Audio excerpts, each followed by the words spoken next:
This is the supercut of how I progressed the best PvE builds in Deepwoken, from beginner-friendly builds to current top-tier meta threats, and even a couple builds that will go down in history as the strongest of all time. So make sure to subscribe if you enjoy the ultimate Deepwoken progression supercut.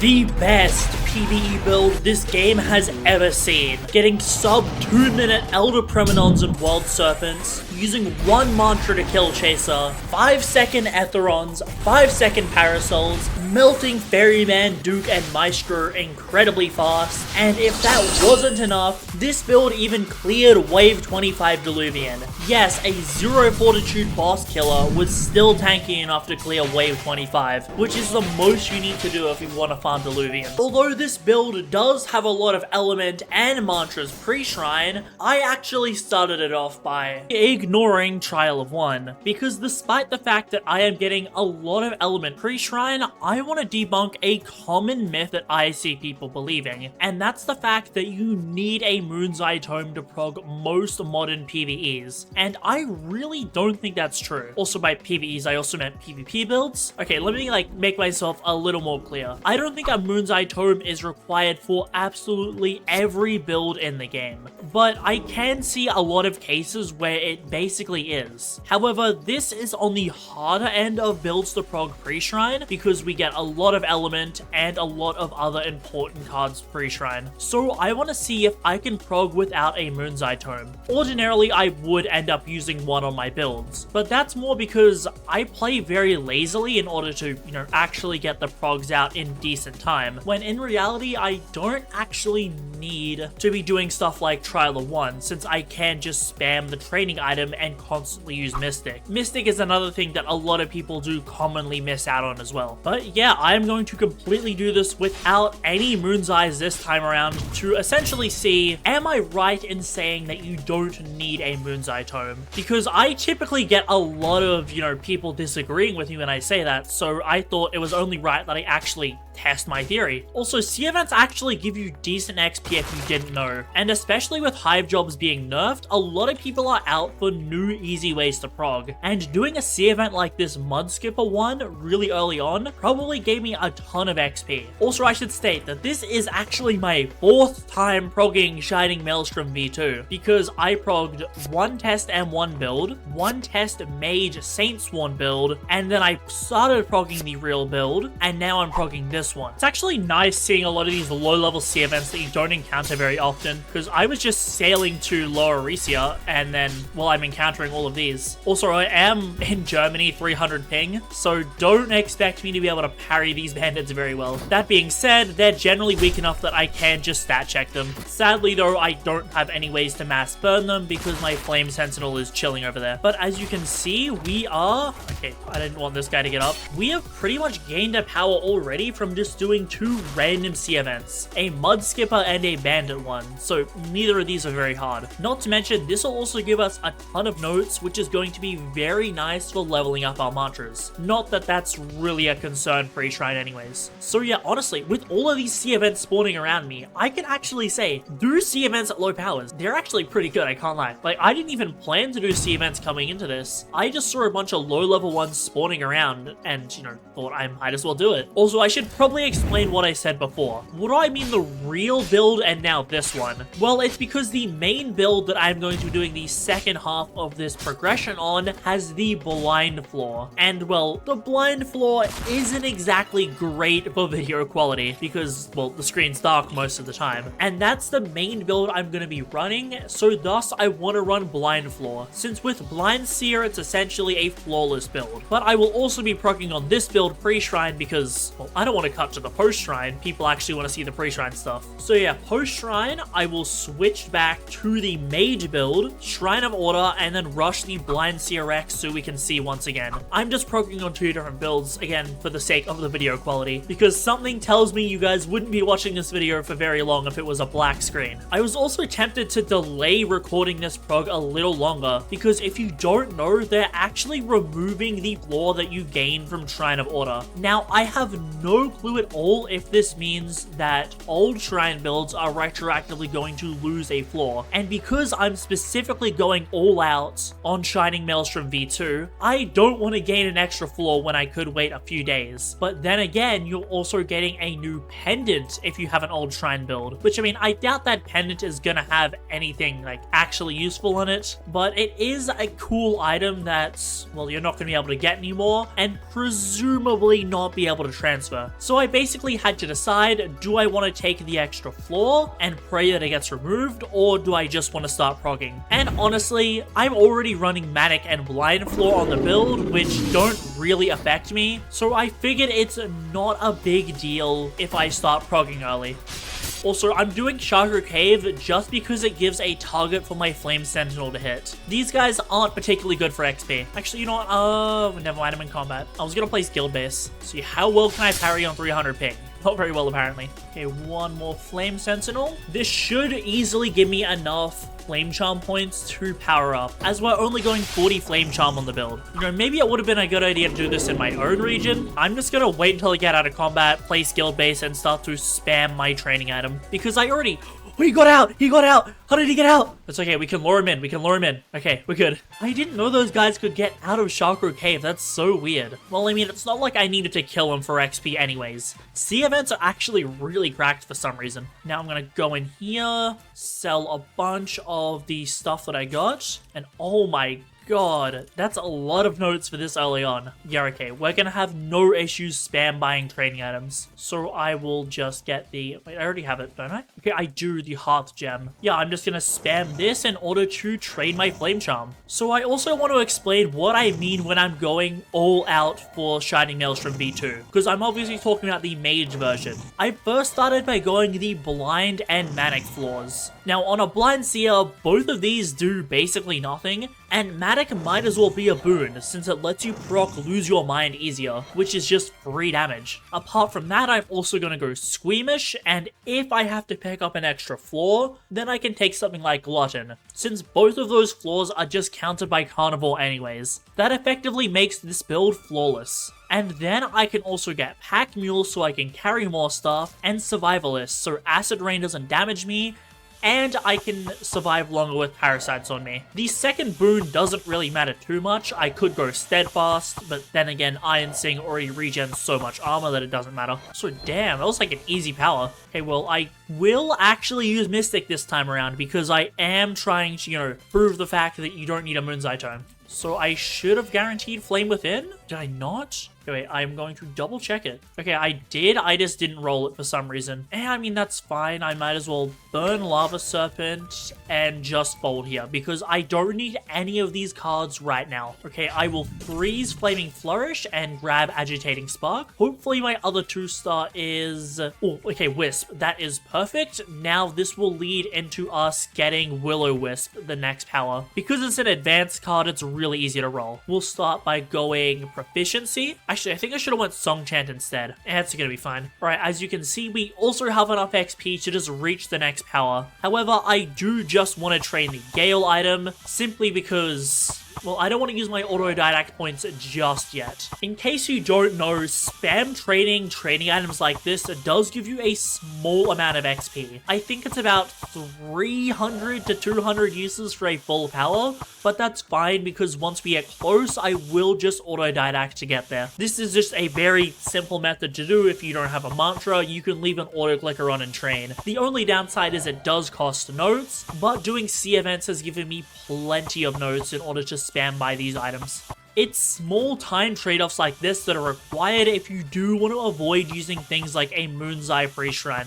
I want to point out, why do I have so many schematics? I only did a couple C events, and I've almost got 3 full rows of them. I mean, that's not a bad thing because I do actually want to get every schematic in the game on Shining Maelstrom V2, but I just thought it was funny that I got so many, and it's honestly sad that more of these aren't used. Like, when was the last time you saw someone running Experienced Adventurer? So I feel like if they wanted to, they could give a lot of these mid-tier schematics an actual use, since normally people might sometimes craft scholar armor, but usually everyone just avoids using schematics until they're max power. Although I think that's more tied to original Deepwoken taking longer to prog versus current Deepwoken where you can just hit max power very fast. And a question I'm sure everyone's gonna ask when I drop the showcase is what's better, the M1 or the mage variant? And in my experience, just from the test builds, the M1 variant is weaker than the mage variant. However, M1s make it a lot easier to deal with humanoids, plus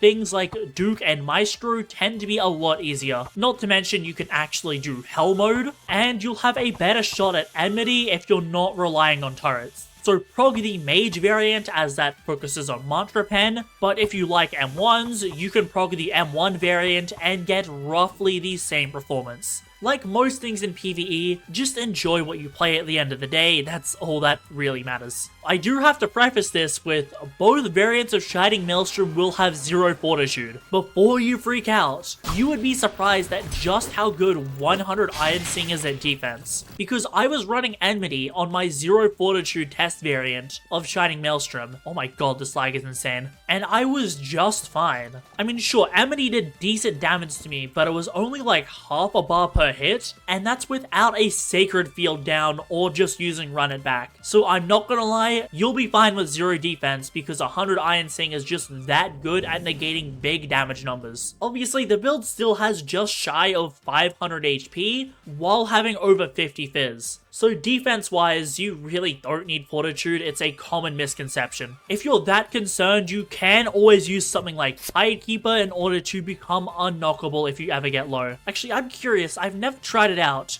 Can I do Mantra Quest after getting the free Mantra Hand for Escaping Depths? I mean, I recommend that you guys probably prog as Union Origin. Actually, correction. When you're picking an Origin on this build, you prog the Ignition Union Origin if you want faster layer 2s, since it allows you to skip having to do Bonekeeper.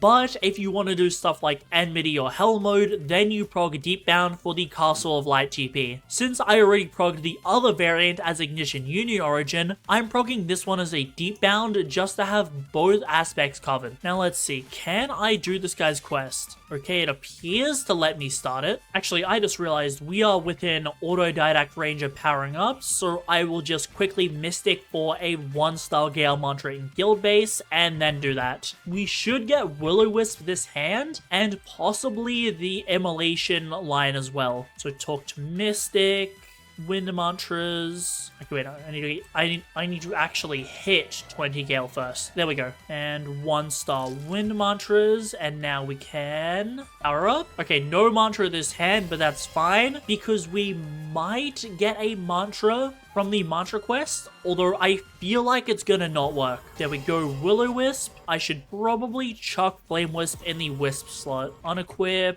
and then, where is my, oh, there it is. Okay, it's on my hotbar. Forgot about that. Here, I will just grab Flame Within. I'll take the books. Then I will burn Phoenix Flames, because if I don't, it's just gonna keep showing up. And I will take Flaming Flourish. Now let's see, will I get a mantra hand? And no, I just got notes. Okay, well that confirms it for me. You can't get the mantra hand if you already escape depths and get one. Well, I mean, that's fine because now we're just gonna go back to spamming our Gale training item. Little pro tip for you guys, if you are training elements, you want to stand at the far corner of the guild arena because you can easily see if a Voidwalker comes into your guild base and log. It's small things like this that keep you a little bit safer. If you look at the server list as well, you might notice that I am no longer in Skipper Gripper Fan Club and have joined Umbral Hand. Now let me just state, nothing happened to my original guild, I just transferred it to my alt to join this one. And if you don't know what Umbral Hand is by chance, it's mainly just a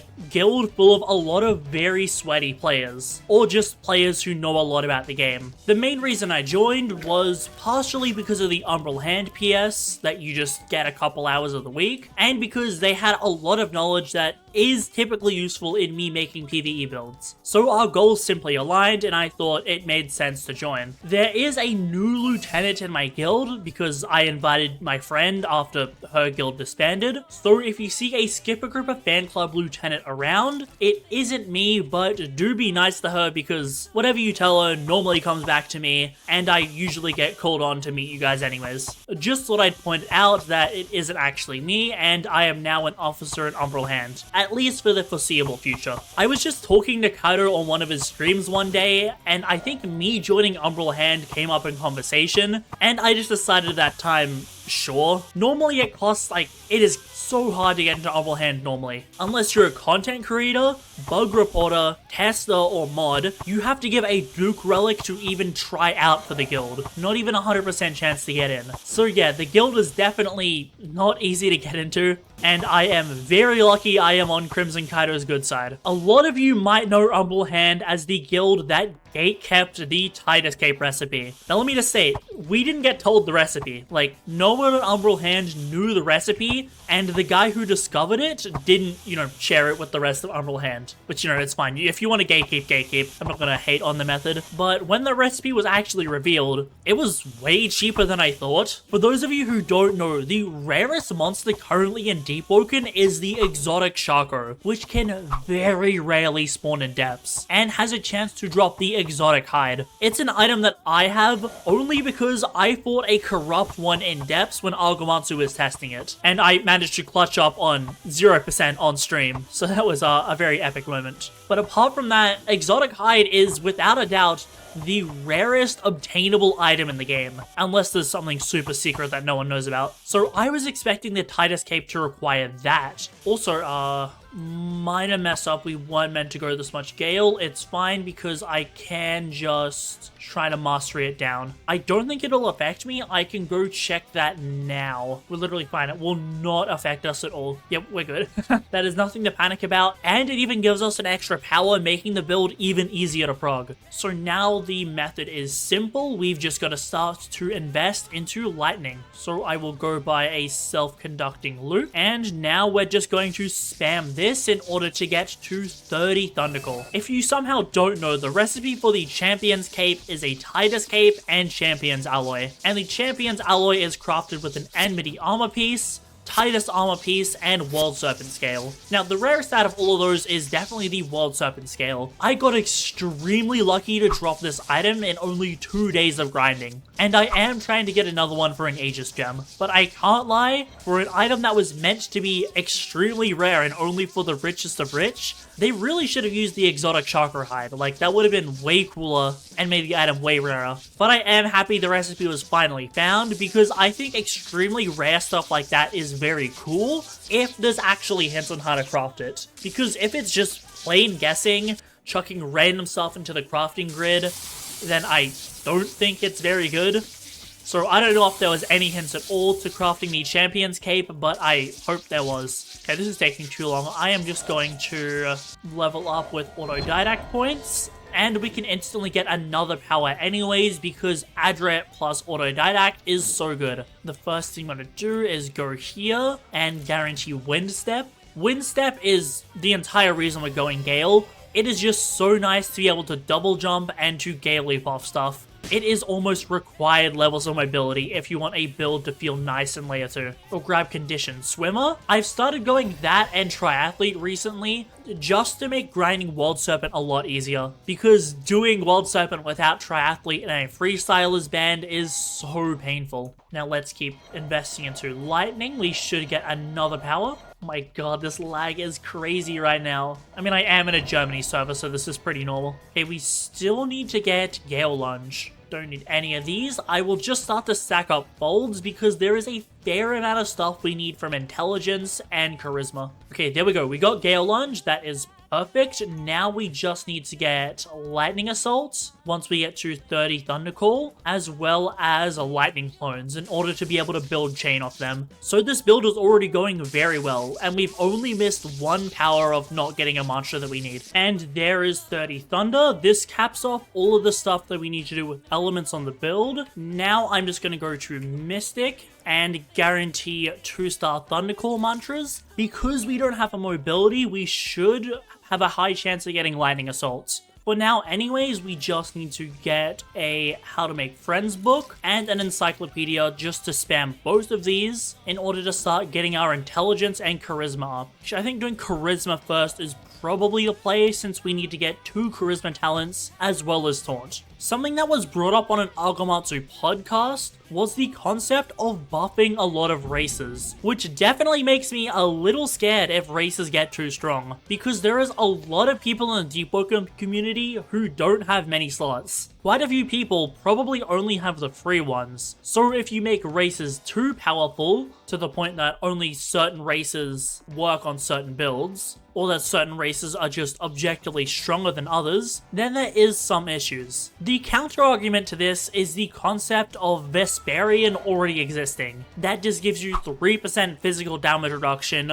on an exoskeleton, which is really good. And then you have stuff like Knorr, which lets you deal less friendly fire damage, which, you know, stacks with give and take, and basically means that you can spam AoE without much of a worry of hitting your teammates. And then you have Felinor, which lets you climb higher. So there is some powerful races already. So maybe buffing them is fine, but I do think it is going to become problematic if they get too strong. I think just giving races mainly quality of life stuff is the main reason people would run it. Like, Adret is probably my favorite race in the entire game, purely because you get passive autodidact, and that is really good for progging a lot of more difficult and element heavy builds. So I feel like you could give, like, Centaurs can spawn boats in the water while out of PvP combat, of course. Something like that is really useful. It doesn't come up all the time, but when it does, then that's something only your race can do, and it's just really nice QOL. I can't really think of any other examples for other races right now, but maybe let me know in the comments. Potentially, I don't know, you could buff Etrian by letting it have less potion sickness, just, you know, give an idea. But I'm sure you guys in the comments can think of much more creative stuff than I can. And while I don't normally ping Ugg with ideas, I mean, of course I do sometimes, if I do see really good comments, I can bring them up to him if I'm ever talking to him about these race buffs again, since it was originally him that was talking about the devs wanting to do it. A really quick way to just gain a little chunk of XP is by reading these books in the library. Depending on what guild you're with, some will have more and some will have less books. These actually give you a somewhat decent amount of power. These actually give you a somewhat decent amount of XP. It's just taking a while because I'm kind of laggy right now. But I would really recommend doing this if you just need a few more points on your pre-shrine. Something that's kind of undeniable right now is that Deepwoken is going through the second Dark Ages, because the player count is at an all-time low. And that's partially because, well, a lot of these weeklies just aren't good for bringing players to the game. Now, don't get me wrong, some of them are definitely essential, but a lot of the time they miss the mark, or the weeklies just actively make the game worse with a lot of bugs or nerfs to pretty essential things. A huge example of this, which is why I think a lot of people quit, was they nerfed job stacking, the singular best progression method, at the exact same time that they nerfed a lot of Shrine of Order builds, which, you know, means everyone needs to reprog, but now reprogging is not fun because people don't know what to do. So I feel like because they nerfed Shrine of Order at such a bad time, that caused a sour taste in a lot of people's mouths, and is why I believe a lot of them quit. Now, don't get me wrong, there's definitely more factors than just Shrine of Order being weaker. So, oh my god, casual 2k ping spike. But it is certain that these weeklies are not appealing to players for the most part, which is why I hope that this next weekly is going to start to do better and actually bring people back to the game or make genuine improvements instead of just a ton of nerfs. Now, it's obvious what the solution to this drought is. just drop a big update with a lot of replayable content that'll get old players back to the game. That's something that I've seen parroted around a lot, and like, yeah, of course, if you want to get people back to the game, what you gotta do is you gotta drop new content they care about, but that's not simply just gonna happen overnight, and will obviously take a lot of time. An example is the ceremony work. That is something that we know without a doubt is coming sometime this year, and is planned to be a big PvE content thing that will get people back to the game. But ceremony rework is presumably going to take a lot of work, and obviously isn't quick. I also want to point out that most of the time, whenever we see a big player spike, it coincides with a PvE content update. In my opinion, that sort of shows you that PvE is what brings a lot of people to the game, because it defines how you— oh my god, we could not have got a better mantra hand, holy. Okay, we'll freeze this and take lightning clones. Because PvE content generally determines how you min-max builds, how you progress, and what you grind at the end. Is this Voidwalker after me? He might be. Yeah, I can't lie, I'm insta-logging if I see someone running at me with a weapon drawn out. But as I was saying, a lot of these spikes in players do coincide with a lot of PvE content being released. Obviously, I'm not saying that everyone only cares about PvE, it's just that new areas to explore and things to fight are generally what gets people back into the game. Also, I think I'm gonna get my extra talent hands before doing this last autodidact point, just so I can guarantee that I get Perfect Flash. So I will head over to Laurisia to start on that now. My dream for a perfect PvE update that I believe would bring a lot of people to the game would be some sort of procedurally generated dungeon. Obviously, procedural generation is easier said than done, but doing something like that gives a lot of replayability to the dungeon because you're not going to experience the same thing twice. Then if you add, a bunch of variants to monsters, then you have the actual gameplay experience sorted. Plus, then you could just add stuff like new relics or something like cosmetic rewards or weapon skins to it. What I mean by weapon skins is something that I've been talking about for probably over a year at this point, and that's simple just recolors of legendary weapons. Like the one I've been talking about for ages is a purple curved blade, because Etheron has purple attacks, and he is the drowned god of Gale. So just give us a curved blade that's reskinned to be white and purple. Then maybe if you want to throw something extra on it, just make it so the crit blinds people. That makes the weapon a little bit better, but not insanely broken if you have it and someone else doesn't. Small things like that are going to make people actually try to grind out these weapon skins, because everyone knows the most powerful thing in Deepwoken is drip, and people will do a lot of effort to get some more buffs or to just make their build look better. Hell, maybe if the skin isn't enough, just make the weapon deal a couple % more damage and people will go wild for it. Stuff like that or new relics would keep people playing in those PvP modes. And when I mean new relics, I don't mean a lot of just slop Moon's Eyes, Sinner's Ashes idols. I mean genuine new relics with new effects. Stuff like a relic that just gives you 15k notes. Like that would be really useful for trading. Or a relic that lets you open the deposit box or the antiquarian wherever you are. Or hell, if it's possible, potentially a relic that lets you mid-max your bell points. Because if you don't know, bells generally have a little bit of variance in terms of what stats they can have on them. For example, the most obvious one is the roll chances on crazy slots. So if you make a relic that allows you to roll into those hips on it, then, well, people would grind that because it's another min-maxing thing that people would really like. So if you add those rewards, a procedurally generated dungeon, and then possibly make it worth squatting up with other people, like for Ceramid, if you could run into other parties, then it would be worth playing with 3 or 5 friends because, well, you can fight that other party and either work with them, or you can take all their loot to go richer yourself. It's dynamics like that that make games like Sea of Thieves so good. If you don't know what Sea of Thieves is, I really recommend checking it out. I will literally leave a video in the description. It is essentially the game to play with your friends, because the co-op experience is just that good. But that game also does playing solo really well, because even if you don't have a team,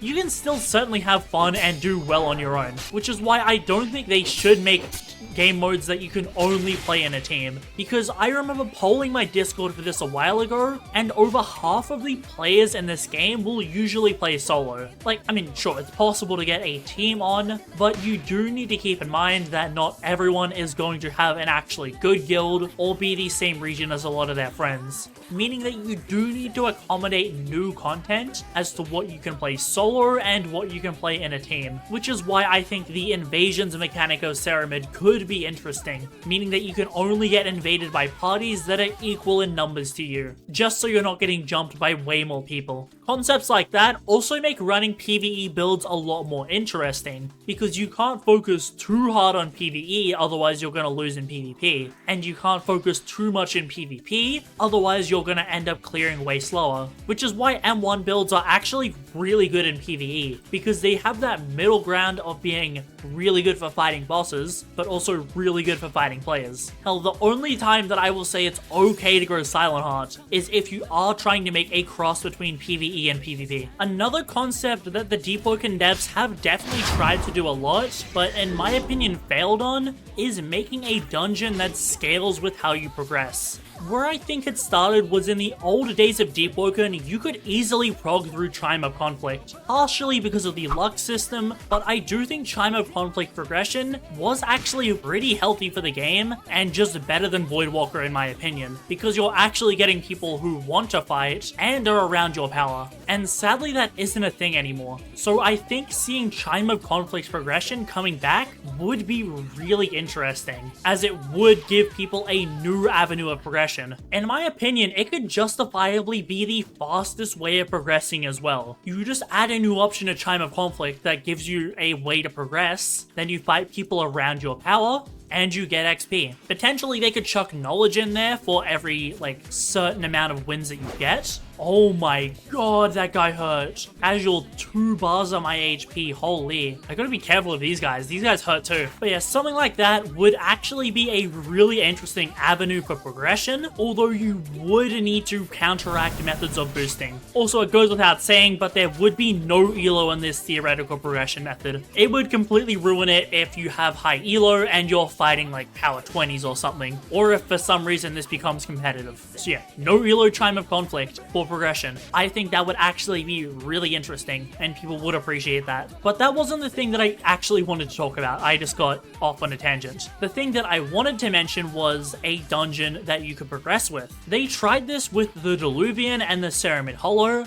but in my opinion they kind of failed with both. The Ceramid Hollow was a good attempt, but that's getting reworked obviously. And the Diluvian is actually half decent, but the humanoids make it very annoying. So I think it would be good to see a new dungeon to progress with along with this Chime of Conflict progression method. That keeps the solo PvE and PvP players happy. It replaces the old job stacking method with something a lot more interactive and fun. There is a guy at Crypt. Oh my god, I'm so laggy. Holy, I am way too laggy right now. Wait, no, why did I get my talent hands? Oh, no, wait, this is actually so bad. This is actually so bad. I didn't want to get my talent hands. Wait, this is really bad. No, it's gonna be way harder for me to get the perfect flash card.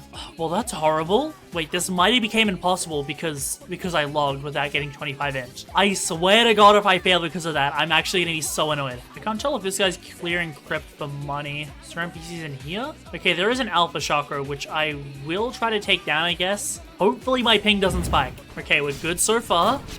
Okay, not bad. Chakra did not end up giving me a lag spike. Okay, now we... Bro, why is there a Voidwalker here? Save me. Can this guy... Is this gonna save me? Right now I'm getting 2v1'd. Hello, Freshie. Do you want a gift? Also, yes, I spun back and bought his max power friend as well and won. That's not a joke, by the way. Like, I didn't die on this build. This build is 170 years old. As celebration, this Freshie gets a Moon's Tome. VW. That's also not a joke either. That was the first time I ever spun back because I was just annoyed and I won.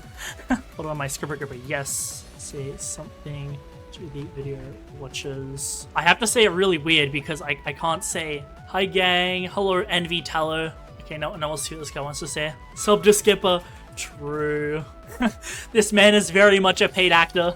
You got paid a full Moonzai tome. Yeah, there's a lot of enmity servers, but like, it's kind of good to be in a lot of them. It's like, it's kind of hard to track you. Alright, yeah, cool interaction. Gave him a Moonzai, he gave me an enmity server, and told you all to subscribe. Now let's actually get back to your regularly scheduled programming. Okay, so while I didn't plan to go to depths, let's hope I can get everything we need pre-shrine, because I still would ideally like to stick to the goal of not using a Moonzai. The first thing I'll do is guarantee a charisma mantra, just so I can make sure that I get taunt. Now I'll invest 1 point into willpower, then into heavy weapon, and finally we'll use the dumbbell to put 1 point into strength.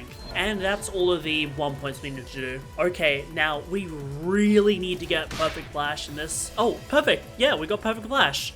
Okay, that just means we only need to roll taunt in our mantra hand, and we will have successfully completed the pre-shrine of this build without using a single Moonzai tome. We got pretty lucky there, since there's a fair amount of rare cards that I could get, I believe. I'll describe static withdraw, it doesn't really matter what I get, and yeah, nothing useful here, so I guess I'll describe hard read. I'm gonna reroll it later anyways. Even if we don't get taunt in this next mantra hand, we do have 17 knowledge, so we will be fine.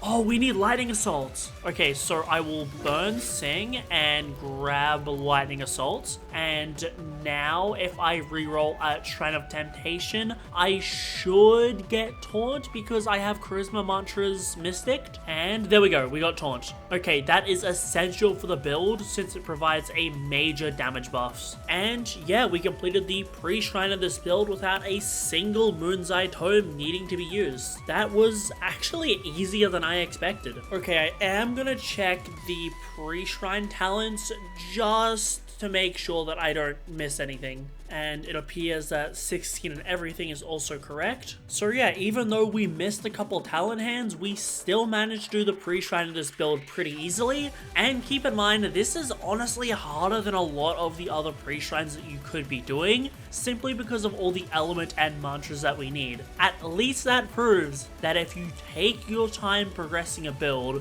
make sure to use Mystic, and hell, I could have even used Shrine of Blasphemy if I needed, you can do a pre-shrine without Moonzai tomes. Okay, now I will get my strength down to 15 at Shrine of Mastery, and now we're going to hop to the other blind floor build, since the M1 build's pre-shrine is done, and all I've got to do on that build is Shrine of Order and get Blind Seer. And you can immediately see why, well, I'm not recording on blind floor, because, I mean, you can tell what's happening, but the dark footage isn't exactly amazing.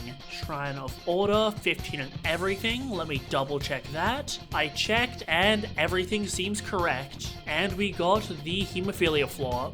That's possible. Yeah, we can deal with that, because we're gonna get 100 Iron Sing in the end, so that's already gonna give us reduced blood loss. We'll be fine. I hope they do end up removing old Shrine builds flaw from Shrine of Order, because it would be kind of annoying to go this far to min-maxing and then to obtain an extra flaw. Anyways, I am just going to quickly speedrun to Blind Seer Rex, just so the video footage isn't as dark and everyone can see it once again. I'll just AFK with prayer beads. To just explain some of the min-maxing stuff that I did for this build, as you can see, we are on the Tyrian race. This was probably the best build for performance because, well, it gives me the infinite glider as well as the full damage reduction. Some of the other options were Felinor for the climb height and Vesperian for the little bit of DR. I could have even gone Knorr just because of the friendly fire damage reduction is really good for something like a metal turrets that has pretty high range. Additionally, I went the Manic and, as you can already tell, Blind Floor. Blind Floor just means I can get Blind Seer without needing a blindfold, so it's a free floor. And Manic is basically a buff because as I go insane, Lose Your Mind procs more and more, meaning that my mantras will get stronger if I'm spamming out Sightless Beam, since a lot of the Blind Seer mantras passively make you insane. Apart from that, I'm gonna reroll those two floors later on. For my boons, I did Pack Mule just so I got the greater carry load, and I went Survivalist. The second slot could have been Steadfast, but I decided to go Survivalist because I figured that was the best. Because of how Iron Sing works, Steadfast isn't really required since I regenerate a lot of armor on crit with Iron Sing, therefore I was better off using Survivalist. The post shrine for this build is very simple since I just go to 100 intelligence and 100 Iron Sing.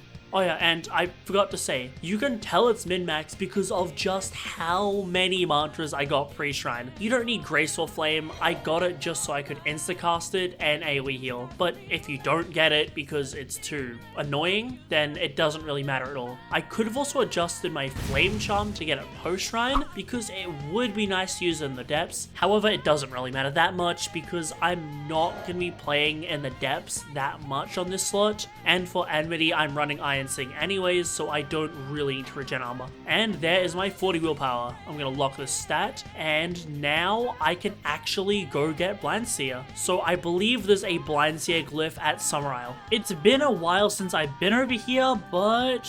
oh, okay, I see. I don't have all of the Mental Fortress talents. That would explain it. Okay, I guess we just go spam train our intelligence until we power up. Okay, unfortunate because I did have to use Shrine of Blasphemy to get to the point where I could Shrine of Water. So I will just guarantee Mental Fortress ahead of time and just leave an auto clicker on for intelligence. Okay, there's my power up. I just spam invested intelligence. Okay, we need to get the Mental Fortress talents right now. So there's Disbelief and there's breathing exercises, and there's Conquer Your Fears. That should be everything we need. No, are we missing something? Okay, we don't need... actually, I mean, I guess a mantra to train Frostral wouldn't be bad. And wait, what am I missing? Do I not have a Mental Fortress card? Okay, let me quickly check. Actually, I can export the build, go into Build Maker, and where is the import button? Import? Okay, that's the current build I have. Does it not work with Blind Floor anymore? Okay, I probably still need a Blindfold then. Let me transfer one over. Okay, there we go. We got a Crimson Blindfold along with a bunch of other gear that I will equip after. I just want to get the Blind Seer Oath first. So now that I have a Blindfold, I should be able to interact. What? I don't have an Oath as far as I know. You know, I have the Willpower. Cards that I'm missing. Let me check. Let's check. Breathing. Yep. Disbelief. Yep. Conquer Your Fears. Yep. What? Check the wiki. Am I missing? I have all three, and I have Mental Fortress? Do I have to go to Temple of the Forgotten Flame? Okay, that's so weird. I can't get it on these glyphs and I have to go to the Temple of the Forgotten Flame. Okay, I guess I'll sail to Hive, and then I can just teleport straight to the temple. That's really weird. You can't obtain Blind Seer off any of the Blind Seer glyphs. It's a minor time loss, but it's fine because I was gonna go to Etrian anyways to prog post-shrine. Now let's teleport over, and now let's check if the Oath is bugged. Oh, okay, that was easy. We didn't even need a blindfold. Okay, it appears the glyphs at Summer Isle are just bugged. Anyways, let's actually start to equip all of the gear that we use on the build. We start off with the Thrall of Enmity, giving us Lose Your Mind passively. Then I am going to make a new Pathfinder Elite. Then I will just grab my rings. I believe I'll need to remake my Star Boots as well. I'm sure I'll have a Drowned Enchant Stone somewhere. Moonlit Earrings, Duke Pendant, Ishan's Ring, Freestylers, which you might not expect, but being able to swim faster in the water is ridiculously good. Now let's find the Blacksmith. Like to combine items, keep these attributes, and keep these appearance. And there we go. I'll need to dye it, obviously, but this is the gear on the build mostly done. So equip Freestylers, and finally an Akira's. Okay, I will just God roll this, enchant this, and then upgrade the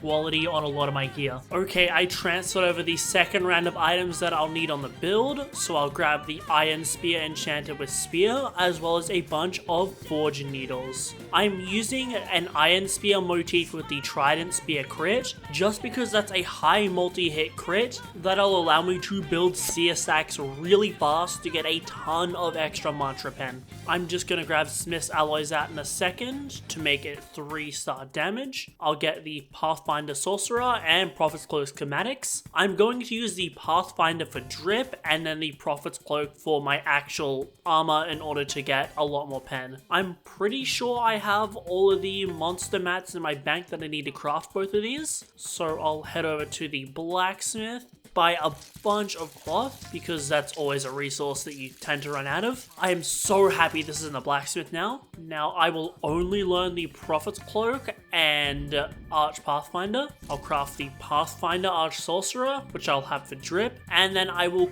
craft the Prophet's Cloak a little after. For now, I'll grab some dye packets out. Let's see, where are they? There. Just so I can start to dye my armor the actual colors that I want. So Pathfinder Elite, then this color. Alright, yep, looks alright. I'm gonna hide a bunch of my equipment too, since I don't need it all showing right now, including my rings. Okay, there we go. The drip on the build is somewhat complete, but I am gonna touch it up more later on. Let me also just start using forge needles. Oh, I didn't even know Duke Relic wasn't already maxed. Right, this is definitely a waste to just forge needle a bunch of common items like this, but it's gonna give me a little bit of extra stats, and I have the armor's needles to spare. I'll grab gildeds out as well. I am going to put a lot of the pips on HP just to maximize that stat. Then I'll grab some extra smiths. Let's see, I think I'll need to grab 9 smiths alloys out. 9, and where are my armorers? There we go. I'll only need 3 armorers needles. Now let's put the smiths in there. Armorers, craft 3 forge needles. Make the freestylers 2-star and make my Akira's 2-star. Alright, that's my gear maxed out, but I do need to touch up some of these stats. First of all, on the Ishin's ring, let's make this HP, and then let's make the second pip HP, and then I'm just gonna repeat this, making everything have more health or fizz. Now for the Pathfinder Elite, let's reroll this into... Wait, can I not get physical in it? Okay, let's make that into physical. Oh, okay, I know why. Alright, it's fixed now, so both of those are physical. The rest is HP, that's good. And then we need to touch up the boots. Okay, I'm gonna need more gildeds. You know what? I'm actually tempted to try trading 6 HP for 30% knockback resistance. No, 20%. I feel like that could be interesting. You know what? I'm gonna have to put 10 on it anyways because I can't have all HP pips. I'll keep increasing my Star Boots HP. I'm gonna need how many more gildeds?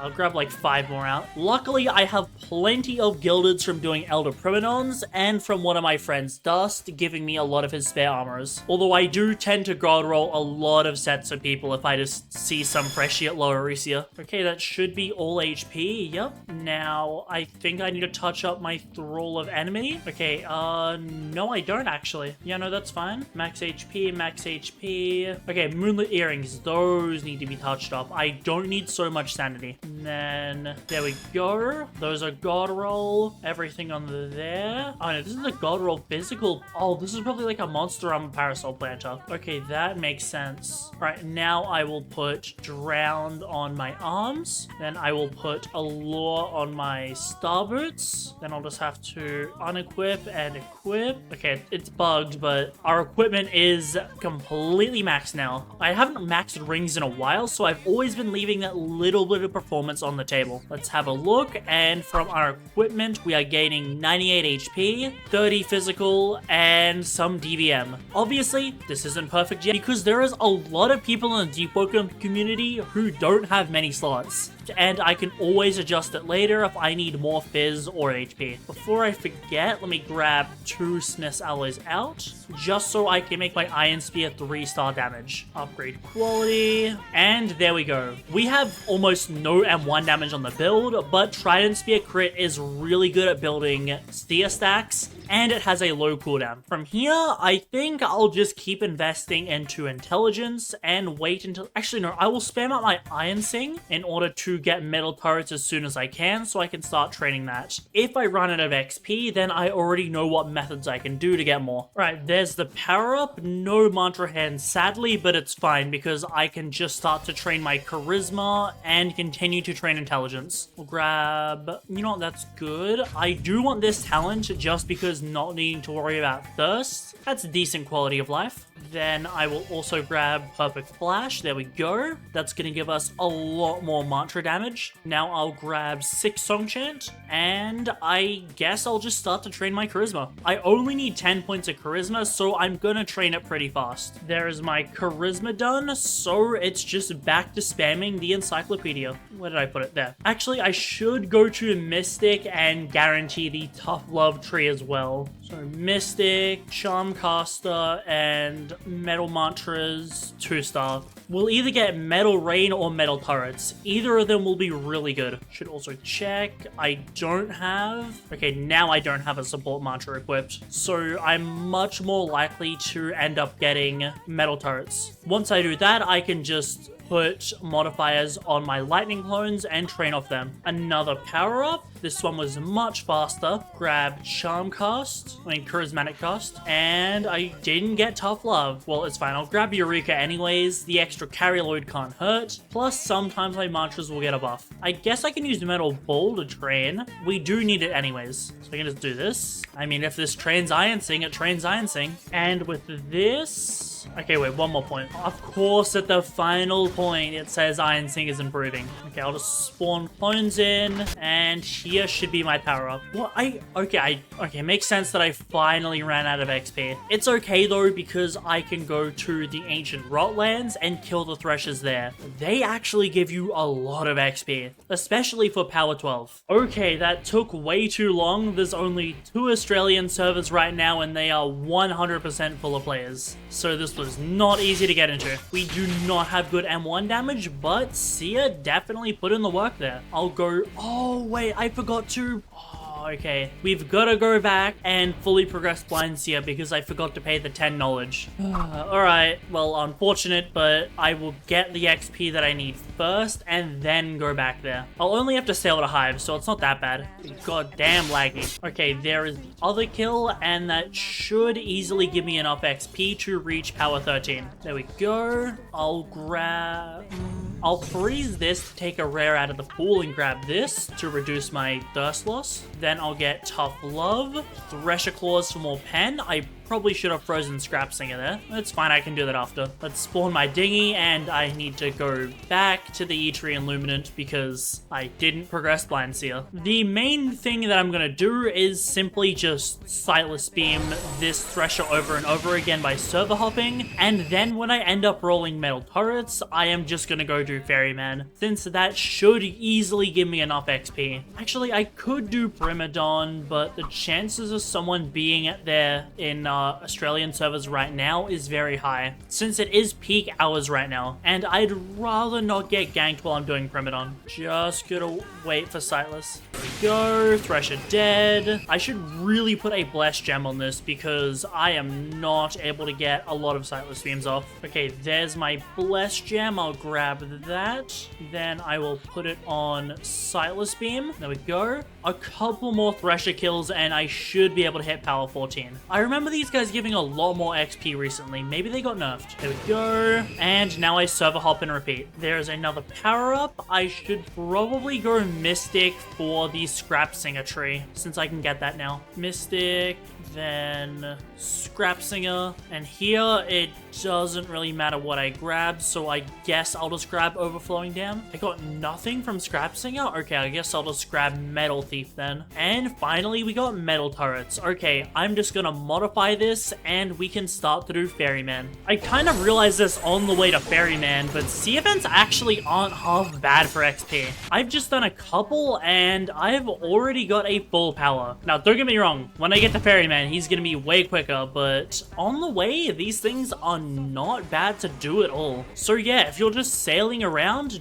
definitely do a sea event or two. Anyways, Boatman's is just in this direction, and I can get an extra power before I reach Boatman's. Another power up, I can't tell if the trees just aren't rendered or if they're not there. Okay, the leaves are just bugged and they're like this. I'll have to server hop to find trees for wood. I don't know why they don't make the trees at Ferryman respawn faster. It just makes sense. People need wood to do Ferryman, and half the time the island just looks bold. While I won't have many good Iron Sing mantras to deal damage to Ferryman, the perk of Sightless Beam, oh my god, this lag. As I was saying, the perk of Sightless Beam is that it does true damage. Although the lag I'm currently experiencing in Ferryman is gonna be an issue. Yeah, okay, no, this is literally impossible. What the hell is it? Like, holy. Okay, well, I think with this lightning attack, as long as I... Okay, never mind. Well, I can ship him down, like, a third of a... like, 2/3 of a bar at a time. Oh! My ping's good! Okay, I've got to take this chance. I can build chain. I recently moved, and the router is really far away from me. So this means my ping is sort of inconsistent. I'm thinking about buying a really long Ethernet cable to try and fix it. Okay, thank goodness Sightless Beam is here, because it is actually putting in so much work right now. Despite the fact I am only power 15, I am actually doing decent damage to Ferryman. Okay, we got hit and lost our chain, but I should be able to get a full Sightless. Oh, no. Okay, yep. How did I get hit? What? Okay, well, I gotta pray Ferryman's taking damage. Oh, okay, that was a good time for my ping to come back. I don't know how I'm parrying anything at all. Did I manage to parry that while being frozen? Okay, well, I think... Okay, there we go. Ferryman is dead. Yeah, I don't know what's going on with this lag right now, but I hope it doesn't stay around forever. Anyways, that should be an insane amount of XP, and now I should be able to just use my encyclopedia. Hopefully I can get to something around 100 intelligence, just so I can actually use a modified metal turrets without any signs to cast. Although with how easy intelligence is to train and how much XP Ferryman gives, I can just keep training my end for a while. Okay, yeah, holy, Ferryman is cracked. We got a full power from 1 kill. This is, you know, definitely the meta prog method after power 15. Or I'm not gonna lie, I could have started doing Ferryman even earlier with just how much XP I got. And as you can see, I can get to power 17 easily. Taunt as well, that's nice. Now I will see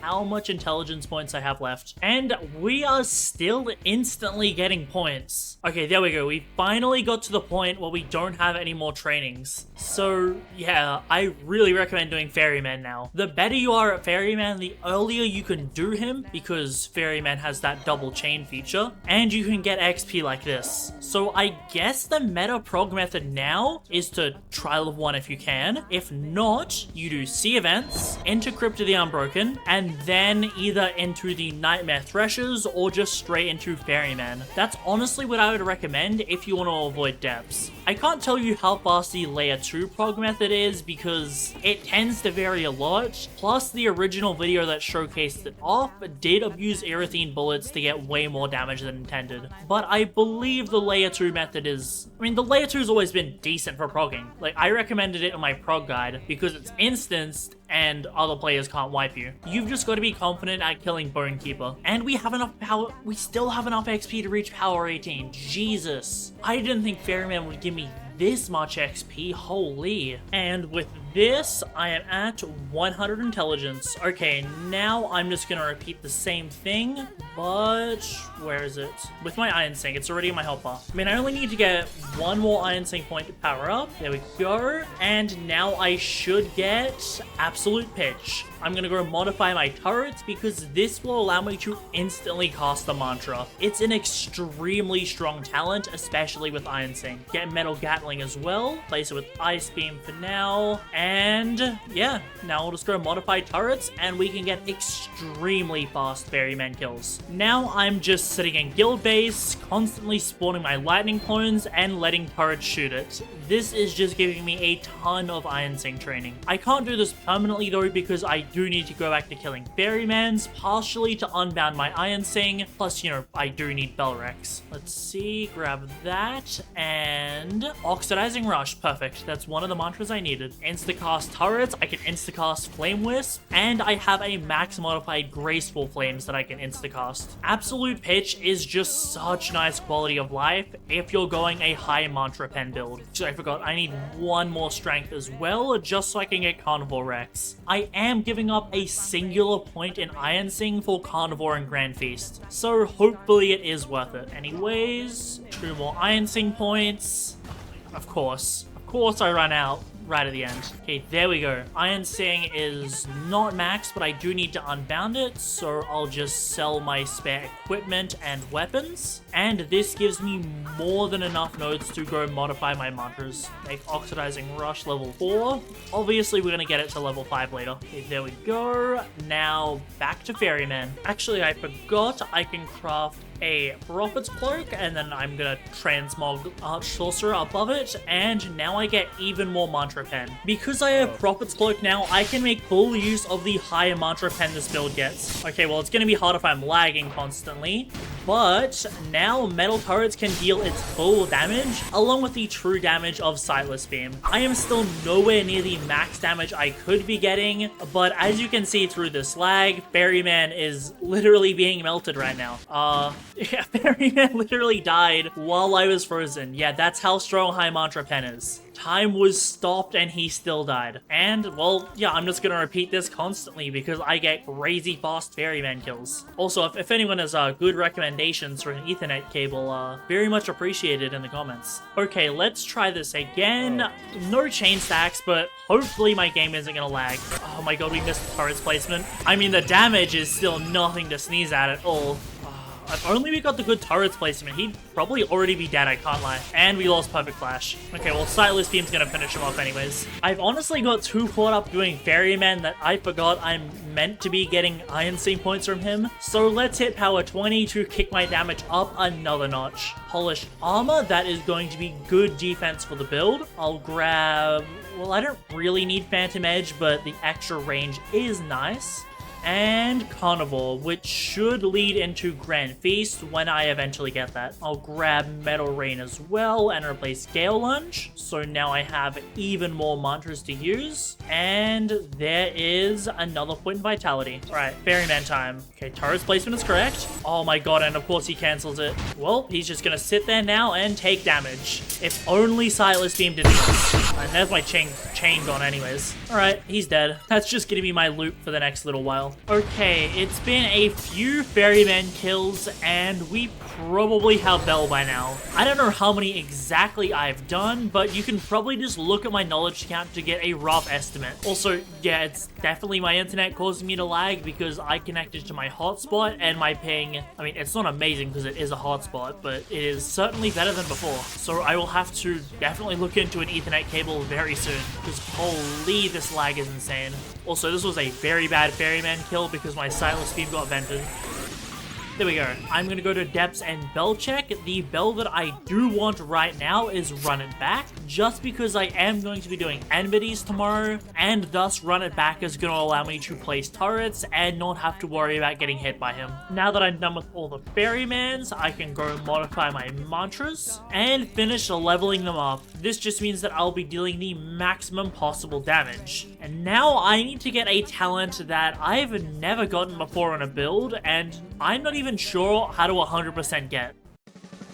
Well, Skipper Gripper, what a cool transition. Hopefully I remember to put the Voidwalker clip after this. Voidwalker tried to jump me. I'll probably put this after the cool transition that I planned. I mean, even if he did try and jump me, I have a Freestyler's band on anyways, so where is it? There. So I would have just outswam him anyways. I don't know if he's gonna bother to try and chase me, but I'm just gonna like loop around this rock and log in a second. I kind of knew this was gonna happen and I was like, should I just hop to a smaller server? But yeah, I kind of got a little overconfident didn't bother. Anyways, our goal is to get the Artisan and Master Chef talents. This requires us to cook a lot of food, so I am just going to be gathering ingredients at Idris. These two talents basically just make my food more powerful, and if I cook buff food, it becomes slightly stronger. So for the sake of min-maxing, it's worth getting, since this is one of the rare times that I actually meet these stat requirements for the food. Something that I also want to talk about that I might have talked about in the past is I believe that quest talents could definitely be overhauled quite a lot. I remember there was an old Deepwoken video, well not that old, but it was by a person called Quagquake, I believe, and they basically proposed the idea of having jobs in Deepwoken, and that was the sort of role that you would build your build around. And I think that's a good idea, but it could be modified to having quest talents work around that, where they could make, let's just say they make 20 somewhat powerful quest talents. Like, nothing more powerful than the current chef ones we have.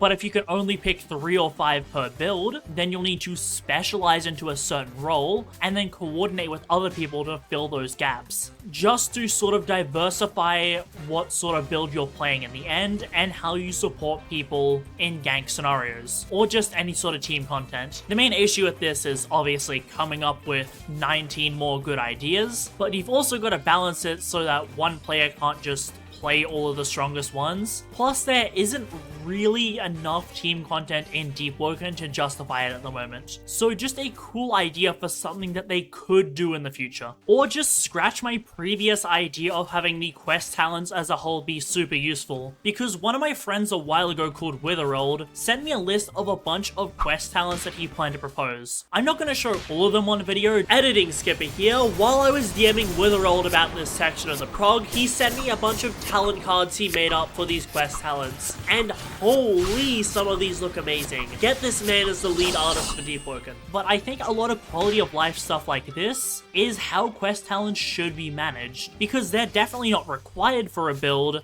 but just having quest talents that work with stuff that you could be using frequently and just make them more powerful or makes things more convenient is very useful. Like, for example, maybe if you gather 99 brown caps or 99 gathered wheat, you hand it into an NPC and you can gather stuff in an AoE. Something like that is small enough that most people aren't really going to notice it, but for an Assault chemist collecting potions, or, you know, the potential chef oath that I believe we're getting, it's a very good quality of life because it significantly boosts the gather speed that you have. Or, you know, there's stuff like Witherold's ideas where he proposed having the ability to make repair kits last longer or campfires stay lit for longer, or even potentially quality of life, like you complete a quest to do with bandits and fight a mini-boss, and then bandits can no longer attack you. Or just, you know, bribe a bandit leader or something. Small things like that to make the world feel a little more alive and give people who are after those specific things just a little more to do with their builds. Since in my opinion, apart from other players, what makes Deepwoken is the build making. Because I don't go all out to min-max like this every day, but honestly, I have a lot of fun doing it. I don't normally min-max this hard for a build, but whenever I get the chance, I actually enjoy doing content to the game that I wouldn't normally do. Like, I will basically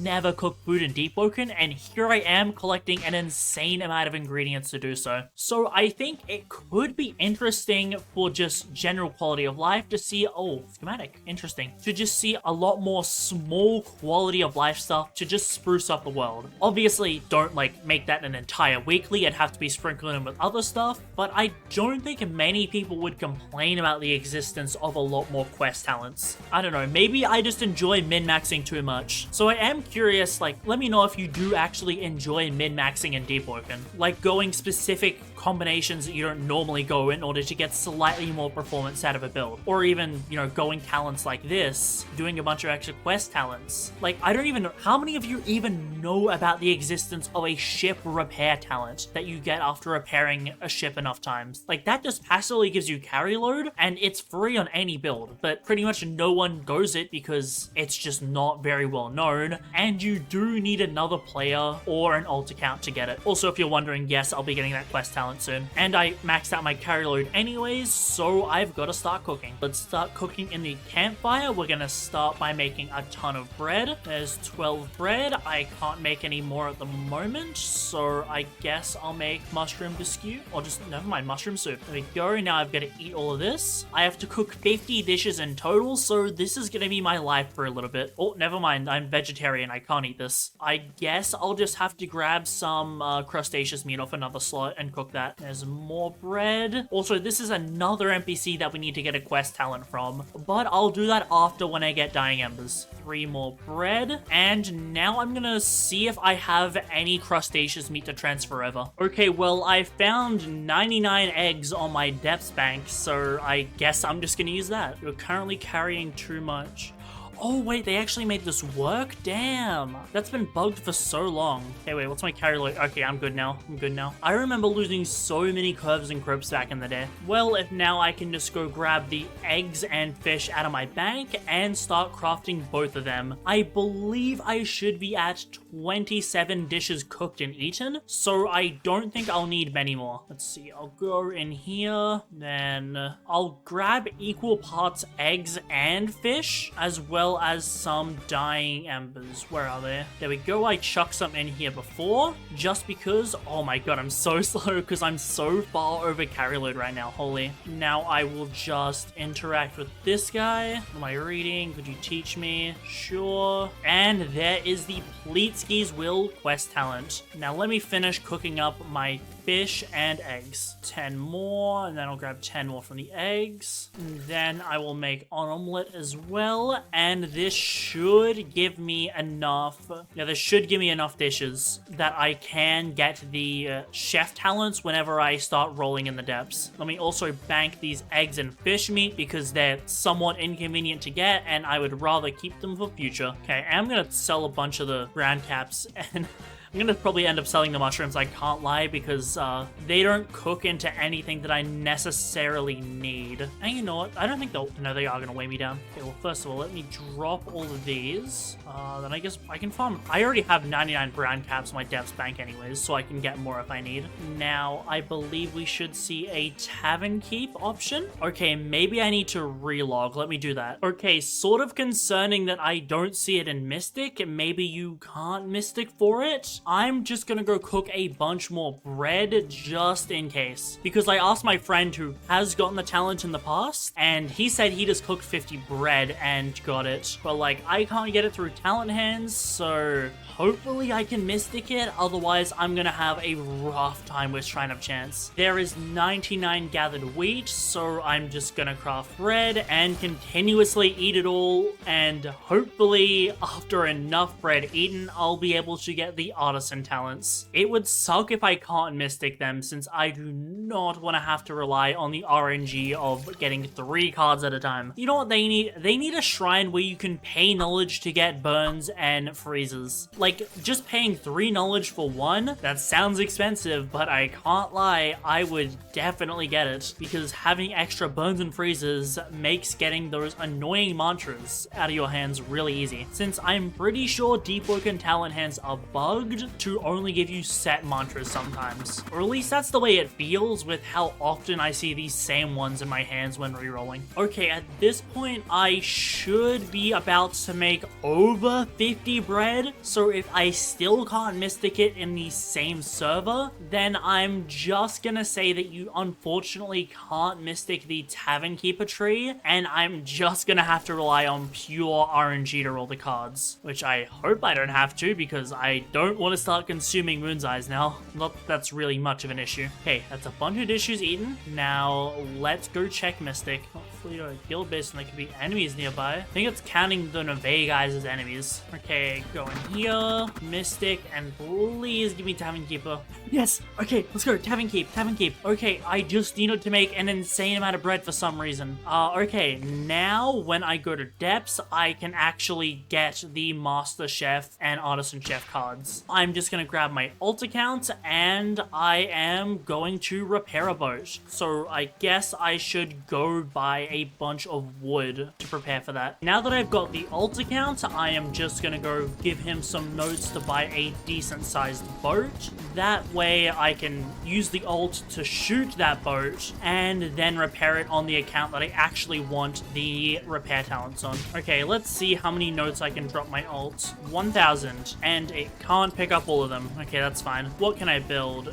500? Yep, that'll be enough. Okay, spawn this. You know, I want to take the ironclad, so I'll use this account to take the ironclad out. Go onto this account, and I essentially just shoot the boat. I'll wait until it gets a little low, and then I will start using the repair hammer on it. Okay, that's hitting me, so I need to aim a little further down. Then I grab my tools, get the repair hammer, and just start repairing. If I multitask well, I can fire and repair. And yeah, very soon I will get the first repair talent, and then a little later I should get the second one. There's the first one, emergency repairs. There should be one after this. And there is spare nails. I'm just gonna fully repair this ship because that is both of the quest talents. Now, I don't actually know what either of these do, I can't lie. What does spare nails do? You always keep a couple spare repairs. More efficient, and I no longer drop wood on death. Okay, that's convenient. So what about emergency repairs? Repairs are twice as efficient when the ship is on low health. Your players somewhat scare with the max health of the ship. Hey, that's good. It's not gonna come in handy that often, but you know, potential Void Sea expansion content.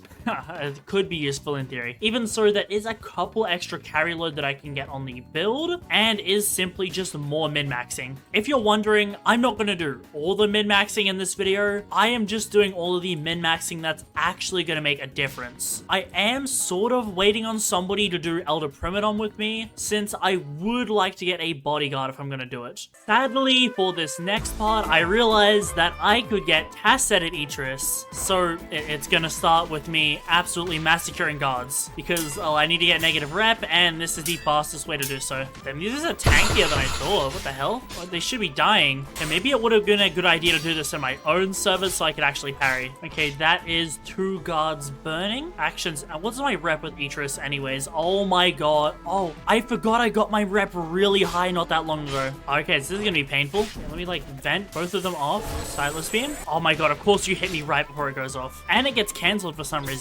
Hey, you know what? I'm just gonna go do this in my own servers, otherwise this is gonna take way too long. Okay, I'm away from them. I'll get out of combat, and then I will go back. It probably wasn't a good idea for me to sell all that wood at Isle of Vigils towards the start of the prog, because I do actually want a lot of negative rep. I feel like this Freshie's judging me. This Freshie's probably about to die, I can't lie. I think he just abandoned those 10 notes. He saw I was a wanted criminal. Oh my god, what is this lag? I'm gonna get AA gunned in a minute. Why is my internet so bad? Holy. Okay, there we go. Guard is downed. Hopefully not too many more to get far into the negatives with Eatris. Well, I think Haunted Reputation is enough, so now I can just go hop on another alt account I have, which is just one of my friends' accounts. That's a Voidwalker slot, and grip them a few times in order to meet the Tasset requirements. So hopefully this won't take too long, but once it's over, I'll have one of the most useful oaths for PvE, assuming you can't get Ardor Scream. Now I'm just gonna get Tasset. Now for my bell, I am hoping for run it back, but if I don't roll it, it doesn't matter. I'm gonna start to do bosses after this. Okay, I'm just gonna dub over this run since I was in a call with an Umbral Hand member and one of my speedrunning friends, Dust, in order to guard the Elder Primas. This run is by no means optimal at all because I am sort of just phase tanking Elder Primadon because I haven't actually done him since he released and I did him on stream. So I am very much out of practice at doing him. You know, being a content creator in a very small region doesn't exactly make it easy to not get sniped, especially when everyone's after the relics. I still think they really do need to do something about the loot snakes, since there's unironically more people server hopping to loot snake Elder Primadons than doing him. Plus, if you're not like incredibly rich, nobody likes spending a lot of their Sinner's Ashes just to get all of their stuff stolen by some guy who just joined the server. What I proposed was that instead of people just being able to sneak the chests immediately, you can't open any of the chests at Elder Promenon at all if you're in player combat. That way, if there's people at the chests, then it's whoever wins the gang and gets all the loot, and you can't take it beforehand. Because this doesn't completely eliminate, loot snaking from Elder Promenon. As bad as that is, I do think that it should be a prime gank spot. And as you can see, at the end of this run, some guy started standing at the chest, so I had to lure Elder away to stall him out. But if they made it so you can't open or be in chests while in player combat, that changes our Elder Promenon from,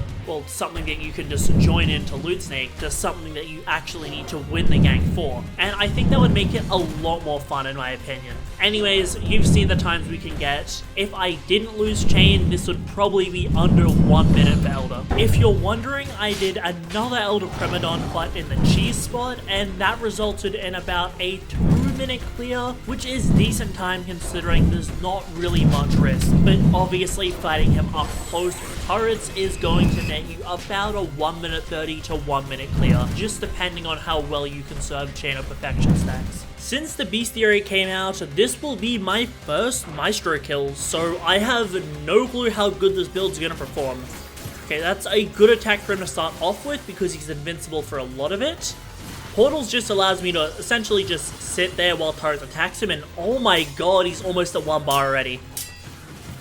That was a flawless Maestro kill and my bestiary unlocked. Okay, that speed is very promising. I'm gonna max out my bestiary and see how fast of a time I can get. And this should be my 10th Maestro kill, which will get me to max bestiary. Honestly, I am shocked at how good this build was for Maestro. I mean, I knew this build was gonna be good, but I didn't think it'd be this good. And there we go, Sparring Buddy has completed, and that means how much more damage? I am getting 5% more damage against Maestro, so I'll see if I can meet my PB, but even if I can't, I am still very happy with my time. I won't go over literally every boss in this video since I do want to save some original content for the showcase, but I do want to do a Wave 25 Diluvian on the build, because a lot of you still might think that 0 Fortitude makes this build not tanky, and honestly, Fortitude is just such a big scam in modern PvE. Let me just state it clearly, obviously, you're not going to be able to do Wave 50 on this build, and an actual Diluvian build is going to have a better time because of Brick Wall. But even so, I was still able to relatively comfortably clear the Diluvian, so I'll just go over the run now. It's mainly a lot of me playing around turrets because those can attack while I'm stunned, and then I get my big ticket moves off like Sightless Beam in order to clear a lot of the monsters. An issue that did come up quite a lot of times, and you will see this in later waves, is me simply running out of armor because of a lot of the Shadow Attune stuff. As you can see here, I do end up taking a lot of damage sometimes, but Iron Thing's tankiness is just really good. I do manage to get my turrets down, which provides some nice damage, and I barely even drop below 2 bars. In modern PvE, it's honestly just better to only go to Wave 25, as the humanoids on Wave 50 just aren't worth it. And well, personally, I don't really see many good Wave 50 clears nowadays, because for most people, it takes you about an hour in order to get very few relics. Whereas with Wave 25, it's relatively low risk.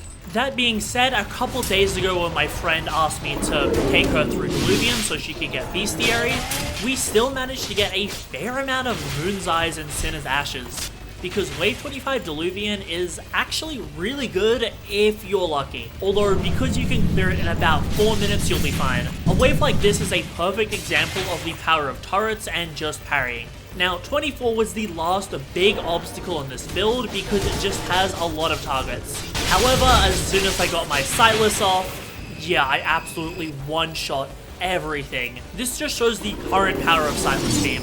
24 was going to be a little annoying, but I was pretty confident I could clear it easily, which ended up happening. The only issue was the Lightning Attuned Shaco, and the fact that a lot of my mantras were simply on cooldown, but that wasn't too much of an issue because they all died. Now, Corrupted Bounders do have a fair amount of HP, but I wasn't really nervous to fight them. Because of their aggro, you can just take them on one by one, so it's just a matter of knowing how to fight a bounder. Which, well, because of the way I grinded bestiary, I just fought bounders in layer 2, which surprisingly actually made me noticeably better at fighting them. Also, as you can see right now, my armor stat is really low at only about half a bar. So maybe it would have been a better idea to pick Steadfast. That being said, this isn't a build to actually farm the Diluvian. I'm mainly showing off that it could do it if you needed to. I should also state that I am not using an optimal belt at all for the Diluvian. I'm just using a corrupted run it back, whereas if you want to be tanky, a sacred would be far better. So yeah, this build can easily clear wave 25 and do literally all the content that you would reasonably need to in a very fast time. I believe this was about a high 4-minute clear, although you could easily get this down to be a lot faster. And that's where I'm going to call the progression. I kind of need to call it here because if I don't, I'm going to keep doing bosses until next month. The new pinnacle of PvE.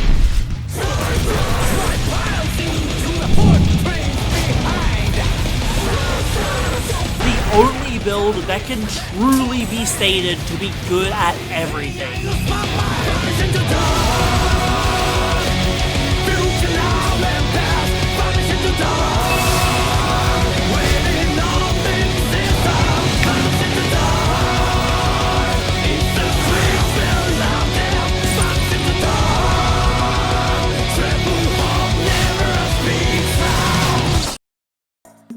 Through almost dealing true damage due to how high of a pen we can stack, having high movement, high enough defense to clear wave 25 Diluvian, despite having 0 fort and no sacred field. This is why I say Shining Maelstrom V2 is the best modern PvE build and an absolute staple to me. So today we're going to be going over the 4 sub-versions of Shining Maelstrom V2, 2 M1s and 2 hybrids. So we'll be covering the stat orders, progression tips, and finally how to master this build. Just for reference, these are the rough times that I get for all of the bosses. So this should put into perspective just how strong this build is. And a lot of the times, like Elder Primadon, are very improvable, and some are near the theoretical limit, like Dust's 2.1 second Ferryman, which kills him before he even teleports. But I do plan to improve these times, so if you want to give me ideas or watch how I play, I do plan to live stream my runs in the coming days. First, let's go over some general information for all the builds. First is that Bell doesn't really matter. You can either run portals as a way to become invincible and just let your metal turrets or metal rain attack enemies,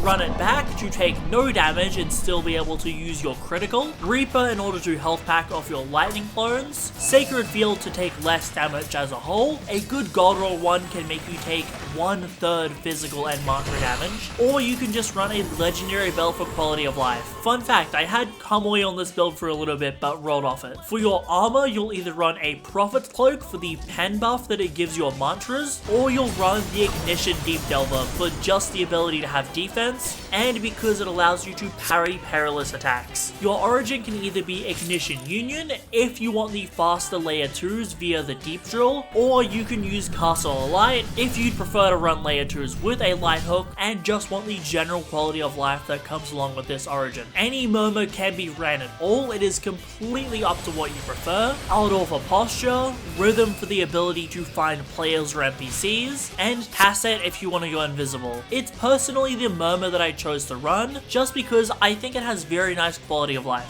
Vitality is ran on all the builds, however you could swap it out for proficiency if you just want more damage. The reason we're running Vitality is because it reduces the health drain on Flame Within, meaning that you can keep it active for longer while maintaining the perfect flash talent. And I also want to debunk something that most of you are thinking. A Moon's-Eye Totem is not at all required for this build, unless you want to get an unnecessary amount of mantras. I purposefully progged the M1 version of this build without any Moon's-Eye Totems or Knowledge Quests pre-shrine, and I still managed to get it while missing 1 mantra hand and 2 free talent hands. That's also without using Shrine of Blasphemy, so I technically missed 3 mantra hands. I wanted to do this just to debunk the common myth that you need a Moon's Eye, and that's not true at all. As long as you play slow and use Mystic, you'll be fine. You can always go watch the prog if you want to see how I did it. You'll also always be using the Parasol Planter head equipment,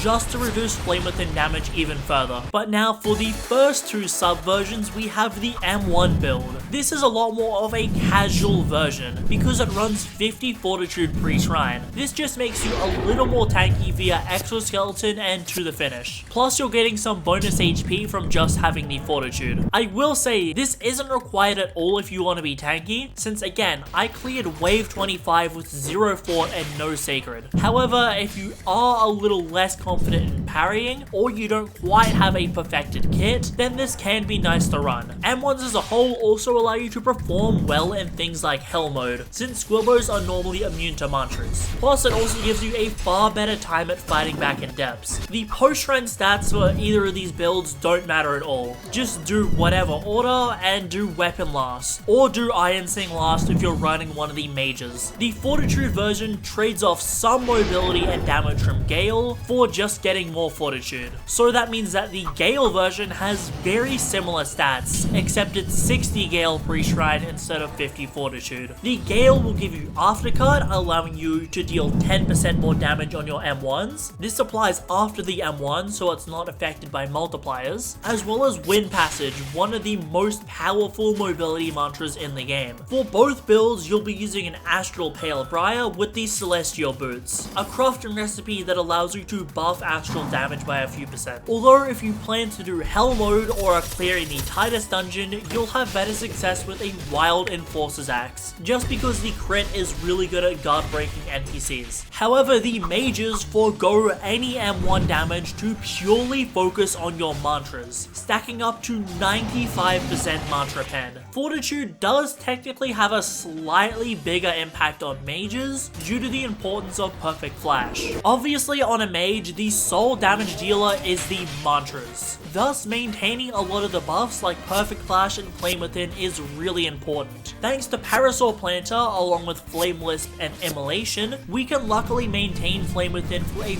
really high amount of time. Although if you do start taking damage, you could always put a Bloodless Gem on Oxidizing Rush, as this does heal you a good chunk of health. However, the second version just moves the Fortitude into Gale, allowing you to get Wind Passage and Wind Step. So it's up to you if you want to trade off some defense for a little bit of mobility. In the end though, it's just up to your preference. Now you might be wondering, why 100 intelligence post-shrine? We do this for 3 big reasons.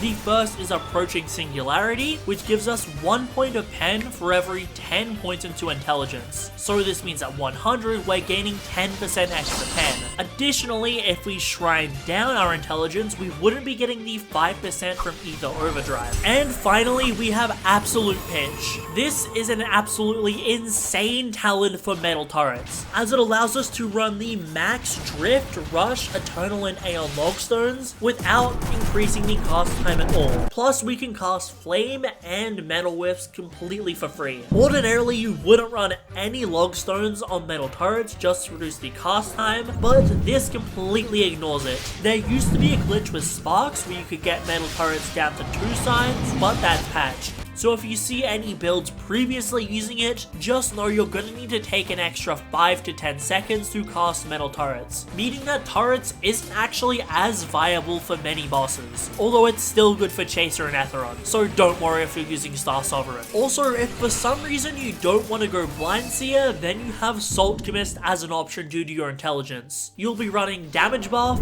regen, and damage resistance potions. You can easily Oathbreak Salt Chemist or Blind Seer and swap between the two an infinite amount of times. Going back a bit, speaking of mantra mods, I'll have the list for both the M1 and the mage build in my Discord. This just lets me update the list if the meta ever changes, since I obviously can't edit a video in post. I've optimized these mantra mods to be the most optimal they can be for ether cost, meaning that you're not spending extra ether on on stuff like lightning assault or wind passage. Final bit for the mages. What weapon do you actually run? What you'll want to do on a separate slot is equip a trident spear and motif the critical of it. Then put this critical on an iron spear.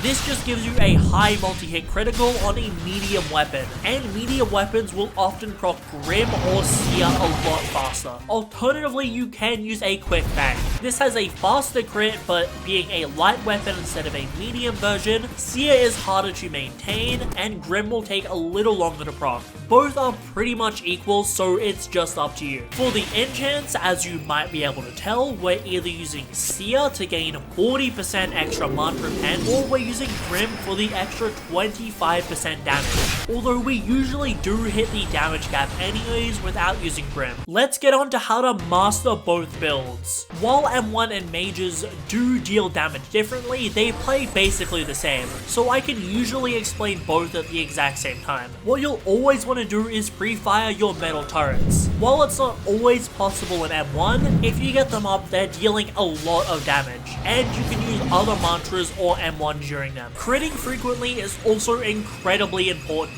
It allows you to proc enchants and maintain the stacks on them. Not to mention, you can also proc a lot of the Scrap Singer tree, as on critical, you'll drain the monster's armor, regenerate your own, and summon Artisan Blades. These are another source of passive damage that can deal thousands over a fight. Setting up Metal Rain is also very important. This is a long-lasting, high multi-hit mantra. While its damage isn't insane, it can pair very well with Scrap Singer and allow you to build additional chain stacks. If you're using the M1 build, then you'll simply just M1, cast a mantra, and repeat. And don't forget to repeatedly inhale Wind Passage on the M1 build just to maintain aftercut. Whereas if you're using a mage, you'll just spam your mantras and then critical whenever that's off cooldown. If you're having any trouble, just copy the gameplay that I've been showing on screen or video, or just go to my runs on speedrun.com. Silas Beam is your nuke mantra. It deals multiple thousands of damage. However, this is actually true damage, meaning that it ignores all resistances. It's why I hit the Doom of Tanthril for so much damage. The only downside to it is it has a lot of wind-up, but the payoff is absolutely insane when you land it. Now to go over the movement techs and other synergies,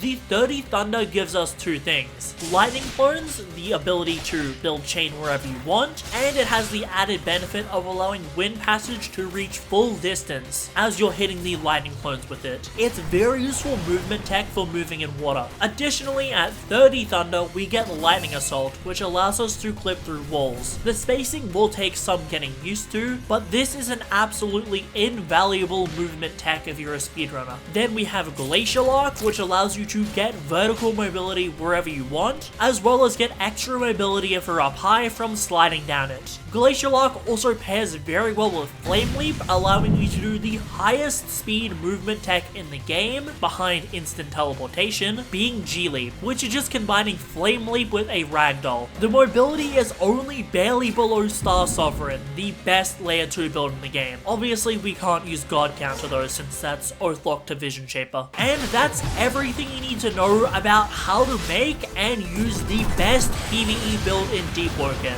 This is an absolute must-have build if you want to farm tons of relics while moving insanely fast, taking very little damage, as it's almost unheard of for a boss killer to clear wave 25, and want to absolutely melt everything in your path, as this build puts up top tier, if not the literal best times for any bosses.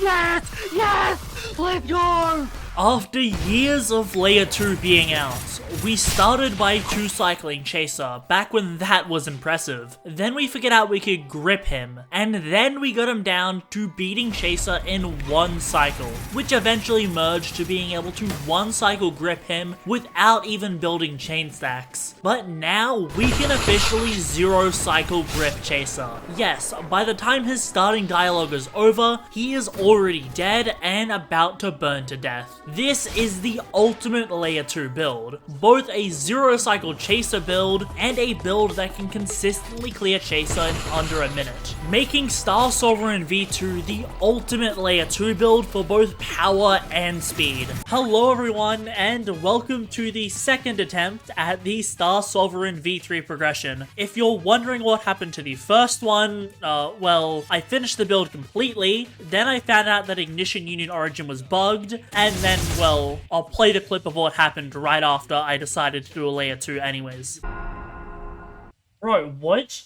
I clipped out of bounds with lightning impact and I just died instantly. Yeah, I pretty much just instantly died, no reason, no warning. I died to gravity despite having a Tyrian pendant on, so like, I have no clue what was happening there. I did restore the slot just because I have a bunch of ether equipment on there, but it doesn't matter anyways since that build was very specifically made for the Ignition Union Origin, and well, if the Origin doesn't spawn you in the right place, since it's currently spawning me at the Lighthawk area, then there's just no point to making the build. So that is why I'm progressing this build instead. While in terms of pure speedrun ability, it isn't the fastest, the main gimmick of this build is going to be the fact that I can zero cycle chaser on it. I'll give you a little bit of backstory on this. So initially, I did a stream trying to zero cycle chaser. I privated it just because the build itself wasn't working, and I didn't want to lead people to thinking it was possible. The build that I based it off was the standard Iron Sing speedrun builds that people are running. Since as of right now, you can one cycle grip chaser without chain just by using metal turrets and metal rain, since those build chain really fast and deal a lot of damage. So I used that blueprint along with another talent called Rending Impact, which has the unique effect of managing to knock down chaser and extending the zeroth cycle. The zeroth cycle is just when you're talking to him, by the way. So I combined those two so I could get an extra M1 as well as extra time of metal turrets dealing damage. Unfortunately, it didn't end up zero cycling.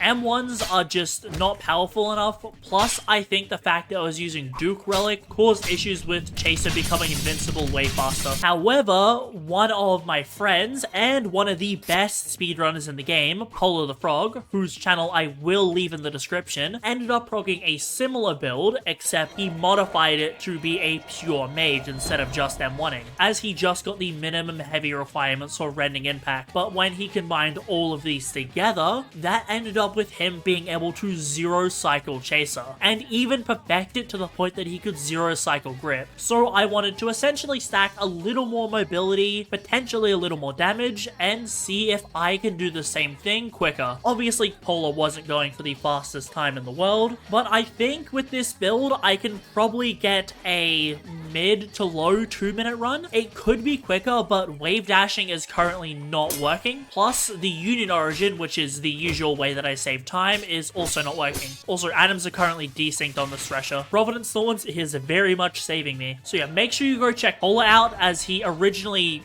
attempted this with Pure Mage after seeing me use Hybrid. So he did get the first zero cycle grip, and I want to see if I can make it a lot more viable in normal runs. This could potentially be the new meta for speedrunning, although because I'm not going a pure mobility build, it's not going to be perfect. Heavenly Wind, I would normally get that, but Gale Lunge is what I need to get. Something that wasn't in the game when Polar progged was the new Saint Sworn requirements of 50 of each element. This means that I can save points on Shadow, an achievement that I don't normally go. Oh, okay, Angel's Wedding. I might want to lock in for a little bit. And, oh my god, this Angel isn't dead. What? Okay, there we go. I don't have a Flame Mantra, so I can't burn them, but as long as this Angel doesn't go super bad, I should be fine. Angels are still one of the hardest things in the game, I can't lie. They just hold S, they use mantras, and they deal a bunch of damage if you miss a parry. I'll keep leveling up Gale to 50.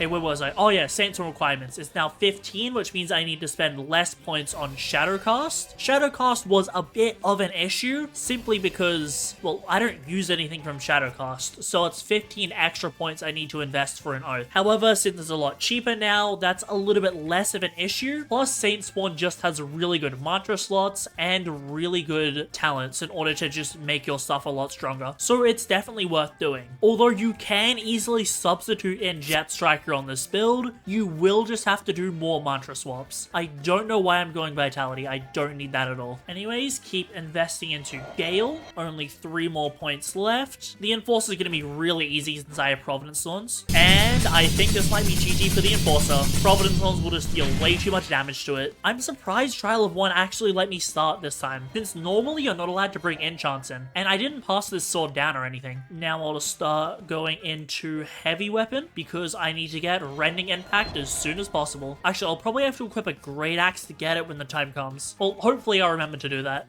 Don't need any of these. Guess I'll just grab Aftercut. Fire Gun is going to be good post-shrine, however, oh yeah, I forgot. Burning and Freezing is currently bugged. I'll just grab Warden's Blades for now. Now let me keep investing into Heavy. We might get to the end of the pre-shrine at the end of Trial of 1, I can't lie. This is a very easy pre-shrine, and the post-shrine isn't too hard, since it's mainly just a bunch of element training. Golem with these Stone Knight with desynced animations is really hard. Okay, thank you, Providence Thorns. I am still not used to the new Golem animations, which aren't so new anymore.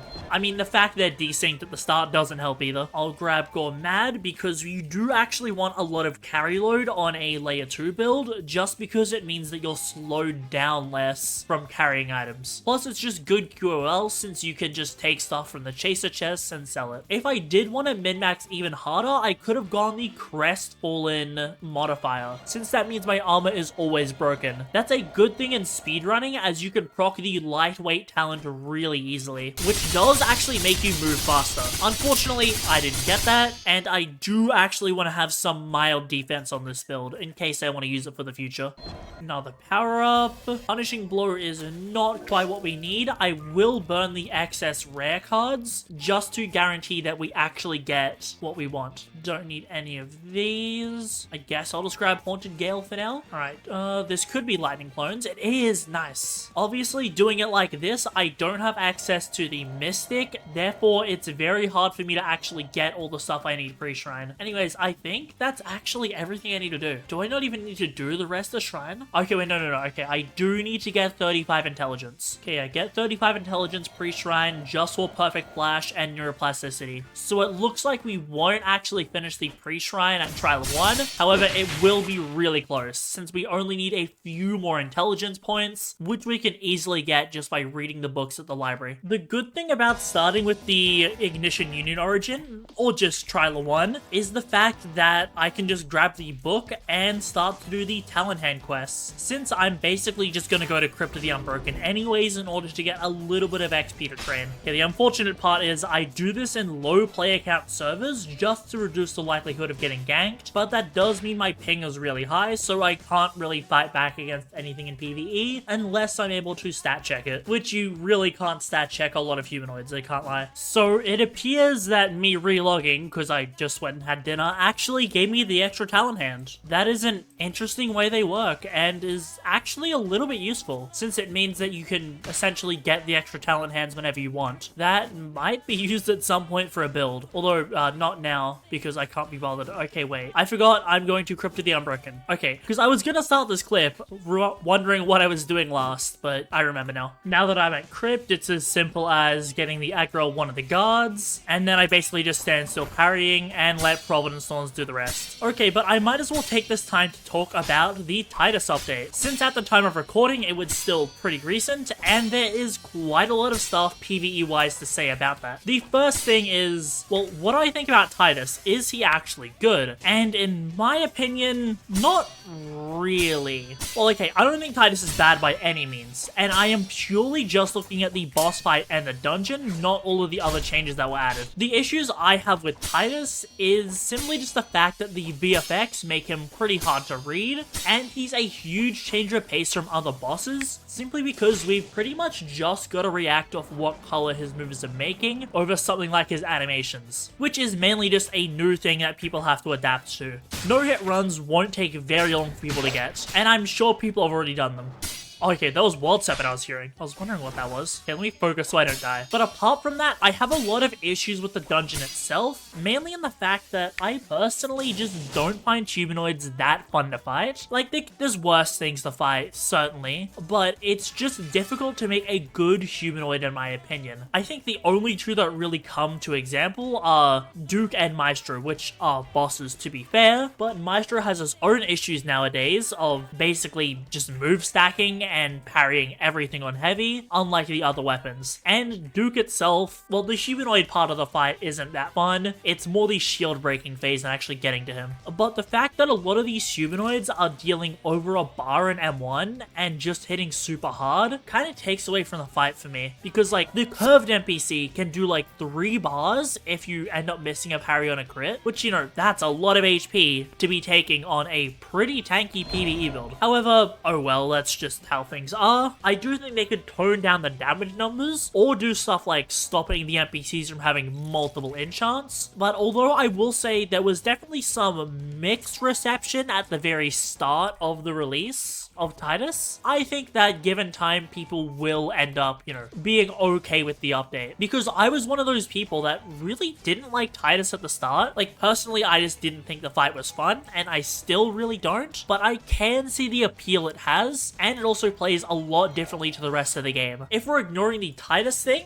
I think, you know, more depth to the equipment system is also really cool, and I do like it. I'm pretty sure a lot of the recipes are going to get revealed with time, since it is pretty unfun to just randomly put stuff in the crafting recipe and hope that you get something cool. Okay, let's check this chest. I might as well loot it so I have stuff to grab. Apart from that, there was one other massive PvE change this update, that being the unfortunate fixing of Poser's Ring. For those of you who don't know, Poser's Ring basically scaled twice, allowing you to reach, well, a lot more damage than you should have. However, the thing is, you needed to be at max chain and flawless the enemy for it to actually be worth it. Because if you didn't, then Poser's Ring really wasn't that strong. However, now that it's fixed, medium PvE is pretty much dead. Light and heavy still do exist, and they are decent, but compared to how good medium was at its peak, PvE builds are a lot less diverse nowadays. Since medium was always an option, it was just not many people were skilled enough to make use of it. So yeah, I kind of hope that they add it back, because that was a really cool interaction with Poser's Ring, but if they don't, well then it's just up to light or heavy. As for which one of those is better, that is sort of indecisive. I am testing that with Lunar Lord V3, which was actually meant to be the prog in place of this one. It's just that with Lunar Lord basically being my flagship best build nowadays, I do need to take extra time to just make sure that the build has enough feats, whereas with Star Sovereign, people only really make it for Chaser and Sword of Atheron, so it's a lot more simple to make. Also, I don't know why I went to the banker. Okay, I will keep reading the encyclopedia till I power up. Power up? I've just been sitting in guild base spamming the encyclopedia because I honestly think it's faster, plus I can just leave an auto clicker on and actually start to edit the footage.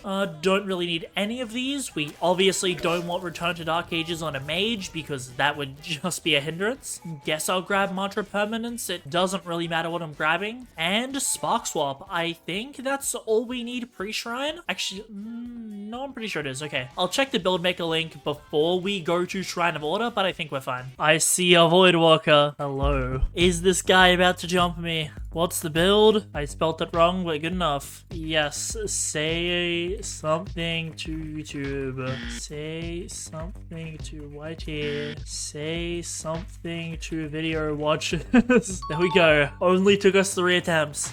X girds. I love you. I'll give it one of these. Okay, we ended up getting 35 intelligence. However, I still need to get some extra cards pre-shrine. So I think I'm just gonna head over to Etris in order to buy a battle axe. That way I can actually get rending impact, and then I just need to get neuroplasticity and perfect flash, which won't be too hard. I also realized that I actually need to unlock Shadowcast because I forgot to start with it, so I'll just transfer over some more Umbral Obsidian and go to the depths to do that. What is worth discussing is a question that I actually get asked quite a lot, and that's how do you actually get into speedrunning? Now, if you're a PvE player, you don't necessarily need to go go fully in on speedrunning, but it will save you a lot of time and make grinding for what you need significantly easier if you do actually understand speedrun tech. And the best way to do that, in my opinion, is to join the Speedrun Discord. I'll leave it linked in the description below my own. Obviously, in the Speedrun Discord, we cover all sorts of speedrunning stuff, and there is a lot of top runners in there that are more than happy to explain some of the tech that we use. Plus, there's a lot of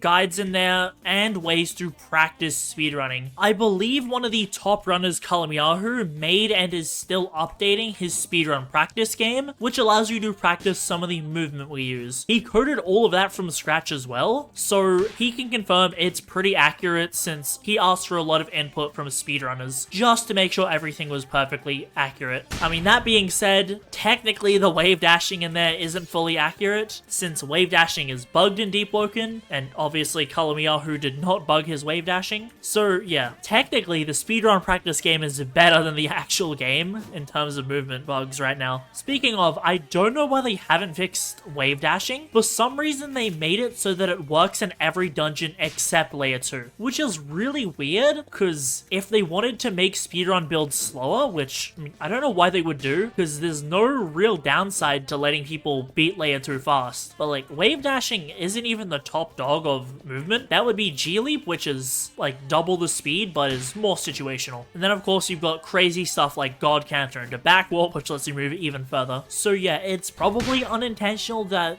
wave dashing still doesn't work, and hopefully they end up fixing it soon because it's been way too long and the speed of this build is not at its peak simply because I can't wave dash or abuse the Ignition Union origin because it just doesn't spawn you at the Union base in layer 2 and spawns you at regular light hook entrance without Bonekeeper being done and with no light hook, so it's just a strict downgrade. Speedrunning as a whole is very daunting to get into at first because, well, obviously you're only seeing the runner's perfect runs and not the hundreds of other attempts that have failed. That being said, it does take quite a lot of skill as well. Like, I myself, I'm not that good at speedrunning. Specifically talking about layer 2 speedrunning, I'm not particularly good. There's a lot of tech that I definitely need to brush up on again, and stuff like G-Leap, which is, well, the main movement tech that takes you from Generator all the way to Furfire Caverns, took me about a day to get good at, and now I'm probably still pretty much 100% consistent at it, since it was just a matter of learning where to aim and how high to aim my Glacial Arc. There's definitely a lot of simple stuff like the Spark Swap for Bonekeeper, wave dashing when it works, and stuff like Gripping Chaser that is just general stuff that you can take into a lot of builds and just save you even more time. I kind of just realized that I should probably get coal just because post-shrine and towards the end of the build, I do like to farm Ferryman, and thus if I get coal now, I can just craft an Umbral Flint. Luckily, we were pretty close to the Legion Cave, and I happen to know that a few ores of coal spawn here. I already have the Umbral Obsidian since I just picked up 99 from my bank a minute ago. For some reason, I have like 300 stored in there, so I mean, I guess that's convenient for situations like this. I'll just go ahead and craft the Umbral Flint.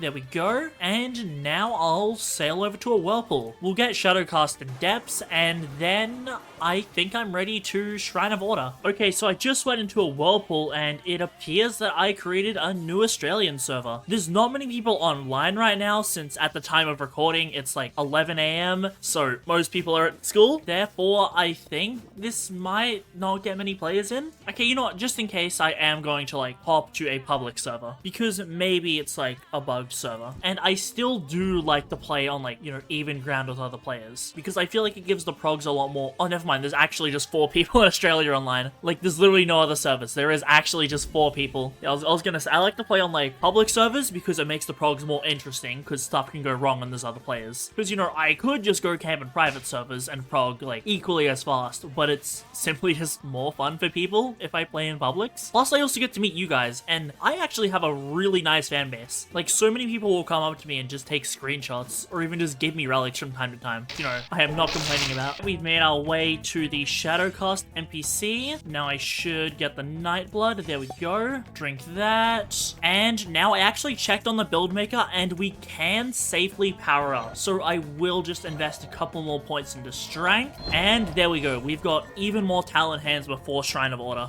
Perfect Flash. That's one of the cards we needed. Neuroplasticity. I think that's the other card we actually needed, and I don't think we actually need anything else. I mean, I guess I'll grab Eureka because extra carry load can't hurt. The more carry load you have, the less you're slowed down by the weight in your inventory. So it's technically more efficient to run a lot of carry load, although it's probably a very, very small difference. There we go, another carry load, and more song chant. Okay, let's head over to Temple of Hearts. So just looking at my mantras, we pretty much have everything that I need. However, I do want to get Heavenly Wind. Although this mantra doesn't work currently, it's almost certainly going to get fixed in the future, so when it does, I actually want to be able to use this build at full power. I'll go to Unification and unify two mantras that I don't really need. Get rid of these two, and okay, not what we needed. I'll reroll Gale Trap. Go, get rid of that. 1 star. Okay, Updraft. Looks like we're going to be using a lot of knowledge. I probably could have just done Mantra Quest and Surface if I remembered. Okay, we're getting pretty damn unlucky. Get rid of Tempest Blitz. And there is Heavenly Wind. Alright, we didn't actually need this mantra again. It's more just I want to do it for safe. Also, I like to log when I see a player. There is a man with a spear, but you know what? It kind of contradicts me just logging from that guy chilling, but I am going to trust him. Let me just go up here, and I guess I'll check for any, like,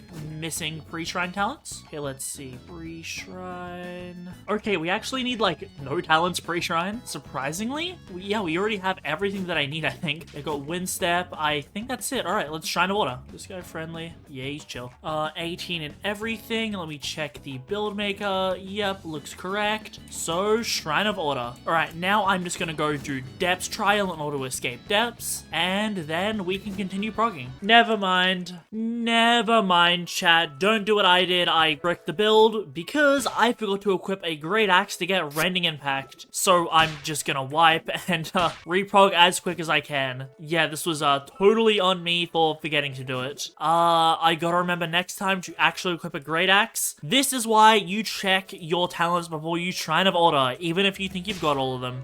Better to be safe than have to reprog. I mean, it's fine though, we didn't lose that much time, but you know, it's like half an hour I gotta spend getting the stats. Okay, that didn't take too long, luckily. We managed to get back to the same point. I checked, and I have Rending Impact this time, so 18 and everything, and we can Shrine of Order. Let's hope I don't need to do the pre-shrine a third time. Guys, this is why you actually, you know, check your stuff before you shrine. Don't act super overconfident like me. The first thing I'm gonna do, though, is Shrine of Mastery Shadowcast all the way down to 15. With the new Saintsworn Rex, we can interact with the pillars post-shrine as well, due to, well, having all these stats. So now, I'm just gonna save time by idling out, go to Hive, and keep progging. Actually, no, I think I'll get my Oath early. I feel like doing that for a change. Because we spawned at Eatris, I'm gonna go to the easiest pillar from here, which is the Frostraw pillar at Crypt of the Unbroken. Just arrived at Crypt, and I believe I hear players clearing it out right now, so this just means that I can easily go through. The first one is the Frostraw one, and that is actually the hardest because it's an insta-kill on the floor, and a lot of the stuff collapses. But I think we're good just because of Gale Leap. Jump across to here, and there is 1 out of 6. Alright, I'm going to head over to the Gale pillar now by resetting. I think it's about time that I finally talk about a very decisive topic in terms of PvE, and that is simply what is the best PvE build in the game. And I once again have to state that a truly singular best PvE build is impossible. There just cannot be one best PvE build. A lot of people think a generalist means you can do all the content in the game, which, okay, Deepwoken devs aren't designing the game to only work with a certain type of build. Well, like, correction, Deepwoken devs aren't designing the game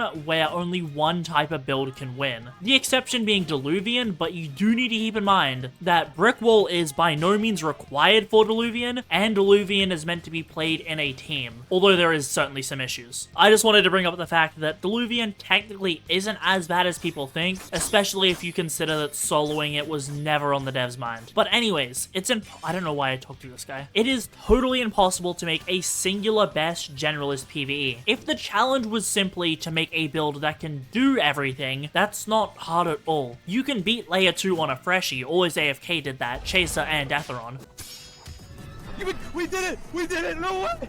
you just need time and skill. So by that means, the best PvE build would be something like Seraph Soul. Then comes the part that most people don't really consider, and that's the fact that efficiency matters. Let's just say that you needed to do a bunch of layer 2s to get medallions for dye packets or enchant grease. Sure, you can run something like Seraph Soul. You're going to be able to kill Atheron in one cycle without too much issue. But the time it would take Seraph Soul to clear multiple Atherons compared to the time that it takes something like Lunar Lord or Star Sovereign is significantly different. It's so much slower that you're better off reprogging an entirely different build because you're just going to have something that's more efficient. Okay, so if you try to make a Diluvian build, then you're going to have a build that's just inefficient for bosses. Because, you know, one cycling chaser isn't an issue. That's not really that hard to do nowadays if you just min-max your damage. But it's just the clear time of the actual floor. So what's the solution to this? Well, it's the fact that most people honestly don't care about the Diluvian. Because if we're being realistic, Diluvian is far from meta for relics. It's just the best solo method. Because stuff like Elder Primadon runs the risk of you getting ganked, Enmity requires at least 4 other people, and Titus is new and still pretty hard. Although I'd say once people get used to him, he's a lot more consistent and more fair to fight than the Diluvian. So we ignore Diluvian. What's the best then? Well, then that could be the Lunar Lord Heavy variant. Although the thing is, that specs a lot in 2 mode. My ship's in a whirlpool, I gotta reset. Okay, I'll continue this in a second, but is that guy good? What's his dialogue anyways? Does he even have, I don't think he, oh, okay, I think his boat despawned, but he didn't, so he's now just sitting there. But we're gonna head over to the Shadow Pillar now. But as I was saying before, some people may not care about Chaser and Atheron, because realistically to an experienced player, they don't give you a whole lot. So then, well, you ignore both of those, a different PvE. Some people might not care about Duke or Maestro, different PvE. Some people don't want to do Enmity because they don't have teammates, different PvE. Okay, I think you guys see the pattern here. There can't be a best PvE because everyone does different stuff in this game. The best PvE is simply whatever you find the most fun and what caters to your needs. That is why I say there can't be a true generalist PvE, because it's not a matter of doing all the content, it's a matter of doing the content that you want to do as efficiently as possible. Well, efficiently and consistently. Okay, with that little yap out of the way, I think it's time for us to go to the last pillar, and... wait, it's blocked? Wait,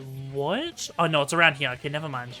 There we go, we have the Oath and can now equip even more mantras. It'll take a... oh wait, can we interact with the pillars now? Okay, no, you can't skip the progression with them. Can you? You can! Oh, I did skip the progression. Nice. Okay, that saves me a lot of time. Now I'll win passage down here, and I say we head over to Hive now and finish up the prog. Now that we're at Hive, we can easily just grind jobs. Since we're the Union Origin, we'll get extra XP, therefore this is gonna go extra fast. Plus, I did equip Vow of Thorns, so the reprog just because I wanted it to go extra fast. Ordinarily, I wouldn't recommend doing this as Vow of Thorns is just, well, a downside most of the time since you have to spend a lot of time getting out of depths. But for this one time, because this build is pretty much only going to be in layer 2, I figured it was worth running. Also, I'm just going to take this NPC and parry him with Troubling Storms. I don't really know parry timing for Blood Rain mantras since you don't see them in PvE very often. Oh, that's way too much for me to parry. Can someone get this NPC off me? I can't actually fight him that well. He's tanky though. Like, that's a lot of Providence Thorns that's hit him. Anyways, let's start to get our strength up. I'm gonna go to 25 burst. Also, getting all these extra powers just means that I can breeze through a lot of the more annoying elements like Iron Sing with auto-didact points. So 2 more. Wait, is this is not my guild base. Well, we got all the strength we needed anyways, so I guess we start to grind out agility. Actually, no, let's do this first. If I only need 2 more Frost Roll points. I do need a bunch more flame, but realistically, I only actually need 20 for now. Actually, no, I do need to get 30 because I need Flame Leap and Flame Sentinel. Flame Sentinel isn't really doing a lot on this build. It's more of a, if you fail the Zero Cycle, you can still kill Chaser in the next 10 seconds. Because we're at the point where Zero Cycling Chaser could actually be faster than the Slam Dunk Insta-Kill. It's just that Zero Cycling at the moment requires you to build up to max chain, which isn't always viable in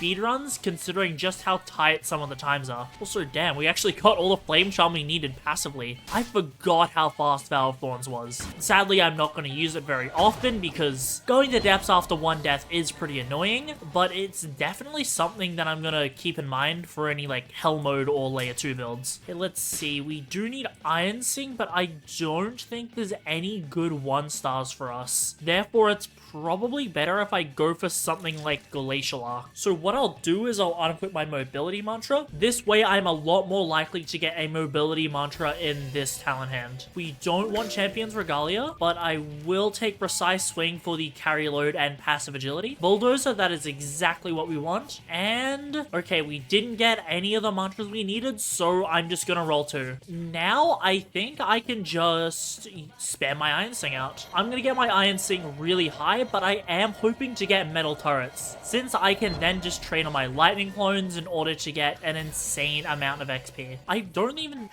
we can get reshape and remold, so there is a point to getting Scrap Singer. Now I'll get Flaming Flourish as a secondary way to light Chaser on fire. Since we're not going Eruption path on this build, it is an option. More Erudition, then I'll spam out my Iron Sing even more. Okay, we won't get another power through just straight autodidact, but that's fine because we should roll metal turrets here. I'll get Song Unforged just to get more of the Scrap Singer tree out of the way. I'll get Evasive Expert because this build actually can get Ghost and it's just free passive agility. There's metal turrets, but I do need to modify it to be better against lightning clones. So I'm just going to transfer over some mods. The easiest way to do this is for me to hop on my Kamui slot and go to the person that sells sparks. I will need a magnet spark as well as 2 multiplying sparks. 1 for lightning clones and 1 for metal turrets. Okay, never mind. I just got called broke. Okay, let me go like sell some enchant stones or something. I don't use the slot very often, okay? There we go. 2 enchant stones is more than enough. I did a bunch of enmities on this back in the day, so I do have a ton of extra stones lying around. Grab 2, and now I'm gonna hop slots over to a slot near Eatris just so I can buy the mods over there, since I will need a lot of them. I don't really know what I need off the top of my head, so I'm just gonna spam by a bunch of the ingredients. Because I'm running a pure mage, I'll have a lot of ether, and thus can sort of just spam a lot of modifiers without any downside. And now that I've transferred all the mods over, I can just grab them out of the bank and go ham modifying my mantras. Although I'll probably only do metal turrets and lightning clones for now, just because those are the 2 things that I'm going to be using for training. Everything else can come later when I actually have my final set of mantras. So now that we've got our lightning clones fully modified with log stones and metal turrets with all of the rush and drift shards, we essentially just spawn in the lightning clones like I just did and let the turrets kill them. Because I'm dealing damage to something with Iron Sing, I'm gonna get a lot of training XP. I'll be able to easily power my way to 75 Iron Sing. Because of that part of the prog, I'll need to go to Ferryman to uncap. As I'm sure you've noticed, the main change from Star Sovereign V2 to 3 was the removal of the High Flame and Frost. This is because Iron Sing alone allows us to get to that 0 cycle chaser or even 1 cycle grip mark. This just means that we have a lot more points saved up in order to go stuff like Saint Sworn or go high agility for more movement. It just gives us a lot more freedom of what we can do with our points. That being said, the original Star Sovereign V2 is still just as strong as ever and can pull off all these same feats as before. So in the event version 3 is nerfed, V2 is perfectly fine.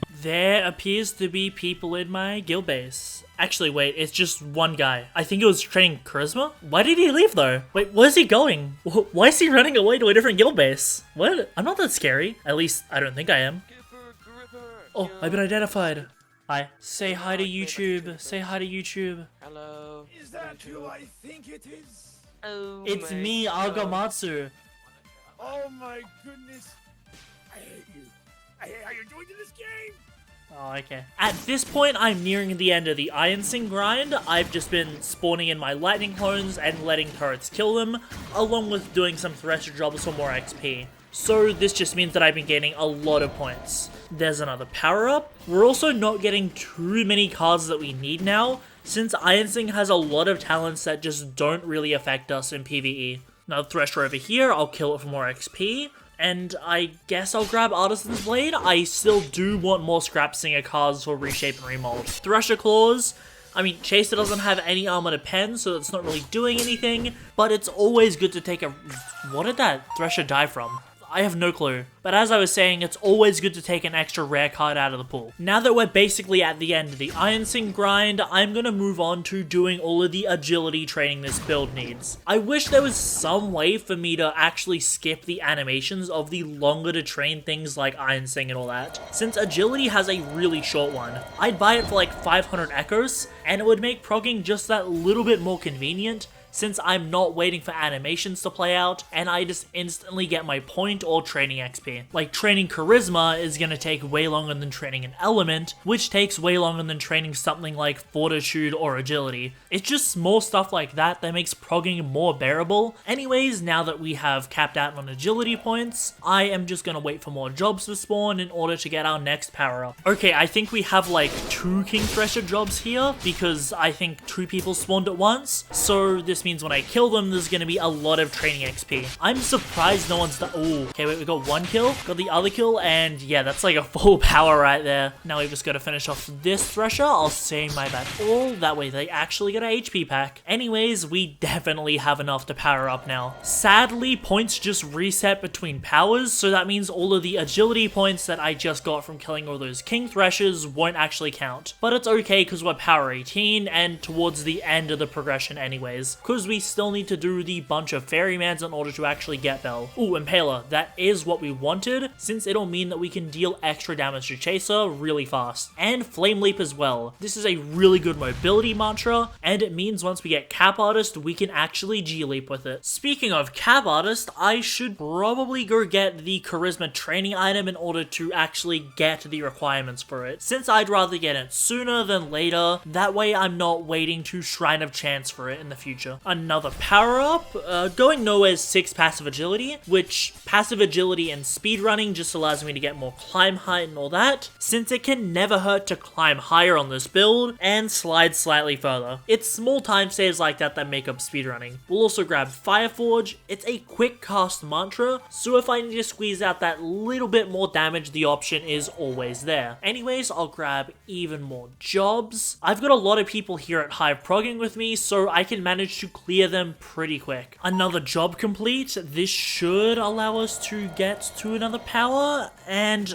okay, just short, but it's fine because there is another spawn right over here. I'll just place metal turrets and let them do all of the work for me. And there's a Thresher dead, and me all because I definitely combat tagged someone. And now, there we go. Another power up. We're at power 20, so that's pretty much the- Wait.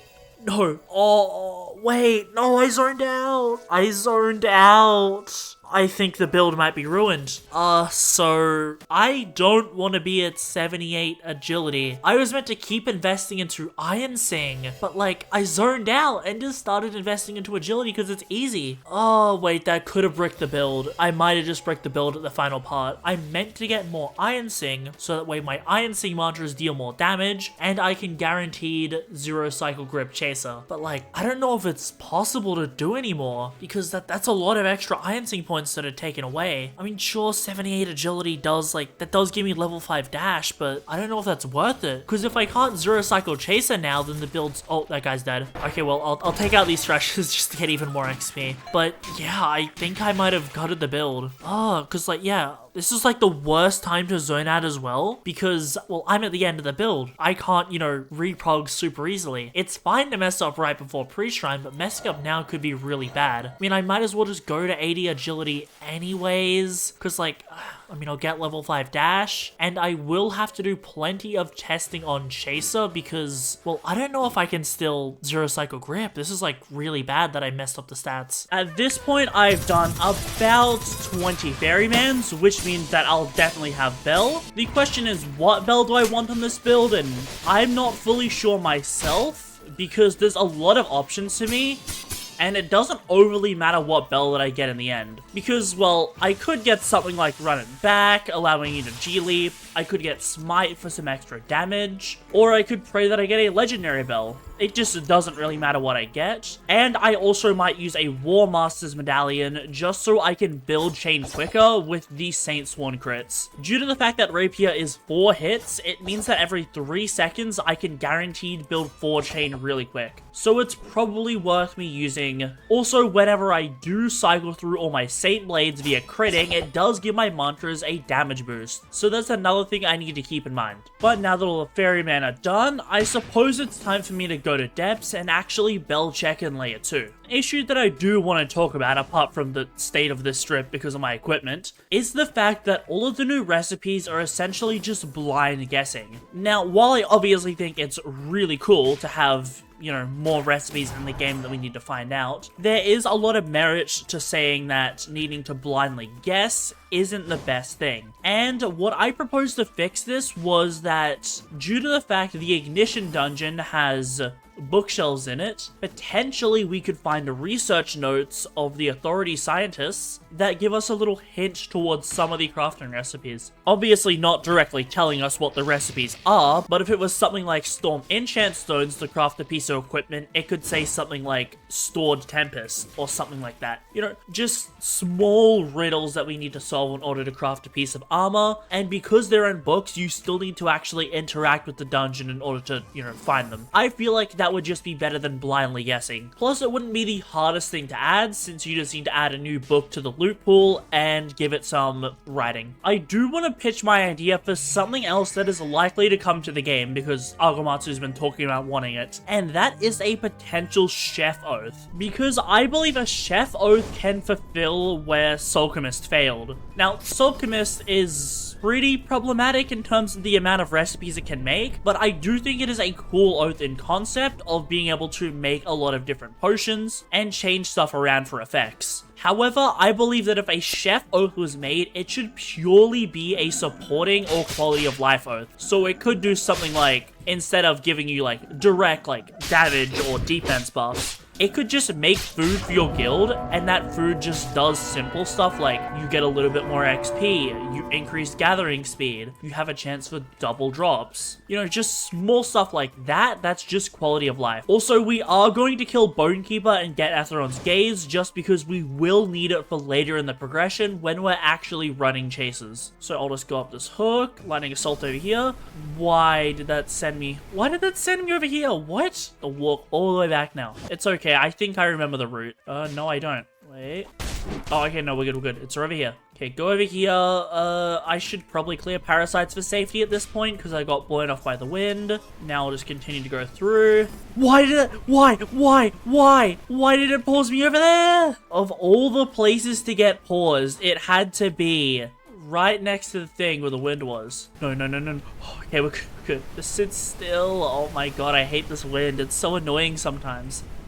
I can't believe I actually got paused just over the edge. Like, I could not get any unluckier. Honestly, the wind in layer 2 is just kind of annoying nowadays. Actually, no, there is a boots item that makes you immune to the wind. That might be worth running on my ether kit just for quality of life. Okay, we're just gonna kill the Bonekeeper normally for this first time, and of course he spawns on the other side. That's only a minor time loss. If I got the better spawn in front of me, then I would have been able to burst him down faster with Metal Rain and Warden's Blades to build chain and all that.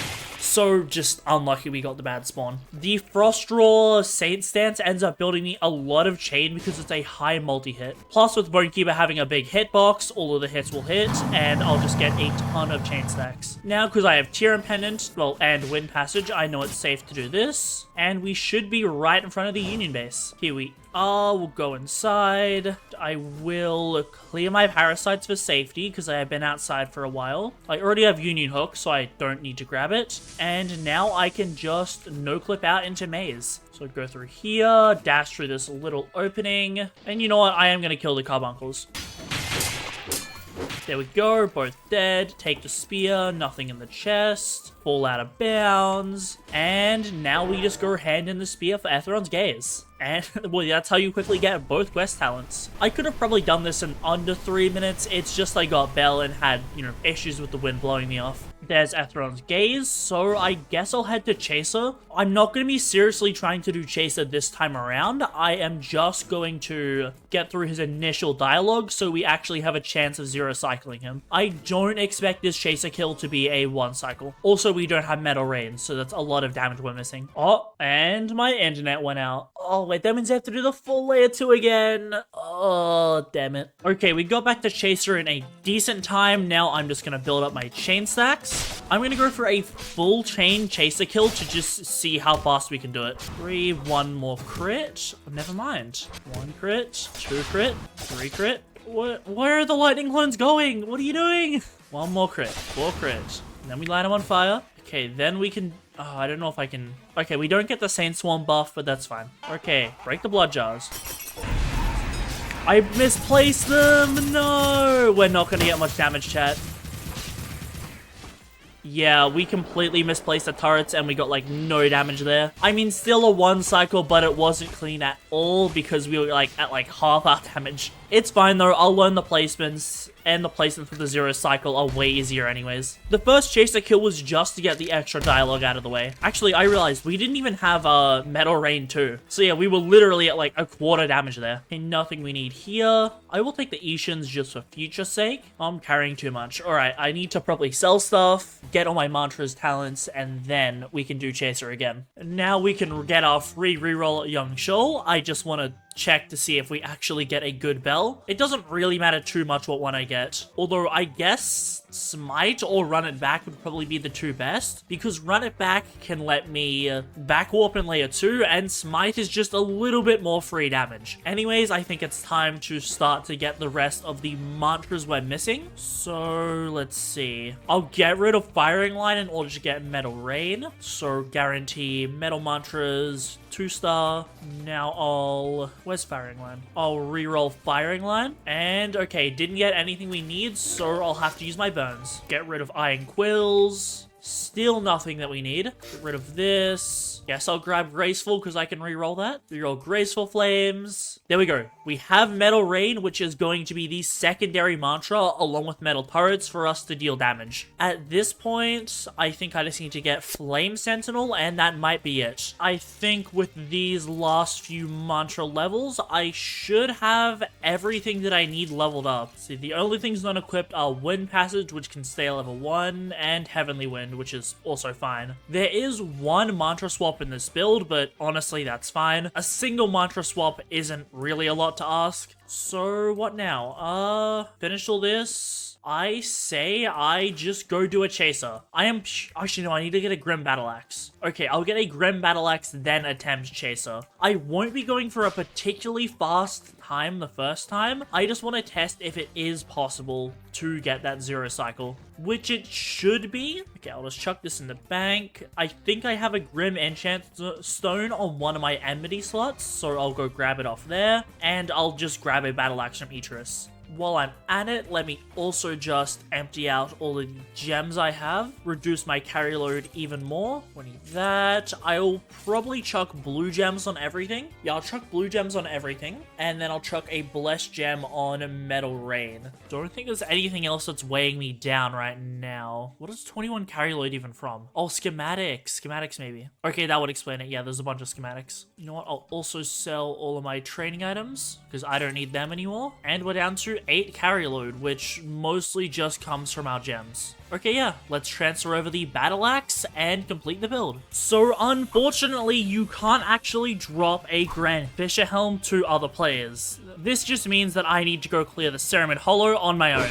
It's fine, though, because I have a Diluvian build not far away, so I can just clear on it. Technically, at this point, this is an unobtainable Diluvian build due to the fact you can't get Steam and Crystal anymore, which was a very unfortunate change that I hope they revert at least for Crystal, because I don't really see too much of a downside to letting people keep Steam and Crystal. You could maybe make Eruption exclusive since that changes Flame Charm a lot, but chilling in Crystal doesn't change as much, so I think it's more fair to keep. I don't know how deep we need to go in order to get a Grand Fisher helm, so I'm just going to kill what I can. Hopefully we do end up getting some sort of a ceremony rework soon, since I actually don't find this dungeon to be that bad and think it has a lot of potential, mainly in stuff like environmental hazards, and just a lot of RNG on different things you can face. Obviously, right now the dungeon is far from perfect and certainly has its flaws, but I do think it could be really interesting. I believe ceremony work is the next big thing on the devs checklist anyways, so I'm very interested to see what they do with it. Apparently, like, the main systems are in place, and it's mostly just different sorts of maps that we're waiting on for the update to be done. So hopefully that means we'll see it in the next month or two. I am still yet to get a Grand Fisher, unfortunately. Maybe I get it a lot deeper into the dungeon.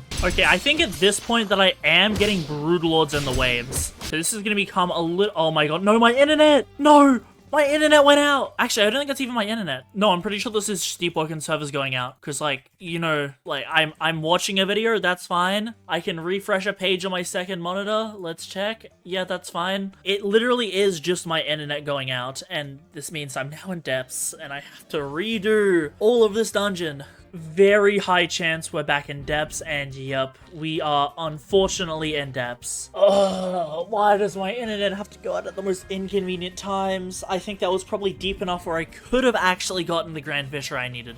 Well, I'll just idle out of depths and we'll run that back. Okay, I think at this point I might be coming across Broodlords, so I should be locking in to get as much damage as possible. I don't even know if they're resistant to new DVM as well, since originally their armor was meant to make them take half damage, but DVM works a little differently now.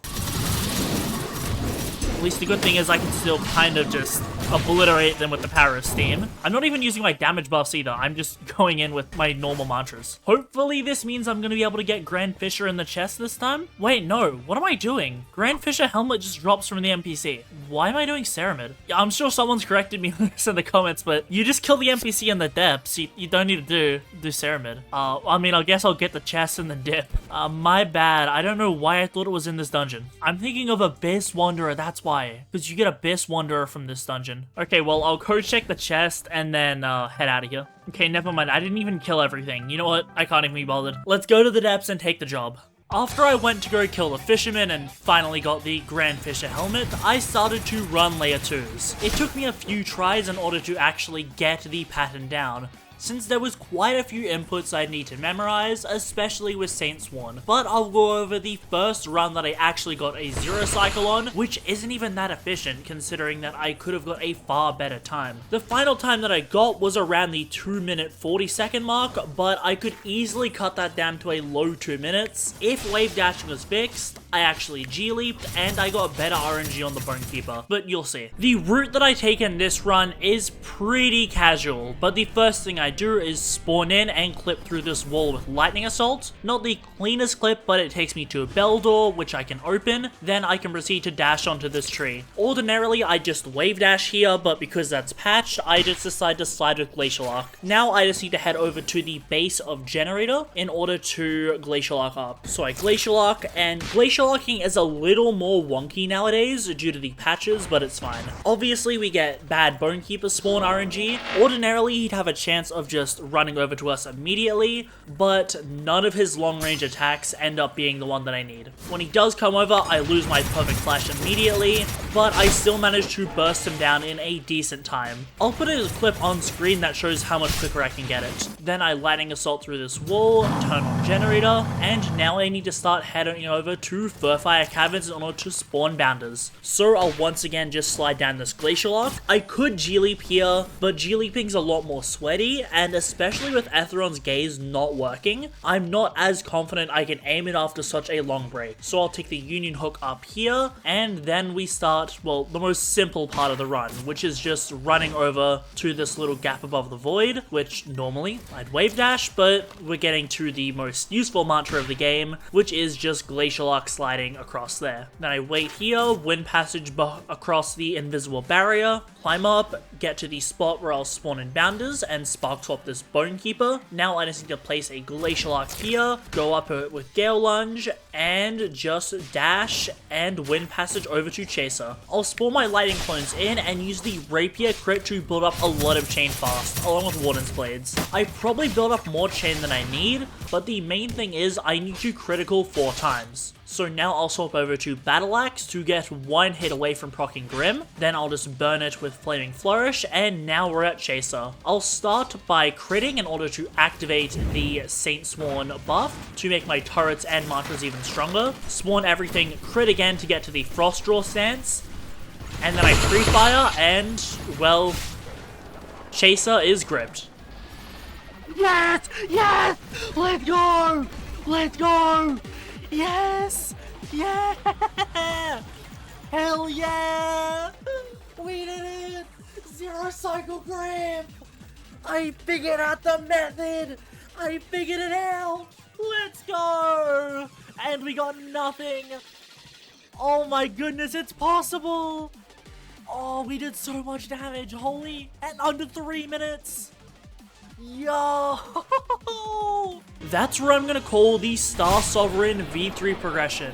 Despite the setbacks that we had in the prog, I still managed to 0 cycle grip comfortably in under 3 minutes. And that's with me taking a very casual route. And the thing is, this is also one of the 2 versions of Star Sovereign V3. The other one uses different strategies in order to clear Chaser in under 1 minute. Sadly, I couldn't show it on video due to Union Origin being bugged at the time of recording, and the build instantly wiping due to another bug. However, both Star Sovereigns are incredibly powerful PvE builds. The most powerful mage build Layer 2 has ever seen, dealing enough damage to 0 cycle grip Chaser, while being mobile enough to clear him in 2 minutes on the same build, or under 3 without even using any complex movement tech. And that's just the first variant, as the second can still 1 cycle grip Chaser without building any chain stacks, but has the unfathomable movement to do it in under a minute, making both of these builds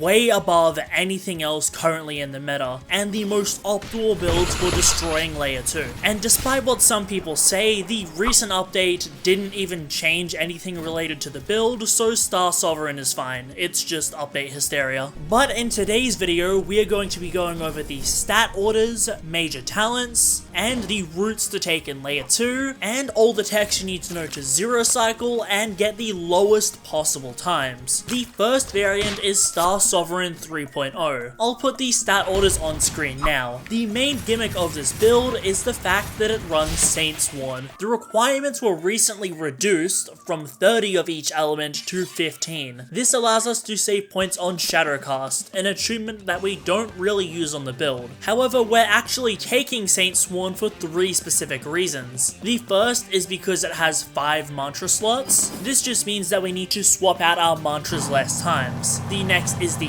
Frost Stance, because this spawns a turret that builds us chain really fast, and it's free damage whenever any one of our mantras hit. And finally, we have the increased scaling. After I do enough criticals, all of my mantras will gain 10% more damage, and their modifiers will be even more powerful. So this allows the build to reach 100 Iron Sing with only 88 element invest. If you want to play at max speed, there's usually only 1 mantra swap required for the build, and that's after you kill Bonekeeper, because you'll swap Wind Passage to Flame Leap in order to do the G-Leap tech, and then swap it back right after. If you don't know how, or don't want to use G-Leap, then there's no mantra swaps at all. As well as 0 cycling, this build can even 1 cycle grip without any chain building, so it's super efficient no matter what you want to do. Now the third build is a combination of this and the next variant, Star Sovereign 3.1. The main thing that separates this build from the previous one is that it goes Vision Shaper, and can only be made on the Ignition Union Origin. While you still can take the Light Hook to beat Chaser, it is just a lot less efficient. Compared to V2, the main change is that we can now go Dash, since we're not spending as many points on our Flame and Frost. However, this build is a lot sweatier than the previous variant.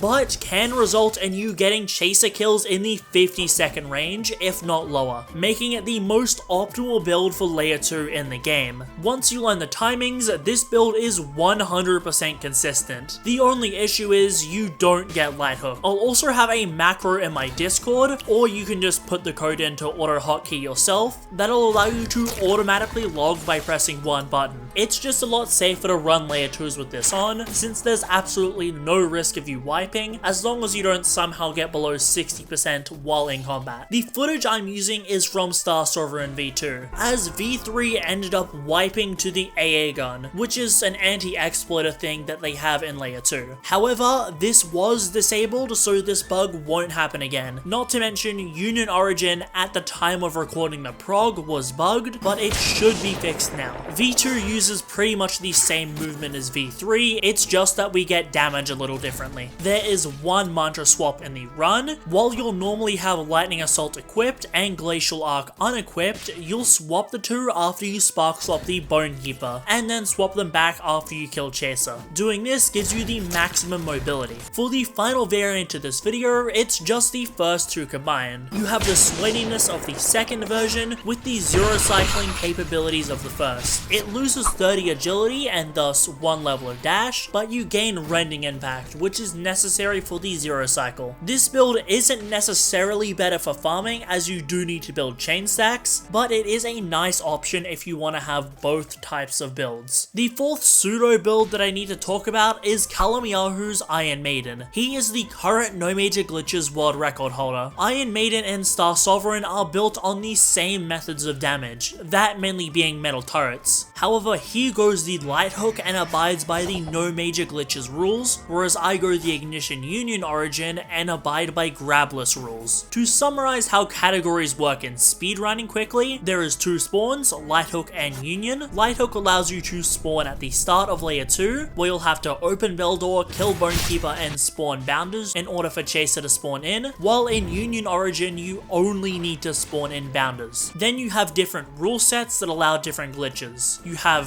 glitchless, no major glitches, grabless, and major glitches. The builds get faster the further along you move. The only reason that Star Sovereign is a grabless build over a major glitches build is because the Chaser insta-kill has a lot of RNG involved, therefore it's not worth doing. Iron Maiden isn't meant to zero cycle Chaser like Star Sovereign, because it's still slower in speedruns by about 10 seconds. The option is always there, but in terms of speedrunning, Star Sovereign v3.1 is the fastest Union grabless build. I'll have all of the mantra modifiers in a list in my Discord, just because I can update that list whenever I want, but I can't edit a video in post. But the modifiers are really simple and you can probably guess them anyways. Before I get on to how to zero cycle, it's really simple, don't worry. I want to discuss how we actually got to this point in Chaser. It started with two runners, Polar the Frog and Kalamiahu, discovering that metal turrets was actually secretly buffed at some point to gain even more damage. This allowed us to develop no major glitches to the point where we could one cycle grip without any chain. Then once I had a look at it, I decided to take it even further. The main issue with not being able to zero cycle was the time Chaser could take damage. However, I knew that by using the Glacial Arc tech, along with Rending Impact and Bulldozer, I could extend it by about 2 seconds. This was a tech I had previously used on Godslayers many months ago, and is what actually makes the zero cycle possible. I decided to prog a test build using M1s and Iron Sing. It failed, possibly due to Whispering Periat giving Chaser his iframes earlier than intended. But Polar the Frog was watching my stream and decided to take it one step further by progging a mage build. This would allow him to purely focus on upping the damage of his mantras, but he wouldn't have the initial damage from the M1s, which didn't matter because utilizing Shardbow to light Chaser on fire, he managed to zero cycle grip Chaser. If you're wondering, Shardbow corrupted at max chain does about 3.5 thousand damage. While when Polar was running, Shardbow was still affected by damage multipliers. Luckily, that being nerfed didn't make the zero cycle grip impossible. So then I took the stats he had come up with, and then I optimized them further to gain even more movement. I'll leave Polar's original zero cycle grip video in the description, as it's a huge hallmark of speedrunning history. Okay, but how do you actually do the zero cycle? Being most optimal, you want to actually actually run 2 different weapons. A Quick Fang with Umbral Knight in order to build chain really fast on your lightning clones, and then a Battle Axe with Grim,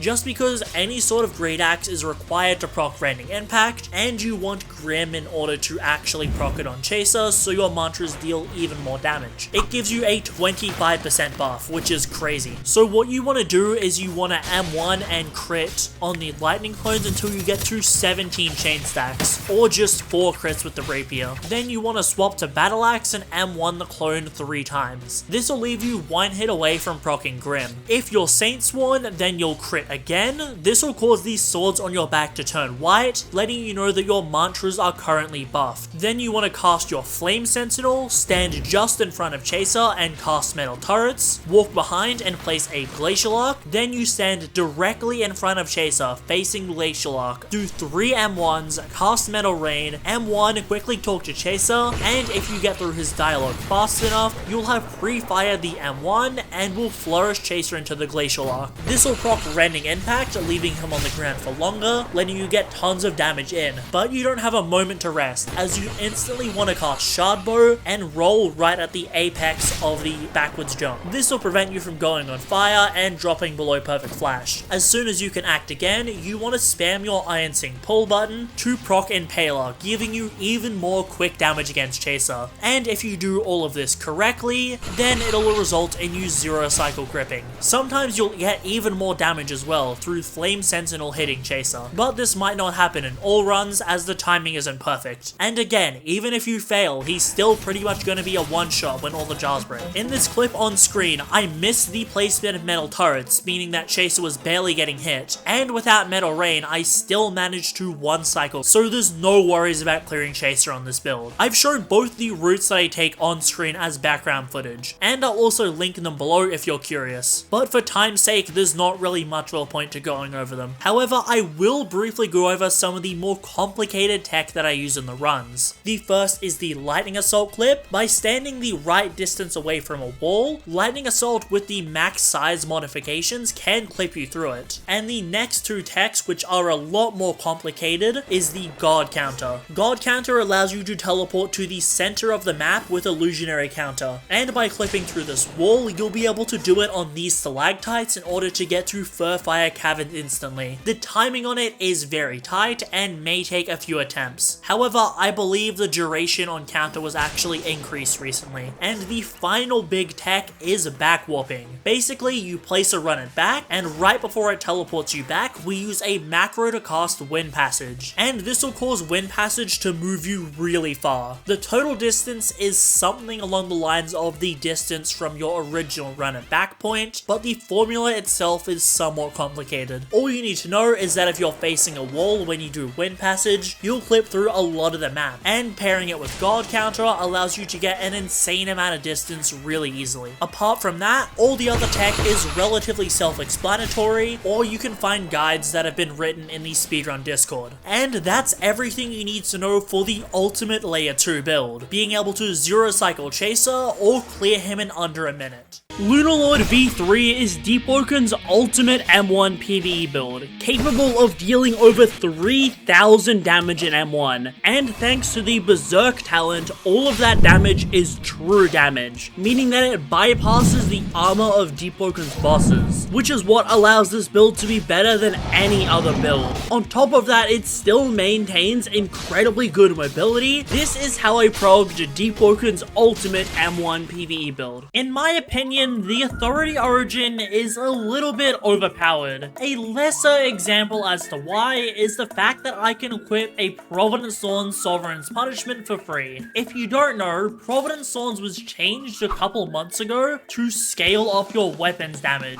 and because a Sovereign's Punishment, even with 0 heavy, is doing more than an Avenger, this actually makes a Providence Thorns Sovereign Punishment meta for progging. The first thing I'm gonna do though is just go to Trial of 1 on this build. Okay, but weapon equipping with 0 investment isn't actually why I think this Origin is strong. My issue actually comes from the faction talents that the Authority Origin gets. More specifically that it's the only faction with faction talents. Like sure, being able to equip a weapon without any of the normal investment is pretty big and probably probably on the stronger side of the faction perks. However, it doesn't really define a build, but talents are incredibly important for a build. I'll give you a few examples of how I'm using some of the authority talents in this build, and it's a PvE build. These talents would be a lot more impactful in PvP. We have the martial brutality talent, which when I'm fighting something with higher HP than me, so literally always in PvE, I'll gain more posture damage. This is incredibly strong for something like a Duke or Maestro because I can posture break them very easily. And then you have the amp talent, which gives you double guard breaks, which is incredibly good in PvE as you're not getting guard broken that often in comparison to when you're guard breaking things. While those two talents, they aren't absolutely insane, again, it's the fact that other origins just don't have those exclusive talents that I take issue with, and is why I would describe the authority origin as overpowered. I've seen some people try to balance it out by saying that the authority origin gets less quality of life, like no guild base for example, but I don't think it's healthy for the game if you're trading quality of life things like guild base or more build performance, since you don't want to make people have less fun in order to make a better build.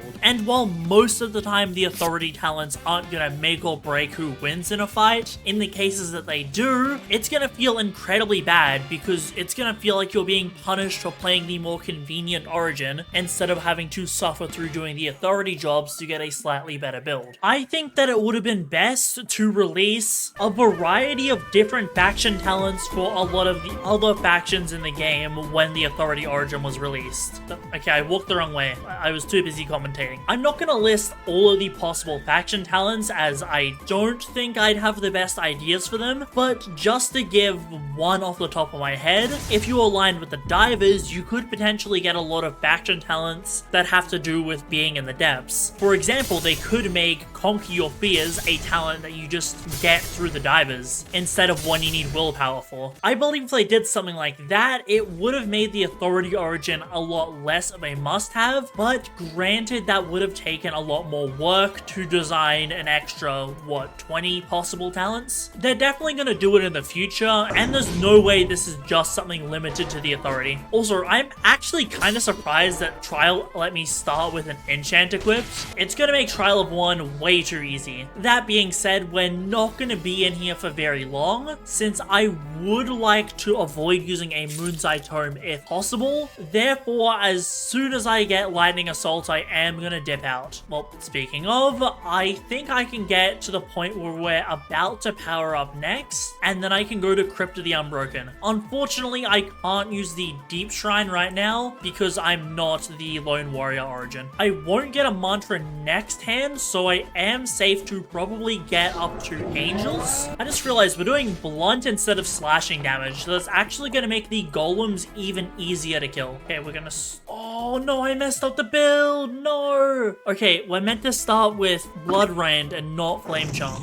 Well, okay, I'll quickly wipe and then I'll get to this same point again. Okay, we're back to where we were, and I just got Lightning Assault, and I luckily got Lightning Clones again through the library quest. So I'll start by going to Proficiency, and this time around I actually have Blood Rend, so we can start to level up the right attunement. The pre-shrine for this build is incredibly simple, and as you can tell, in total we're only going 3 attunements, so actually less than Lunar Lord V2. However, that is partially because Glacial Arc is just really buggy at the moment, and thus it's not even worth getting the Frost Draw. I did decide to remove Flame Charm in favor of gaining Rush Hour, as overall Rush Hour is just a better buff if you don't care too much about your HP. It gives you 15% more damage to everything, which is 5% more than Flame Within, along with actually buffing your Speed Demon's bleed damage by a little bit, which is why I decided to go the Blood Rend over the Flame Charm. That being said, I will still include a Flame Charm variant of this build when I release the Build Maker links, as Flame Charm is a lot easier to use, since the drain on it's a lot less compared to Blood Rend. Okay, I don't know if we're gonna go to Power 4, as I do need to get Lightning Cloak and Spark Swap pre-shrine.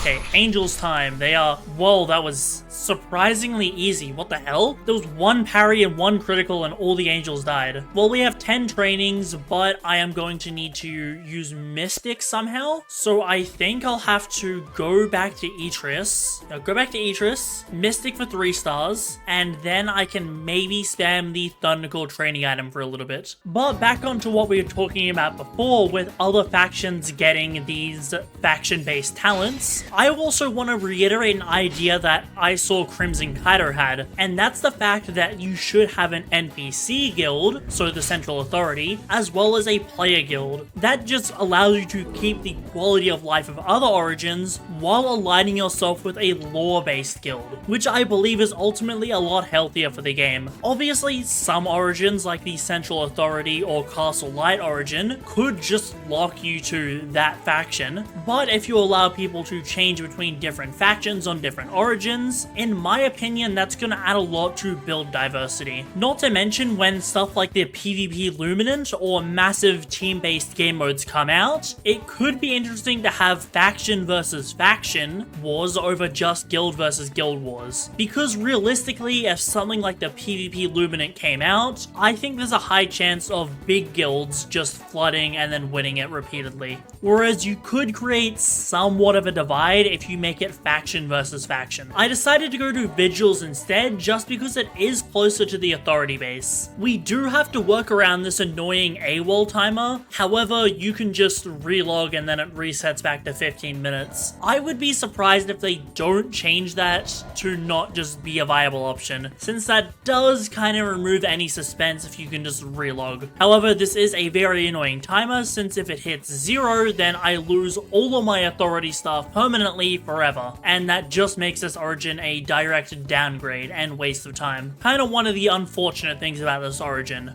Okay, I was worried for a second that I wouldn't get the 3-star that we needed. We are on track to not need a Moon's Eye. I did also use 1 knowledge to put a die pack in my bank, so if I'm 1 knowledge short, then that's gonna be kind of funny. But the true downside to the Authority origin is the drip, because I'm locked into the Authority armor, which is not the armor I want to use. I'll put a screenshot on screen of the drip that I'm roughly going to run at the end of the build. I wiped to a bug, by the way. You'll find out how I wiped later on. Or, you know, I'll just put it on screen right now.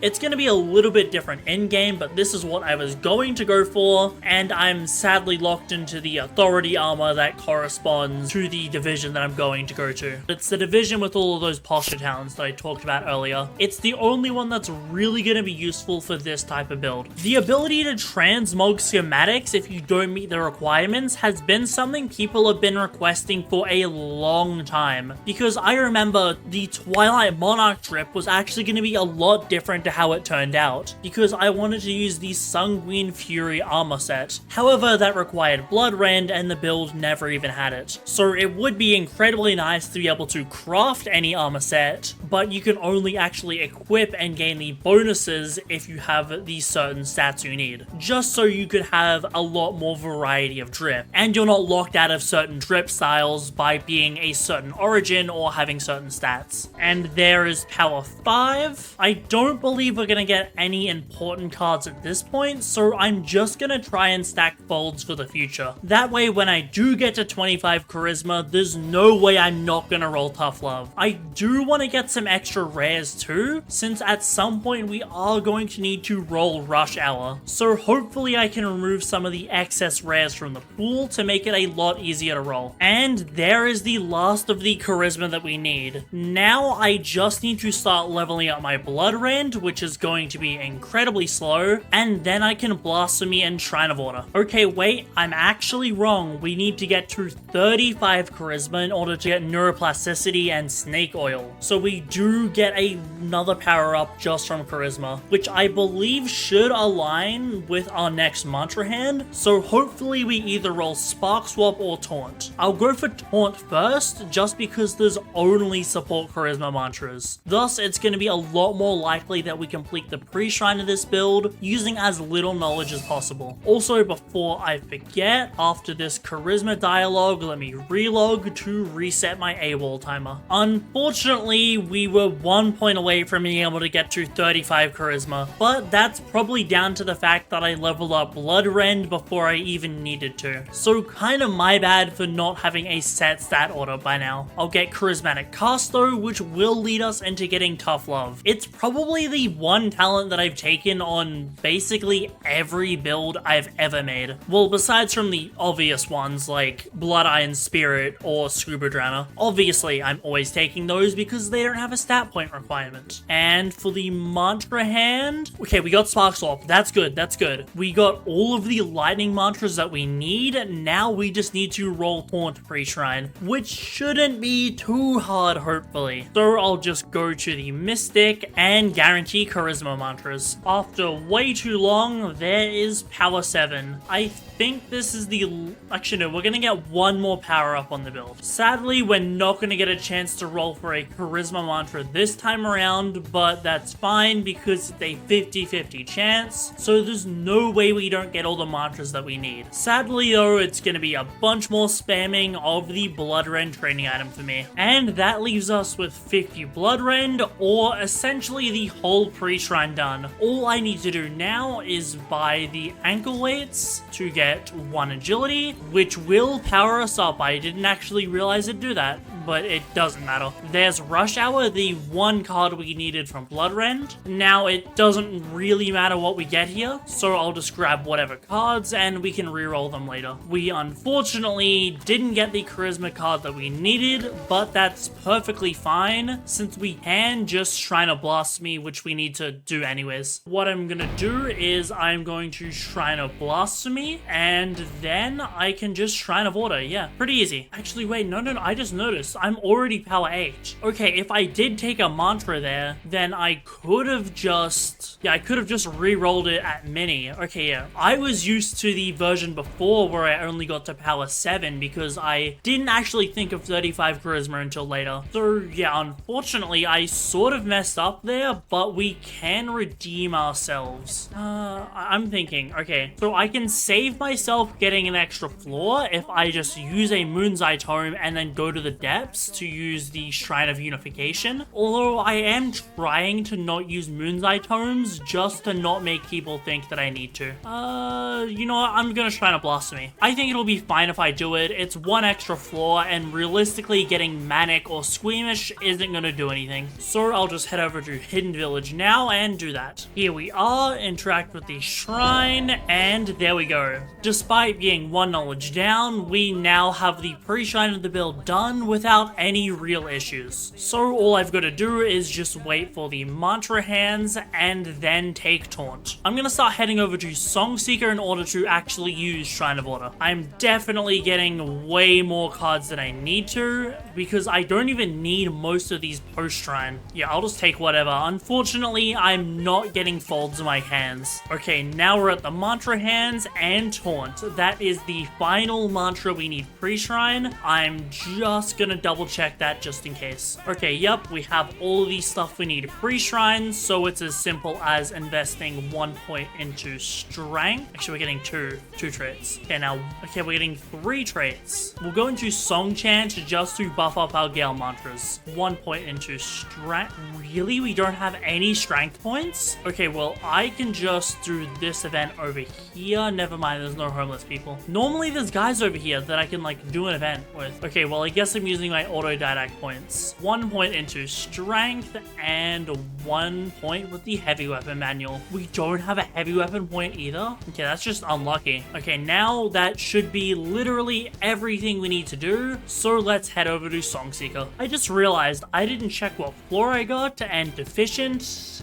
That could be better, but we can reroll it later, so it's not that bad. Anyways, 19 and everything looks right, so we'll Shrine of Order. And now post-shrine Shrine, it's mainly just a bunch of Gale training, along with Strength and Heavy Weapon. I'm gonna save the Heavy Weapon until last, since Gale's gonna speed up massively when I get something like Tornado or Gale Punch, and the Strength should just come passively. Post-Shrine, I'm just gonna run over and do a Ferryman immediately, because that's gonna give me an insane amount of XP, plus we have a Sovereign's Punishment with Providence Thorns, meaning that the fight is gonna be very fast. From there, we'll just start to spam train our Strength, Heavy Weapon, and Gale. Thankfully, I picked up Discovery of Fire pre-Shrine, so it makes lighting these campfires pretty easy. Hey, Jesus, this high ping is crazy. Well, hopefully we don't get a Singapore in Ferryman. So, if I time this video right, it should release at the time of one of the bigger PvE nerfs. That being the changes to metal turrets, which is undoubtedly, well, the strongest PvE mantra at the time of me recording. Argomatsu said he's going to nerf the damage, but I did try to convince him to leave some of the original damage by making monsters break it in PvE. This basically means if you're just stat checking with metal turrets, then they're gonna break and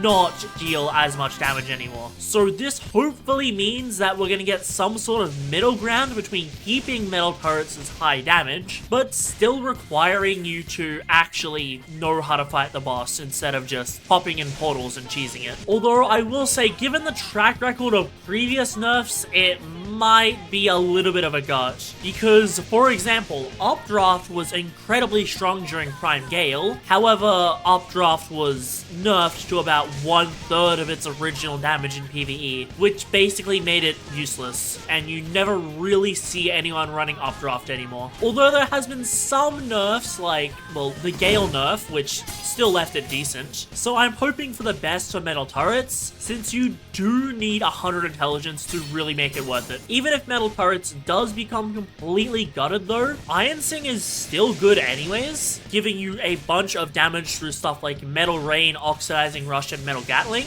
although it might make M1 Iron Sing better than Pure Mage. That remains to be seen, depending on just how severe the nerf is. That's why I'm trying to time this build in order to have it released around the time of metal turrets being nerfed. What I'm going to do is invest 1 point into Gale, just so we can hopefully get something like Tornado or Gale Punch. And then I am just gonna start to spam the dumbbell and use the weapons manual when I can't invest into strength anymore. Just because we try to Blasphemede, we should get almost all of the strength that we need before we power up next. Hopefully we end up getting Berserk, since that would make our Ferryman kills even faster. And sadly we didn't get that much strength. Unlock Heavy Weapon and invest as much as we can. Ordinarily I would recommend against doing Heavy Weapon this early, but because I have a Moon's Eye Tome spare, I can speed up my prog. Of course, you can always just do an Etheron at the end of your build. As I proved pre-Shrine, Moon's Eyes are not required at all. So don't worry too much about Shining Maelstrom becoming useless after the nerfs. Yes, its damage is gonna get hit, but it's still going to be an incredibly strong build. It's just the M1 build will become better as a whole than the Mage build, but the Mage is still gonna be perfectly viable. That being said, I do have prototype stats for Shining Maelstrom V4. It's using the Stormstrike Saint Sworn thing that was made public a little bit ago. I actually asked people to look into this months and months ago, and it's always been one of those techs that's just in my back pocket for in case I want to use it. However, I did show it to Argomatsu because, well, if I make a build with it, because it seems like something that could be unintended, and if I make a build with it, I don't want it to get nerfed into the ground the next weekly. So I showed it to Arga, and he said that he's going to make Storm Strikes require more damage in PvE, but deal more damage. He said the equivalent of a heavy M1, which could mean anywhere from like 1 to 2,000 damage. So hopefully it's at the higher end. Because Storm Strikes with Saint Sworn is such a cool interaction in my opinion, and I would love to see it actually kept useful. I think it's more the spam that he wanted to remove, since with just Metal Rain you could get multiple strikes a second, and then if you stacked a bunch of other mantras on top of that, then it would get kind of out of hand. So he's probably just toning it down for lag and FPS purposes. Although I did put a poll out to channel members, and they said they would have rather seen Lunarlord V3 than Shining Maelstrom V4. So that's the main reason that I'm progging. And in case you're wondering, no, I don't consistently get knowledge on what's going to be in the weekly. It's just that there's a content creator server which Argomatsu owns, clones, and he did talk about the metal turrets nerf when I was in there, so that's how I know. I don't tend to publicly say things that are said in private with devs, because I don't want them to feel like everything they say is being watched by the public. It's just a personal thing. But the word has spread because another creator talked about it, I believe, so now I do want to just address the metal turrets nerf in the prog. It was definitely a long time coming. I'm just kind of annoyed that they left it as it was for so long before changing it. Also, I might need to lock in a second. I've been yapping too much. Okay, now we're good. We're good. This should be Ferryman dead. Okay, that was a little close to comfort, but we're fine. I think if we're lucky, we can also power up here. So, actually, we need to level up agility too. We'll definitely get to 25. There's 25 agility, and now we can start to level up our strength. And we've sadly maxed out all of these strength and heavy weapon we can get, so I'm just gonna start to use my auto didact points on Gale in order to finally power us up. Hopefully we're gonna get a useful Gale mantra, but sadly Mystic is a little far away and I don't feel like walking all the way to the authority base. I'll get heavy hitter. We do actually stack a fair amount of posture damage on this build, and I mean Tornado is somewhat useful, so now we can train our Gale on lightning clones just by spawning them and using Tornado. I don't actually have the Gale weapon. Well, it's unfortunate. You know, I think I'll get our strength to max before I actually go buy the Gale weapon, because when I do, Tornado is just gonna allow me to train Gale incredibly fast. So recently, I've been getting into event hosting, basically just hosting Deepwoken events for stuff like titles and custom names. The original one that I hosted was more of just a test run to see how it would go. I ended up doing a sort of boss gauntlet that I challenged a bunch of content creators and speedrunners to beat. Some of the spots were up for grabs for the public to take if they submitted speedruns, because I don't just want this to be content creators. You know, I do need to include them so that the event, you know, has publicity, and since I'm also friends with them, I can guarantee that they'll at least take it seriously. But I do want to offer some spots to the public for people that are willing to put the effort in, because if I make people submit speedruns in order to get into the event, I can sort of vet people, because at that point I'll know that, well, they at least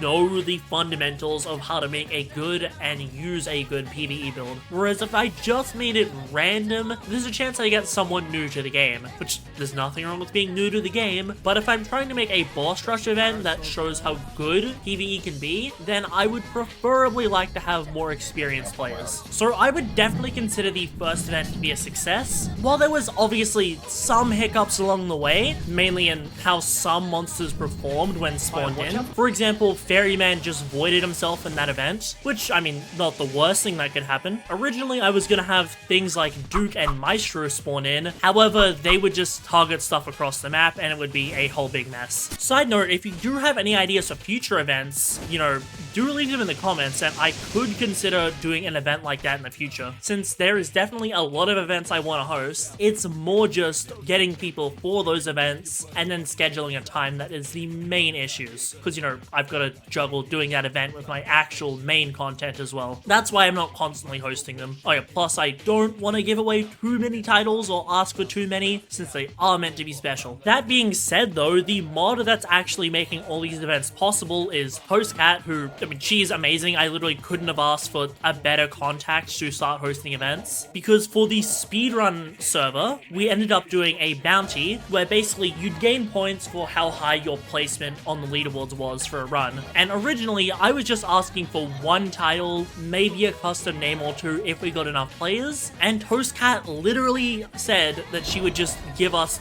2 custom names and a title up front. We don't even need to reach a certain amount of people on the leaderboards, which was very good considering the event started during the Dark Ages. But the event did end with an insane amount of runs. Like, I think there was over 150 runs submitted and over like 50 world records. Actually, I think it was like 27 or more world records in the final, which was like insane. That event did really well, and I definitely want to host more for these speedrun leaderboards in the future. I'm also looking into hosting a PvP event soon. While I personally don't have interest in PvP, I just want to give it a try for a change of pace. My current idea is just going to be getting streamers to stream in the depths, and basically if they survive long enough, then they win the title, but if you grip them, they get the title. Because something like that allows people to easily just try the event for fun, while keeping some risk because, well, you're risking your slot wiping to potentially get a title. And generally, wipe events like that are the ones that get better rewards since there's a lot more risk to them. Like, I know Agomatsu has given away a couple spec enchants for some of his wipe events in the past. I don't know how commonly he's gonna do them, since I'm pretty sure each time he needs to actually code the enchant, but it would be cool to give away one of these unobtainable enchants for an event. Not to mention, it's also an event literally anyone can participate in as long as they get into the server, which is definitely going to be the main challenge I'll have to work out. Obviously, apart from who's going to be playing in the event, since I need to pick creators who are both good in depths and also able to work in a team with other creators. Because region's a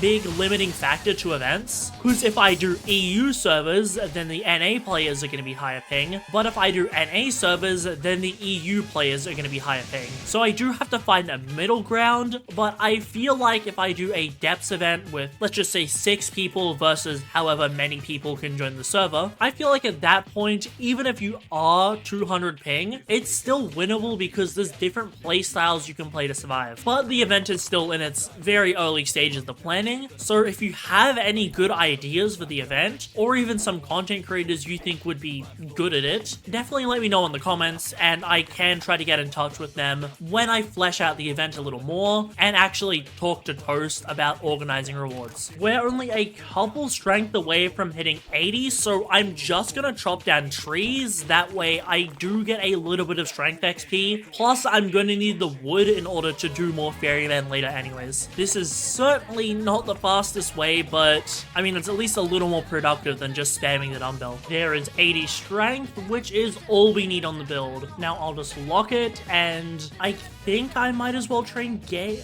Although heavy weapon does need to be trained as well. Okay, I'll do one more ferryman to unbound heavy weapon, and then we're gonna go to Fort Merritt and start to train our Gale. Okay, I almost killed ferryman. I actually want to leave him alive in order to get to 75 heavy weapon. That way it actually unbounds when I kill him. So I'll do that, and now I can just kill ferryman because Gale Punch should do it. And there we go, heavy weapon unbounded. Now I'm gonna head back to the authority base so I can buy the Gale training item, and we can just train off lightning clones. The thing with multi-hit mantras is they actually train your element significantly faster. I don't actually know why, but it's just gonna make abusing lightning clones that much easier. Oh, I don't want to hit the guards. Okay, low cooldown lightning clones. It also allows us to spawn more and actually deal more damage. Since if the lightning clone is knocked on the ground, you're not actually dealing damage to it, and thus you're not gonna get any element training. But doing it like this is going to guarantee maximum Gale training per lightning clone. I probably didn't need to do 2 full lightning clones as my training XP is gonna get reset when I power up. Anyways, Berserk, that is what we wanted.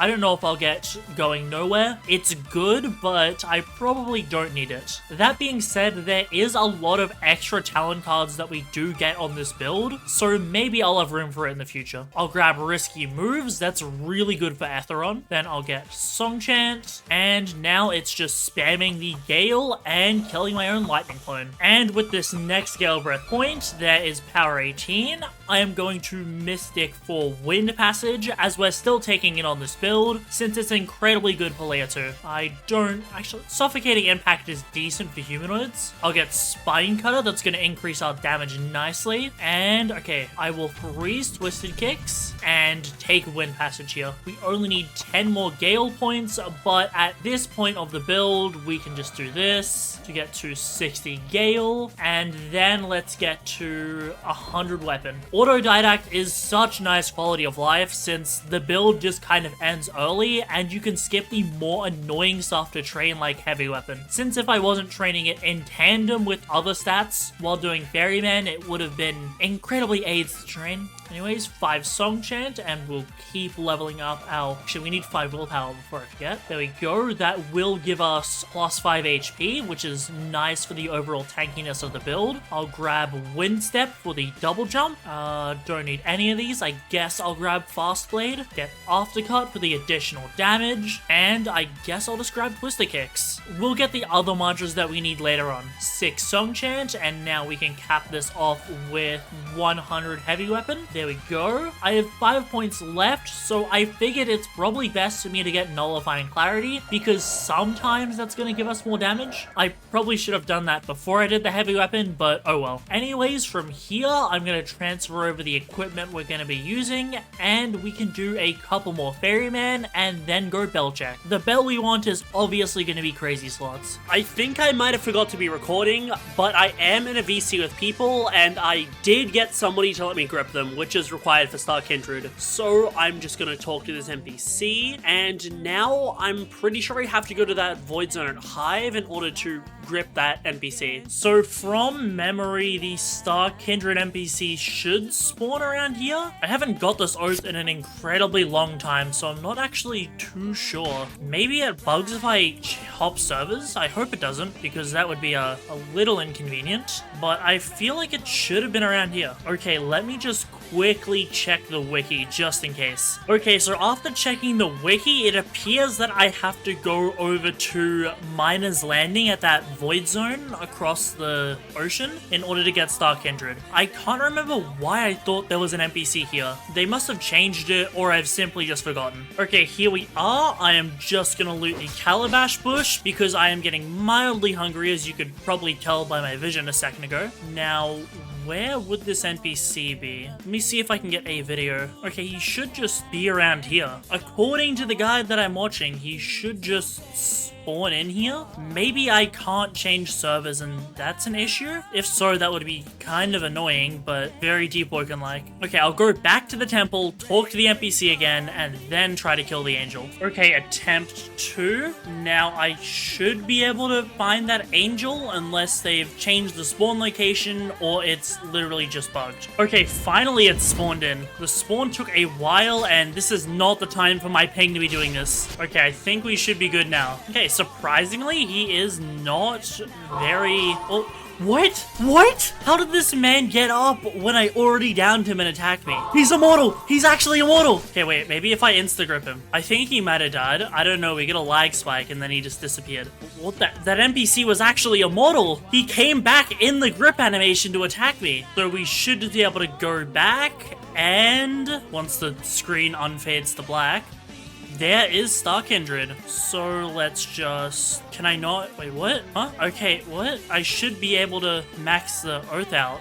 Okay, let me try to fix that. So apparently I didn't have the oath progged on any... Oh my god, he's immortal again. Okay, I actually had to insta-grip him in order for him to die. But now I should be able to summon my Star Kindred wings. Damn, that dash is actually kind of nice. Plus, I think the wings look really good with my hair ID. Anyways, oh my god, this lag is insane. But there should be one at Summer Isle and then at that Void Zone spot in Miner's Landing. Here's the second angel. I think our ping's a lot more stable this time, so it should be easier. Alright, there we go. Please don't come back to life again. And he's back to life. Now, are these actually just immortal NPCs? Okay, with this, I literally have to insta-grip them, otherwise they just keep coming back to life. Anyways, off to the third. I couldn't help but notice there's a free parasol stuck here. So, while I'm certainly not at my max damage yet, I figured I might as well just kill it. Sinister Halo actually does decent damage if all of the things hit. Damn, we're actually doing nice damage. Like, we're not fully maxed yet either, but yet, Parasol just got melted. Holy. I am so excited to see just how strong this build is gonna be with a full Crazy Slots and with actually popping Rush Hour. Since in the latest update, they made it so the already dead talent, or the Deep Scorn Cask, actually reduced the self-damage of Rush Hour, which is crazy for this build, since it means we can have Rush Hour active for longer without really losing anything. So damn, Star Kindred mobility is so nice. Why is this oath actually better than Jet Striker? Yeah, like look at that. That is absolutely insane. Okay, I'm gonna keep a close eye on that 1 minute AWOL timer. I am definitely risking it for no reason other than content, but if that timer runs out, then we need to restart the entire prog. So I am praying that we get a fast spawn on the NPC and that the NPC doesn't mess around and we can actually kill it. Although if it does get to like 15 seconds, I am just gonna log manually because I don't want to risk voiding the build. Okay, should just be through here. I'll ignore all the other monsters because realistically I could just use them as a health pack if I really need, but the NPC should spawn. There we go, he spawned in. Oh my god, I forgot how big of a downside Berserk plus Ishins is. Okay, now he should be dead, and there is Star Kindred Max. So I am on my friend's insanely old slot because I want to get teleportation on it. That way I can just teleport myself between point A and B while doing the authority missions. It'll also make progging in future a lot more convenient. However, it's going to require me to transfer and use a lot of idols. That could have been a legendary bell. So yeah, this is gonna drain my bank a little bit. Okay, it only took us about 35 idols, but we finally got teleportation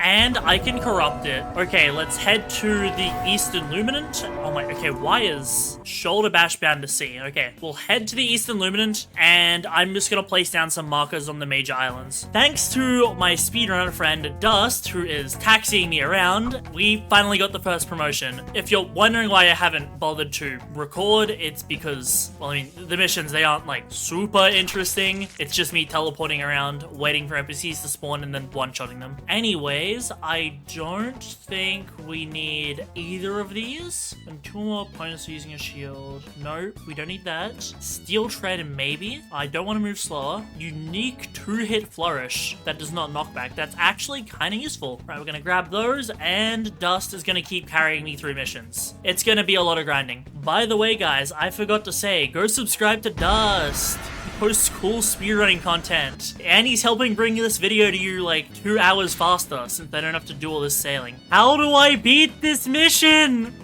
What am I meant to do? The boat's like underwater. Oh my god, the boat's literally jumping. The boat is flying. How do I beat this? Oh, wait, the boat bugged out and the bandit appeared. Okay, now how do I get a barrel off this thing? How do I beat this? Alright, second promotion. It's only been way too long. I guess I'll describe Steel Tread, since that can give us some knockback resistance sometimes. Okay, so apparently this should be the NPC for Shock Trooper Division. I think we're in. Also, where is it? Okay, let me just equip this mantra. I'm curious about it because I've never actually seen it used in PvE. I mean, it looks good, but I don't think it's going to particularly do much damage. Anyways, I think I need to continue to prog through these ranks. Oh, this is not fun to do. Is this just more dialogue from this point? Alright, now we're off to Songseeker to save the hostage. Although, aren't we the real hostages? Because, like, we have to prog this origin for hours, just for minor buffs. This ship legitimately might get me AA gunned. Like, it's just flying around right now. At least I'm recording if it happens so I can get unbanned. I'm pretty sure I just saw one of the bandits get flung too. Okay, oh, I'm flipped into a wall. Okay, there's a bandit in here at least. Okay, I can get out with lightning assault luckily, but this is painful. I'm getting pushed around by the ship. I can luckily get like most of the bandit. What? Did I just get pulled into the wall again by a lightning stream? Oh my god. This mission is not ready. I keep getting clipped into the wall by random NPCs outside. Okay, I clipped out. I can at least fight back now. Okay, that's the NPCs dealt with. Now I just have to try and climb this ship and get these barrels off. I can't interact with them.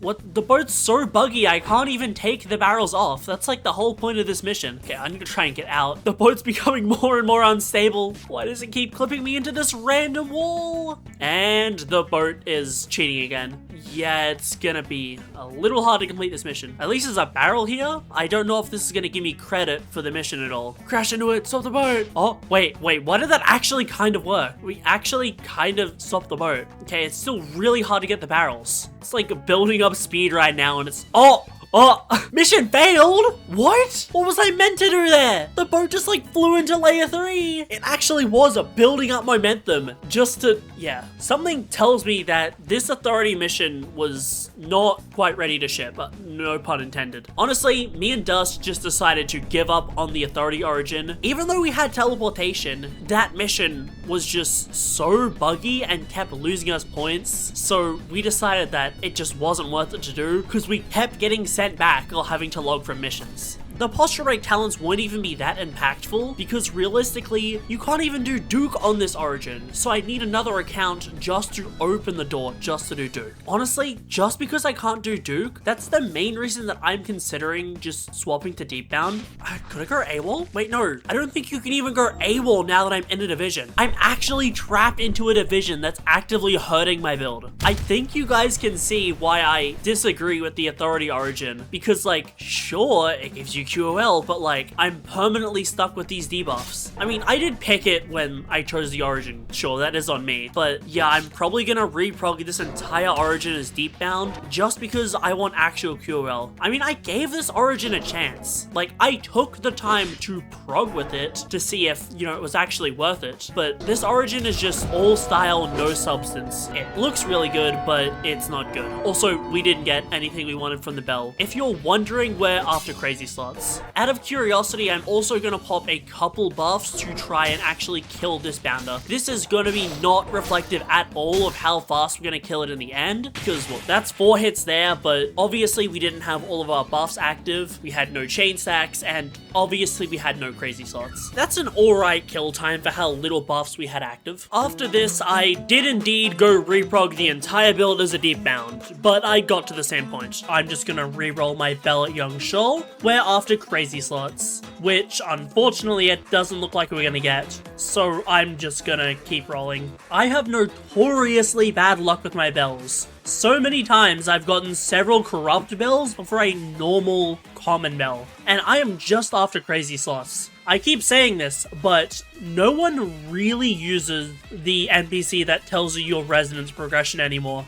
I can't remember his name off the top of my head. I'm sure somebody will tell me in the comments. But whoever he is, I have been saying for so long to make him a mystic for common bells. Because sure, I can afford to spend like 15 idols to get a common bell, but most people can't, and especially for builds that depend on a bell, it would be really annoying to keep doing Atheron runs just to not get the bell you need. So I feel like turning him into a bell mystic would be a lot better. Like, look how many tries it took me for a normal crazy slots, and I have no clue if this is going to be good. That's going to require a lot of testing that I'll do after. I just wanted to get crazy slots on video. I can corrupt it as well. I wouldn't actually mind Insanity downside, but non-corrupt is preferable if the odds are good enough. So now that we're rocking a maxed out build, I want to show you the personal best that I got for Primadon. This personal best broke the current world record, by the way. As you'll see in a second, I managed to kill Primadon in 9 M1s,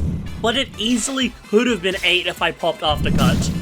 And as you also just saw, I managed to M1 through one of his attacks thanks to the Duke Relics effect. So yeah, this build melted Primadon with like no effort. Okay, now we're gonna run a quick layer 2 just to test how this build performs over there. This certainly isn't gonna be a fast run, mainly because of the absence of Glacial Arc. It is one of those things that the devs aren't fixing for PvE. Like, I get it was used in PvP to cheese and run away from fights, but it is such a cool movement tech for PvE, and I really wish it would stay around. Again, my proposal for a lot of the stuff that just isn't in PvE anymore is to simply just only make it work outside of combat. That way there's no way to cheese with it, but it's still left in the game for general movement, since being able to glacial arc off up cliffs felt very good for quality of life. Okay, I will try to pop a lot of our buffs for this Bonekeeper since I am curious on how fast we can kill it. A great sword, there we go. Pop Rush Hour, static. And of course we get hit. Can I just stat check him? Okay, that isn't bad. Yeah, okay. I think that was like 6 M1s? Which 6 M1s to kill a Bonekeeper is pretty good in my opinion. Obviously, if he landed a Spine Cutter, didn't get hit, or used our mantras, he probably would have died even faster. Now let's just go over here, and we are right in front of the Union base. Okay, this is going to be a slight issue because I don't actually know how to get Spear without cheesing it out of bounds. Because if you don't know, they ended up making the Void of Layer 2 work as a C. meaning that I can no longer just clip out of bounds to get teleported back to the surface. Because that was the way that I was originally taught on how to get spear and escape the maze. So I'm actually out of ideas for how to get out. I think I might know the method, but I've never actually just walked around in cave normally. So this will be a first to me. Okay, I'll start by going back the way that I came. So we'll just go through here. We're probably gonna run into a bone keeper or two if I had to guess. Let's see, what's this way? Oh, Bounder. Alright, I'm gonna avoid you. And, oh wait. Okay, my theory was right, it was this way. Okay. Now, I need to get my bearings for where I actually am. Oh, I think I know. Oh, yeah, okay, this is where you go down and get spear. Alright, okay. I do remember. Actually, I want to kill a Bounder as well, just for fun.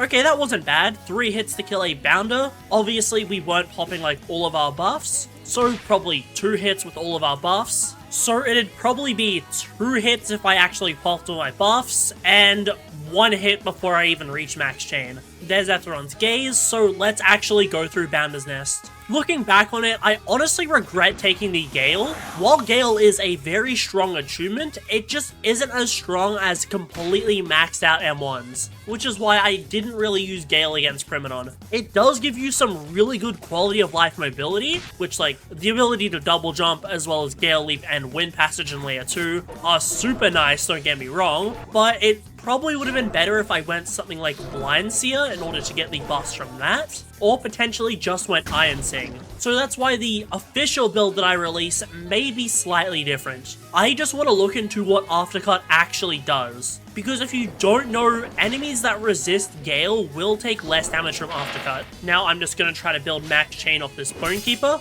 This certainly isn't going to be a very fast run because I took time to build chain off lightning clones, but don't worry, I will get a faster one after. For now, let me just pop Inhale, Rush Hour, and try and do Chaser. Okay, that's pretty good. We dealt a bar and a half already. Sadly, we don't have Flame Sentinel, although you can mod this build to get it. Okay, I do want to try to pop the rest of my buffs. So Lightning Clone, Static Withdraw. Okay, yeah, we're definitely not... Yeah, this isn't an amazing run at all, but, you know, pretty effortless. We were missing Taunt, which would have given us more damage, and we could have used Gale Mantras to pre-fire potentially, and obviously get the double Spine Cutter, but not a bad run. Still get a Chaser 1 cycle without any real effort at all. You just hold down the M1 button and you win. That's kind of the philosophy of this build. It's just a simple, no-nonsense, max damage M1 build. I will do an Atheron though, because I am curious on just how good this build can perform against him. Okay, time for an Atheron. This is not going to be a fast run at all, but I am curious to see just how easy it's going to be for this build to kill him. Okay, no chest over there, turn on the first lantern, and let's go to Puzzle Room. I will show you a neat way you can actually skip doing most of Puzzle Room if your build has certain mantras. It's really powerful for just saving yourself time, since doing the code does take a while. So by jumping down and coming around here, I believe if you go through this wall, you should clip into the end of the puzzle room. Okay, I was a little bit off, but I think you know what I mean. I'm gonna have to wait for Wind Passage now. It's really annoying that they fixed roll clipping. I actually think roll clipping was so cool. It was only really problematic when you could just spark swap people out of bounds or into a wall, but that's not really an issue anymore, so I think it's fine. I got the Doctor just because you never know when you're gonna want monster mantras, and he's just a free unlock I can get. I clipped into the wrong part. I'm gonna have to wait for another Wind Passage. There we go, clip out, and back to the floor 2. I also wish there was a way to keep your Star Kindred wings on permanently. Like, I know I can just do this to keep it on whenever it toggles off, but I would prefer to just not have to do that and have them always on, because it's always nice to have the better dash. But that's just a nitpick. Did I? Oh, okay. For a second, I thought I actually might have clipped past the trigger that actually spawns all of these snipers. If you don't know, back when you could fling yourself the Glacial Arc, you could go over the trigger and not have to worry about any snipers at all. But sadly, it looks like I can't just do it with Lightning Assault or Wind Passage. Or maybe I just don't know the right spacing. Anyways, there's Tower, and now let's go into Sewers. I am sort of tempted to clear out Sewers. I mean, I have Light Hook, so I can safely do it. Sewers done, and I will also grab this chest. Oh my god, please don't. What is going on? What is going on, game? Oh wait, that isn't it. Okay, I thought that'd be like a kill barrier for some reason. What is going on? I think the chests are buggy for some reason because I couldn't climb on it and it was weird standing on it. Actually, wait, I have a... Okay, I rarely get to use this anymore. I'm so glad I can. I can just grab Spark Swap and... Maze is trivialized. Oh my god, that is so nice to do. I haven't been able to do that in ages. And I can just clip through that wall to forget about dealing with those guards. Time to get the third and final lantern, and I will look around for more kiosk medallions. Actually, I don't have a diver's ring on. Damn, if I had a diver's ring on, this could have been even easier.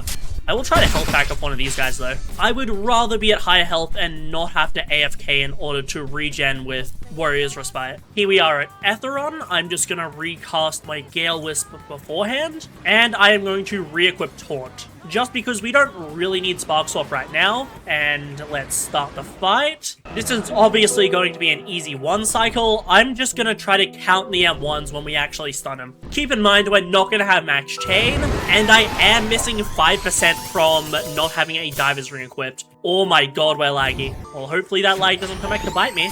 And another bone in, and we're just gonna parry the ult, obviously. Like, this attack is surprisingly easy to parry. Most people just get nervous to do it. I should have Aldor active. I literally never activate Aldor because I just always forget it exists. Well, hi Etheron. Oh, he likes me. Oh my god, he really likes me. Wait, should I be like rolling crazy slots? I didn't want that yet. Yeah, I'm a little far away from the altars, Etheron. Oh my god, I'm just getting dagger. Okay, please give me something that isn't dagger in a second. Alright, another ult. Should I go back and get one of the bones? Yeah, I probably will. Yeah, he really likes me, holy. And of course I get spear! Give me good rolls!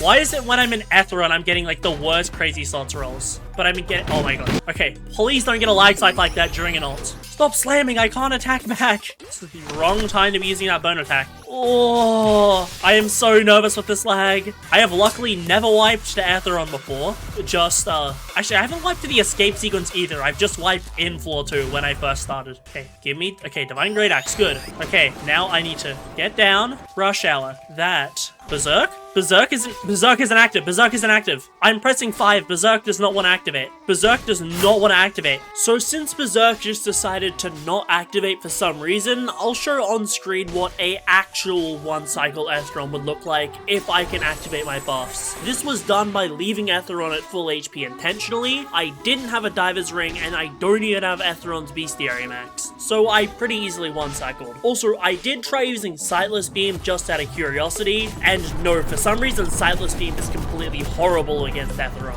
But by the end of it, my M1s were doing over 1/3 of a bar per, which as we know from Primonon, if I was at max chain, it would be half a bar per M1. Why was Berserk bugged? Why is it working now? Bro, Etheron has insane physical armor. And we missed out on it because Berserk wasn't active. I gotta redo this Etheron fight now. Oh my god, game. You're trolling me. Okay, now for these guys, it's simple. I always just go left. Oh, bro. No. What do I meant to do? I gotta leave the game. I hope I actually didn't wipe. Wait, okay, I'm gonna check. Wait, I actually hope I didn't wipe. What? No! I'm in fragments! Bro! I clipped into the floor and wiped!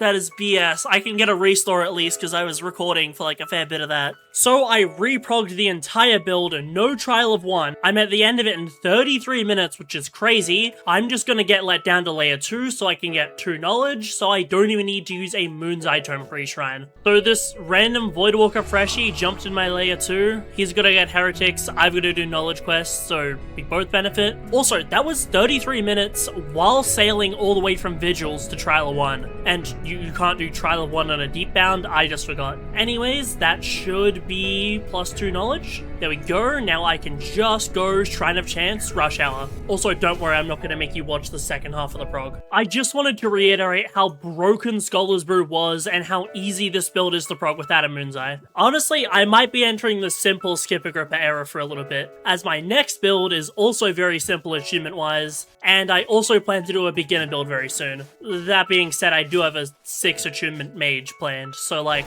you know, you can't have it all. Painfully, restores are still down, and I haven't managed to contact anyone who can restore me, so because I wiped to a bug, I'm literally gonna have to pay Robux to restore. Yeah, this is just sad that I have to, you know, pay because of a bug, but it's okay, we'll make it back on the prog. But now I'm also going to transfer all of my equipment off the slot because I decided to prog Lunar Lord for the 3rd time because I realized the Gale wasn't really useful and I wanted to go Blind Seer. It was already one of the variants I was going to release, but I confirmed that the hybrid variant just wasn't worth it. If I edited the video right, you would have seen the pre-shrine of that build, which it's now max and I just need to transfer over equipment and do the hair IDs. Anyways, I'll see you there in a sec. Since you've already seen an Etheron kill on this build, I think I should show you what a Chaser kill looks like. Now, sadly my Lightning Cloak ran out, but that doesn't matter because I pop all of my buffs, and I'm dealing a 1/3 of a bar to Chaser. Plus, I have Sightless Beam as an option, which can do up to 4 bars. So yeah, this build has 2 easy ways to one-cycle Chaser, and I could have gotten the grip off if I actually procced Discovery of Fire. Then again, it's not like one-cycling Chaser's that hard. This build does so much damage that the Priminal World Record is a much better example of why this build is so strong. And for fun, I thought I would show you what a Vow of Thorns trial on this build looks like, because I was just escaping the depths and I didn't think I would deal as much damage as I did. So first we got a Corrupt King Thresher, which has over 7,000 HP, but it dies in 2 hits. And then a Corrupt Lightning Squirbo suffers the same fate. Yeah, who would have thought that dealing true damage with Berserk would lead to me dealing a lot of damage? So I thought it'd pay to actually do a Ferryman on this build, just to see how much M1 damage we're dealing now that we're maxed. Also, something that I found out is that by using a Formless Shard with Metal, I can avoid insta-gripping the Lightning Clones and pretty much gain max chain off just 2. You can just M1 it constantly and you'll always get chain even if it blocks. This is just a really good quality of life thing and is just going to make you building chain significantly easier. If you are counting, then I should be about at max chain already. Okay, now I'm just gonna Gale Trap him so I get some Spectre Bar, and I'm gonna repeat that to basically guarantee that I can also have Phantom Step active, since that is a speed boost and it can never hurt to be faster. Okay, that should be enough Spectre Bar. Now I just have to try and roll for crazy slots. The ideal weapon is Divine Axe, but I will also take Divine Greatsword since that does deal more damage, it just swings slower. Although over a longer period of time, the Divine Greatsword will actually get me more damage. There we go. Now, Rush Hour, that, Berserk, Lightning Cloak, Static Withdraw. I haven't done Ferryman on this slot? Oh my god, I haven't.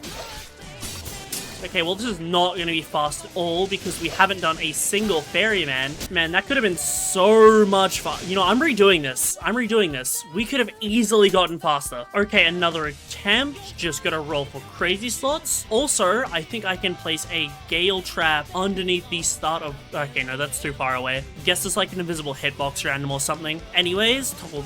Oh my god, the slag. What is it? What? Why is it not? Why is... Okay, Phantom Step isn't toggling on for some reason. Okay, wait. No, okay, I am just lagging. Alright, we'll ignore it. Okay, I don't know if Ferryman's possible in this lag, but I'm gonna try anyways. Yeah, it's not possible in this lag. Why? Why when I go to record does my internet just start dying? Alright, crazy slots. Got the good one. Pop that. Berserk, inhale, cloak. Okay, good so far. And... No! Oh my god! Bro, why? Why? A Gale Trap killed him! He was actually 1 HP! Bro, come on. You know, I should have just M1'd. I should have just M1'd one more time and he would have been dead. That's on me. That's on me. And that's where I'm gonna call the progression. This is without a doubt the ultimate boss killer M1 PvE build, capable of dealing over 3,000 damage in M1, and about 2,900 of that is true damage. Meaning that this build is absolutely insane for bosses like Enmity or Elder Primonon that have a lot of physical resistance, because Berserk completely bypasses it. How much does Deepwoken's ultimate M1 PvE build deal? 1k? Not at all. 2k is a little bit closer, and 3k is what it does to a dummy. But in reality, Lunarlord V3 can reach upwards of 4,000 damage in a single M1. Oh yeah, and did I forget to mention that's true damage? Meaning that it bypasses all physical resistance that monsters have, and they have upwards of 25. It's how I was able to claim the Primadon world record, as well as obliterate every single boss in the game with very few M1s. Of course, this build is also incredibly good for Enmity or Elder Primadon, as both of those bosses have tons of physical resistance and we completely bypass it. So today we'll be going over both sub-versions of Lunarlord V3, as well as tons of the variations of this build that can allow you to make it the perfect build for you, and finally how to master the build and get maximum damage. Starting off with the 3.0 version. This is the Fortitude version. It's a little more beginner or casual friendly compared to the main one that I use. I'll have the stat order on screen, and for the post shrine you can do whatever order you like, just do the weapon stat last. 54 post shrine gives you a good combination of HP and DR, but it gives us three main things. The first is the reinforced mantra, giving you 10% damage reduction as well as 3% extra damage, exoskeleton for 10% physical resistance outside of using berserk, and to the finish, which makes you take 10% less damage below 1/3 HP. Oh yeah, and of course you get 25 HP just from the raw fortitude value. Additionally, this and the next build also get Blind Seer as another source of true damage outside of berserk. If you don't know, Sightless Beam deals oath damage, which oath damage bypasses physical and elemental armor, making it really good for those tanky enemies. Not to mention, humanoids just don't parry Sightless Beam either, so it's incredibly good for them. If you're wondering how we get Blind Seer with only 37 willpower, you get to 40 willpower, shrine it down to 37, and then you can invest into your heavy weapon. It allows you to save a couple stat points on the build and get even more damage. However, if you don't shrine a mastery or willpower, then you won't be able to use the Pale Briar. The 3.1 variant is the absolute max damage you can achieve. It trades the Fortitude we previously got for Bloodrend. Yet again, post-shrine you'll do any order, but just do the weapon stat last. And compared to 3.0, you get a higher weapon stat as well. Generally, each point on a Divine Crazy Sluts weapon gives you 0.5% more DPS. It's a little bit different than this, but it's the easiest way of thinking about it. Therefore, by jumping from 85 to 97 weapon, we're gaining a lot more damage. If you do want to get 100 heavy weapon on the build, then you can drop the charisma and not get snake oil, and then just invest that into your heavy weapon. This will leave you with a couple stat points left over though. However, the difference with and without snake oil is only about 1.5%, so in the end it doesn't really matter too much. Now, a question I'm sure you have is, why are we going Bloodrend instead of Flame Charm? While you can get 40 Flame Pre-Shrine if you want, as it does give you access to Flame Sentinel, a really good mantra for making grinding chaser easy, I decided to go Bloodrend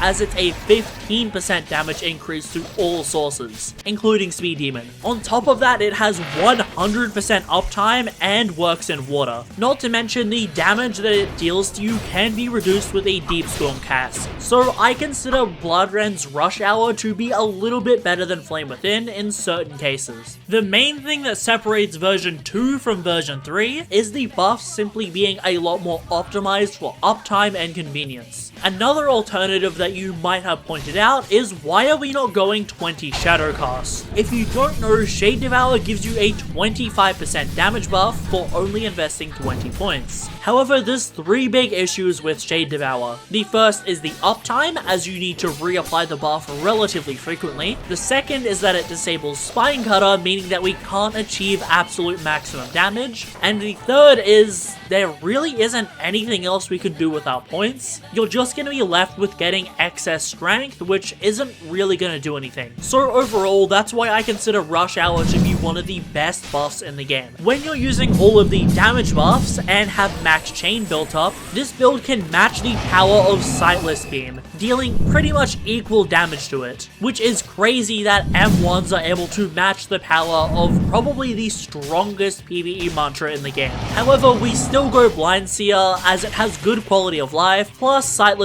is good for humanoids like I previously stated. I will very briefly mention version 3.3. This is the original concept I had for Lunar Lord V3 and the first build that I progged in the progression. It used level 4 Gale mantras as well as Berserk M1s. However, the M1s were just too strong to justify ever using a Gale mantra. If for whatever reason you do want to play a hybrid between mages and M1s, the option is still there. Also, I will post alternative versions of Lunar Lord that go medium and light as well. Now for some general info that applies to all of the builds. For your weapon, you'll be using an Evan Spear that you'll roll into a Divine weapon. As for what Crazy Slots weapon you want, either Divine Axe or Divine Greatsword is fine, although Greatsword will get you slightly more damage.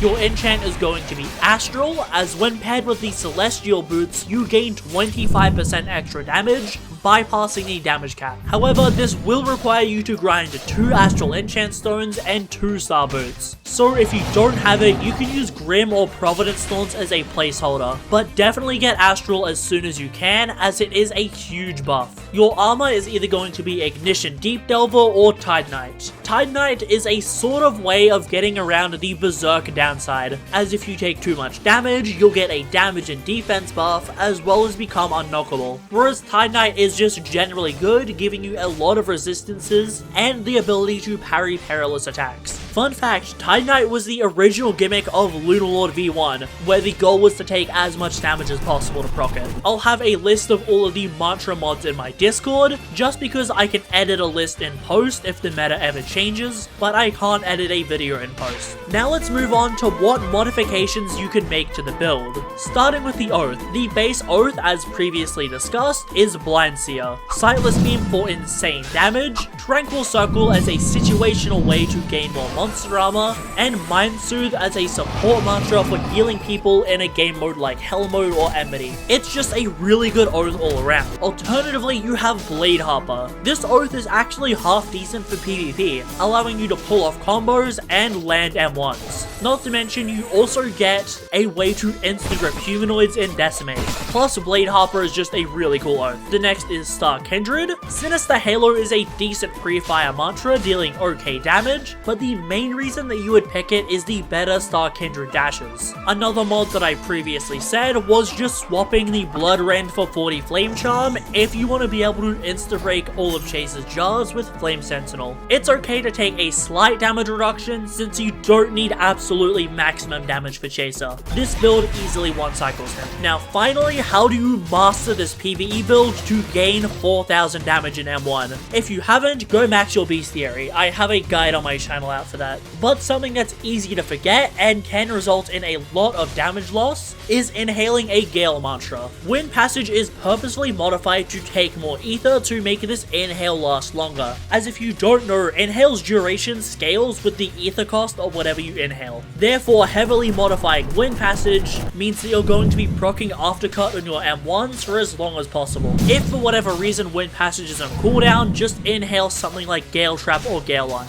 And if you are wondering, having Berserk active makes the 10% from Aftercut true damage. This was confirmed by 2 testers when I asked them. Rush Hour is the easiest damage buff to manage. You simply just pop it and forget about it. However, it does disable if you get ragdolled, therefore if you get kicked by Primadon for example, then just toggle it back on. The health drain isn't anything too crazy, so you can toggle it off if you need. However, if you are low on blood, then you can just turn on Rush Hour and M1 your Lightning Clones to regen. However, a buff that isn't as easy to manage is a Lightning Cloak, because if you're not consistently M1ing a target or are in some sort of combat, it will expire very fast. So you have to time your uses of Lightning Cloak to be whenever you're about to be put in combat, or if you're about to start M1ing something. The same applies to Berserk. Its uptime is pretty pretty high but isn't infinite. However, it is only a good idea to toggle it on when you are confident of what you're fighting, since if you risk it, you can take a lot of damage at once. And that's everything you need to know for Deepwoken's ultimate M1 PvE build. This build can melt bosses in seconds and deal over 4,000 damage in M1, as once you apply the DVM to the 3,000, it becomes pretty insane.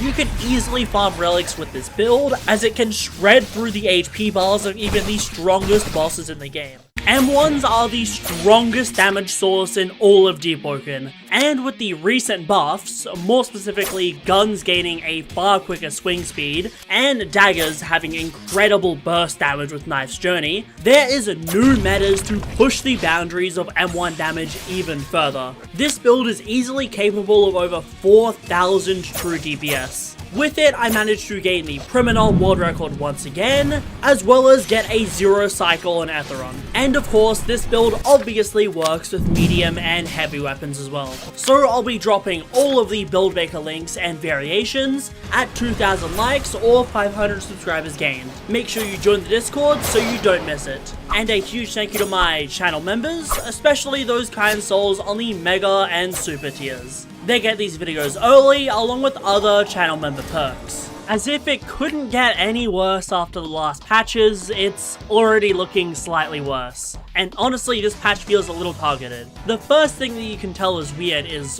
what is going on with my hair. And that's because they've added this new weird texture to all hairs in the game that just doesn't look good. I mean, maybe with the right hair it'd look okay, but the fact it's applied just to all of my hair at base, it certainly ruins drip. Making bad PvE changes is one thing, but when you're making changes that actively just make drip look worse, then yeah, at that point you're kind of just griefing. Ooh, wait, a relic. Okay, if I don't leave the server, I could just do this at power 1 to gain like 60 free investment points. What I'm gonna do is grab the relic and then just store it in my guild base. That way, as long as I remember to not leave the server, this could be foreshadowing, then I can, yeah, just get a ton of investment points. I will obviously need to beg someone to boost me through it, because I don't think I can do the Dupe Crucible at power 1. Can you not, like, store it in guild base anymore or something? Enter. Okay, we can. Well, I am just gonna hide it, like, I'll leave it here, nobody will see it, and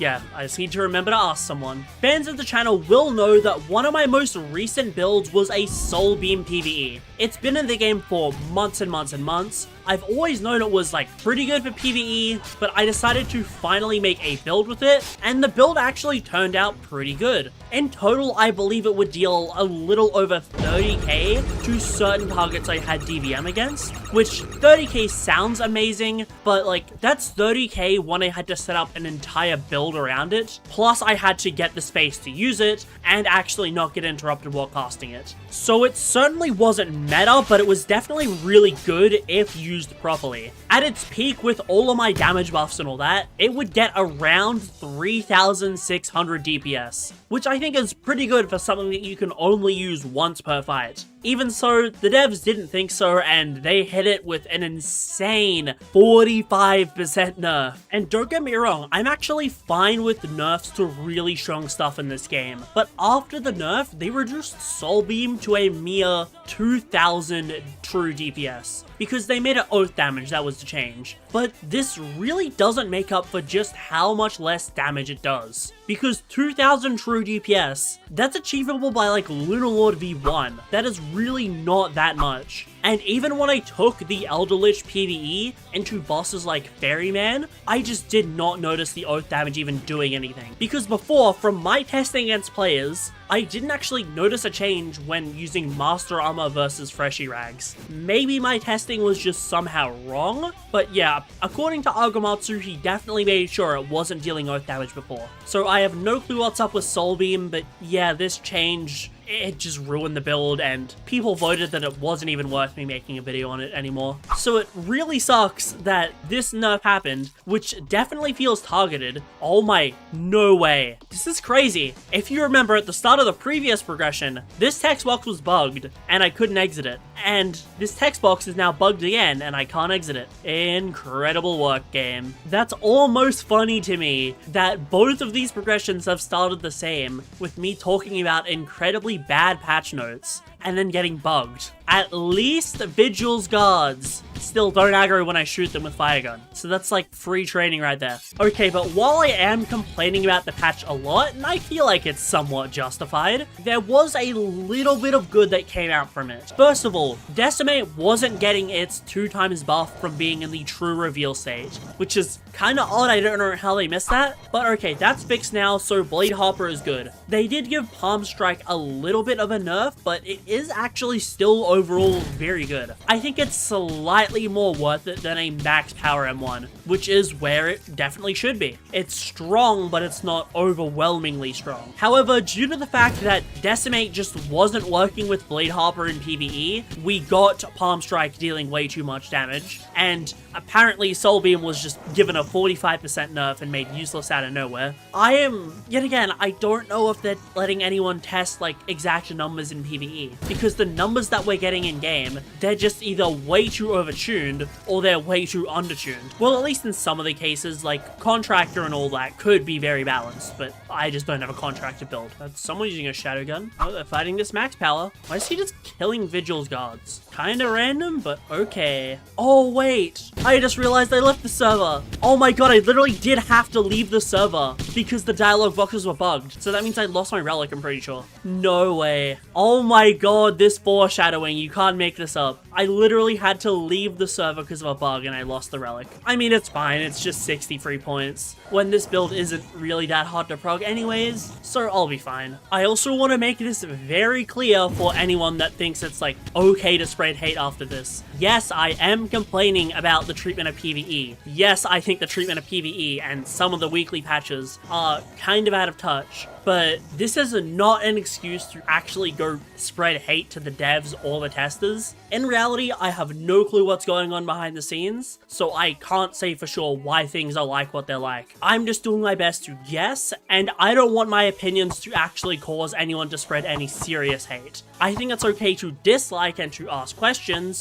but none of my hate or none of my comments are actually personal. I just believe that with the way things are currently going in Deepwoken, we're getting very extremely poor PvE balance, which is going to inevitably lead to a lot of PvE players disliking the game. Like, I've already had multiple CCs, I won't say their names in case they want to stay anonymous, contact me saying, how do you put up with how horrible of a state Deepwoken is in? And honestly, I just don't tend to lose motivation easily. That's like my whole secret. But yeah, I can totally see where they're coming from. Because I want you to keep in mind that while they absolutely gutted Soul Beam, Zako's one-shot build with a clip kick dealing like 3 bars plus of Wither is still very much in the game running around, to my knowledge. Or at least according to him it was. So that's kind of crazy that Soul Beam was a bigger priority than basically deleting players out of ganks. Like I say, devs' priorities just tend to be in the wrong place a lot of the time, and I'm not really sure what that's to do with, because there's a couple possibilities for what's going on in my head. The first is that there are simply just no testers that are actually testing the updates that are leading to, you know, a lot of really imbalanced stuff going on, or there is testers that are testing, but even so, we're just not getting their feedback put through, or 3, there really is just that much stuff that gets by testing and gets put into the main game, or just a lot of new bugs are created. I don't know which possibility it is, but I think all 3 they all have their cases for like that's possible. So whatever it is, I'm hoping that it does get fixed sooner or later, because I don't know how many more bad updates this community can take. There's our Scholar's Brew crafted. Drinking this will just help us train our attunements really fast. I only need to get 2 more points into Gale Breath, so 10 Scholar's Brew should be enough. Just use my Gale Kata. I've got to make sure that I do not power up to Power 2, as at Power 2 I would power up and then not be able to do Trial 1. But like this, I'll be Power 2 doing Trial 1, and it'll just be incredibly easy. Enough negatives though, how would they actually go about fixing the current issue we have in PvE in terms of updates? Well, I think the first and most obvious thing that they can do is to simply just add 2 or 3 people that are very knowledgeable on current PvE numbers. A quick note on what I just said. This issue and the issues that I'm going to talk about soon are sort of being fixed. I don't know to what extent I can comment on, but what I believe I can say is that there is a small group of people, not testers, not Deepwoken staff, just a group of casual and semi-competitive PvE players have been brought together for the purposes of giving ideas to go towards balancing and suggesting ways to make new features to improve PvE. This isn't us deciding, by the way, this is simply just us putting forward ideas that a dev may or may not decide to do. I believe this is a good step in the right direction, it just depends if there is good testing behind it to back it up. Although with the current move towards a lot of good PvE balancing, I am hopeful for the future, but we'll see how it goes. Because it's clear that either currently the devs aren't aware or there isn't any testers aware of like what are actually good values for like a DPS and all that. Because again, that's prevalent in Soulbeam being made 2000 DPS when you can definitely get over 2000 from other sources. Just adding a couple people to make sure that the numbers that they're pushing to the game are accurate would prevent them from essentially just removing metas on release. Since I did a poll and most of the people in my Discord are just really unhappy that they basically removed stuff like turrets and Sightless Beam from the meta. And the second benefit to adding someone who's good with numbers is that the new content that they add doesn't have to be nerfed after a week because it was way too overtuned. Because it kind of sucks in my opinion to see, ooh, there's this new Bloodrun thing in the weekly, I'm gonna try it out. And then it turns out to be super overpowered, so then they inevitably have to nerf the Bloodrun thing. I mean, it's not bad in all cases, like, Blade Hopper is still definitely good after the nerf, plus M1 builds are just always good in PvE in general. But I think you guys can see my point of why it would definitely suck to just have your new build nerfed after 1 week, because the devs accidentally left in, like, double damage or something. There's a lot to be gained from, well, essentially just adding someone to test numbers,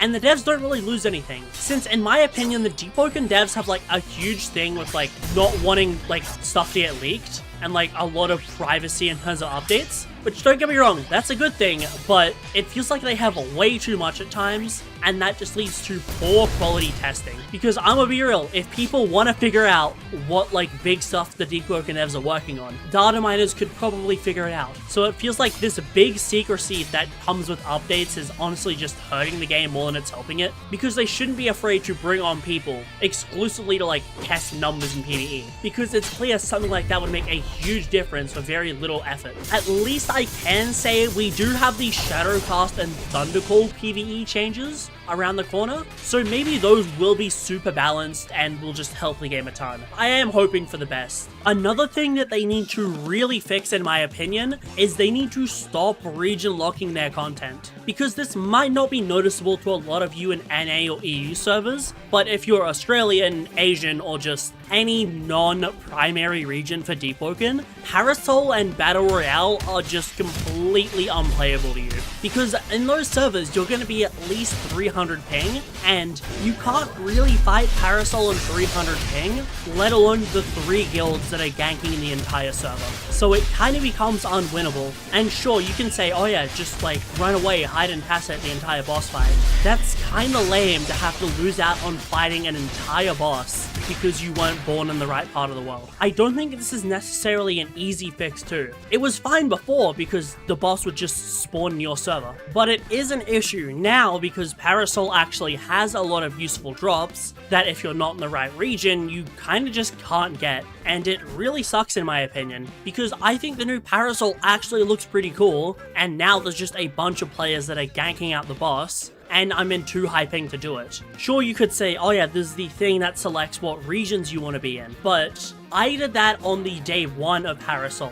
when logically the most people will be doing the boss fight, and I didn't get an Australian server. Plus, I've never gotten an Australian Battle Royale at all past the first day. So I think that, and especially because there's the Shiva's Finger that's locked behind Battle Royale, it kind of just makes it incredibly unfair if you're not in the right region, since unless you're doing some elite levels of boosting, you're just never going to be able to win. A way to fix this, in my opinion, is to simply just make it so that there's a server list of different regions you can join. I think that would at least make it easier to find your region. And potentially, this is like a big potentially, you either allow certain people to make new servers, which would be the easiest one, or in the case where you can detect ping, if it detects you're like over 300 ping, it just puts you in a new server, because that new server would be guaranteed to be your region, or at least it'd be your best region most likely. So doing something like that would actually fix the region locked issue and allow people in those non-massive regions to get the items. They would have to remove the Battle Royale player requirement though. It's features like that that show, although yes, I think that the new Parasol in theory and Battle Royale having a reward is really cool. It shows that they just don't have anyone in those obscure regions testing, because I picked it up instantly that, yeah, I've played a little bit of Battle Royale as an Australian, and I know that it's never going to be my region. Also, where did all my hair IDs go? What? Why am I just bald now? Okay, I'll have to go to the barber and fix that afterwards. But yeah, as I was saying, it shows that there's no one in these more obscure regions that are actually testing this content, because it should be pretty obvious if they've played this sort of instance team-based content before, that it's just never going to be your ping, and that the content is going to be impossible unless you're just getting boosted by guilds, which I feel like having to be boosted by people to actually play a piece of content just isn't very good balance overall. I'm just red now. I need to go fix this. Enough talking about the bad updates that have been happening lately. Let's actually focus on this build, Lunalord V4, and what it actually does. The main thing that I had to change between this and the previous version was how we're using damage mods on the build, as they did just recently make it a lot harder to hit max mods. Also, I think if I only use one, yes, I can make Infinite Scholar's Brew with only a single mantra ingredient. It's really powerful. But with me needing a lot more damage mods in order to reach 175% effectiveness, I had to use a lot of very different buffs compared to last time. The most notable one is now I'm using Flame Within and Charged Return again. Previously, I used the talent called Rush Hour, just because overall it was a lot better of a damage mod for consistency, plus it buffed our mantras, whereas now I pretty much just care about getting my M1 damage as high as possible. And because of all of the buffs Light has received, it is generally better than Heavy for DPS. That does change a little bit if you're parry trading, but because we're going light weapon and hitting a lot more often, we can actually use Shade Devour without its downside. Not everyone knows this, but you can't actually use Spine Cutter while Shade Devour is active. That's very much a negative on Heavy, where Spine Cutter matters a lot. But with Spine Cutter being nerfed and Light Weapon being a thing now, Spine Cutter is pretty much out of the meta for M1s. Like, sure, you can use it for some extra damage, but it's not needed nearly as much as before. We're also getting a lot of the classic damage mods that you would expect me to run on a lot of high-tier M1 builds. We have a Lightning Cloak for the extra 10% swing speed,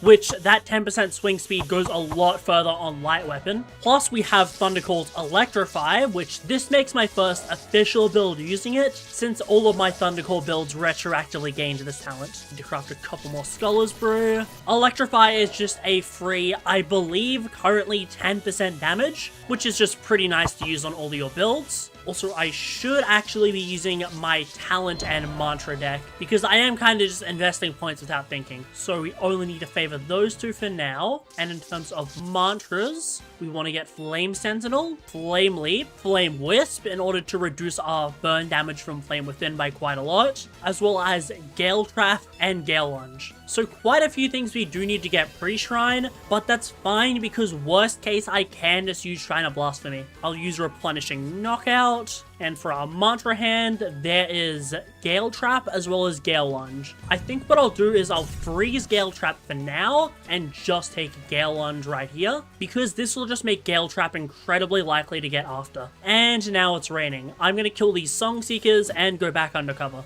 But what are these light buffs that I've been talking about? The first one is the one that actually makes the least sense in my opinion, and that's them just flat out giving dual guns a 15% swing speed increase. Which maybe that makes sense for PvP, but for PvE, it just makes dual guns even stronger than they already were. Most people don't know, but dual guns have been better than heavy ever since the original heavy nerfs a couple months ago. And now that they have 15% more swing speed, they just have a really dominant hold over the meta. That being said, heavy is still good if you're actively parry trading with whatever you're fighting. Irithine bullets did exist to make dual guns even stronger and single gun, but I never even took them into account when I was doing my tests. Oh, it broke finally. I can't just use one mantra mod infinitely. Well, that's fine because I do have spares in my guild base anyways. Additionally, Dagger ended up getting a pretty insane buff recently, with Knife's Journey dealing 5 times your M1 damage on proc, which is pretty crazy. There is a minor oversight with it, where it works with the Moped. If you don't know, the Moped is a Hallowtide weapon that basically works the same way that Poser's Ring does, stacking up your M1 damage until you use your critical. And because it procs off your critical, it's extremely overpowered on Moped, because you can basically just build up infinite damage and then critical and just times that damage by like 5. So yeah, that's pretty crazy. It's an interaction that's gonna be patched, but I can abuse it for free right now. So Moped is going to be my main weapon until it's inevitably patched, and then I just swap back to using the crazy slots dual guns. But I am also going to try out fists on this build, as fists got a reset where the more fist styles you have unlocked, the more damage you're dealing. And I think something like that is very interesting and has a lot of potential for some really good PvE interactions. So I'm definitely going to try that out. It is going to be sort of a pain to unlock all the fist styles though. I don't want Phoenix Flames, I'm going to burn it just because it's going to keep appearing otherwise. I'll fold here, fold again. I don't think we're going to get many cards that we need until towards the end of this build. Okay, it's raining out there, so I think I'm just going to continue to train in guild base, as we have a lot of XP from all those Songseeker jobs, as well as these Songseekers that we've killed. There's a reason that I really like progging Lone Warrior on my builds. And it's not just because it's the strongest origin in the game. Craft some more Scholar's Brew. We ran out of the other mushrooms, so I'll just sub in brown caps, and then we can continue to train our element. If you're wondering, on this build, I should be expecting a little over 4,000 true DPS with dual guns, and presumably even higher with that than the Moped, because it's currently bugged. So yeah, pretty much double what Soul Beam does right now, as long as you're able to pop your buffs correctly. But when you are, it's able to consistently output that damage for an entire fight. I'll grab Flame Wisp just because that is going to lead into Will-O-Wisp. It's kind of wild just how much XP I've gotten. Like, I'm Power 8 and I've really only done one Songseeker job, and then I've just done a whole bunch of random Songseekers. So like, nothing hard at all because Songseekers don't even aggro, and yet I've gotten this much XP. Lone Warrior must really be an insane XP buff. So yeah, I don't need any of these. I'll grab this for now. I'll get Flame Sentinel because I do need to get that pre-shrine. Something that I did briefly talk about earlier was the fact that Thundercall and Shadowcast are going to be getting unique PvE interactions just to make both of them stronger. Since both of these things, they have somewhat okay mantras at times, like Lightning Cloak and Lightning Clones are very good, and Eclipse Kick actually is very good in PvE, but obviously these two aren't just used very often because they aren't typically good like a lot of the other attunements. Therefore, the devs want to give them some sort of unique buff just to encourage more usage. And I think they've got to be careful with both of the buffs that they give, because Bloodrend, in my opinion, is a very good buff, but it isn't one that they should repeat. Just because having percent damage or like an attunement buff that only really matters to you isn't the best thing in my opinion, because I feel like instead of making, was that a dash I just heard? Okay, that's down there that I've heard the fight. Well, there's no one in the server. I can safely go without getting ganked. Oh, it's just a dude fighting no, Songseeker fighting Mud Skippers, never mind. Well, free XP. What's he aggroing on? Well, I'll just freely kill him. For Thundercall, it'd be pretty cool if they had something like the more stacks you applied of it, the slower an enemy attack, just so that it wouldn't be a direct buff to your damage in the same way that Bloodrend is, but it would become invaluable on most teams for like a lot of raid bosses, because if you could make anybody attack 30% slower or something, then that's going to allow you to get a lot more damage. It's just stuff like that that's going to scale really well, especially with future content as well, since there's always going to be a benefit to having someone with a Blood Ren build join you. Also, the chest combined into a smaller chest I can't even open. My chest just got robbed from me. I realized that I probably wasn't doing a very optimal stat order with this build, because in a second I'm about to hit 60 Gale Breath, and it would have been better if I waited at 50 originally and then did my charisma, just because I do need to get 1 mantra from charisma as well as 2 talents. I should still be able to do it perfectly fine. I think worst case I'll have to do a knowledge quest, but realistically, unless you're hyper mid-maxing like me, you would simply just try to blast for me in order to get the extra points you need. But because I don't want to get an extra floor just because I like to show off my builds at absolutely maximum power, then it is going to mean that I'm going to have to take the harder route. I am trying not to use Moon's Eye's pre-shrine. Even if none of my builds already require a Moon's Eye, I still try not to use them just because people do actually complain when I do. I'll grab Inhale just because that's a very good damage buff on this build. I can't really inhale in this ping though. I guess I'll grab Scorched Peak. Let's see, I need all 3 of these pre-shrines, so I'll grab Lightning Assault right now. Then I'll continue to train my charisma. Another power-up. I will grab Haunted Path Spectre just because I do want to get Apparitions as well as Phantom Step. I should get Apparitions next Talon Hand, but just to make sure, I am going to use a Foretell. I usually have plenty at the end of my progs anyways, so I might as well use them all now. There's Apparitions, that's going to be some nice extra damage on the build. And okay, we have a Lightning Cloak and Wind Passage. I believe I can get Gale Trap Oath Shrine? Okay, yeah, I checked and I can, so I'm just gonna move my freeze over to Wind Passage. That way it's like doubly guaranteed to show up next Talent Hand. And I'll grab a Lightning Cloak, as well as I will also unequip Lightning Cloak. Can you still unequip campfires? How do I unequip my mantras? I don't know how to unequip mantras anymore. Okay, well, Lightning Cloak's gonna have to sit there and I'm just gonna pray that I do roll into Wind Passage. All right, final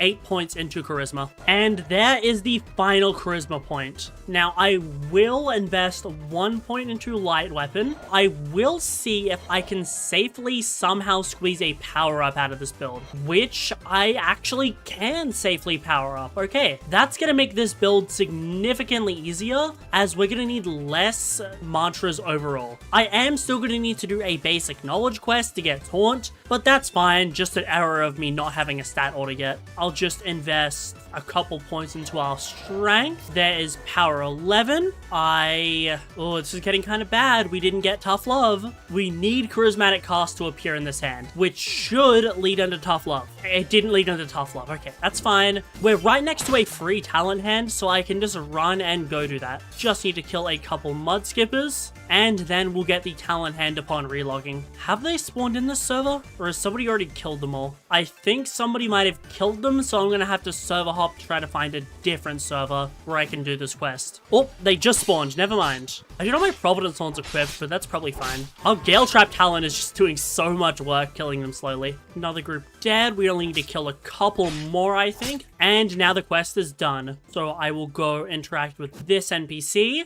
and then upon relogging, I should receive another talent hand. What I'm going to do now is head to Meteor Isle so I can do the knowledge quest over there. So I'll spawn my diggy and start sailing. There's our talent hand for relogging, and why are we not getting Tough Love? It's okay, we still have another free talent hand, but I am not rolling this card for some reason. Well, I guess I'll grab Silence's Blade for now, even though that's not even gonna proc. You just come to Meteor Isle at the front, talk to this NPC, and then you just go back to the authority base. The NPCs you need to kill are pretty weak, so they're not really gonna pose much of an issue. You'll hear her spawn around this area, to which she is just fighting a ton of authority guards. You honestly can just kind of run in, use your mantras, and you'll probably kill everything. I'd say try not to kill her, but that's kind of hard to do. Just turn on my Lightning Cloak and hold M1. Is she knocked? Okay, I thought she was knocked for a second. I should probably kill these guys so they don't get up Phoenix Flames. Honestly, it gets really hard to like hit her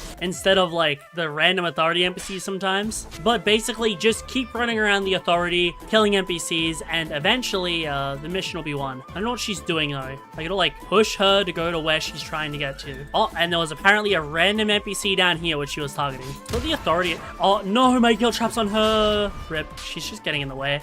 I'm just gonna carry her through this. Oh, wait, no, I need to pick her up. I don't want her to die. Even though there's like no penalty if she does. Is that it or is there more? I think there's more. All right, let me just ignore this guard as I bring the current person trying to raid their base. Of course, it clips through. And of course, like, she gets auto-dropped. Bruh, I can't even pick her up. Okay, I'll just go back to authority and do everything myself. Okay, here are the other authority NPCs I need to kill. Keep in mind, I am doing this in like 150, 160 ping. So this is, I can't really parry, but you don't need to. There's the mission completed. I don't think authority hates me too much after that. Oh, I am hunted. Okay, I'm gonna have to do an authority quest or two, but that's fine. I'll get my rep back and just buy neutral rep again. I'll glide up action of A, to which she will magically be alive again. Talk to her, and there is 2 knowledge. Plus, oh wait, 5% more damage to factions. Wait, I forgot that she gave you a talent. I don't think my talent list is updated. Oh, there we go. You have 5% more to factions that despise you.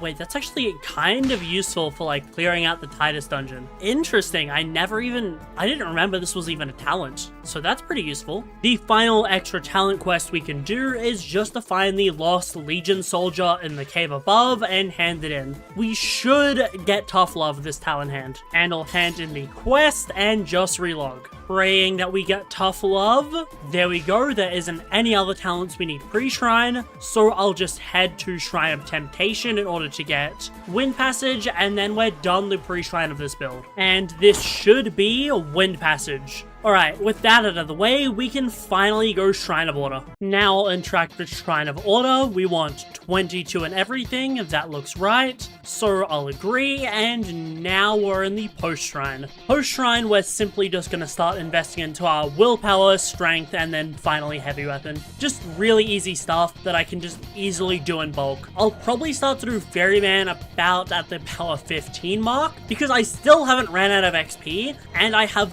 plenty of free training points. They're better to use at the later powers because at those points it's a lot harder to actually get a point in strength or willpower. I'll grab pocket bombs, or do I want to grab, I think I'll just grab pocket bombs for now because of that +1 HP. I'll grab charged return for that 10% more damage while using flame within, and then Gale Lunge, which is a mantra that we lost pre-shrine, but we can get it post-shrine so it doesn't matter. One more point into willpower, and then it should auto lock itself. There we go. Now I can move this out of my hotbar and just start to train strength, intelligence, and agility. I had a big toss up with this build when it came to the fact of, do I get 5 intelligence for nullifying clarity, or do I get 40 willpower for Ardor Scream? Because I can't get both while maintaining 100 light weapon on the build, so it had to be a choice. Ultimately, I decided that it would overall just be better if I decided to get that 5 intelligence. Maybe my opinion would have been different a couple updates ago, but with the new Gale Trap talent, that's just gonna passively apply the Wind debuff, plus spawn Spectres,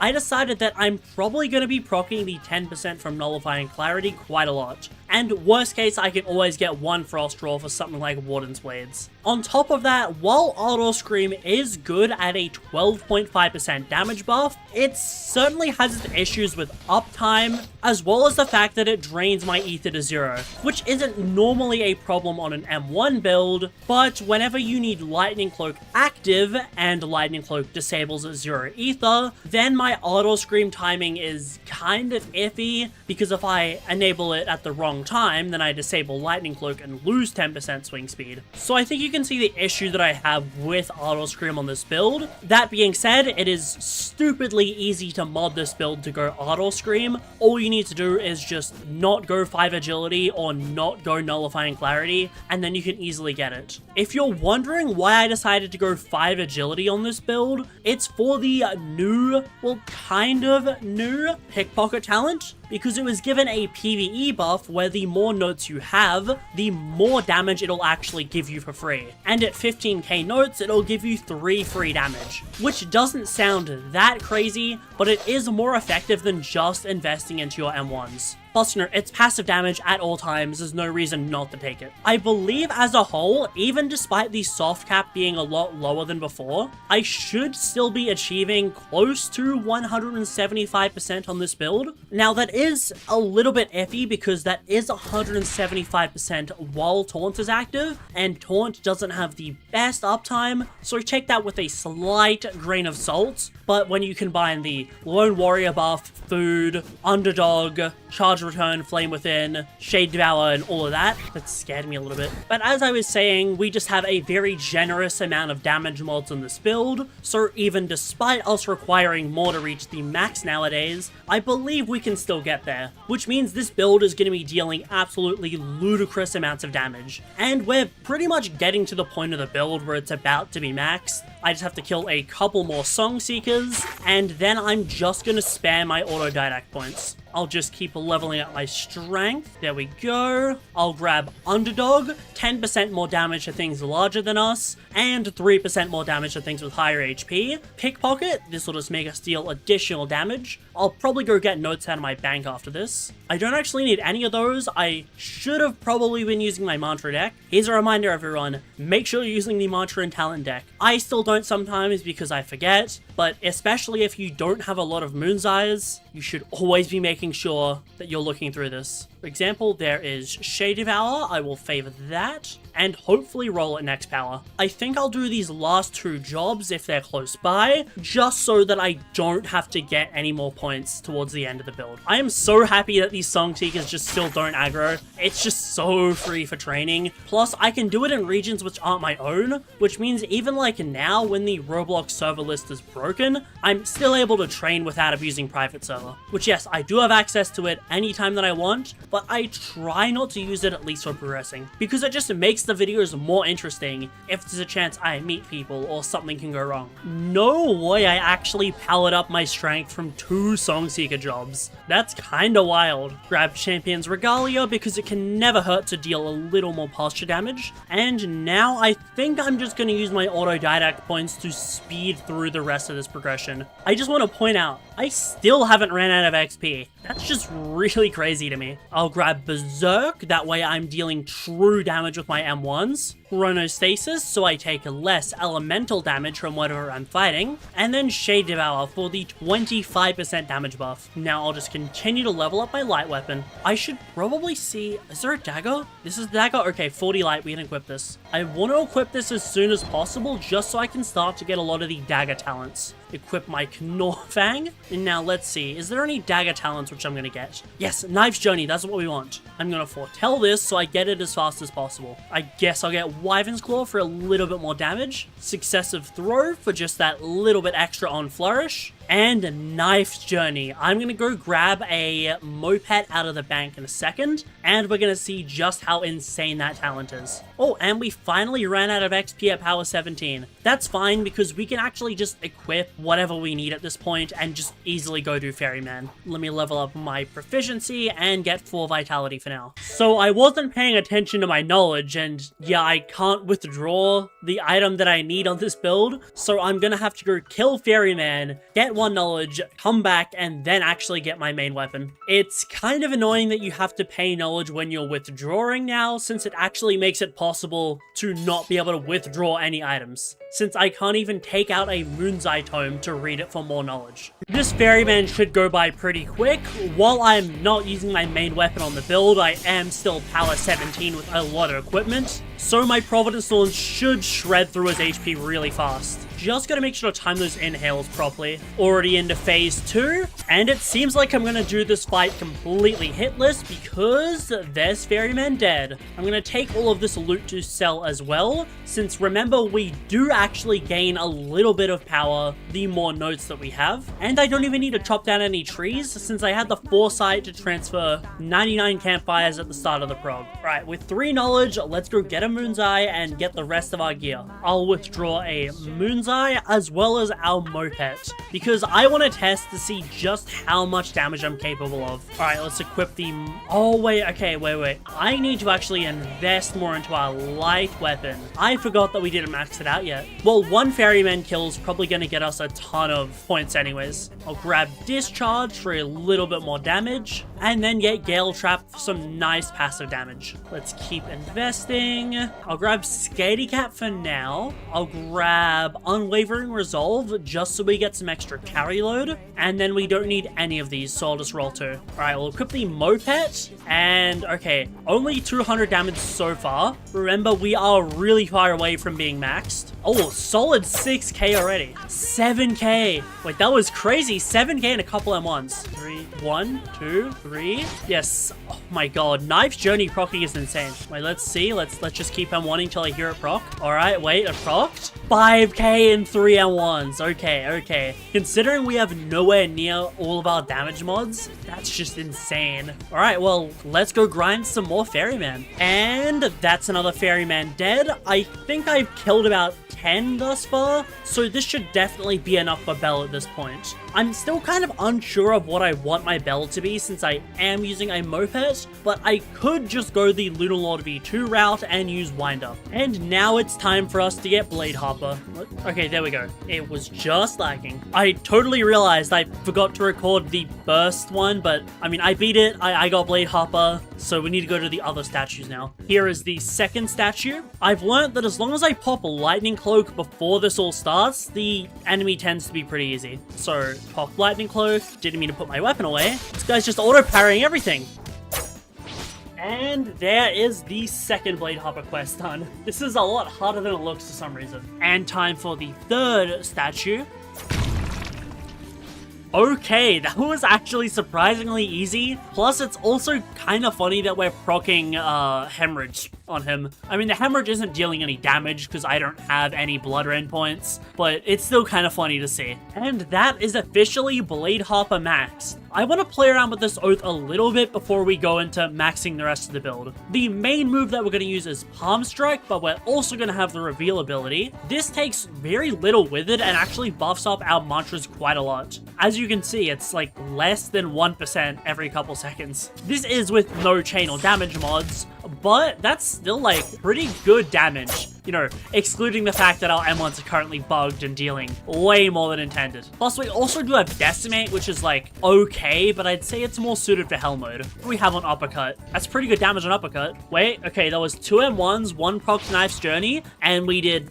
Okay, that's pretty crazy. For no damage buffs, and I don't even think max chain yet, yeah, that's just insane M1 damage. Now, for buying Mantra mods, I don't really need too many on this build. I just need a couple of Log Stones for my Flame Wisp, a couple more for Shade Devour, 3 Perfect Lenses for Wind Passage, then 1 Cloud and 2 Stratus for Lightning Assault, and I believe that's it. That's all we need for Mantra mods. I am kind of just winging them off memory though. Oh, I do need the Vibrant Gems for Shade Devour, but I'll just transfer those anyways. So Flame Wisp, we want to give it max duration, just so we can activate it and then not think about it. We're going to give the max effective size to Lightning Assault. That way we're conserving on Ether. Then for Shade Devour, once again, just 3 of each Logstone, and we will put 3 Vibrants on it when we get them. So yeah, pretty simple buffs to the build. I saw a very interesting armor set, the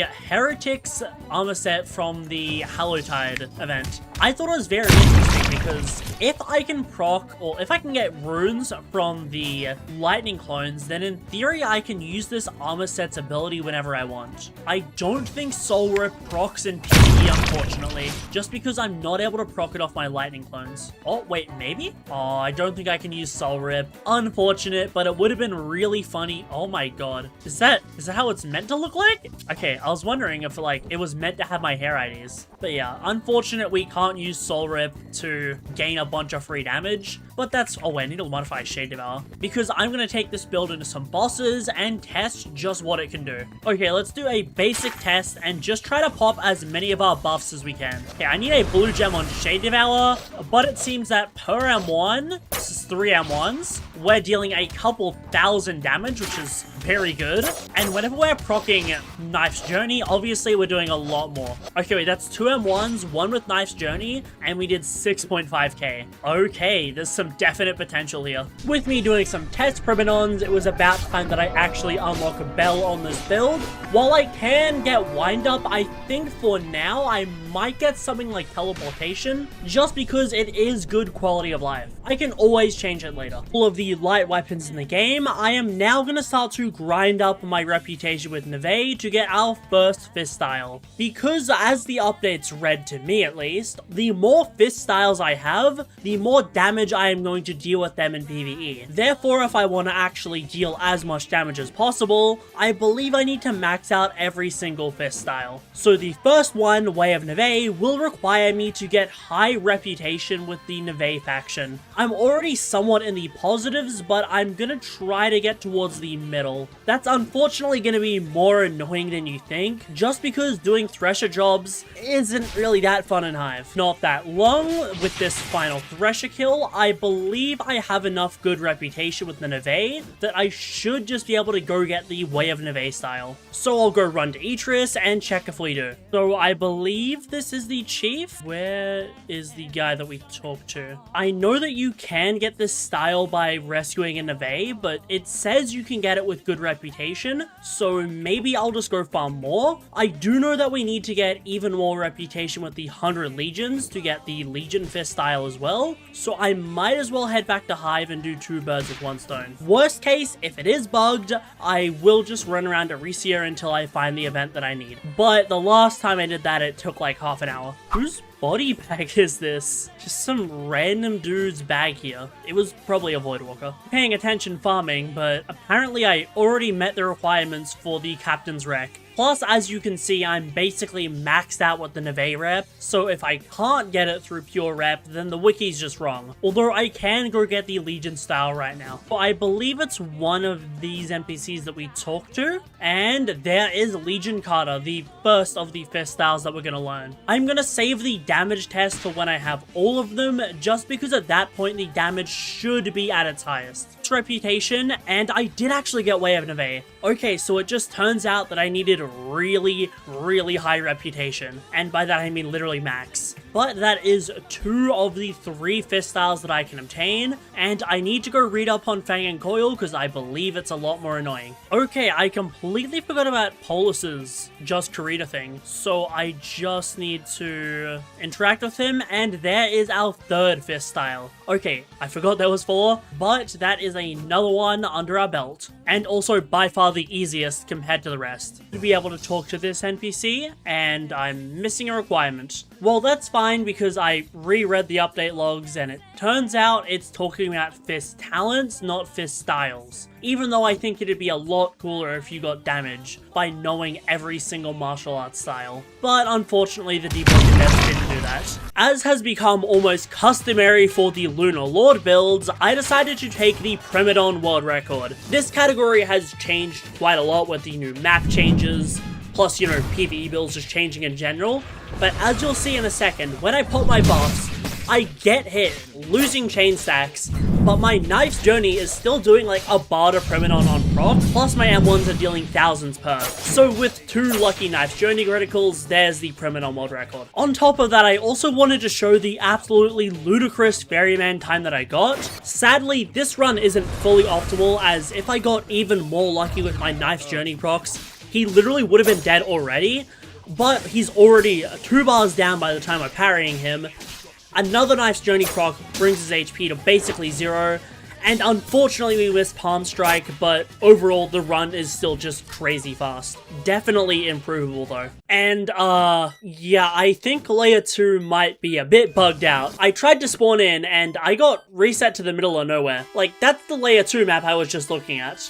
Yeah, I've got a light hook out. For the final section, I'm just gonna show off a quick layer 2, just so you guys can see this build's damage against Chaser and Etheron. I can also use footage of me running to help talk about a lot of of the small optimizations and questions that you might have about the build, since I do normally learn a lot about my builds while progging. Also, I'm just going to quickly make this gap. I can just barely do it with wind passage and just my aerial stuff. This is just a very short route that'll help you get the Bonekeeper faster, assuming you don't have something like ice skates or really high mobility. But anyways, about the weapon of this build, while I am using Moped as my final weapon, I don't actually think it's the most optimal thing. A huge benefit of Moped is the fact that it does 0 damage, meaning that I can freely hit my lightning clones 20 times, as well as just build max chain on whatever I want without risk of killing the target. So that's the actual reason that I'm using Moped. Aside from that, it is pretty cool to just seemingly one-shot stuff with my crit, but overall, I believe an Alloyed Tanto is actually slightly better than Moped. Although it does have that nice innate pen to it, and Alloy Tanto deals more damage, and we're already dealing true damage. As you can see, we completely shredded Bonekeeper right there. We probably got more M1s than we even needed to. Also, that wasn't even using Berserk, so that should give you some sort of concept of just how high this build's damage normally is. But the main weapon that we're using, obviously, is just Crazy Slots, because it has the highest damage dagger and guns in the game. Between the two, dagger is slightly higher than guns, consistently, but that's only because of the 5x knife journey procs that'll proc about 15% of the time. So depending on your RNG, dagger is either better or worse. I believe it is going to be nerfed a little bit, lowering the damage of Knife's Journey and making it slightly rarer to proc, or potentially adding some sort of cooldown to it. Because currently in this game, dagger is the absolute highest damaging weapon ever seen, but only if you have a stupid amount of luck. Also, I am just going to go around the village and go to the classic out of bounds spot to spawn in Bounders, because if you'll remember, we got 50 Thundercall pre-shrine, allowing us to get Spark Swap. Sadly though, I'm gonna have to stall for a second because my wind step is off cooldown. When it comes off cooldown, I'm just gonna climb higher, and I should have hit the Bounders trigger. Sadly, nowadays you can't hear them. I'll Spark Swap across and just climb this up. I'll swap in Shade Devourer as well, since I do actually want to use that against the bosses to get maximum damage. Now we get to the Bonekeeper, and now you can see what I was talking about with a Moped. It's just really good for consistently building to max chain, as just by counting my M1s here, I can make sure that I'm at 20, and therefore when I end up critting to kill Bonekeeper, I know that I'm at max chain already and don't have to worry about hitting lightning clones or building anymore. As I was saying though, dual guns is consistently a little bit better than dagger depending on your RNG. It's just always going to be around 4k damage, whereas depending on luck, dagger can be far higher or far lower. If you want me to pull back the curtain a little bit, the criminal world record that you saw was actually ran for multiple hours before I even got it. Anyways, I rolled dual guns here. I'm going to use that because I want to show off more than just these stupid DPS daggers can get. So I'll only pop Flame Within right now, just because I know I'm going to need other damage buffs after. Palm Strike deals a little over a Barter Chaser, which is very good. I'll pop my damage buffs, and even without Lightning Cloak and Inhale, I'm just able to easily one-cycle Chaser, because guns just deal a bunch of consistent damage. If I was using Lightning Cloak, I'd be attacking 10% faster, while dealing more damage because my M1s are faster, and then I could have had Inhale for an extra 10% damage on every M1. So yeah, what you just saw there with guns was nowhere near the peak of their DPS. They're just incredibly easy to use and deal so much damage. But there is our easy one-cycle Chaser without any difficulties at all. So I'll just go around here, check the chest, and nothing good in it, so I'm just gonna head down to floor 2 for an Atheron. Chaser is actually our weakest boss on this build, just because Berserk doesn't do anything to him due to the fact that he has no armor or resistances. So in actuality, our real damage to a stronger target would be like 30% higher, which I believe Atheron does have a bunch of physical armor, so you are gonna get to see it there. In actuality, the boss that this build is best at is either Elder Premodon or Enmity. because both of those bosses just have really high physical resistances. However, I'm not brushed up enough on my Elder Premonions where I'm confident I can show the best footage, and it is pretty hard to get an Australian enmity party on short notice, due to the fact it is a smaller region, and I don't want to have someone parrying that's 300 ping. While it's actually not as hard as you think to parry enmity on high ping in my experience, I'd still rather not put someone through it. But something that is on the topic of Etheron is the fact that Layer 2 hard mode was recently added. I mean, that's an unofficial name for it, but how you activate it is by talking to the Miserables NPC, wishing for power, which just makes you stronger against Etheron. I've heard somewhere it gives you 33% DVM, but I don't know how true that is. But after you talk to them, you end up having to go to the Lightborn Lake, that little portal with the Lightborn in it. From there you go to a shrine called the Shrine of Purge. Upon interacting with it, and I believe giving up some medallions, Etheron will become enraged. He'll have more bone spawns in his attacks, his ult will actually come out quicker, and in general he'll just deal more damage, and he won't spawn any health packs for you to get. So it just makes the boss a lot harder. He does spawn the Kias champion after that.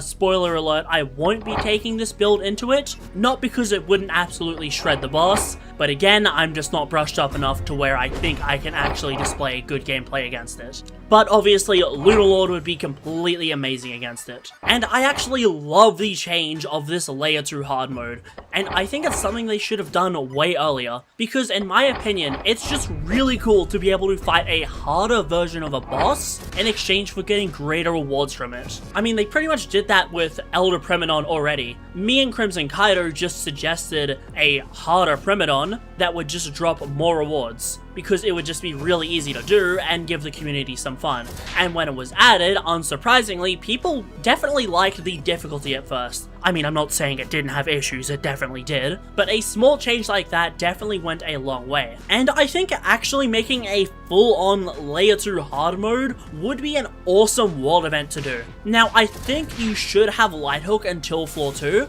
just to at least allow people to experiment and dip their toes into this. But if you made a world event where you could either queue with a party of like 10 of your liking, or just 10 random people, there is a lot of potential for a really cool event. Because you do stuff like Chaser simply just has a lot more health and spawns more blood jars. And potentially there's just new requirements to spawn him as well, requiring people to explore an updated Layer 2 map. FYI, you could just do this solo, but I think they should design it ideally around a team. You'd obviously disable PvP if this was a world event, because you don't want Layer 2 to just end up like Parasol, where it's just guys sliming each other out until their guild's the only one there. You actually need to encourage players to work together and reward them for doing so. That's how you just get better game modes overall, and more specifically, that's how more casual players who aren't playing with a ton of guilds or playing those super sweaty mid-max gank builds can still have fun in this new content. But like I said, they'd obviously need to update a lot of the Layer 2 map, because as it is right now, I think Layer 2 is just the best dungeon in the game. It has a huge, pretty map with a lot of secrets and just a pretty interesting way to get to the bosses. But with how much they've been improving their map design lately, with like the Forest of Light, the new Depths map, and even stuff like new Vigils, they definitely have the resources to do something like that and make a bigger, cooler Layer 2. Although maybe this could be a concept that's saved for Layer 3, because Layer 3 is going to be a lot bigger and more grand, but I'm still going to continue with the idea anyways, because, I mean, in the chance that a dev does see this, it's not like they couldn't recycle the ideas. But obviously with a revamped floor 2 that's designed for a lot more players, what they could do is they could make 10 lanterns spawn, but they also spawn in random locations to actually just encourage players to explore the map and actually identify where the lanterns are. On top of that, you'd make a system where activating a lantern will give you a better chest or just more rewards in the end, since you actually want to encourage people to work together and play the objective over just letting someone else beat everything like Parasol. Rose Frolic, and now I am going to seek power just because I obviously want to display this build at absolute maximum damage, and it's not like Etheron doesn't spawn with a billion medallions anyways. For Etheron, they could give him something like 500,000 HP. Now, that sounds like a lot, But what you've got to remember is that's 500,000 HP for 10 players to fight. So in reality, you only have to do about 50k damage yourself. Now they could tone this down, but personally, I'd rather them have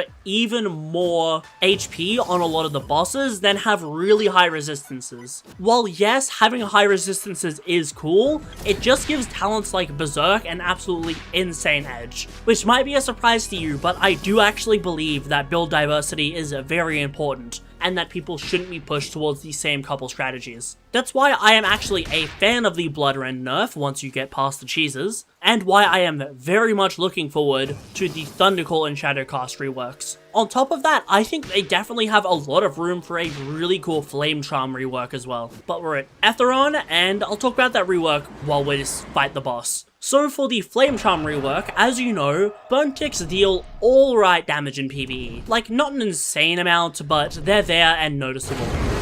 I overall think that they could actually revamp Flame Charm into having essentially a withered mechanic but for armor. Because it already exists for HP, it only makes sense to adapt it over. This way, by having someone using Flame Charm against a boss, also of course we're going to parry the salt, by using Flame Charm against a boss, then you can actually wither down its armor bar as you go. What this will do is just make it have less resistances, since if you don't know, as an enemy's armor decreases, so too do its resistances, but it would also make it easier to armor break an enemy the next time around. And because Flame Charm doesn't really stack with multiple people super well, this would essentially make it so there's only really a purpose to running a single Flame Charm user against the boss, and that user would be really invaluable for those harder enemies. Because say for that 500,000 HP Atheron, you slowly wither away its resistances via burning, so that it only has like 50% of what it normally has,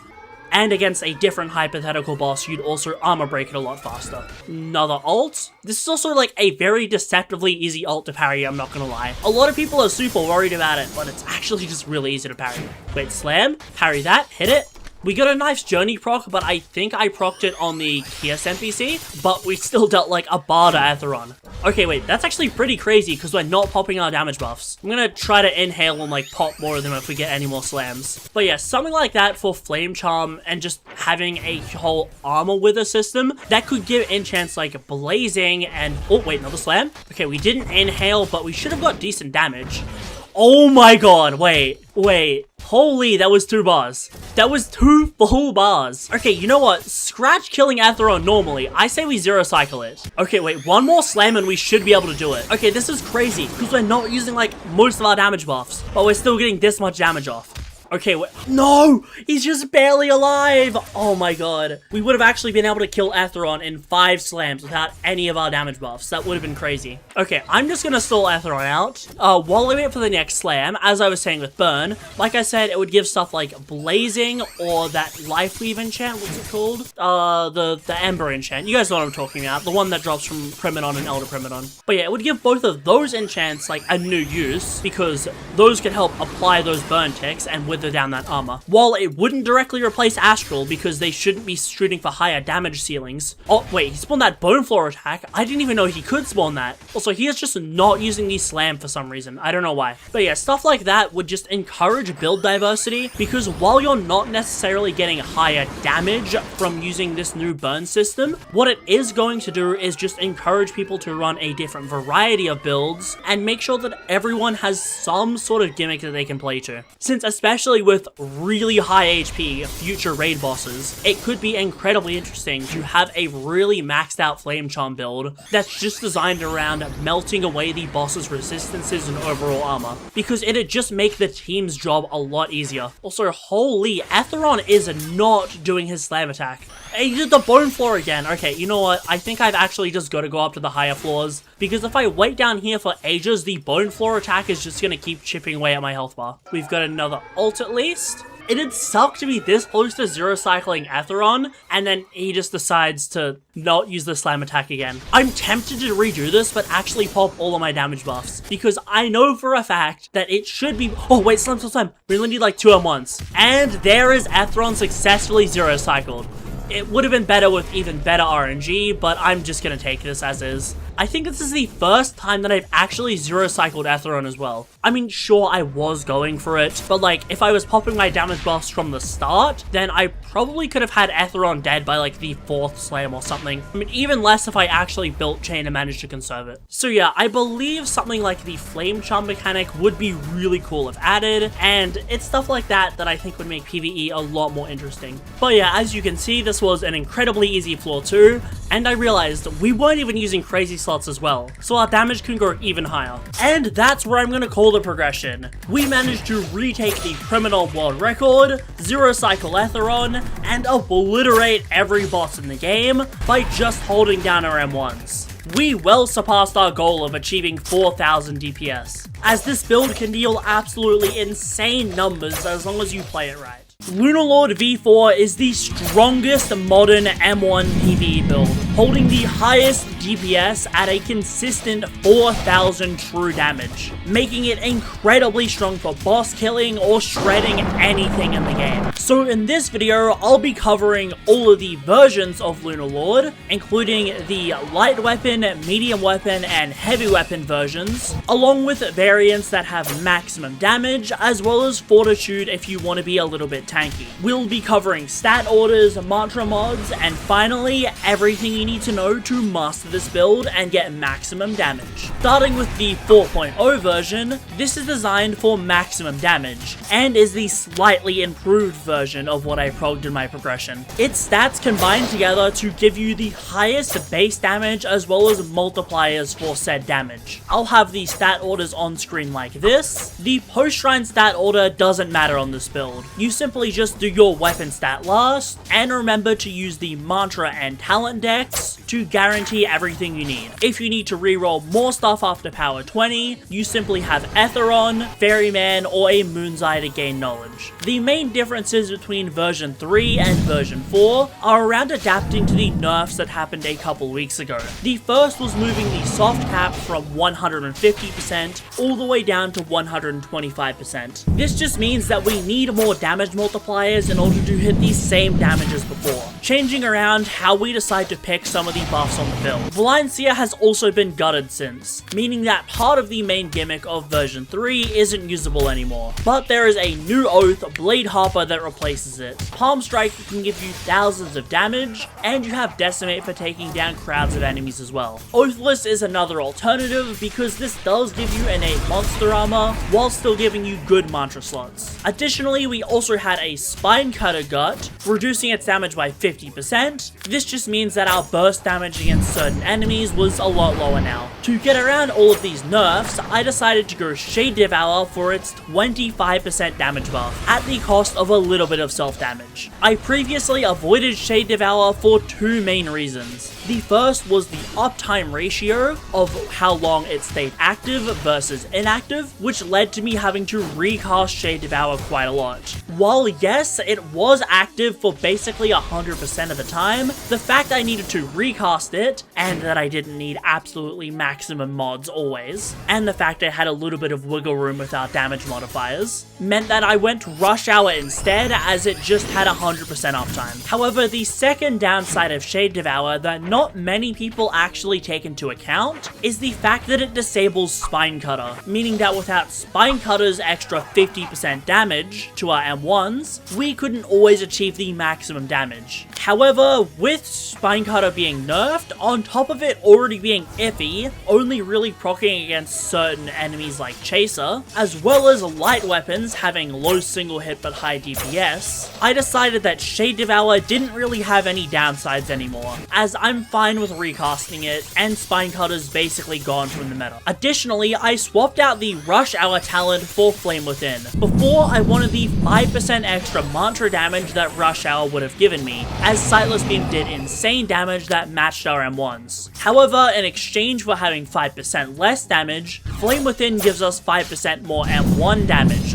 when it's paired with Charged Return. These two stack together for 20%, making up for some of the modifiers that we're missing. Not to mention mention there was a new one added since, the Lone Warrior buff. If you're in a server without allies, you just gain 5% more damage. So this, along with food, helps us maintain 175% a lot of the time. The reason we go 40 Flame Charm over just 25 is for Flame Sentinel to break all of Chase's jars, the option of Flame Leap to get a little bit more mobility on the build. The base build doesn't take it, but you can feel free to modify it to use Flame Leap. And finally, we just get Immolation as well as Flame Wisp to reduce the self damage on Flame Within. 4.1 is the Fortitude version. Although we do use Berserk, which does cause us to take a lot more damage, a lot of people do like the extra base HP that Fortitude gives us. This does mean that we need to go Berserk pre-shrine. If you don't know, doing it pre-shrine will reduce the amount of strength that you have, resulting in Berserk going from 20 seconds of activity down to 10. It's still pretty good uptime, and you can pretty comfortably kill most bosses in that 10 seconds. But I just prefer the longer duration of the base version. Although we do get 50 fort post-shrine for some really good raw HP, an extra 10% physical damage reduction from Exoskeleton when not using Berserk, and we get a little bit of damage reduction when below 1/3 HP by using To The Finish. This version is good for general use or if you're a little less confident, whereas the previous version is a lot better if you want every ounce of damage that you can get for going for world record times or just being really optimal at farming. So how do you actually use this build to gain maximum damage? The first thing is mastering your damage mods, but before that I do want to discuss equipment, as most people don't seem to know what to run. The first is the Astral enchant. You need to run Astral. The two best ways to get it are by buying it from the black market at the cost of a little bit of crowns, or farming Moon Knights to get it. Moon Knights should take you about an hour, whereas you're gonna have to get lucky with a black market stock. Additionally, you also have to be running Celestial boots. These are crafted with an Astral enchant stone and 2-star boots. What these do is increase Astral's 20% damage buff to 25%. Without these two, you're dealing significantly less damage in PvE. Then you have a Drowned Pathfinder Elite. Drowned, along with Pathfinder's innate damage versus monster stat, will give you an extra 10% more damage. For your helmet, you'll either use a Parasol Planter dropped from Parasol or a Christmas Hat, which is a seasonal item. Flame Within already does very little damage, but Parasol can reduce that even further, whereas Christmas Hat just has really good stats overall. Then you'll run an Ishan's Ring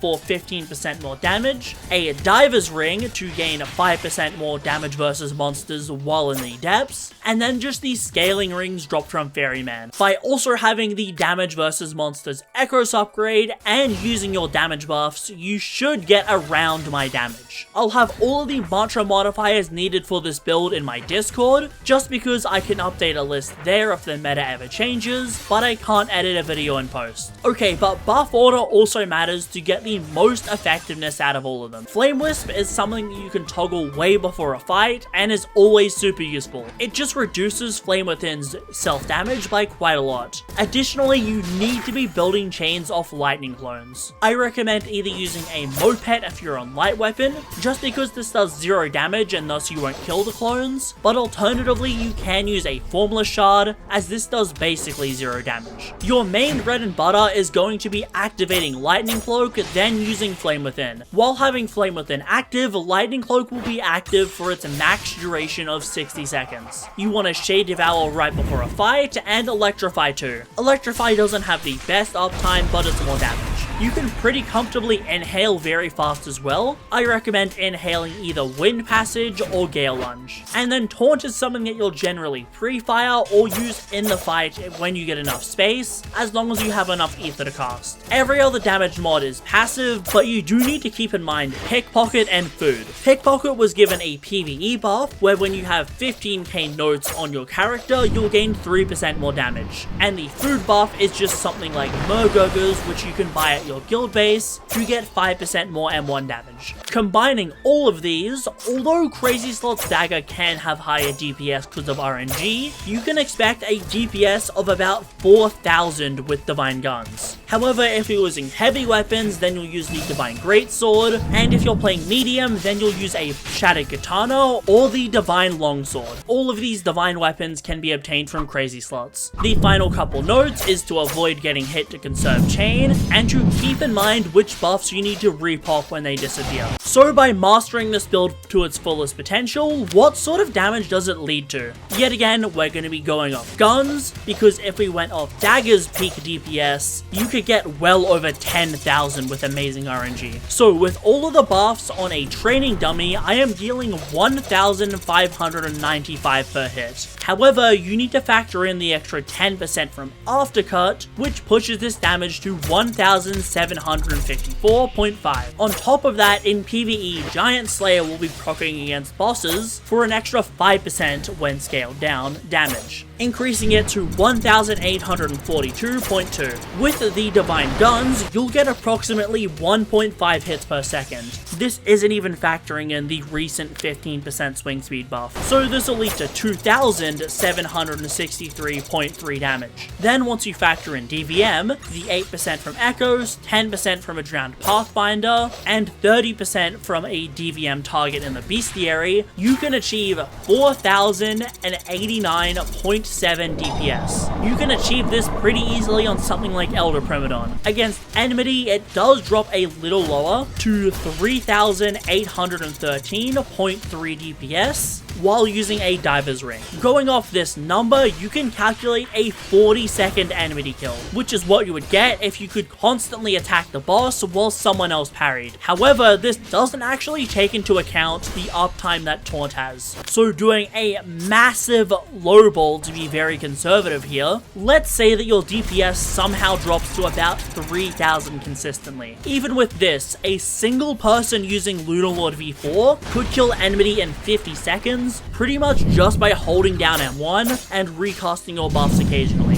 But the true power of M1s is the fact that they scale really well with multiple players. Due to their low AoE, you can have multiple people attacking enmity without losing chains. So, if you had 4 people M1ing enmity while one person parried the boss, that 3,000 DPS, being incredibly conservative, would go all the way up to 12,000 true DPS, which would lead to a kill time of 12.5 seconds. Yeah, these numbers are absolutely insane, because M1s at their maximum potential just deal so much damage. Keep in mind, this is also true damage thanks to Berserk, so all of Enmity's normal resistances mean absolutely nothing in the face of all the damage you're getting. And that's how you master Deepwoken's strongest M1 PvE build. With it, you'll be able to shred bosses' HP with thousands upon thousands of DPS. You can zero cycle Etheron, take world records, or absolutely shred through enmity, as the true damage on this build is absolutely insane.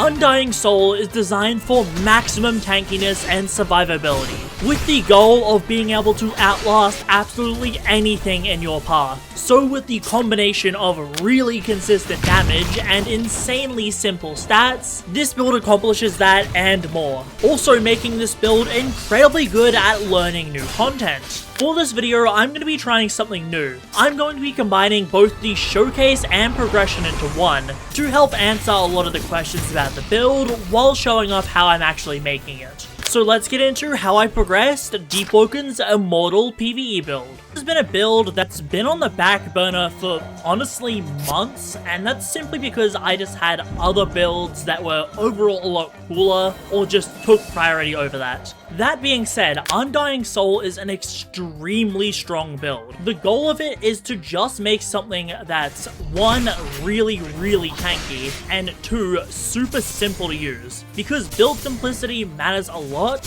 because I did a poll a while ago, and most people tend to make builds because they're fun. And that means that there's a large audience out there that don't necessarily care about getting the max damage or like the fastest clear times constantly, but still do want to play builds that use fun and interesting mechanics. I will say ahead of time, this build doesn't have stellar damage or mobility. In fact, it actually has kind of no mobility at all. Overall, our stat points are spread very, very thin on this build, simply because I've got a budget to very expensive talents I'll talk about soon. However, this build does go Blood Rend, as you can see, and while yes, I am notoriously a Blood Rend hater, hemorrhage damage is still pretty free on this build, so I might as well use it. Plus, it's not like we don't get any buffs to our M1s, we can still actually get some pretty good damage, but overall, the main purpose of this build is just to have something super tanky with a lot of sustain to specifically learn a lot of new content. Like, for example,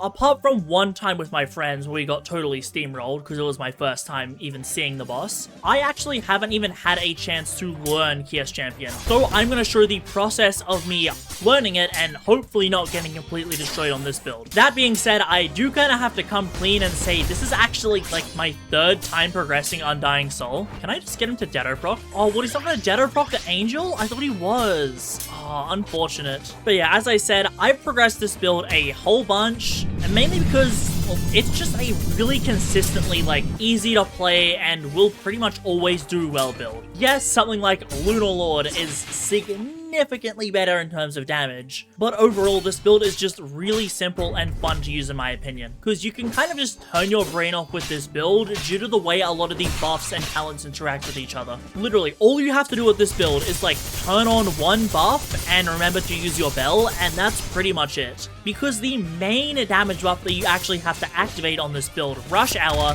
actually has 100% uptime with Brick Wall. Most people don't know this, but Rush Hour only disables when you ragdoll. The talent Brick Wall, we can make it so we just don't ragdoll on this build, effectively meaning that Rush Hour will always be active unless we get knocked or something, which if you get knocked in PvE, you've got bigger problems than needing to re-enable a buff. What Rush Hour does, if you don't know, is it increases your damage by 15%. What's important to note is that this is all outgoing damage from the player, so this includes both your mantras and M1s, plus a few miscellaneous things like some enchant stuff, and I think maybe vents, but I haven't completely confirmed that. With the downsides of Rush Hour being that it slowly drains your blood bar over time, as well as your HP bar, meaning that you can't have this buff on forever unless you meet a certain couple of requirements. First is that any M1s or mantras that you use while Rush Hour is active will actually regen your blood bar. As long as you're actually M1ing stuff on this build, then the blood downside of Rush Hour isn't gonna matter. Not to mention, we obviously have Blood Rend mantras, so we're simply just gonna be able to regenerate our blood really easily,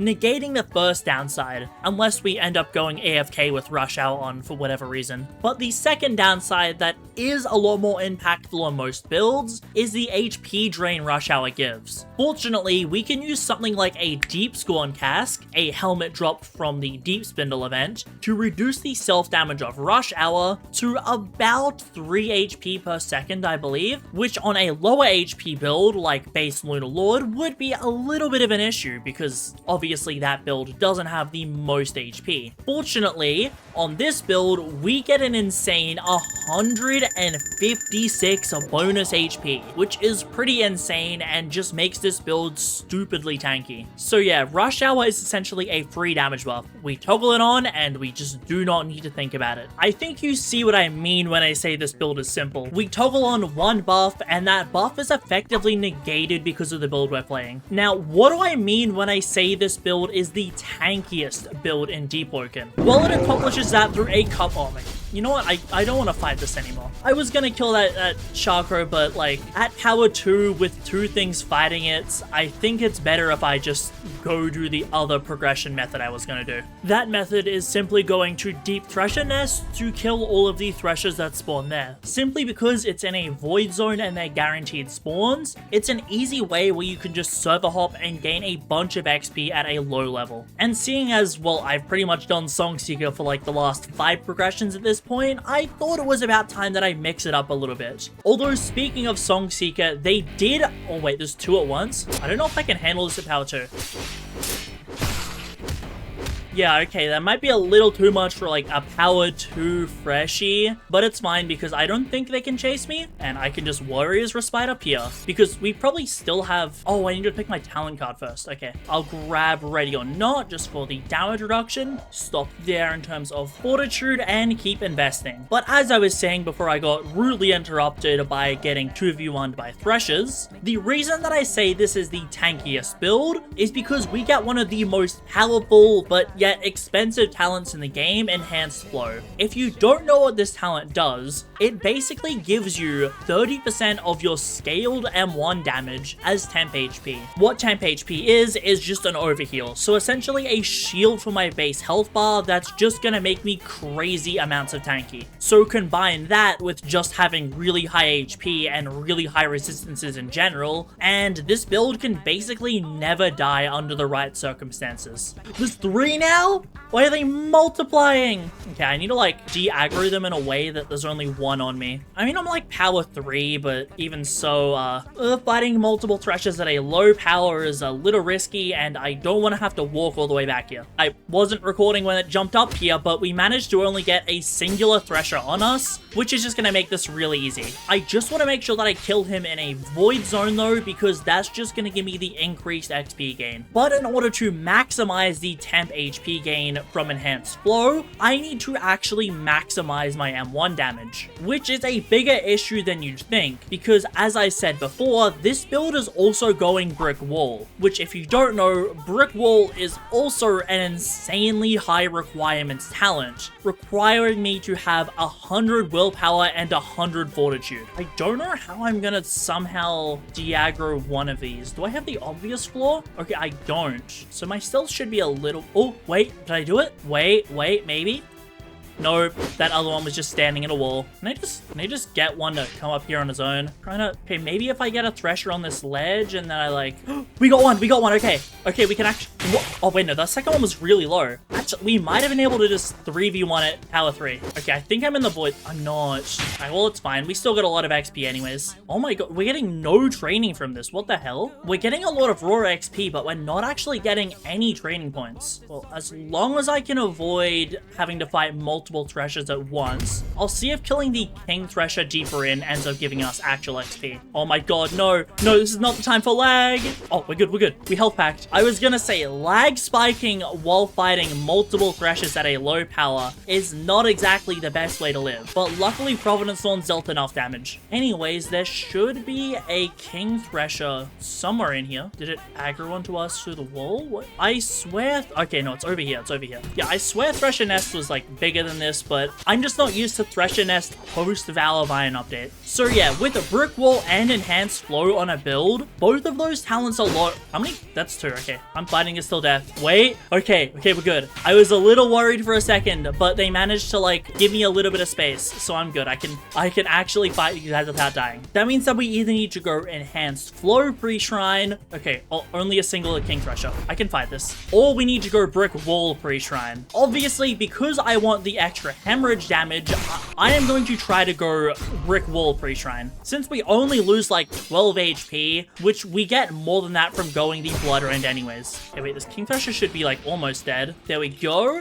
Okay, wait, that does spawn in a chest. Does that mean we get training XP? Wait, it does. Okay, if you don't know, you actually get most of your XP from chests spawning. Sadly, that didn't give me as many as I wanted, but I believe if we head even deeper into Thresher Nest, there should be another King Thresher spawn, although this King Thresher does have a bunch of normal Threshers around it, so I'll need to be careful. Well, that's 3 Threshers on us. I'm gonna be 4 Threshers, and they removed the King Thresher spawn up here. No. Okay, well, I think unfortunately Hive Jobs are better than Deep Thresher Nest. As well, yes, this method does give you a lot of XP. It's training XP that you want. Okay, but as I was saying before I got interrupted again, with a lot of our stat points being taken up, it's really hard to get our raw M1 damage high, because the higher our raw M1 damage is, the more temp HP we get from Enhanced Flow, and thus the more immortal the build is. However, there is a lot of min-maxing and just passive talents along the way that do actually raise raise our M1 damage by a decent amount. Okay, why are a lot of threshers spawning now? Okay, I'm gonna focus on parrying this one on the right because it's lower, and then I just health pack off it and it's easy. The first one that I've already talked about is just Rush Hour giving us a clean 15% through all of our M1 damage, which is really good. And then we have Against All Odds, which depending on the amount of combat tags we have, can either buff us by 1% or 7%. Then, because of our willpower stat, Underdog to bigger targets with more HP than us, which is literally anything in PvE pretty much, will provide us an extra 14% damage for free. Then, because of the origin that I picked, we have the Lone Warrior talent, which will also give us an additional 5% damage if we have no allies in the server, which I don't know if you know this, but I am actually in a fully solo guild, which means I basically always have this proc. Then we have an Ishan's Ring for a free 15% on a piece of equipment, food for 5% and something I could buy from the guild base, and then 3% from the Reinforced mantra. This mantra is kind of gutted though, so it's not always going to be used. On top of that, to just make our M1 damage even higher, we have stuff like DVM, which we obviously get through Pathfinder Elite, Echoes, and the Bestiary. I will grab this Thresher quickly from this other guy. I should MBO so we actually get the health back. I think this is like guild proccing or something. Yeah, hopefully these guys are friendly. Seems like they are. Yeah, they said MBO. On top of that, we also have the Astral Enchant along with the Celestial Boots, which are a clean plus 25% to our damage. All of these things combined means that in total, we have 112% increases to our M1 damage. Yo, wait, this is actually getting kind of dicey. Fortunately, we have other players here. You know, this is what I missed about like Prime progging at Hive days. Not the fact that it was fast, but the fact there was so many players around to just help you. So yeah, with all of these buffs, we just get an insane amount to our multipliers. We just get an insane amount of multiplier to our damage. Keep in mind, although I am classing them as multipliers for this, DVM and enchants aren't damage multipliers. They're just separate things in total. Combining all of these, we basically just get a ton of M1 damage, and thus Enhanced Flow is pretty much going to make us immortal at all times. But to make us more tanky, we have a ton of extremely strong options within the stat points of this build as well. The first is Oathless. This actually doesn't require any stat points at all to use, and gives us a completely free plus 10 HP and plus 20% to our monster armor, which 20% monster armor is incredibly strong in terms of tankiness. As if you didn't know, before the Bestiary update, when DVM and monster armor pips used to exist, the gold roll kits for monster armor would give you about 43, so you're getting about half of this just by going Oathless. And something like that is really crazy, especially when that monster armor is applying to the HP that we gain from Enhanced Flow. Just absolutely maximizing the tankiness on this build. Not to mention, it also gives us 3 wildcard slots, which wildcard is the best type of slot to have since it can be allocated to literally anything you want. Oathless is just probably the best PvE oath in terms of simplicity at the moment, because it makes you crazy tanky. Then, although we're not going to be at the requirements perfectly, we do have the Reinforced Armor talent on this build. Because we'll be at 75 instead of 90 Fortitude, it will scale down to 18% effectiveness, reducing the incoming pen by 18%. And if you don't know, a lot of monsters do actually have pen stats. Threshers, for example, I'm pretty sure have one of the highest in the game. So it's just good overall damage reduction to the build, making our HP and resistance stats go even further. Exoskeleton exists, giving us a clean 10% physical damage reduction on the build. Sadly, natural armor won't always be procced, but it's just very nice to have. It's free damage reduction and free HP. Then for any hard situations, we have To the Finish, which will provide us 10% less damage taken below 30% HP, effectively just giving us even more time to build up those enhanced flow stacks and end up health packing off something. My god, thank goodness people are here to help. Ooh, okay, that got kind of dicey there. Because I was busy commentating. Hello. Say hi to viewers. Okay, I got it. Hello to this guy. Hopefully he watches this prog and sees himself in it, because he will definitely be in this progression. I do really love meeting fans. It doesn't happen as much nowadays, because I tend to do safer and more obscure prog methods at Songseeker, but meeting viewers is always like so fun because you're all really nice to me. I mean, for the most part, there's a couple oddballs in the community, but that's more than made up for by everyone who's super nice. Do a little emote for him as well. Oh my god, I'm so bright because of Providence songs. Like, holy fan, thank you. Very nice, dude. Definitely going in the progression. As I was saying, additionally, we have the turtle shell talent, which reduces our damage by 25% if taken, which reduces, I don't know how to describe turtle shell without it getting clipped, honestly. It reduces damage from this side by 25%. You know, that's good enough. Then we have more expensive options like an Aegis gem to reduce our damage by 10%. I actually have an Aegis gem on the original Undying Soul.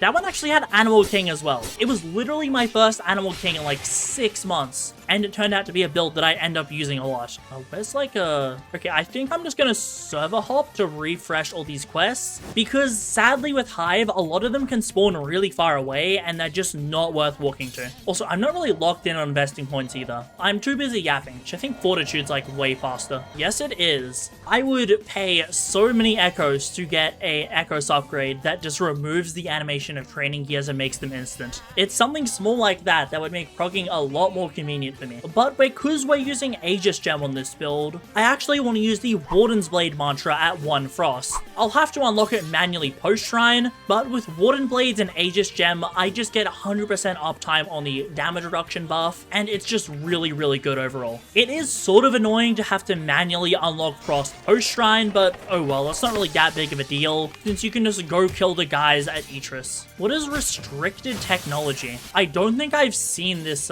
thing before. This guy put me in combat, but oh, he said MBL. Thank you. But yeah, as you can tell, this build just has a ton of really easy damage and a ton of insane defense to help maximize some of the talents on the build. What truly dials it up to 11 for being just an all-around solid build is the fact it's using Hemorrhage. Now, it's been no secret that I think Hemorrhage is the most overrated mechanic in the game. Whenever people ask me why, the reason that I give is that it has a very high skill floor, so it doesn't really take much effort to use well and get damage, but it's capped at a very low ceiling, simply because it doesn't have those amazing synergies with other attunements, and it's lacking a lot of defense and mobility options unless you're investing into something like Enhanced Flow. That being said, for more casual use where you're not necessarily trying to make the most broken build in the game, Hemorrhage is really solid, because you can essentially just poke at whatever you're fighting with something like Scarlet Cyclone or Crimson Rain to get nice damage procs. And if for some reason you don't know what Hemorrhage does, it basically just deals a percentage of the target's damage when it procs. It isn't as good as you think though, because unlike what I thought at first, the higher HP mobs like a Scaled Enmity actually have a significantly higher blood bar, meaning that while yes, 15% damage to a 600 HP Enmity is insane, it isn't incredibly easy to proc since you're going to need to use a lot more mantras. Also, I did not notice that guy was getting Voidwalked. Hopefully this Voidwalker doesn't want me. Okay, I don't think he does. Just gonna stand over here and mind my own business. That being said, I should probably hop soon because there's definitely a few Voidwalkers that could get to me. But overall, seeing as we're already going such high blood rend on this build, and because we can be lacking in damage at times, having Hemorrhage as an additional add-on to our already insane defense is just really good. I can't lie, I just really didn't like Hive jobs. They took way too long to go to, and yes, while Songseeker jobs do give me less XP overall, they still give me a bunch of training XP, and because I'm Lone Warrior and have done a bunch of stuff in Void Zones already, I'm probably gonna have enough XP for the rest of the progression as is, so I'm just gonna prog at Songseeker instead because that's gonna be like 5 times quicker. And at Songseeker, there's this Mindskipper talent quest, which is just really easy for us to do. But there is also a lot of people ganking at Songseeker, so maybe it's worth it for me to hop to a different server in a second, because I don't really want to get in the crossfire of the ganks, especially as a freshie. Did I get a good spawn? Okay, we got that bad spawn up there, and we got the spawn on the other island. I feel like they very recently added a whole bunch of new jobs to Songseeker, because I don't remember them ever spawning up there or over there. It's like, yeah, is he friendly? He doesn't have his weapon out, I think. Okay, I was playing with my friend yesterday, do you remember who you are? And we AFK'd here for like a couple minutes, and this singular job like never spawned in for for some reason. So I guess I'm just gonna do this job instead. I hate how their jolt grabs, like, they'll jolt grab, run into you, and it just won't hit you. I wonder if that's just a thing in normal PvE. Oh, wait, the job did spawn in. Wait, this is kind of bad. Okay, I think this guy's gonna help though. Oh, maybe. Oh, I mean, he's not gonna be low to this at all anyways. All right, that's everything done. So we should get a whole bunch of XP. I think this guy wants a screenshot. Of course, the chest spawns in the way. Say hi to viewers. I don't think this guy chat, unfortunately. Well, hopefully this guy sees himself in the progression because I do like including you guys in them. It adds a little bit of charm to the prog. Like, there's a reason that I choose to prog in publics instead of privates. It's just a lot more fun overall. But there's also this, okay, wait, thought he spawned below the map. There's also this blood-rained mantra known as Blood Curdle that I thought was really interesting from PvE, from just the stuff that I've seen so far. What I believe it does is it, oh, wait, there's two of them? Okay, wait, two Song Seekers might be kind of annoying. This guy's luckily dead. So good. What it does is, well, oh my god, I don't want to fight this guy. I can make it to land, spawn in a boat. Let's go! Let's go! We're good, we're good, we're good! No way that's his teammate. No way that's his teammate, and they're about to shoot me with cannons. Oh my, holy lame. Holy lame. He had to get his friend to spawn in a boat to shoot me with cannons. And then he despawned. Oh my god. Oh, I can just waste this time. It's fine. Wait, can I just do it again? Can I just do it again? Guy doesn't know about the tech. I'm just gonna...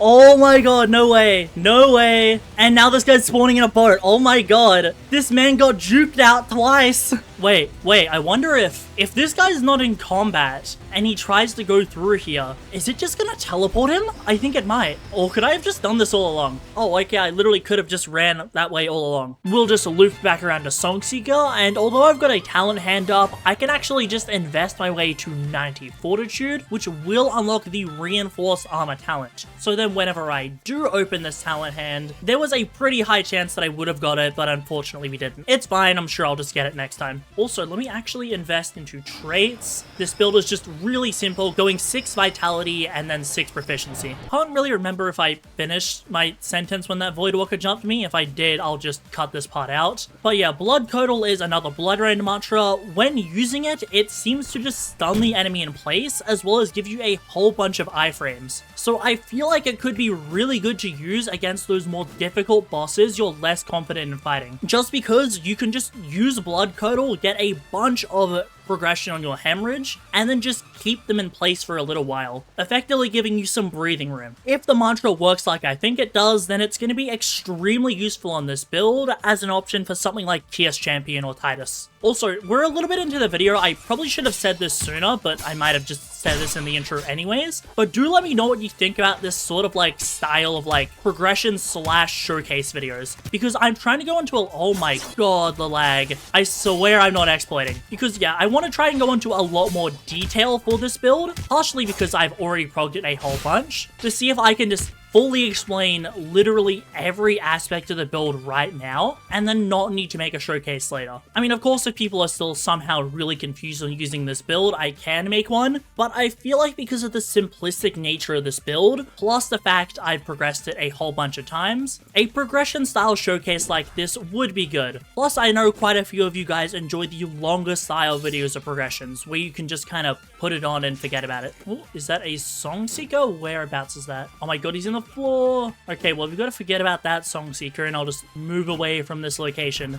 because I don't want to be lighting streamed every like 10 seconds by a Song Seeker. Easy at a glance, but when you actually dig into it, is actually a kind of unclear choice, is what bell do you use on this build? The obvious one is simply just using something like Sacred Field in order to gain a ton of damage reduction, which yes, Sacred Field is an incredibly good option on this build, and is what I originally went, because I got an insane Godroll Sacred Field where I take like 1/3 physical damage in it, which made stuff like Deluvian and Hell Mode really easy, since while in it, I would basically never die. However, you need to keep in mind that it's kind of hard to get a good Sacred Field, because you need someone to help you test, and quite a lot of the time you might not have points in physical resistance, so it can be hard. A more consistently easy build that also gives you a good balance between offense and defense is something like Corrupt Counter, more specifically the instant variant. The beam variant used to be really good in PvE, however it ended up receiving a bunch of of damage cap nerfs where you can't build up as much damage anymore. I'm pretty sure this was because people ended up using Poser's Ring against Enmity with Payback to essentially one-shot him, and that was just the easiest way they could think of to patch it out. However, the instant variant doesn't have this same weakness because you can still get a bunch of burst damage at once, as well as just healing, because if you don't know, a corrupted Payback actually has some lifesteal on the damage that it gives, which in PvE can give you like a bar back at once and is just super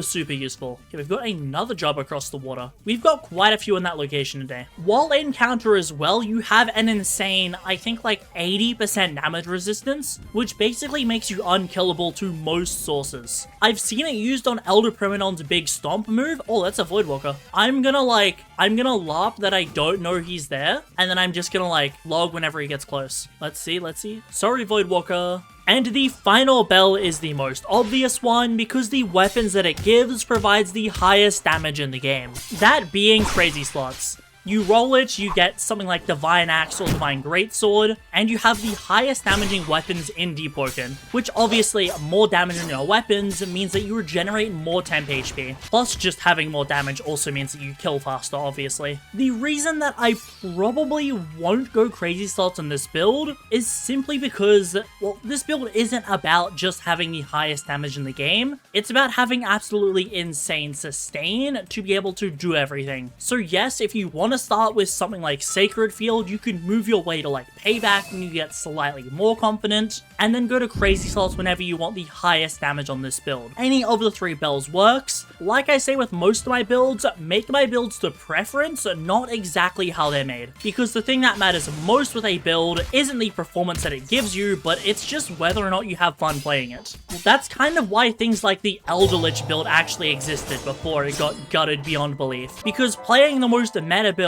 doesn't always matter to everyone. I mean, yes, having meta builds is very good, and I could just keep churning out stronger and more sweaty builds, but it's simple builds like this that most people tend to just run for fun, or to use as their first build. Like, I know Seraph Soul was ran by so many, like, casual players, not because it dealt a lot of damage, or because you could solo wave 50 for it, but because the buffs were easy, and it was just pretty tanky overall. So that's why I try to make a build sort of in the same vein as Seraph Soul every so often. Just relatively simple to use, but still providing you good performance for the amount of effort that you put in. Okay, with 2 Songseeker jobs out of the way, I might have enough XP to just hit power 11 here. We do Shrine rather late because it's Brick Wall, but our post Shrine is really easy because there's literally 4 stats in total on this build. I will say, sadly, this version doesn't end up getting Carnivore, which I know a lot of people do really like Carnivore on their builds. However, if you simply really do want to get Carnivore, then you can go the Enhanced Flow talent pre-shrine. Now, this does mean that you need to kill a boss like Ferryman to uncap your Blood Rend, but if you do end up going Enhanced Flow pre-shrine, then you can actually mod this build to not only get Carnivore, but to, I believe, get Blade Hopper as well. I mean, I'm kind of going off memory, so maybe I did get, like,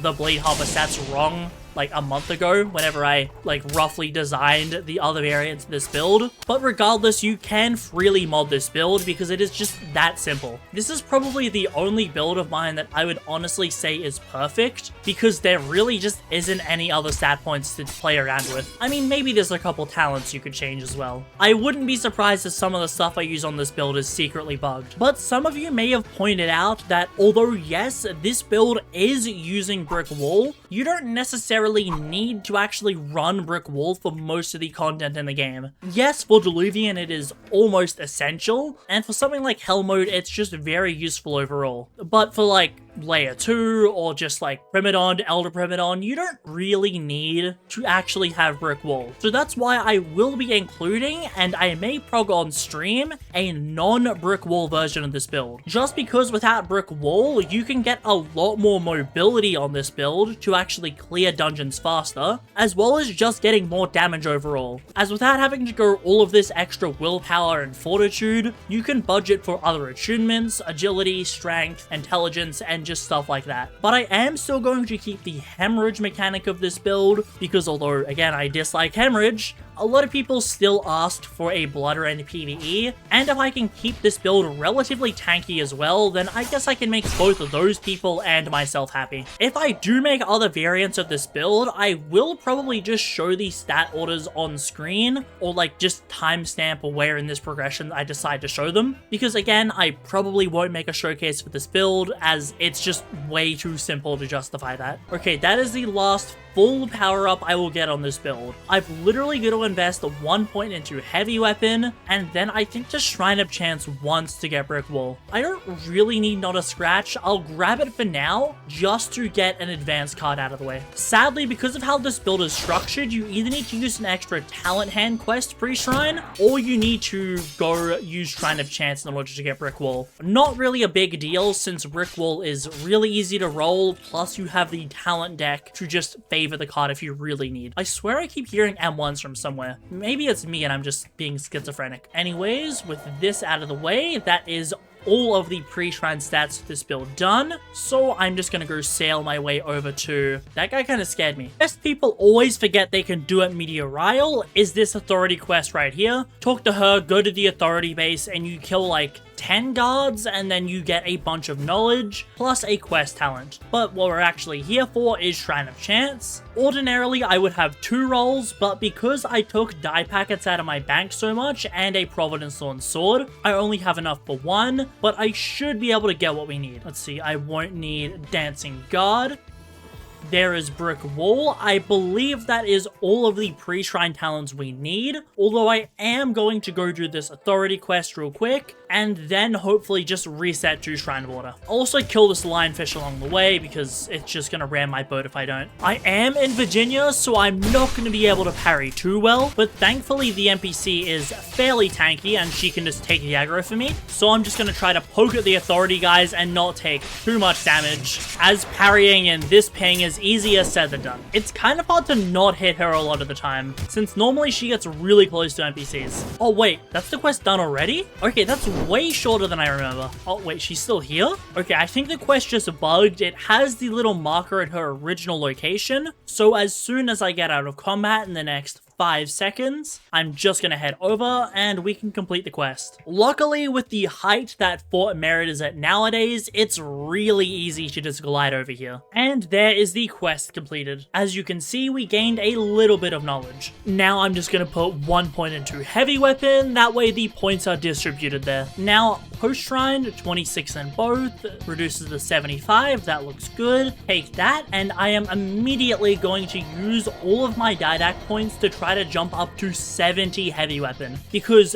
incredible OGs of the channel will remember when I actually used to farm layer 2 chests for loot. And back during those really old videos, I remember that I got a Providence Thorns Evan Spear, which is coincidentally really good for Primadon and only requires 70 heavy weapon. I remember when I got it as well, someone actually asked if they could trade for it, which I mean, I said no at the time because it wasn't really worth it, but now I'm finally gonna have a use for that Evan Spear all this time later. So all I need to do is just keep investing points. I don't think I need... Oh wait, Punishment, that is something I wanted, because Punishment is essentially a free counter on this build if used right. I'm gonna practice on bosses beforehand, like the easier ones, but I should be able to take this into stuff like Kias Champion and get a whole bunch of free damage. I'll get Just a Taste as well, and Sunken Predator, because that does lead into Brazen and Impairing Blow, which are 2 really good talents. Can I hit power 20 from this? Wait, 60 points, that is 4 powers. Okay, I'm just off power 20, but 1 Primadon should pretty much put me there, because I'm gonna get an extra power, and then I can go do Ferryman for more points if I need. Let me just transfer that old weapon. Couldn't find that old Evan Spear. It could still just be on that original slot, since I really haven't had a need for it, but I am just going to transfer the rest of the gear we're gonna be using over for now. I still am yet to craft my armor, because I plan to go for the Familiar Knight set, just because it gives offers us a whole bunch of damage resistance. It is fairly expensive though, so I'll just scrape together some spare enchant stones I have lying around. Actually, wait, we're missing the torso equipment. Give me a second. Much better. Now we look the part, and let me just equip my Providence Swords and Forces Axe, and we'll go make our way over to Primadon. Actually, do I have the... Oh, I don't have the right materials to spawn him. Okay, I need to grab those out of my bank first, because I don't want to get to Primadon and then not be able to fight Primadon. Gonna run a quick Primadon. Doing Ferryman definitely would have been significantly faster. Oh my god, is there people here? Bruh, no. Why is there... Oh, it's because he's in my build. I get XP.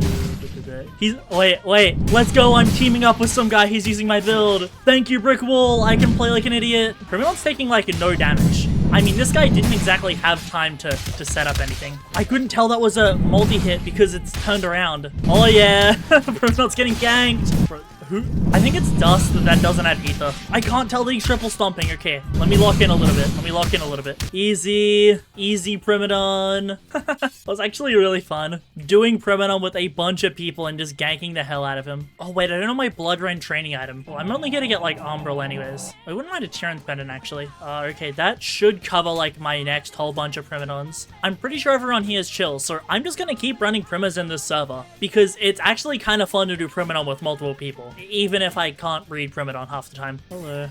This can only go well. This can't end bad. This can't end badly. No, he's advertising. Show you.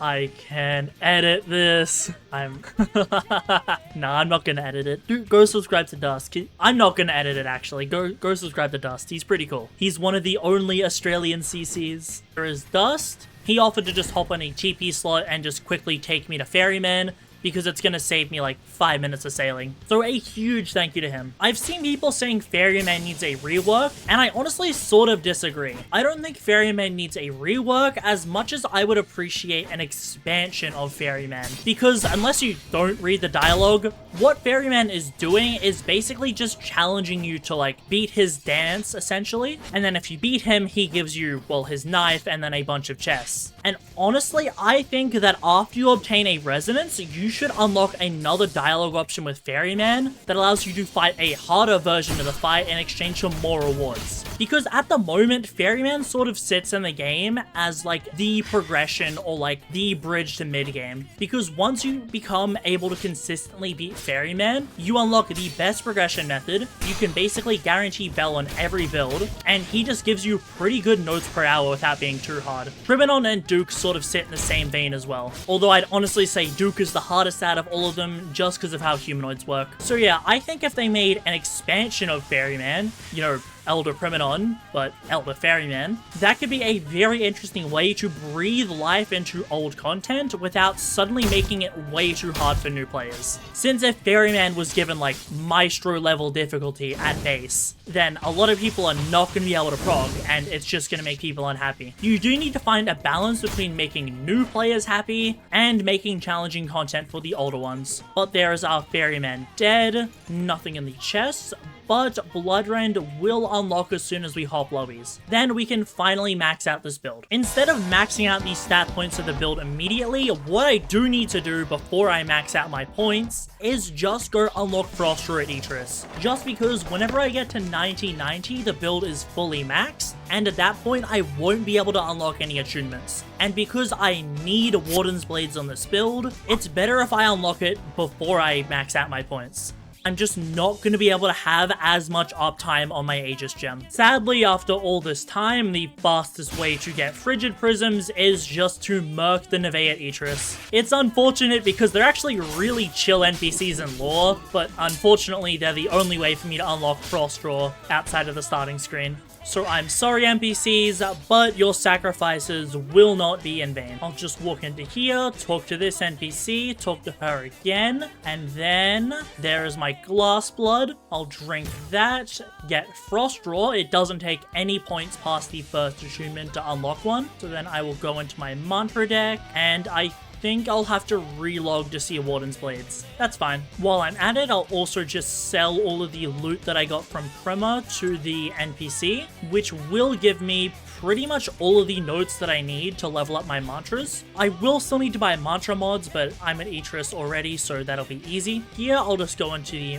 mantra deck, Warden's Blades, and I will foretell it, just because there's a lot of mantras we could get, and I really do need Warden's Blades as soon as possible, since I believe it's the last mantra that I actually need on this build. Yeah, I mean, I sort of want Blood Wisp. I guess I'll foretell it as well. It can never hurt to have a little bit more blood regen. From here, I guess I'll just keep leveling up my Blood Rend, as we have more than enough points to max out the build. There is 90 blood, and I can also get 6 proficiency. Okay, I want Gruesome Harvest, because that gives us even more ways to get temp HP. Breaking enemy of the Blood mantra. Nope, I'll just get Open Wound for now. Then I will get Sanguine Siphon. And for my mantra, okay, I got Blood Wisp and Blood Curdle. I will grab a Blood Curdle for now because I want to do some experimenting with it. Mainly to see if I level it up to level 5, do I need to mod it at all? Okay, let me just level up the mantras that we're going to use in the final version of the build. Should get 80 weapon first. There we go. Level up Scarlet Cyclone and level up Blood Curdle. Increase Brace as well. Brace is just an easy way to get hyper armor. I need more notes, but that's fine because I have plenty in the bank. So yeah, we have a bunch of ways to drain blood. Okay, this is really expensive on Ether. Oh, interesting. Okay. I'm pretty sure I can mod that to make it last even longer. All right, not bad. Now let's just hit 90 heavy weapon on the build, because at this point, I can now get Enhanced Flow. Should be at the bottom. There we go. I am going to foretell this card as it's super important that we get it. Let's see. I think now is the best time for me to just get the schematics that I need in order to craft the main armor set on this build. I'm just scavenging some old slots for heroism enchant stones, and I found 3 Sinner's Ashes on this one as well. 3 heroisms on my old Lunar Lord slot, as well as 17 Smith's Alloys. And then I managed to find a grand total of 7 on my old Seraph Soul slot. I'm only gonna bank 1 for now, just because I only need 5 for the schematic, and I'd rather have more enchant stones on the slot in case I ever need it in the future. Also, if you didn't notice, I transferred a stack of Smith's Alloys as well, with my 5 heroism enchant stones, as well as the 5 gold I have banked. Plus, I should probably withdraw a couple thousand notes, just so I can actually max out my mantras and afford to buy mantra mods. I'll go into here, Seasonal Medals, 2024, I think it is. Get the Familiar Knight's Armor, learn the schematic. What do I need? I need 5 cloth and 5 fiber. I'll just buy a bunch of extra because I am going to want a cosmetic armor set in a second. There's 10 of each, so we should be able to craft the armor. And now we have access to the Hyper Body talent, which provides us a bunch of damage resistance as well as a movement speed buff. Plus, it also kind of goes with the whole yellow theme we have going on. That being said, our drip still isn't complete just yet. After I checked, I really don't need any mantra mods at all on the build. I just need some log stones for my wisp whenever I roll into that later on, so I'll just buy those ahead of time. The rest of my build, I'm 99% sure, needs literally no mods. Well, apart from a couple vibrant gems on Blood Curdle, but that's about it. I'll increase Shoulder Bash's level. I need to actually go buy some more notes. I swear I had more. I don't know, maybe Hallowtide armor is just extra expensive to make. Okay, another 4.5k should be enough to level up the rest of my mantras for now, and then the last couple whenever I roll into them. Max out Reinforce as well as Brace. Then Blood Curdle, we want to put 3 Vibrance on. It is going to increase the ether cost, but I will go take a bunch of gems out of my bank. I want 1 Nocturnal gem on one of my mantras, 1 Blessed gem, and then a bunch of blue gems. So how many will I need? I guess, okay, Blessed on this. The Crimson Ring can get Nocturnal, so I'll need 1, 2, 3, 4. 4 blue gems for now, but I'll need a 5th for Blood Wisp whenever I roll into it. So Blood Curdle, put the Nocturnal gem on, Scarlet Cyclone, add that, and then just put blue gems on the last remaining things I'm going to use. Okay, let's test out Blood Curdle. That is a whole bunch of ticks and a lot of extra damage. Scarlet Cyclone, I need to actually mod this thing with sparks. I forgot to do that. If you somehow don't know the mods on Scarlet Cyclone, it's just 1 reversal and 1 multiplying for maximum blood drain. So I can Crimson Rain, that does okay damage. Then I can, oh my god, that ether cost is insane. Blood Curdle for a whole bunch of more damage. I might actually take some stuff off my Blood Curdle because that blood drain is insane. And then I should be able to proc Hemorrhage on basically anything in those 3 mantras. Repeat that and the boss will die in a decent amount of time. The dummies have 100k HP, so like against enmity this would take like 6 times as long. But this is still pretty good damage overall. I'm also getting decent temp health from the Gruesome Harvest talent, if you could tell. So yeah, this build is just going to be incredibly tanky. Now I think it's time that we do a quick Kaido on this build. I transferred a bunch of equipment, so this build is pretty much maxed in terms of stats, although I still do need to go to the depths in a second to grab everything else, like all my talents and mantras. I still don't have enhanced flow, so we're not quite at this build's tankiest yet. Even so, we are still dealing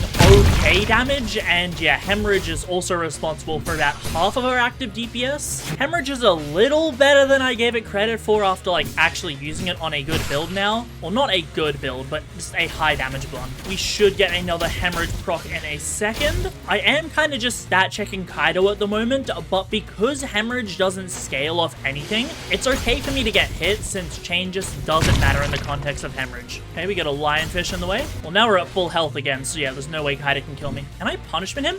I can. Does that deal damage? I don't think punishment even deals good damage. Well, regardless, that is Kaido dead. Let me just toggle off Rush Hour. If you're wondering, we're sitting at 530 HP with 50% resistances. Although we are still missing a couple talents, so that number's gonna go even higher. I believe there's also a Whirlpool in this direction. I saw it like just before we came into the Void Sea. I think I see a little bit of movement over there. Nope. Okay, wait, that's way for, oh, there's 2. Okay, there's one over there, like closer to that island, and there's one here. All right, I'll head to depths and we'll take care of all of the talents and mantras and then just go take out some more content. I don't know how I forgot, but I thought it was about time that I actually go get Oathless on this build, just giving us 10 more HP and a bunch of monster armor. So after touching up all our talents and that, we are at 50 Fizz and 540 HP. I don't know about you, but I consider that to be pretty tanky.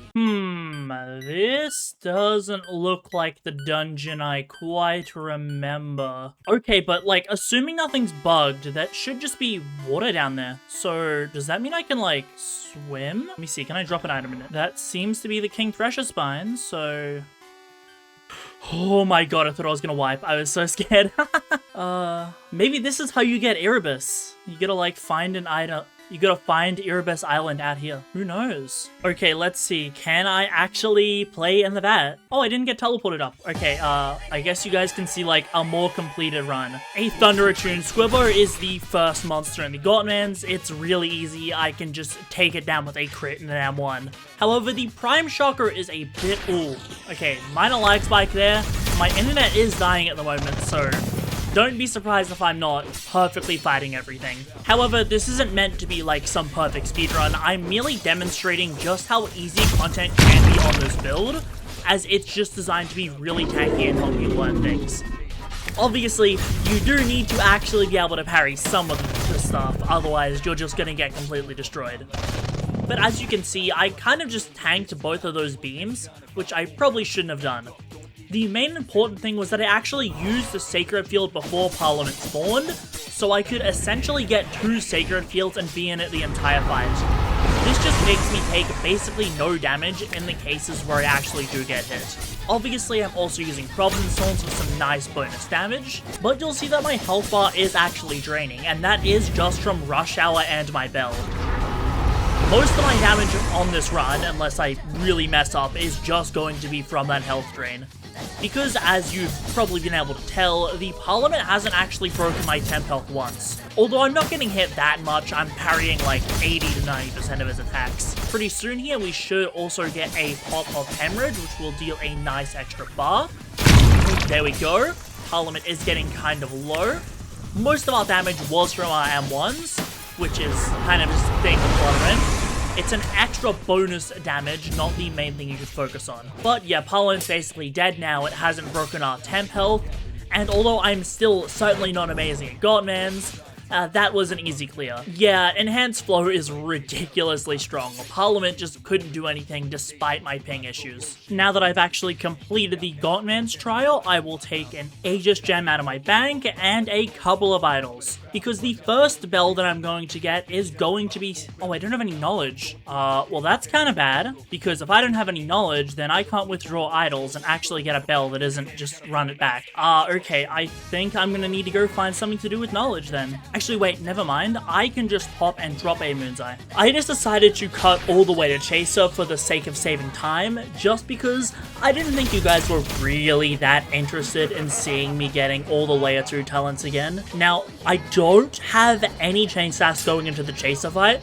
I think I might have had like 5 from fighting a Bonekeeper. However, I got hit by one of its chip moves, so I'm going to be at like half damage. Don't expect this to be a super optimal Chaser fight. Okay, I mean, we are getting decent damage. I think we might get... Alright, just under 3 bars down, and we didn't even proc Hemorrhage. Honestly, I think with max chain stacks, we probably would have one-cycled there. Just because, again, 0 chain. We got him to... what, 2.5 bars down, and then if I procced Hemorrhage from Bloodthirsty, he would have been dead. If I had a spare Bloodthirsty Enforcer's Axe, I would have used it. Ooh, Hemorrhage procced already, very nice damage.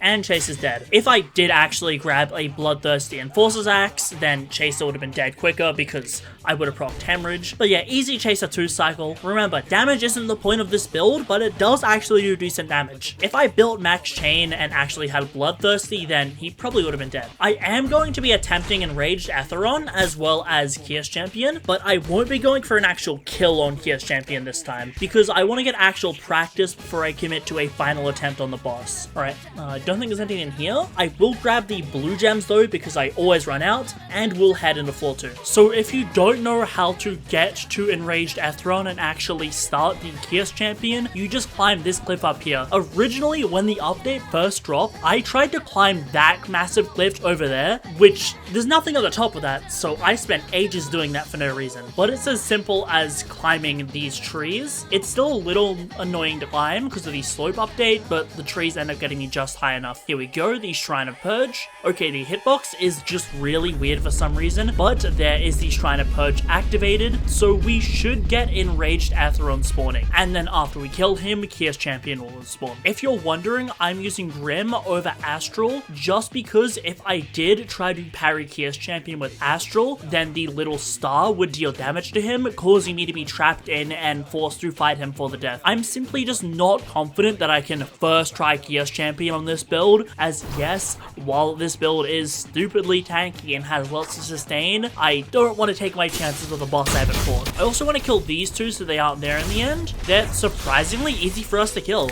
I mean, I guess we do still deal decent damage on this build. It's not like the damage is that bad. Oh, got grabbed, and it's fine because it's not even breaking our temp health. There is the Kios Brute dead, so I am just gonna head to Enraged Atheron now, and we'll see how the fight goes. Fun fact, OG Skipper Gripper actually wiped his first PvE build to those 2 Kios guards. Here we are at Enraged Atheron. The fight won't be too hard, however, I think this is my second time fighting him, so forgive me if I miss a few attacks. I'm pretty sure we should still one cycle because I do have Hemorrhage, which is pretty good damage. Okay, there is... Okay, I'm not quite used to parrying the 4 bones yet, but I should get better throughout this fight. Anyways, while we fight Atheron, I want to talk about something really important for this build that I get asked. Can you use other weapon types? And the answer is absolutely. If you want to use a medium, heavy, or light, either of those work fine. For heavy weapon, as you know, because I'm literally using it, you simply just go an Enforcer's Axe, purely because Enforcer's has just about the highest M1 damage that you can get. A Dusk Guard or a Stoneheart are actually slightly better, however, I don't meet the requirements for them, and Enforcer's just has a good crit for humanoids because it's a long-lasting guard break. Okay, I do need to lock in a little bit while commentating, because I'm already like 2 bars down and health packs don't spawn. But it like, oh, okay, wait. I am not good at this 4 attack. I'm not used to like how fast it is. Okay, bone fell down. I'm gonna try to lock in just a little bit because I don't want to take too much damage and risk anything. But as I was saying, oh wait, slam? Okay, never mind. Scarlet Cyclone, that's a lot of good blood damage there. Oh, he's slamming again. Okay, we're gonna Crimson Rain, build up some more hemorrhage. But medium weapon also works. The only two weapons you'd really want to use are a Hoser's Ring, because I feel like Hoser's Ring is bugged again. Not in the same way that it was before, but it does seem very strong against enmity. Apart from that, a Razor Cutlass also just provides you generally really good damage for a medium weapon. So either of those work. But the highest DPS currently, keep in mind this is definitely subject to change, is obviously light weapon because of a Knife's Journey. I'm gonna be real, there's a high chance they're probably gonna nerf Knife's Journey a little bit. I can't really say how because I have no idea, but I still feel like light weapon is going to be good in the future because dual guns are the highest DPS option in the game. It's just you need to be able to repeatedly hit a target a lot, whereas with heavy weapon, if you're just poking at a monster, it tends to be a little bit better. To adjust the build to account for any of the weapons, it's really easy. You simply just take the 90 weapon stat and then move it over. You'll probably have to adjust a couple talents, but I trust you to at least roughly know what heavy weapon or light weapon or medium weapon talents you do. Oh, okay, wait, got guard broken there. Oh wait, that's some nice hemorrhage damage. I mean, if I like stalled out Atheron, then I could get some like, I think this build could actually zero cycle if you capitalized on the slams enough. Because what was that? Maybe like 3 Scarlet Cyclones worth of blood damage? Any hemorrhage pop? Okay, we'll know after this one. I might stall for a second to see if we can pop him with a 3rd Scarlet Cyclone, since getting Atheron to 2 bars before stunning him is pretty funny. Okay, wait, another slam? Scarlet Cyclone, let's see. Oh, unfortunate. We could have almost zero cycled Atheron. I mean, that's fine. Like, if I used Bloodthirsty, then I probably could have done it. But, I mean, I'll stall for a second. I think he's pretty much going to be dead here no matter what. I'm just going to stun him now because I cannot be bothered to wait. We'll head over to Atheron. Pop Rush Hour for the temp health. Start M1ing him. There's another hemorrhage. He's already 1 bar. I don't think... Actually, we don't even need another hemorrhage. Our M1's just deal enough. Yep, as you just saw, easy Atheron 1 cycle. This could have even been a 0 cycle with better RNG. Bloodrend is very good in terms of poking at Atheron for high damage. It's like Frostdraw with Frozen Servants, kind of. However, in my opinion, other attunements are still better at sustained DPS over a long period of time. The thing that makes Bloodrend so good though is something like Enhanced Flow just adds a ton of sustainability and overall just makes the build really easy to use. Like, Atheron isn't the best example, but especially with other bosses, you just get so much more HP and you can basically just confirm a bar of damage at a time. Now, I am going to get to Kia's Champion. Like I said, I am not going for an actual attempt to kill him yet. I am going to wait a little bit on that, but I can safely parry him without him trapping me in his little ice wall forever. He should just be over this bridge. We'll see him in a second. There he is. I don't even know if I want to show this footage because I know I'm going to be really bad at fighting him. Okay, yeah, expected. I've got to definitely do some practice on him because I am not amazing at the moment. So I decided to do an Amity run with my friend Ambrose because he got together a party and I thought it was worth getting some footage of the boss. And it turned out that Undying Soul is an amazing sub DPS build, as you would expect from something super tanky that does consistently good damage. I managed to build tons of temp HP while having Rush Hour active, as while Ambrose would mainly parry it, I managed to essentially hit it and become unkillable. My health bar did drain over the course of the fight. However, that's mainly just because of Rush Hour's drain effect, which while small does stack up over a couple minutes, and my corrupted bell downside, which was unfortunately set to damage. To fix this, I could simply toggle off Rush Hour throughout the fight, because you could only get so much temp HP. However, I got an amazing Sacred Field, so I didn't want to risk rerolling it. The good thing about my temp HP was that Enmity never even broke through it, so assuming you didn't keep Rush Hour on as much as I did, you'd essentially be immortal for the course of the fight. And keep in mind that I attempted to parry less as well and Enmity didn't break it. And then of course we have the big one, Hemorrhage on this build. As you would expect, Hemorrhage is just completely free passive damage, since all I would really do over the course of the fight would be uppercut into Scarlet Cyclone, which later on would lead me into getting about a bar of damage, which is really good considering the minimal amount of effort that I put in. So yeah, if you're looking for a good sub DPS build, and of course want to be stupidly tanky, then Undying Soul fits that role and many more.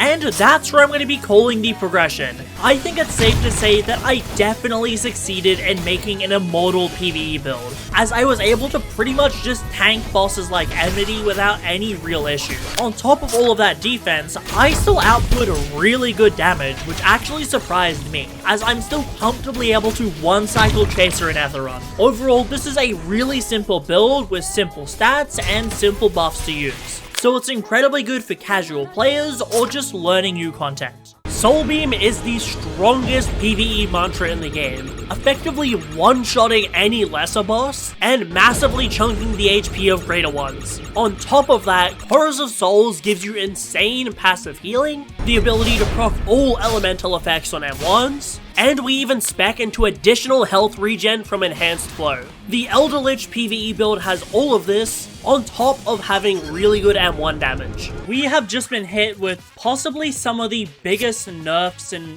all of Deepwoken history when it comes to PvE. Okay, first of all, I just want to point out, I'm pressing 2 right now. How do they manage to bug dialogue boxes? But yeah, basically everything in the game as of now has been hit, and I am really annoyed with these nerfs, but probably not for the reason you guys think. First of all, what was actually changed in this update? Actually, wait, I should get a multiplying spark out of my bank to make blood run training faster. The first thing was now how damage multipliers work. While the upper limit in PvE is the same, now you need 250% to get to 175% effectiveness. So it effectively makes things more expensive. Honestly, I don't really mind this change. That might surprise some of you, but I think this change is kinda fine. At least compared to the other ones that were in this update, it makes a lot more sense. Multipliers were nerfed a while ago, so it only makes sense for PvE to have their multipliers touched up eventually. It was inevitable. This is just an overall good balance in my opinion, and it still gives us the option to hyper-optimize for absolutely maximum multipliers. Next was metal turrets basically being cut in third again. If you don't know, when metal turrets first released, they weren't really that good in PvE, so they buffed them to be alright, and then they shadow buffed them to be even stronger again. Then once they realized they were too strong, likely because no testers do PvE, they, I believe, cut the damage into about 1/3 of what it was before. Which, you know, 1/3 damage is a pretty notable mantra nerf. But even after the nerfs, metal turrets was still alright overall. Oh my god, I didn't mean to aggro that guy. Think it's because I flourished him, or just the hemorrhage explosion happened. By the way, Vigil's guards still just don't aggro, that's why I'm able to freely hit them with my Scarlet Cyclone to train my Blood Rend. It's super useful. But yeah, pretty much, they cut turret damage in third again, which I'm not actually too bothered by having less damage. Like, I think that their motives behind things are a little bit wrong, because they also didn't really have on-field experience with turrets. But yeah, I think it really sucks that they buffed metal turrets twice, I'm pretty sure, just to essentially nerf them. When this all could have been avoided if somebody actually did a proper test in metal turrets in PvE the first time. I'm annoyed by the nerfs that you get your hopes up by this new thing is added or buffed, and then it's left in the game for a while and finally nerfed, and it's just a really overdue nerf. That's when it becomes an issue for me, and that's why I also think the Sightless nerf was kind of bad as well. Like, yes, Sightless was really strong in PvE, I could see it getting a nerfed, but it was left in the game for so long, and it was actively buffed to do 2x damage. It was made to be strong just to be nerfed. That's where I take my issues with the nerfs, because they're buffing things without thinking. And then on top of that, Hemorrhage was actually touched up as well. I've seen some people thinking that it's a buff, but it is kind of just a nerf to a lot of low Hemorrhage builds. Before this weekly, Hemorrhage was a good mechanic balance-wise. It was like, sort of like where Gale sits in PvE. It was strong, but it wasn't so strong that a Hemorrhage-based build would just destroy everything. After this update, I am not so sure if they left something in the game, but Hemorrhage just became way stronger out of nowhere. Like, when I was talking to Arga about this nerf originally when I found it out, the reason that he said for why he was nerfing this was because Hemorrhage didn't scale. If anything, people were just going really low blood rend investment builds in order to essentially just abuse the blood drain mechanic for free. But originally, what it was going to be, which I don't think it is now from what I've seen in game, is you would get the full 15% at 100 blood rend, and it would scale down linearly for everything else. Now, what you gotta keep in mind is that if this nerf went through, it would basically only hurt the builds that are specking into high blood rend. as the low blood rend investment builds that are just going rush hour pre-shrine or something, they have other tools they can use. But a build going 80 blood rend for their mantras is going to lose about 2% of their damage. Which, yeah, 2% damage isn't that big of a loss, but with how many hemorrhage procs that you do over time, it was going to add up. However, I ended up convincing him to essentially make it 20 to 25%. Just based off of what I had seen, it seemed to take about 30 seconds to proc a hemorrhage from the one blood rend build. Although I did state that I'm only going off of the one video on YouTube that I've seen, and obviously if they did plan to buff it, then they should have tested it in game, because I think blood rend is being used for a couple cheeses right now. So yeah, let me just state this now. I don't have anything personal against the devs, but I think that whenever they do anything PvE, it's usually not very well thought out or balanced. Because I was just going off the one video that I had seen about blood rend, and currently people are abusing blood rend a lot in PvE to essentially just not have to fight the ETS champion. We saw some other kind of strange nerfs in my opinion too, with Spine Cutter's damage being reduced by 50%, which is pretty notable because Spine Cutter wasn't that good in PvE, but it certainly hurts to lose a lot of our damage like that on bosses like Chaser or just any humanoid you could get lucky enough to Spine Cutter on. Additionally, Frozen Servants is very strong, as people know, and it was given a higher windup. Honestly, both of these changes, they're there and they kind of add to the pile of nerfs that already was this update, but we can at least live with those changes. Because I think that the second, third, and fourth changes I discussed were all pretty horrible in my opinion. Again, just because they buffed those things just to nerf them later, which to me, I just really don't like the idea of, because like, why would you not just thoroughly test these tools enough before buffing them, as opposed to giving us those tools for months and months just to nerf them? I don't know, obviously I'm being salty because I love PvE so much, and Deepwoken doesn't have the best track record with treating PvE well, but I think you guys can at least understand where I'm coming from. Oh yeah, I've got to invest these points. Let me just go to the talent deck feature. Okay, wait, don't want to foretell. Just gonna favor a lot of the cards that I need. There isn't actually too many cards that you even want on this build, just because you get so many naturally. Yes, Blood Fountain, and then we'll go to the mantras. We want to get Warden's Blades just for the sake of training, I guess. Now we'll just invest 3 points into Blood Rend, and we got the... Oh, wait, that looks really nice. Okay, despite what I said about the weekly, you can at least say that, yeah, these talent hands look really nice now. They at least visually made things look a little bit better in this game, even if the game plays a lot worse for me now. Blood Whisper Mantra? Yes, we do want to get that. Actually, I want to invest into Heavy Weapon as well, just because we are going to need a bunch of heavy on this build. But yeah, my issues are just, the nerfs take a while. They clearly don't have anyone that's experienced in PvE on the tester team making a lot of these changes, which is why I'm very confrontational about them, because, well, how am I gonna trust that these changes are good and are actually studied if they're nerfing stuff that they buffed to give us? That's kind of my philosophy with it. However, I do think that overall, I mean, we're gonna get past this. There's been worse nerfs. Although I did crash out about it, we're gonna live in the end. There was a bunch of PvE additions this update, mainly in the way that they reworked world events by making it a server that you queue into. I think that that could potentially be good if PvP is disabled on those servers. Because if PvP isn't disabled, then it's really just gonna turn into a gank fest. Which, you know, you don't want to turn world events from a alright but underworked system into just people ganking each other. So hopefully the actual boss drops are a lot better shared, and you can't combat tag players in there.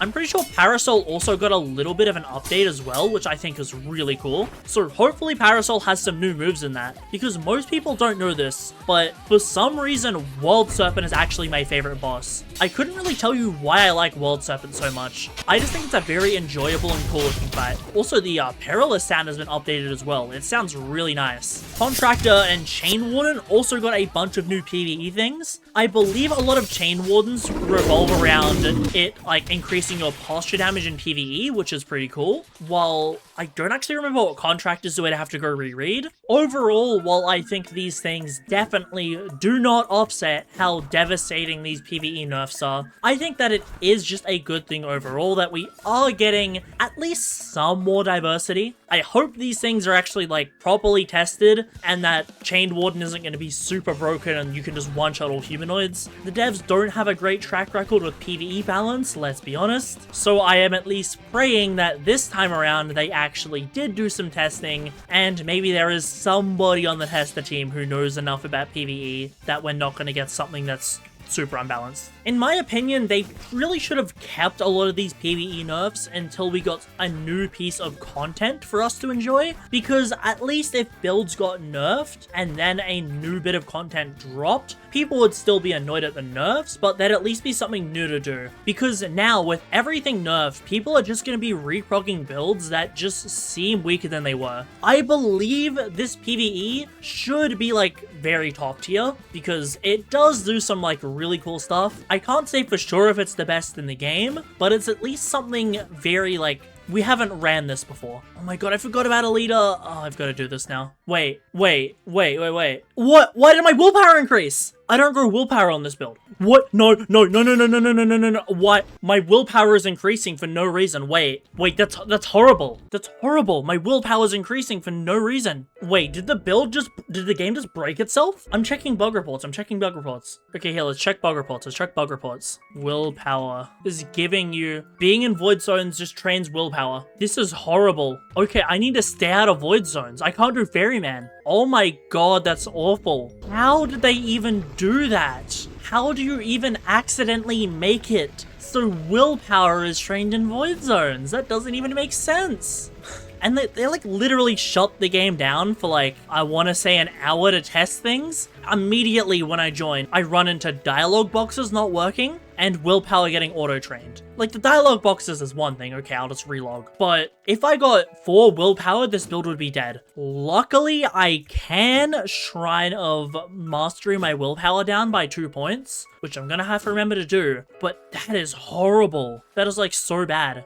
Maybe what was meant to happen is you just gain willpower training in void zones and they accidentally made it so that increases. I don't know, I'm hoping for the best because yeah, I need to remember that I can't go in any void zones as progression, otherwise my build is just ruined. Also, it wasn't directly stated in the updates, but metal turrets having an increased cooldown actually makes double turrets impossible. If you for some reason don't know, there was a strategy for a while where you would use the Vortex Echo Crit to essentially get 4 metal turrets down at once. It was a pretty costly strat, but was relatively strong, and now that's also impossible, which I feel like that was a little bit overkill to nerf double turrets on top of basically getting 1/3 of metal turrets damage. So they really want to bury the old meta for some reason. But the main reason that I'm actually super annoyed at this update isn't necessarily because, oh, the nerfs are annoying, or they're overdue, or they're just nerfing stuff they've already buffed. But I'm actually annoyed because I was planning an insanely big video about my party going for Amity World Record. Like, I fully learned how to animate for it. I was making custom animations. The script was like 7,000 words long, and it had an amazing climactic ending, which ended in all of us getting a 24-second Amity World Record. So, you know, 24 seconds for an Amity is really crazy, and it was only possible because we were all playing like hyper-optimized PvE builds. And yeah, that video is pretty much impossible now.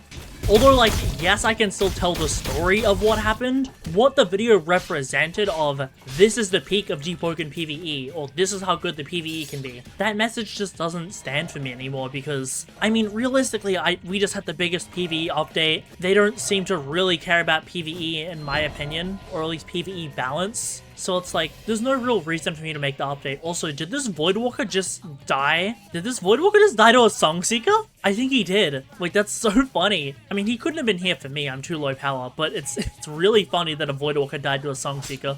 Oh, his Songseeker's like already dead. This guy died right before he killed the Songseeker. But yeah, I could still make the video and finish it, but it just wouldn't be the same as before. So I'd rather let the concept just die, which is really unfortunate because I was was straight up reaching to my creator contacts in the Minecraft scene to help preview the video to make sure it was good. Like, if you're in the Minecraft scene at all, there's this creator called Swite.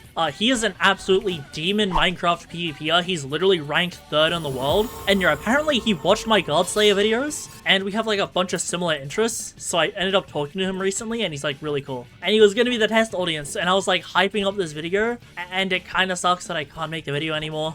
But it's fine, we'll live. You know, while I definitely crashed out a little bit at the update, I mean, I think the crash out is justified, but, you know, you do you. Like, in the end, we've had updates like this before. It sucks that they're treating PvE like this, and PvE is just so mishandled in this game, but we'll live.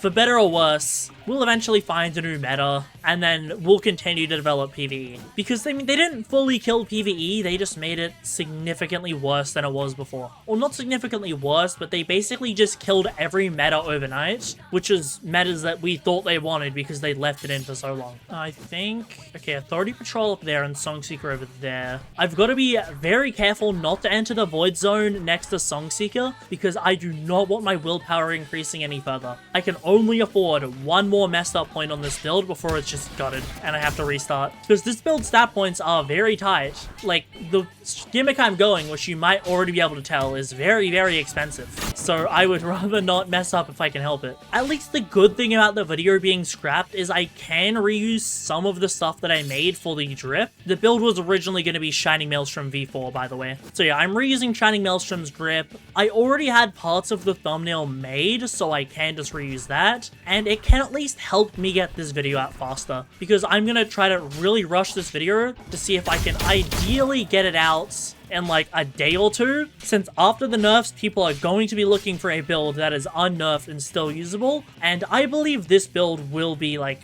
one of, if not the best in current meta, or at least it'll be a really strong rogue pick, because it's just going to deal so much damage in the end. If I can, like, if my theories work out properly, it will. And I do tend to have a lot of wild theories when it comes to PvE builds. Okay, I have something really risky I want to test. If I lock my willpower stat, oh no, that's my intelligence.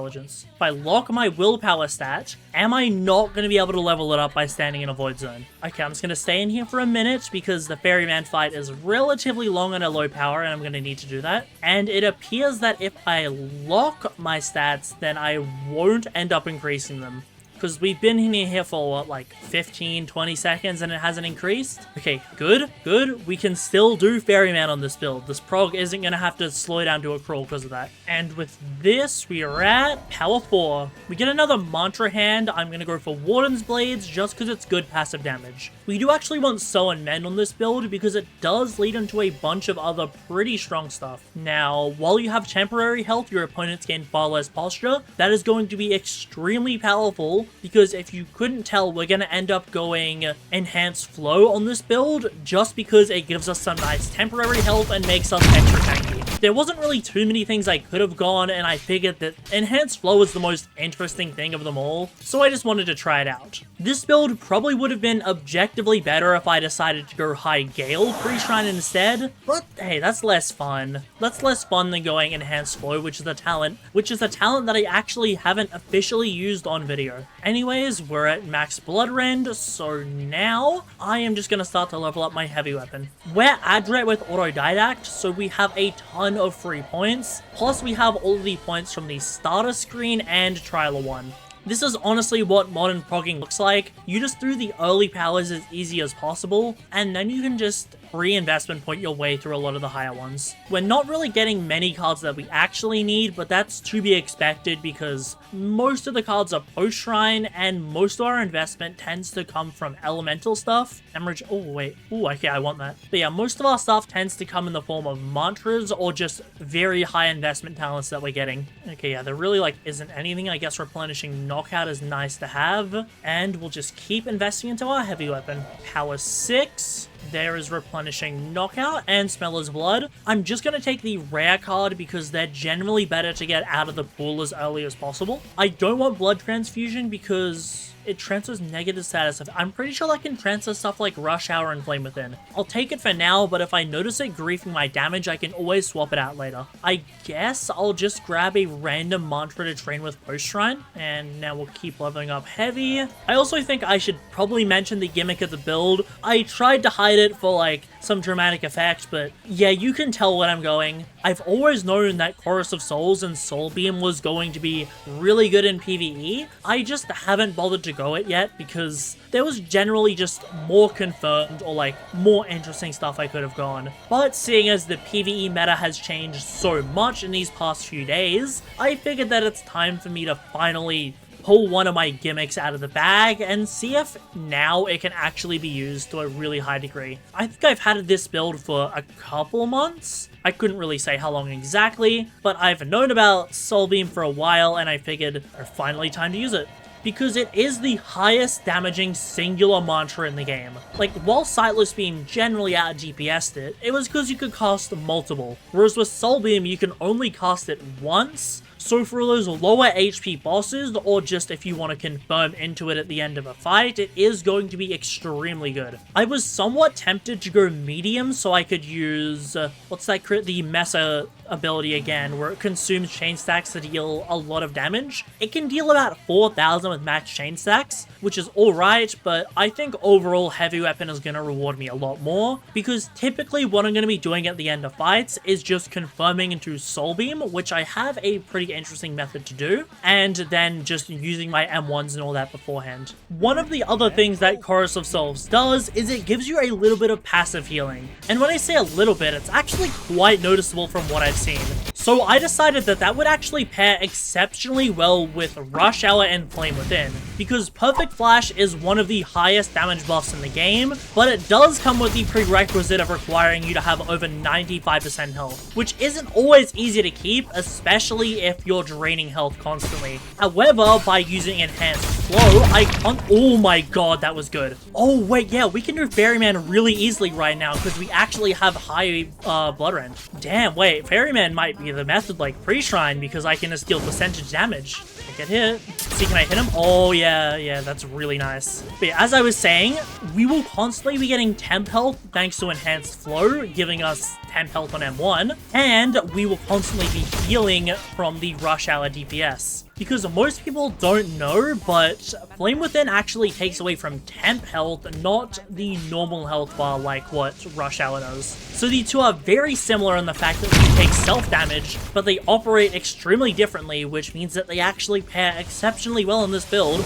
allowing me to have Flame Within, Rush Hour, and Perfect Flash active all at once. So overall, they're just extremely powerful. Did I just manually unlock chain? I think I just manually unlocked Chain Up Affection there for some reason. Anyways, I think both of these attributes should update when we leave the dungeon, then we can increase them both to 90. I honestly might do another Ferryman right now, because that was stupidly fast, and he gives us so much XP. So we probably don't even need to worry about anything post-shrine. Since yeah, our post-shrine is what? A little bit of charisma training, and then just all element and a little bit of heavy weapon. So it's like super free. Oh yeah, plus we get those nice 15 free full training points from Ferryman. So yeah, I think doing Ferryman pre-shrine on this build is actually going to be how I'm going to just optimize the post-shrine to be incredibly easy. So I'll craft up some more campfires, and we'll head back in. Obviously, the main gimmick of Chorus of Souls is Soul Beam, but how am I actually going to confirm into it on this build? Because most NPCs aren't just going to stand there during the pretty long wind-up of the mantra. What I believe I can do is actually use the burn ticks in PvE to force someone like Duke or Maestro to roll, then I can hit them with an Ice Eruption, which they shouldn't be able to dodge because they just rolled, and then I believe I can confirm into a full Soul Beam. If this works, then it's going to be extremely powerful. Although, who knows, maybe Soul Beam is just really easily confirmable without any of that. I mean, it's not like I'm going to need to jump through any hurdles to do Soul Beam against something like Chaser or Atheron. They're just going to stand there and take it. Get some nice Blood Rend procs. I think that's like, what, a bar and a half? So, I mean, we are at 75 Blood Rend, so it only makes sense that we're getting a lot of scaling. Actually, wait, I should train my Blood Rend in a second. Let me just destroy the second round. We'll get like 2 points per attack. I believe that's like the window we have open. Let's send that their way and train in the meantime. 1 and 2. But the final effect that Chorus of Souls has is it actually gives our M1 some elemental properties. So it's really good because this means that I can actually get steam vents off my M1s. And steam vents just allow us to get some passive damage, as well as another source of just building chain stacks. So overall, it's just gonna be super good. Now I run away. Am I gonna... Okay, my training gear is gonna break just before 90 blood end, luckily. Another hemorrhage. Gonna throw javelins at me, but that's fine, because I can use this time to just get 3 points. 2 more points. We're about to hit 90 blood rend on the build, which is really good. I believe we also get a bunch of the other effects, like we get Gale as well as the stun from Thundercall, and I think maybe the Ether Drain from Shadowcast, but those are all just secondary things that, I mean, they technically add power, but they don't really matter. Okay, I'm gonna... Oh, wait, power up? Okay, we'll kill Ferryman, then keep powering up, because I don't want to pick cards towards the end of the fight and risk, like, griefing myself, because I still am power 10 without any gear on. And Ferryman does do a fair amount of damage with javelins if I'm not careful. He actually guard breaks himself from my parries sometimes, which if he guard breaks himself from my parries, I actually can't hit him because then that'll count as me hitting him mid-attack and he'll just like phase through me. So that's pretty annoying, but it doesn't happen too often, luckily. It has started to occur since the start of the Vow of Thorns update for some reason. Now we'll pick our next set of cards. I still ideally want to get something like Warden's Blades. I'll get this just to get an advanced card out of the way, since otherwise it would appear in our talent hands all the time. I do actually want to get Armor Conserver on this build, just because Chorus of Souls only lasts as long as our Wisps are out, and I want to try to maximize Metal Wisp by being active as long as possible. We'll get a Fire Mantra as well, just to make training Flame Charm easy, and now I'm just going to free points the rest of our way, so I want to stop at 90 Heavy Weapon, just because at that point I'll have the requirements for Enhanced Flow, and then I think I'll go out of here just to do all of the intelligence training. I'm unsure if I want to go to Depths to use Shrine of Mastery or just sail all the way to Hive.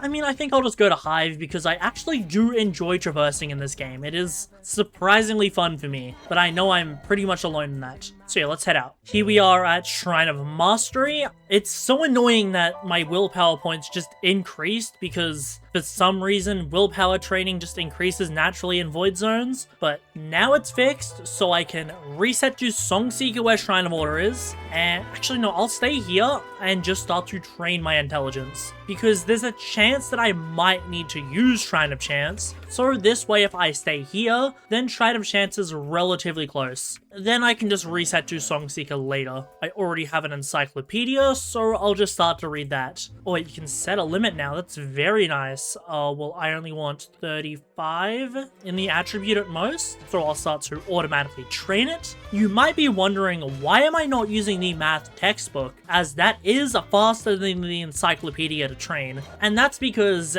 real OGs of the channel remember a build called Cerulean Hunter. That was really just a build that I threw together because I already had, and for that build, because I was being lazy, I did math textbook from like 0 intelligence to 90, and I wasn't killing stuff in between kills.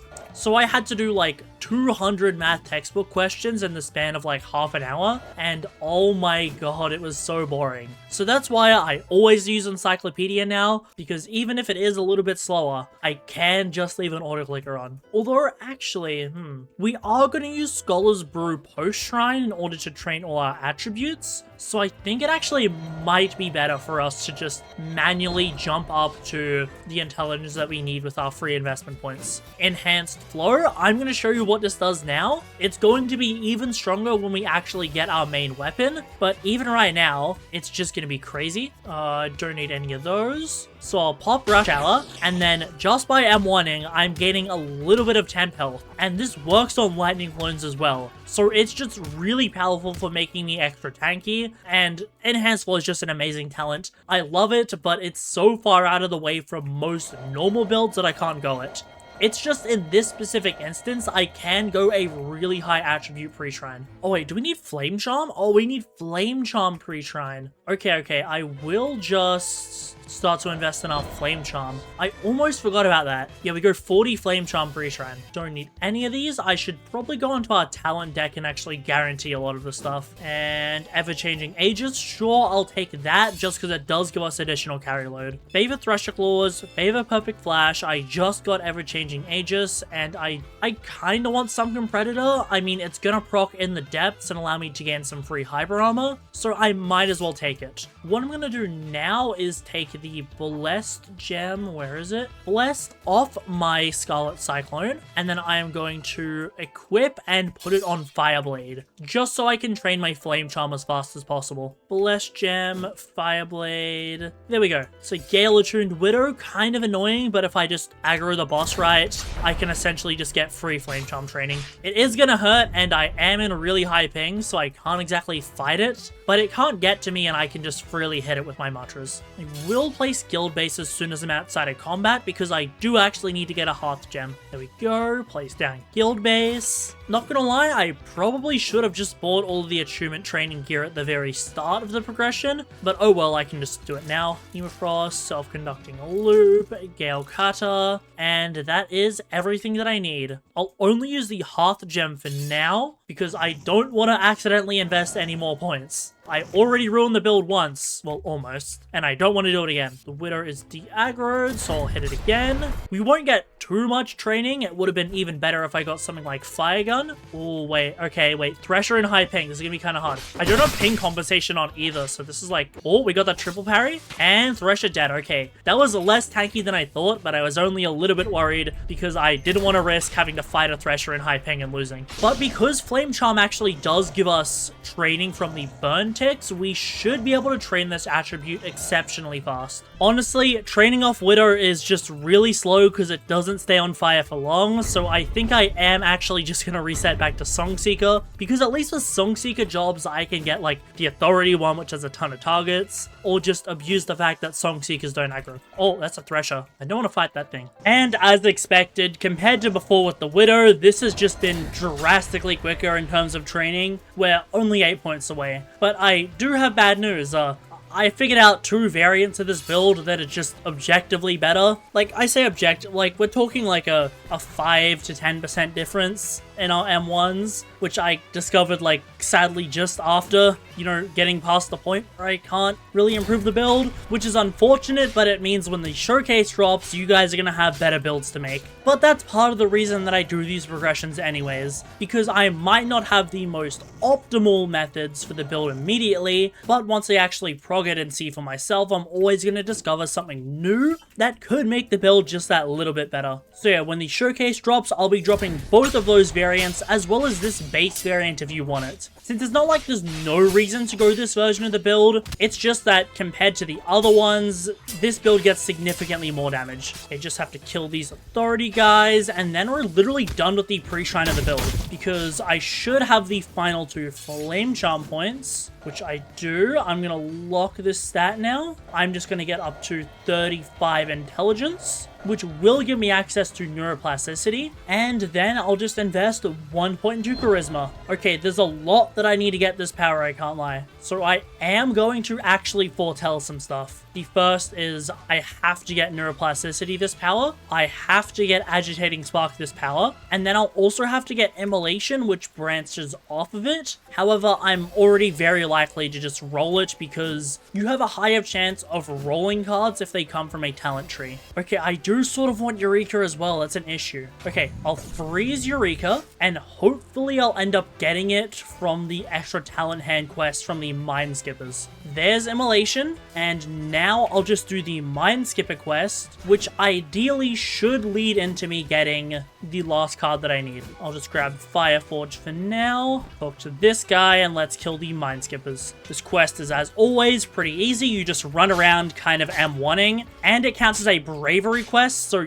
you might as well do this on every build, since progging at Songseeker is extremely easy for XP, and you can also do a talent quest that's just really easy. So yeah, Songseeker is, in my opinion, the meta early to mid-game prog spot because of how easy it is, and because of the fact you're literally right next to a talent quest. Now, I am going to relog before I actually go Shrine of Order, just so I get that talent hand. And there is our talent hand, and we also got Eureka. That's very good. I don't think there's anything else that we need pre-shrine. I'm just gonna double check the build maker. Okay, got those two, got Rush Hour, got Eureka, got Neuro, got Enhanced Flow. Then I guess I'll check for those three. So I see, yep, I have that. Then I need, and yep, okay, I have literally everything I need pre-shrine. So let's interact with Shrine of Order. I agree. 21 and everything. Gonna double check that. It looks correct. So we'll agree with 7 points left over. And now we're in the post-shrine. What I'm gonna do is place guild base and check inside for any mushrooms that we might have, since I do need to craft Scholar's Brew in order to train a lot of our attributes. Also, the new banking system looks amazing, by the way. All they need to do, in my opinion, is just give us more space in the bank, because I really think that this many slots isn't enough. It should be like double this. And they should also make relic stacks, so like all my Moonseyes would be in one stack, all my idols would be in one stack, all my gildeds and armorers, etc. That'd help save a lot of bank space, in my opinion. And now I've transferred all of the stuff we need over. Also, I just noticed the bank is finally updating without us having to go back in and out. So what I'm gonna do is I'm gonna go all the way to the guild arena, just so that way if anyone walks in, I can see it. Then I'll place a campfire down, and now once I light it, I can put mushrooms in there, mantra ingredients in there, and make a bunch of Scholar's Brews. By eating these, I'm gonna gain training points in all of my attributes at the same time, so it's gonna make progressing them extremely easy. Just minimize these, get the training gear up. I'll start with Flame Charm, since I still do need to get Flame Wisp. I'll see how many points 10 got me, and it appears quite a lot actually, damn. And then I will stop at 30. Of course, 1 point away from the end of this, and it stops. Okay, I'm just gonna spam until I get it. Come on, game. There we go, 30 Flame Charm. Now I will lock this attribute. Then I guess I'll just go to 30 Iron Sing. We should also have a bunch of Iron Sing points just from those Scholar's Brews. Yeah, I think you guys can see why I didn't think the post-shrine was going to be hard at all. Scholar's Brews are extremely cheap to make, and on a build like this, they just give me so many investment points. Now, Pure Heart, and then Power Up. Thought I saw someone for a second. I will go Mantras, and then I do actually want to use my Foretelling, just so I can guaranteed get Flame Wisp on the build. Let's see, where is it? Did I miss Flame Wisp? I can't see it here. Maybe the game wants me to relog in order to see this, because I should be able to roll Flame Wisp right now, but I just do not see it. Okay, I'm gonna relog to make sure. Okay, in a new server, Mantras, and then I'm gonna scroll to the very bottom, and there is Flame Wisp. I have 9 aces spare, that's plenty, so I can just foretell it. I'm not gonna get a mantra this hand, but I should roll it soon. Do not want Phoenix Flames, and I'll take this temporarily.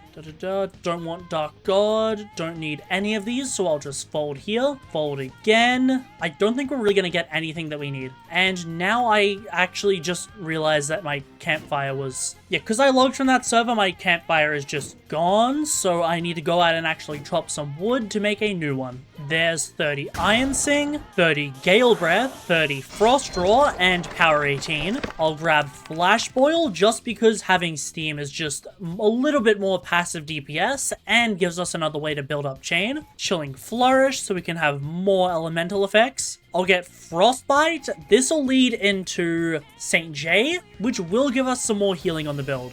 I want to stack as much healing as possible to just become incredibly tanky. There's our Flame Wisp as well. I should probably go into Mantras now. Look at the bottom. Then I am just going to foretell Frost Wisp, Gale Wisp, and Metal Wisp. I didn't mean to break that campfire. Well, it's okay because I got extra sticks just in case. 30 Thundercall, 30 Shatter, and now because the Bloodrend item is just about to break. Instead of just buying a new one, I've had enough points to just fully max out my stat points for a while. I've just been holding off doing it. So there is 30 blood rend, and now we just get to 25 charisma, and I should probably go make sure that I get all of the talents that I need, as this is the final power of the build. So favor, favor, favor. I want that as well. I think we already have pretty much all the cards we'll actually need. Yeah, okay. We're gonna have a pretty easy time re-rolling post-shrine. I'll grab Charismatic Cast, which should lead into Tough Love. There is Tough Love. I want to get Sightless still, just because... Actually, I'll get Pocket Bombs. That's rarer. But Sightless still should, keyword should, be able to proc off our M1s. And that will lead to me essentially just taking less damage from the target. There's Sightless still, so we have all of the talents that we need. It's obviously just the mantras that are going to give us a little bit of an issue, but that's fine because I'm just gonna... I could go to depths now, but I could just go do some more Ferryman. I'm torn between doing more Ferryman just to make sure that I have Bell before going to depths, or I could just go now and then have an easier time doing Ferryman after. I think I'm going to do the latter. I'm going to go withdraw a Moon's Eye Tome from my bank and then just get a ton of knowledge. Then after that, I'll just head to Shrine of Temptation in the Depths and keep re-rolling until we get all of the mantras that we need. We got all wisps, which is good. I'm just going to keep re-rolling my mantras. No wisps, but I do want Ice Eruption because that should be able to confirm into a Soul Beam. There's Metal Wisp, reroll Lightning Blade. There is Thunder Wisp. Now I'll reroll Blood Tide Ritual. And there is our Frost Wisp. I believe that's every single mantra we need post-shrine. To actually get Chorus of Souls, I just need to talk to this NPC and get Oathless, which should give me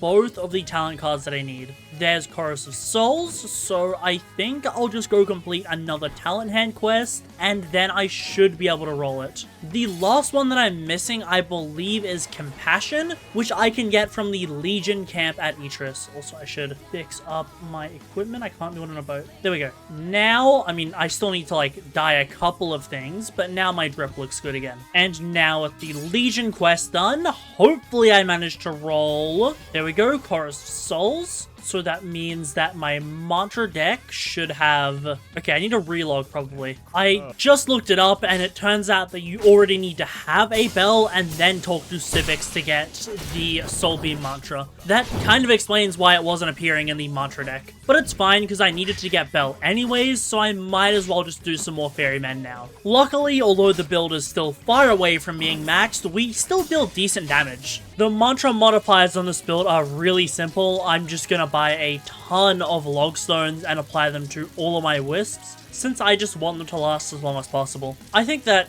25 of each should probably be enough for now. The two wisps that commonly run out the most are going to be Shade and Metal Wisp, because they're low levels and all that. I will get a Ring of Wisps to just increase the duration they last. However, I have them on my hotbar because I can still recast them in the future if I need. Okay, with all my wisps up, I want to see how much damage... Oh my god, what went out? Oh, I'm missing Blood Wisp. That's it. Okay, unfortunately, this is very ether cost intensive, so I honestly might want to spec into some Song Chant. But oh my god, that's cool. And Soul Beam, what does that do? Oh my, there's some potential there. Okay, wait, does Rush Hour do anything? Oh my god, I out-regen Rush Hour. Wait, this is amazing. Oh my god, wait, Soul Wisp is actually kind of calm. Wait, yeah, this could be crazy. Oh my god, I'm so excited to use this. This is actually kind of strong.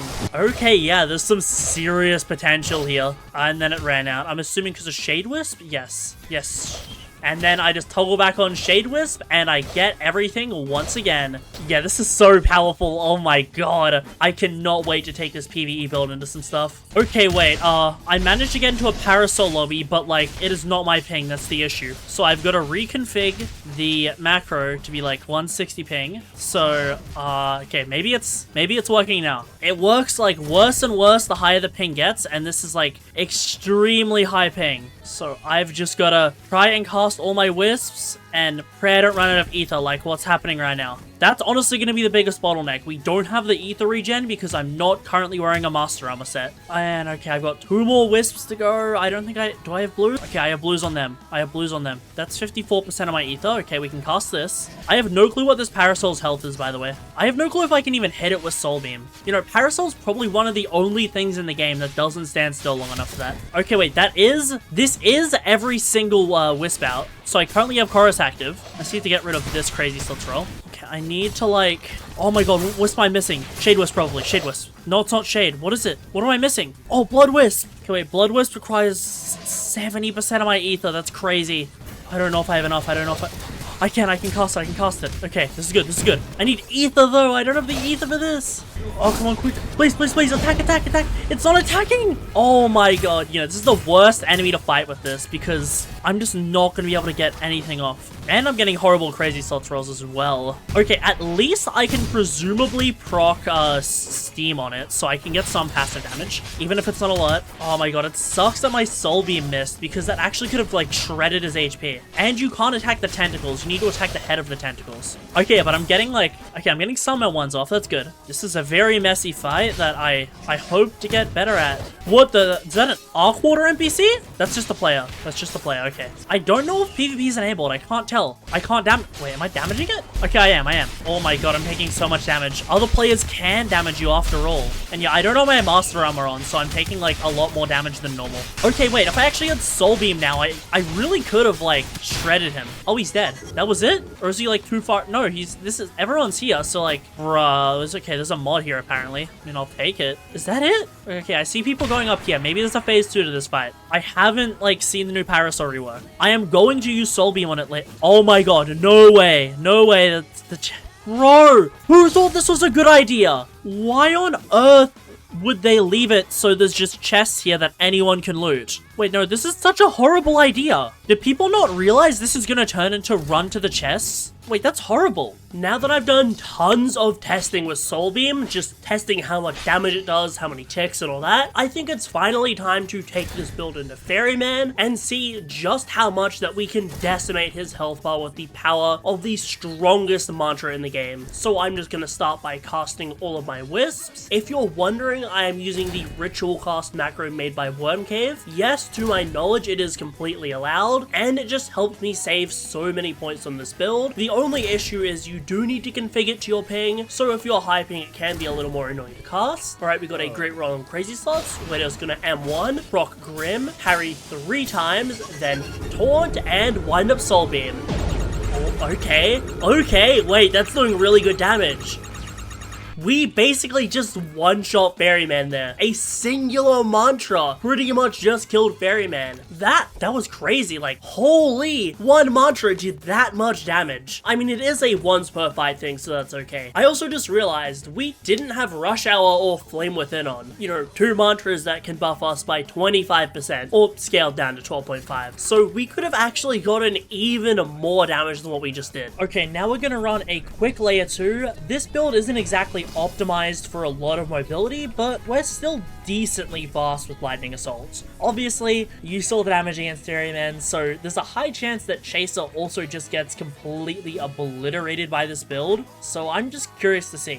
I will toggle on all my wisps before we get to Bonekeeper, just because I do want to see what sort of damage I can get against him. We gotta go the long way though, since we don't have any of the layer 2 talents. Honestly, kinda surprised they haven't made like, you beat Atheron, then you like permanently get Atheron's gaze, because at a certain point it's like the quest talents don't pose any challenge to an endgame player. Like once you've already beaten layer 2, they're just kind of an annoyance to have to do every time. I mean, it's not the end of the world to get them though. I'll live, but it's just like that extra little bit of time each progression that doesn't really need to be there. Okay, here we are at Bonekeeper. We're gonna quickly toggle on Shade Wisp and let's see what I deal. Obviously this is no chain and we're not using a lot of our damage buffs, but it's still completely one-shot Bonekeeper. That is to be expected. We do have a lot of DVM against him, so obviously it's going to be dealing even more than the Ferryman. Now I'll turn on Generator, and because we have regen, I know that I can just easily regenerate after making this jump. Check out this Lightning Assault before I hit the ground as well. That's going to just cancel all my full damage, and then I'm going to regenerate the little bit of damage that I did take from that aerial attack. Honestly, Forest of Souls is just so nice. I could have gone 100 intelligence over M1s in order to just insta-cast the Wisps to always have it active at once, but I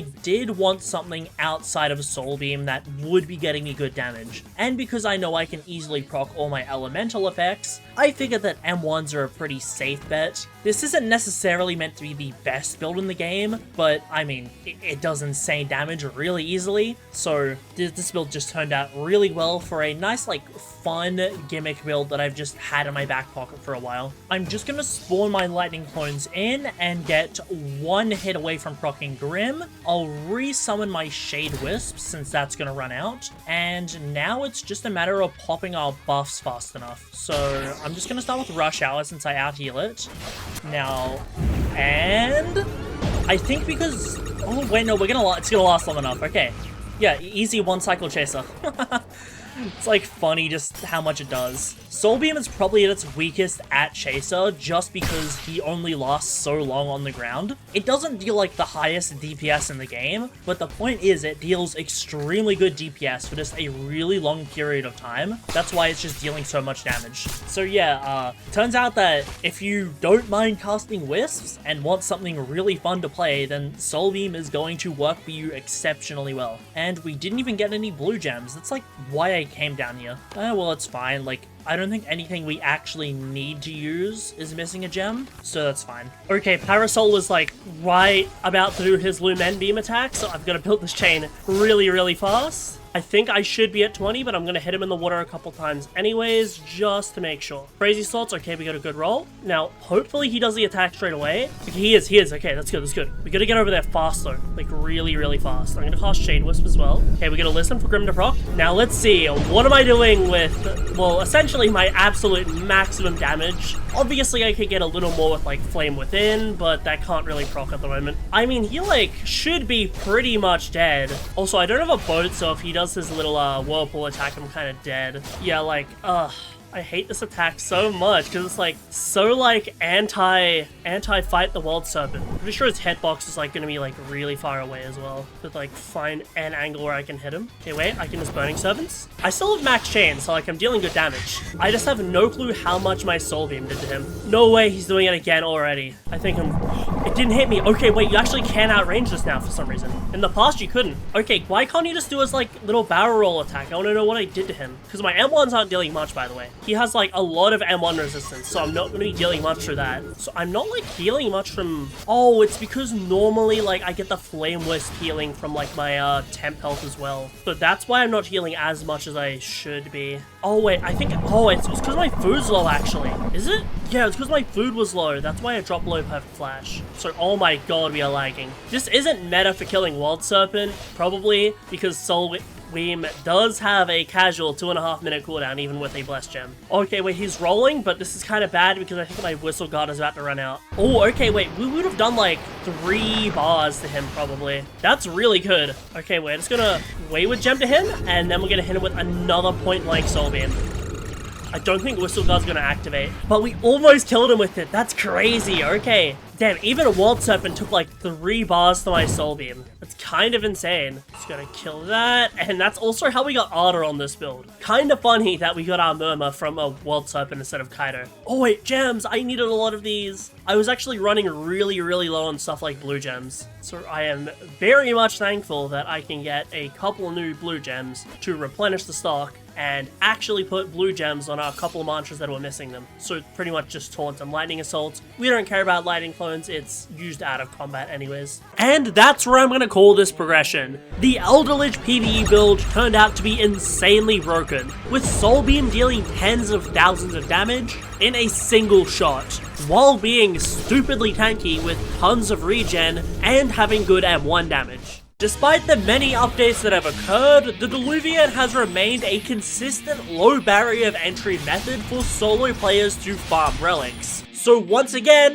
this is the best Diluvian PvE build, but for farming relics specifically, which is what I think all of you care about. So let's get into how I progged the ultimate Diluvian farming build. Along with that, I also need to answer a question people have had for months on end is what is better, Wave 25 or Wave 50 of the Diluvian? And in modern times, it's definitively Wave 25. Although the answer does sort of depend on what you actually want out of the Diluvian. If you want a challenge, then Wave 50 is obviously far harder than Wave 25. If you're after fun, then that's subjective, just do whatever you like. But if you want actual relics from the Diluvian, then without a doubt the best option for you is going to be doing Wave 25s. Because let's think about this. A Wave 50 of the Diluvian is going to take about the average person 50 to 60 minutes. Maybe you're a little bit faster, but I'm just going off the only videos I can find on YouTube. So we're going to assume 50 minutes to be generous and go more on the lower side. However, a Wave 25 is going to take a decent build about 4 minutes to complete. So that means in the time that it takes you to complete one Wave 50, you can complete over 12 Wave 25s. Which means you're going to be getting far more Wave 25 chests. However, the chests are also a topic that we need to look at. So what do you actually get out of Wave 50 chests? For the most part, it's a mix of relics, mainly armors and idols, enchants, and the Tidekeeper schematic. Now, Tidekeeper is the one thing that is exclusive to Wave 50 of the Diluvian, because enchant stones, you can just get them anywhere. And with relics, well, you actually get a bigger variety from Wave 25. Okay, well, that's not exactly true. It's more accurate to say that you have a more equal chance of every relic from Wave 25, at least in my experience. Just from videos that I've seen that show the Wave 50 loot, it's almost entirely armorers with some idols of Young Shul, and only very rarely do you actually seem to get Moon's Eye tomes. Whereas in my experience of just doing an hour of Wave 25 on a previous test build, I ended up getting quite a few Moon's Eye tomes as well as other relics. So after about 1 hour, this is all of the relics that I got. Now, this isn't even like a good 1 hour, plus, you know, the 13 goodie bags, which would transfer into a lot more Moon's Eyes, and I believe goodie bags are actually replacing the relics in the chests, but I could be wrong on that since I obviously don't know the code of the game. So this actually means that Wave 25, while each individual clear is going to give you a lot less, because of how many more clears you can do in the same time, you're just going to end up getting more relics as a net. Which means that instead of focusing on Wave 50, which has become incredibly hard, I can make a build that's purely focused on what people actually want from the Diluvian, a solo way of easily obtaining relics. Because Wave 50 is honestly not even fun to do anymore, at least for me. They've made the humanoid AI way smarter in Wave 50, meaning that it basically auto parries all of your attacks. So if you just don't have a mantra that gets past it, then you're not going to have a particularly fun time. There is stuff like Sightless Beam or Warden's Blades, for example, but with how high of HP, especially those Dawnwalker NPCs do towards the end of the Diluvian, it can be an issue to do it, and a lot of people do end up wiping, which is why instead this build is purely just going to be focused on clearing Wave 25s as fast as possible and actually getting you that loot. Because Wave 25 is fairly safe, you're only really gonna wipe if you get extremely unlucky with enforcers, or if you're just too overconfident with bounders and don't output enough damage. Player here? Okay, thought so. Oh, there is a player. Soulbreaker. That sounds like a max power, so I better be... Actually, no, I'm Valve. Oh wait, there's two on me. Okay, I'm not about to fight two at once. I'm just gonna lead him to Mr. Soulbreaker. Thank you. Actually, he might put me in combat with the Ardor Scream, so I gotta be careful. What is this guy's build? I think he might be cheese, because he has Vortex Echo and Soulbreaker. It's like Vortex Echo strikes me as a cheese weapon. Well, hopefully this guy's friendly. And he probably is. I'm just gonna go clear another room of the crypt while hopefully he doesn't decide to gank me. Anyways, where was... Oh, more NPCs spawned? Okay, I'll take that. This guy's moving really slow. Is he friendly? Why is he afraid of me? Okay, this guy's AI is literally just broken. The hell? Why is he afraid of me? I am Power 3, there is not much to fear here, Mr. Crypt of the Unbroken guy. Yeah, he's literally just holding S and backing up, like, the entire time. Okay, well, I'll take the free kill, and that guy scared me for a second. Why is this guy just clearing Crypt of the Unbroken? He's at max power. I don't think he's gonna get any XP. I don't know, maybe he just, like, needs notes or something. These guys scare me. Okay, they're all friendly, apparently. Back to the debate of Wave 25 versus Wave 50. So yeah, you can do a lot more Wave 25s, you tend to get pretty good loot per one, and you're basically never gonna wipe, meaning that it's also a beginner-friendly method on top of just being more efficient for relics in the long term. By no means can this build not do Wave 50, it's just not the focus of the build this time around. Okay, I think I managed to only aggro one. Move this guy around the corner. There we go. Sightless Beam is actually really good for those humanoids on the higher waves, because most humanoids just don't parry Sightless Beam, meaning that it can actually do a ton of damage to them. And if you don't know, Sightless Beam is the highest damaging mantra in the game. It already out DPS prime turrets. What is that guy doing up there? Okay, I might need to lock in for a second. Those screen shakes have kind of been throwing me off. Oh, what is this lag? Come down here. Why is this guy gripping so many things?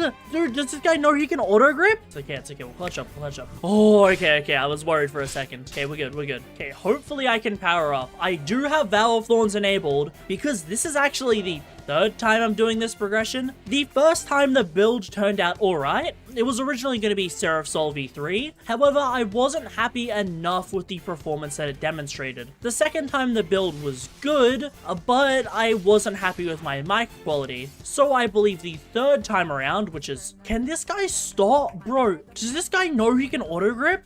I gotta go tell him. Wait, I think, oh, he's downstairs. Oh my god. Because I'm not able to regenerate HP because this guy keeps auto gripping for some reason. This guy keeps just gripping for some reason. Dude, you auto grip. You don't need to put the whole lobby in combat. I don't think this guy doesn't know about the auto gripping feature. Because you can just M1 NPCs a couple of times and they die. There's no need to grip them with Soulbreaker and combat tag the entire lobby. Yo, someone recognized me. Hello. I miss the days of progging at Hive because I used to get recognized a whole bunch and just be able to prog with fans. Sadly, they way over gutted jobs to the point where that it's not even fun anymore. I doubt we're gonna power up from this amount of willpower. Okay, oh wait, yeah, as I was saying, the second time around, it was better. I ended up experimenting with pre-shrining the Palebriar in order to save on points, because Palebriar was used more as a damage supplement in that build instead of a primary source of damage. However, I realized that I could just ignore the Palebriar and instead go for attunements, with Blood Rend to buff off the rest of my mantras. And I think this time around, I can get an even stronger version of that build, because the previous build was already able to consistently clear Wave 25s in 4 minutes without any difficulty, so by stacking even more damage on top of that, hopefully I can push to like 3.5 minutes. Was this guy going against me?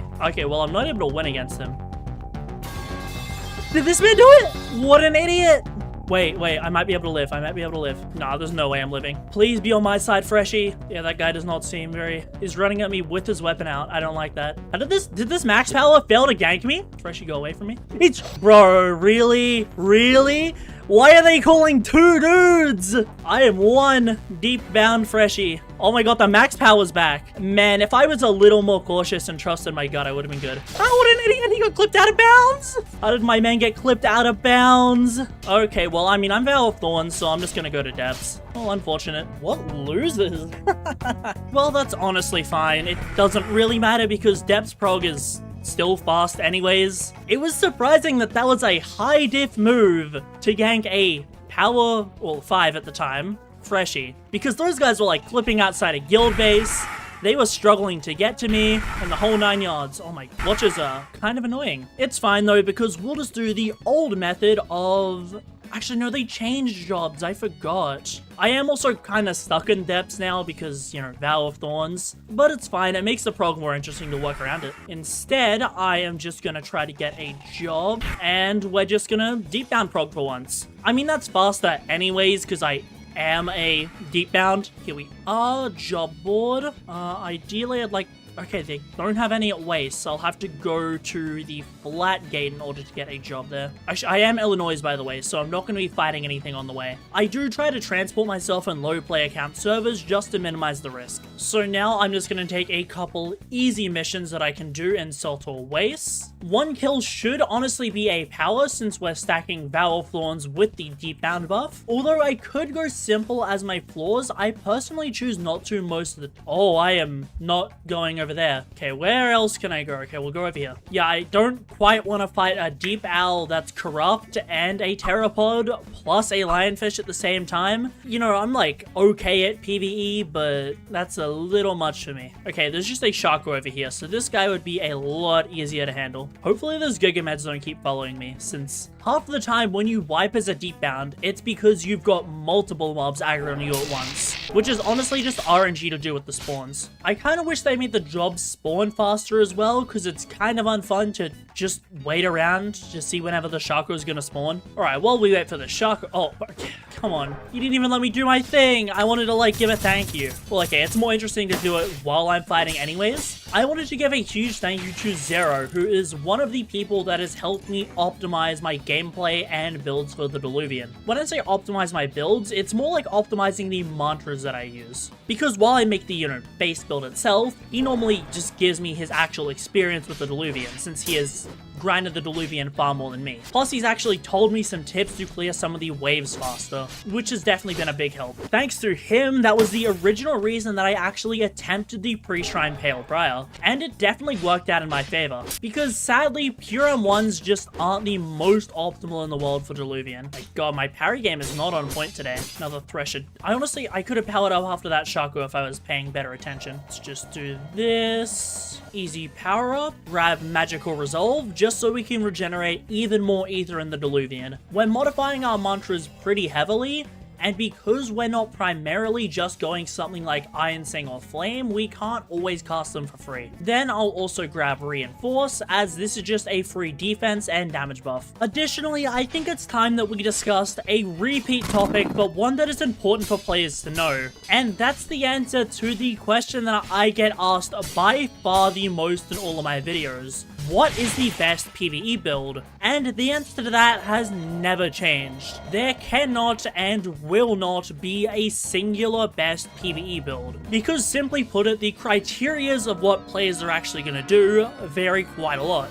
For example, let's just look at a build that can do everything without much difficulty. Difficulty as in getting low. And that would honestly be this build, or just Seraph Soul. It can clear the entirety of the game with basically no difficulty. However, I wouldn't call it the best PvE build, mainly because of efficiency. Because it's not hard for a build to be able to do everything in the game. I mean, you can clear every boss with a power 1 freshie as long as you have enough skill. And that guy fell into the void. I mean, it was either him or me. So, you know, I'm kind of glad it was him at least. At least there is some corrupt Alpha Shacos that I can take on instead. That being said, there is a King Jelly right here. Oh, alright, we're only going to be taking on one corrupt Alpha, I guess. Just going to wait for this guy to teleport. There we go. Okay, I might want to lock in a little bit here. Just because if this guy kicks me into the void, I am doing a very low power layer 2. Or I'm just going to clutch like that again. You know, I gotta stop fighting in the void. I mean, it is getting close calls, which is definitely good for, you know, the content, but I'm not getting a lot of XP out of it. I mean, to be fair, I do kind of have 36 free trainings, although it is kind of hard to see. So I could honestly just, like, fast forward through a lot of the early game of the prog so we can do more interesting stuff like layer 2.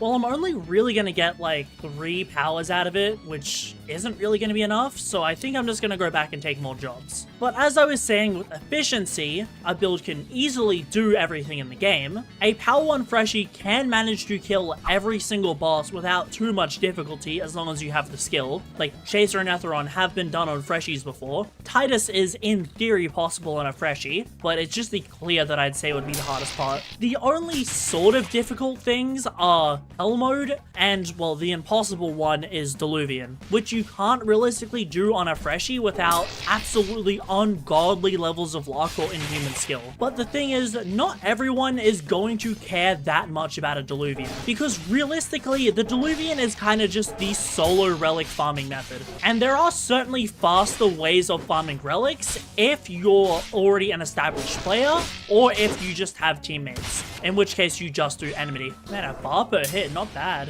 Oh damn, he's squishier than I remember. I swear King Threshers had more HP last time I fought them. Anyways, another power up. So that's why the best PvE build honestly changes person to person, because not everyone's gonna care about Diluvian. So okay, you can ignore that, and then the best build might be something like Lunar Lord or Shining Maelstrom, depending on what mix of enmity and Elder Primonon you want to do. However, even that isn't the full extent of the truth, because not everyone is going to want to have to deal with Zero Fortitude or the downsides of Berserker and Lunar Lord, and maybe you just don't feel like using M1s or using certain mantras. Because the thing that most people ignore is that it doesn't really matter how good your build is as long as you enjoy the build that you make. Because at the end of the day, PvE isn't a really competitive thing. I mean, there is some competitive aspects in speedrunning, but for the most part, it's a pretty chill game mode. You just try to kill whatever you want to fight as fast as you can, or just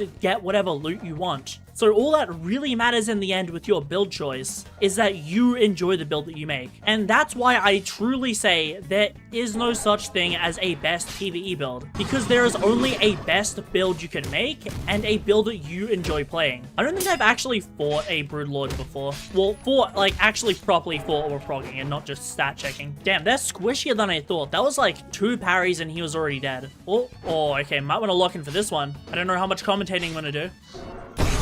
Please don't aggro.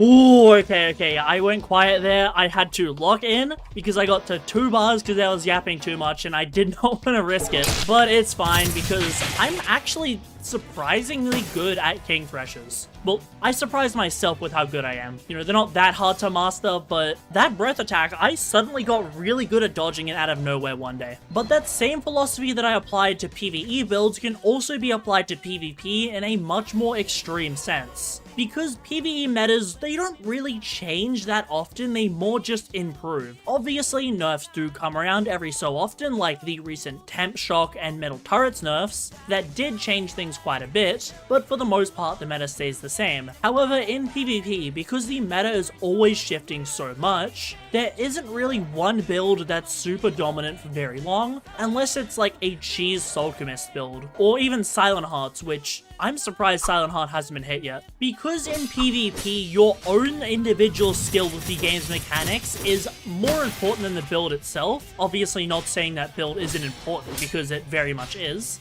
The meta doesn't quite matter as much as in PvE, since your own skill can usually determine how a build performs. And that's also why my advice to any new players looking for what builds to make is to forget the meta, just practice the game, and enjoy what build you make. Because who cares about playing meta if you're not having fun doing it? Like, it's a game, that's why we're all here. And sure, that's not to say you can't have fun playing the meta. Like, I have fun in Deepwoken when I make a PvE build that's better than anything I've made before, which is why I've made so many builds and why I don't really have any signs of stopping. Because despite what some people may think, I have like 5 builds in my back pocket that I'm kind of just waiting for the right time to prog. I mean, it's more like, because when I make a build, I need to record the prog, which can take like a day or 2, then I need to actually practice with the build to get good footage, then edit everything, make the showcase, etc. Which all of that does take some time. So I have certainly no shortage of builds, because I've progged 3 in the last 3 days. I mean, mainly because I kept improving the build, or there was just issues with the footage. Because I don't actually know if this version of the build is going to be stronger than the previous one that I made. Because the previous one was already really good. It's just that my mic quality in that was very and I thought I could also just improve the build in general. But I will let you know the results when I actually test. Even if I need to release the previous build maker I had instead of this one, I will do do so. That being said, I am pretty confident that this build is going to result in an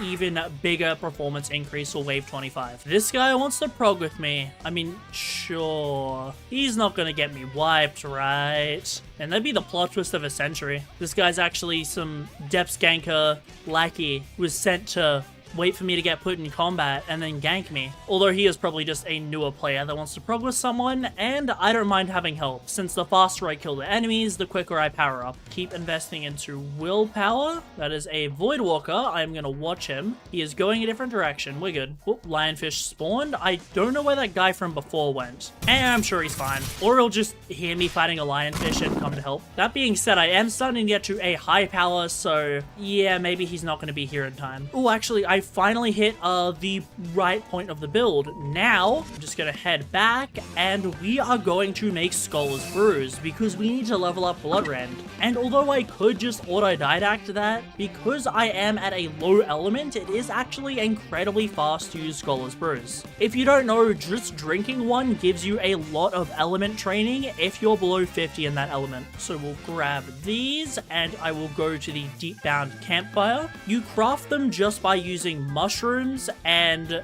any sort of mantra modifier. Luckily, I put a bunch in my bank ahead of time because I knew I was going to need to make these. That there, craft 10 of them. Sadly, you can only craft them in batches of 10, which is a little bit annoying, but I can deal with it. So we'll just take all 10 at once because this should give us a power up. Because we're using Vow of Thorns, the training XP that we get is modified pretty heavily. There we go. Now we'll start to level up our Bloodrend. I could just use a Bloodrend mantra on the guards now that I think about it. And using Scholar's Brews is cooler because I did set it up ahead of time for this purpose. And I'm not really going to get to use it much post-run. I'll grab Neuroplasticity. See, Armor Conserver I guess is useful because if you do run out of armor in the Diluvian, it is wraps for you. Piercing Will, I do actually want to get Heretic Sutra. Okay, why am I going proficiency? I don't know why I'm going proficiency. I did this the last time I progged, where I was meant to go Song Chant, but instead got proficiency, and then I had to spec out of it later. It's fine. It only costs 1 knowledge to change a trait at Shrine of Mastery, so we're not really losing that much. Anyways, there's another 10 Scholar's Brews, so let's keep training our Bloodrend. We're only after 50 for my favorite damage multiplier in the game, Rush Hour, which has 100% uptime with Brick Wall and will buff all of our mantras by 15%. Also, fun fact, we're not even going to go Dawnwalker on this build, because Dawnwalker is not the most optimal oath in the game. Well, at least if you're not fighting lots of humanoids, it's not. Actually, even if you are, Blight Seer is just directly better because of just how good Sightless Beam is. Oh, we got a job out of nowhere. Okay, well, I'll take the free job completion. That's just some more XP for us. Don't want any of these, so I'll grab the rare card just to get it out of the talent hand pool. Last resort for some more damage. We are below 25% more times than you'd think, just because I do like to use an Ishin's Ring in the Diluvian for max damage. We should get to the end of these Aeon Logstones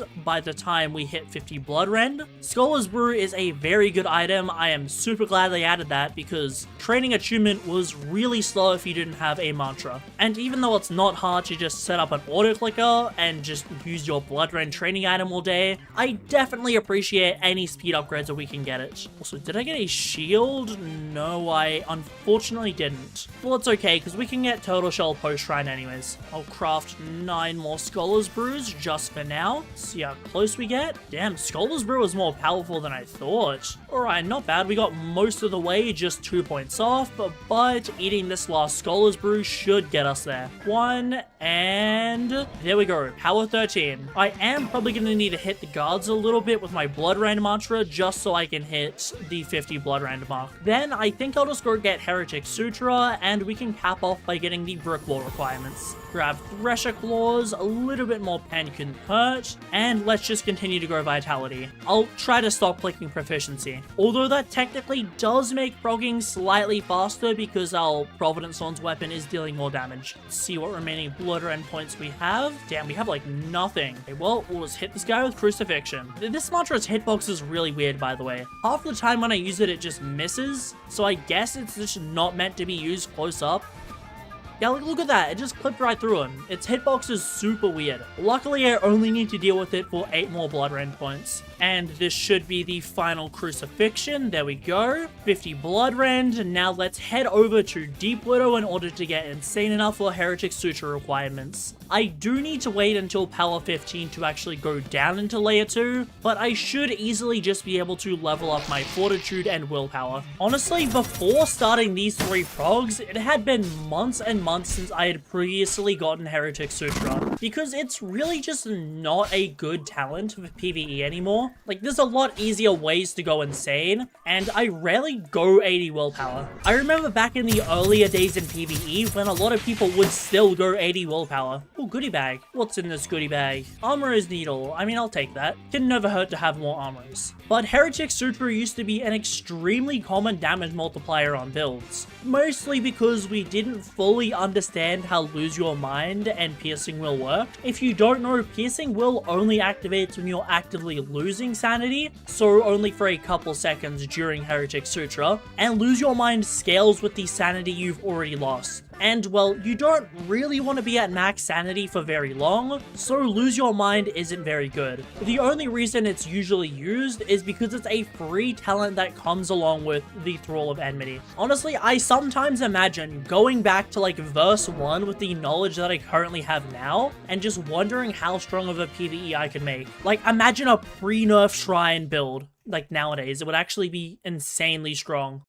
Why is there a guy out here? You guys scaring me. You guys scaring me. I am going to log because I don't like a guy just like casually waiting outside of Widow. Now, let's hope that I manage to get out safely. So I'll join a low player count server, which I should have done. I am getting arrogant. I need to remember, join those low player count servers. They keep you safe for a reason. No, I lost my mushrooms. You know what? I should have noticed that I was well above carry load. Yeah, you heard him pull out his weapon as well. That guy very much could have been a threat, because who just waits behind that wall? Although, to be fair, if he was a threat, why wouldn't he just attack me right out of the gate? So yeah, I don't know what that guy was doing, but he also ran after me, as you could hear by Deep Widow. So yeah, I am not risking wiping. Always better to be safe than sorry. Okay, I should be insane enough from the Widow, so now I'm just gonna wait till I'm out of danger and then call the Deep back to Castle Light. Actually, I can probably just power up while I'm here, since I did kill a corrupt lionfish on the way. If I'm really lucky, I'll hit power 15, but I honestly doubt it. Okay, yeah, we're getting to the point of the pre-shrine now where we're not even getting any cards that we need. Although there is Rush Hour, a card that we very much do need. Don't care for any of these, so I'll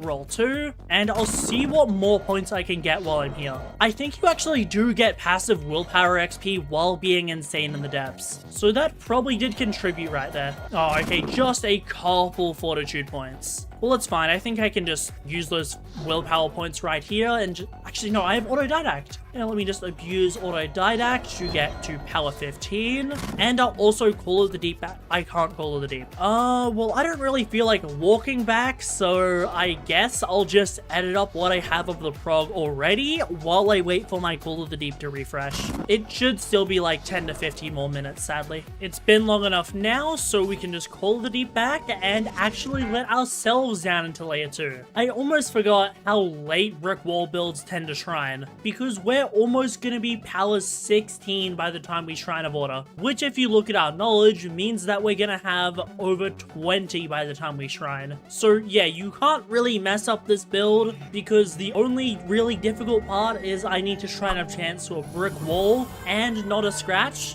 Not that not a scratch is really doing much. And because those are advanced talents, we can just Mystic them, and we have a much higher chance of getting them since they stem from other things. So yeah, messing up this build is sort of impossible. Oh yeah, not to mention you can also Shrine of Blasphemy as well. For those of you who don't know, as soon as you come through the door, you just wait for this wind to go away, go through here, and then immediately hit a hard right. And then when you fall down, just continue to hug this wall until you find the NPC, talk to him, and there's Heretic Sutra. Sadly, they patched being able to clip through the Beldor, so it does take slightly longer to get this quest talent. Because I'll just passively gain willpower in the depths. Also, I just realized how bad the clipping was. Jesus. I should just be able to hit 100 willpower by the time we get to Young Shoal anyways. You know, I'll kill this Gigamed for safety because we do actually get decent training XP from them just because of Deep Bounds plus Valve Thorn stacking. Oh wait, no, my prayer beads are about to break. Okay, let's head back to Castle of Light,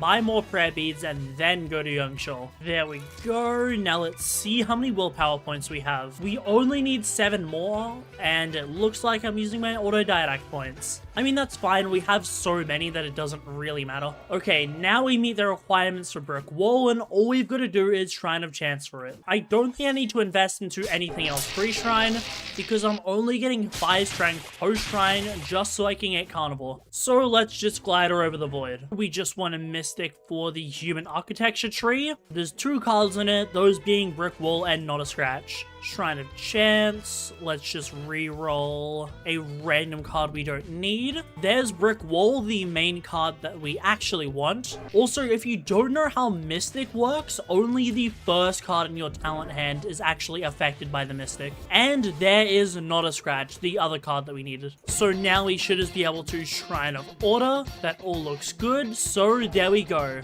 I'm just gonna go buy the trading items for Frost Draw and Flame Charm, and we can continue to level up our attributes. We're really close to the end of the build. Thankfully, because we got Warden's Blade so early, trading our Frost Draw is going to be very easy. We're getting 60 of it on the build, and because of how many autodidact points we have saved up, it should be really easy for us to just get a power or 2 from Frost Draw and then just leave the rest up to clicking autodidact. Decided it was best to join my own region since for some reason I just don't have any Frost Draw points, so I'll just kill like 1 target with Warden's Blades and Frozen Servants, and that should give me close to enough to power up. I'm not too concerned about running out of XP when we start using autodidact either. Okay, let's hope this Deepal isn't corrupt, and it's not. Okay, I'll take it down. I remember back in the day when I used to avoid these things like the plague, and then I realized just how squishy they really were. Oh, Lionfish up there. I'll take that guy down too. Actually, I should probably trade my Frost Draw first, just so I don't waste any points. Although it can't hurt to just aggro him. Alright, now if I block that beam with a tree, it won't deal any damage to me. And I think he's targeting the divers anyways. Oh, there's someone over there. Is that a player? It's a Silent Heart heavy build. What are they doing? Oh, they're not. Well, they don't notice me, so I should be good. Okay, there's the Lionfish dead, so we can keep leveling up our Frost Draw. Power 16. I probably should have started to use Mystic for mantras because there's a lot that I can get right now, but as I am, I'm not really gonna get them. I mean, it's fine though. I'll use a Moon's Eye post shrine, and obviously if you don't have any Moon's Eyes, then in normal prog you would just kill an Atheron, which, you know, I'm not gonna do for the sake of time, and because this time around we're not going Dawnwalker. I will get to level... Okay, that's 2-star Iron Sing mantras, just because there is a lot of stuff at 2-star that we do want. King Gigamed, I would take that down, but it's kind of annoying. Easier just to go for the Lionfish and get most of the way to a full power. I mean, at this point, I can probably just start using my autodidact already. I just want to be sure that when I start doing it, I don't have to come back and keep doing other stuff later. Besides, Frost Draw is just really easy for us to train. Lionfish spawned and already dead. Wow, that was surprisingly fast. If I'm lucky, that should be a full power through just Frost Draw, although I don't know if the XP scaling is as extreme at power 16. Oh, I forgot this bell existed. This bell just makes a lot of corrupt stuff spawn when you ring it. Honestly, you really should be able to make Hell Mode harder if you ring this bell. I think that would make it a lot more interesting if you got a harder Hell Mode, but got like 2x rewards or something. Again, that's another really easy thing they can do in a weekly that I believe would actually result in somewhat of a difference. Elder Criminal was an example of that. I originally proposed the idea, then Crimson Kiter independently also proposed it. Algamatsu originally said that something like that wouldn't actually be very good, but we just kept fighting back on it. Eventually, I believe when he first started becoming a dev, he decided to hear us out and actually make Elder Primonon. And while it's obviously not the best boss in the game, it was never meant to be, for the amount of time it took to make Elder Primonon, I'd say it turned out to be pretty good. Although personally, I'm not a fan of it just giving constant relics and how easy it is to loot snake. I believe that taking people's loot should be a thing that exists in PvE, well, non-instance, but it has to be something that's earned and not just oh, I sit in Tacet and then I steal all your loot when you kill the boss. Something like that is lame. Hell mode is a slightly better example of it, where you can run hell mode with a PvP build and just fight off any death gankers trying to gank you. But Elder Primadon is sort of like that, but even if you're attacking leeches, then they still like steal half your relics. Plus, Elder Primadon is something that actively costs relics to start. So I believe something like that should have stricter anti-snaking protection. Either my two proposals are you just need at least 10% damage, or you can't open the chests at all while in combat, so it's the winner of the gank that actually gets the loot. The latter of these is obviously less favorable to PvE players, but it's sort of like, if they do want to be harsh to us, then I think that's the fairest way of going about it, since you can always hire guards to protect you while you're doing Elder Primadons. Anyways, we should also have Steam now, which Steam is surprisingly good for the Diluvian, especially at lower investments. Flame Assault, that's another mantra we're gonna use. Our bread and butter combo is honestly just gonna be Warden's Blades into Burning Servants, because that spawns a very easy Steam vent, which is just constantly dealing damage and building us chain. Also, by now, we definitely have enough to where we don't need to invest into Frost Draw manually anymore, but I was honestly just doing it for fun. Oh, actually, wait, we're out of XP. I was not expecting that.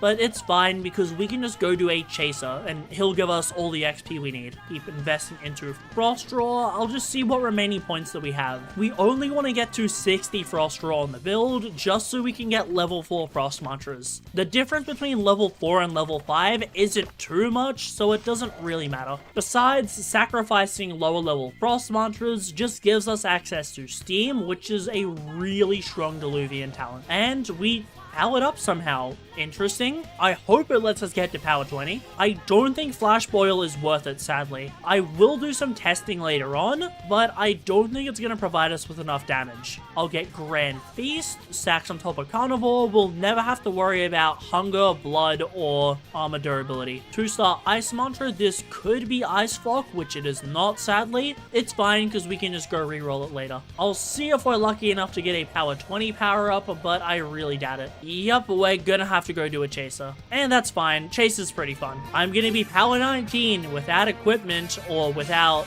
like, any of my mantras leveled up. So it would really suck if someone takes that out of context to say my Diluvian build is bad, wouldn't it? I just decided to cut straight to the Bonekeeper fight because you've all seen the route 100 times. But I will be showing the stage after the Bonekeeper fight because people have actually asked me to. Mainly because not a lot of people actually know the route to escape Maze without flipping out of bounds. Or at least I had someone DM me about it, which means that a lot of people aren't aware. So we'll just climb over this wall, and I am going to make the jump across the void. We're going to take a fair amount of damage from it, but it's fast and it's cool and I like doing it. Just jump across here, and you will be fine as I've already cleared the void gap easily. You are going to take a fair amount of fall damage, but you can just Warriors Respite in the Union base like I will do, since I would prefer to have higher HP than lower HP while escaping the maze. So let me just interact with the lantern to clear parasites, as well as get the Union Hook talent. Now I'm nice and healed up, so I am going to try to commentate through most of this just to show you the route through cave. So you'll first start by coming here and flipping through this wall, then just run past these. And now the carbuncles are very annoying, and they can wipe you if you're not being careful. But we got up without them really hitting us that much.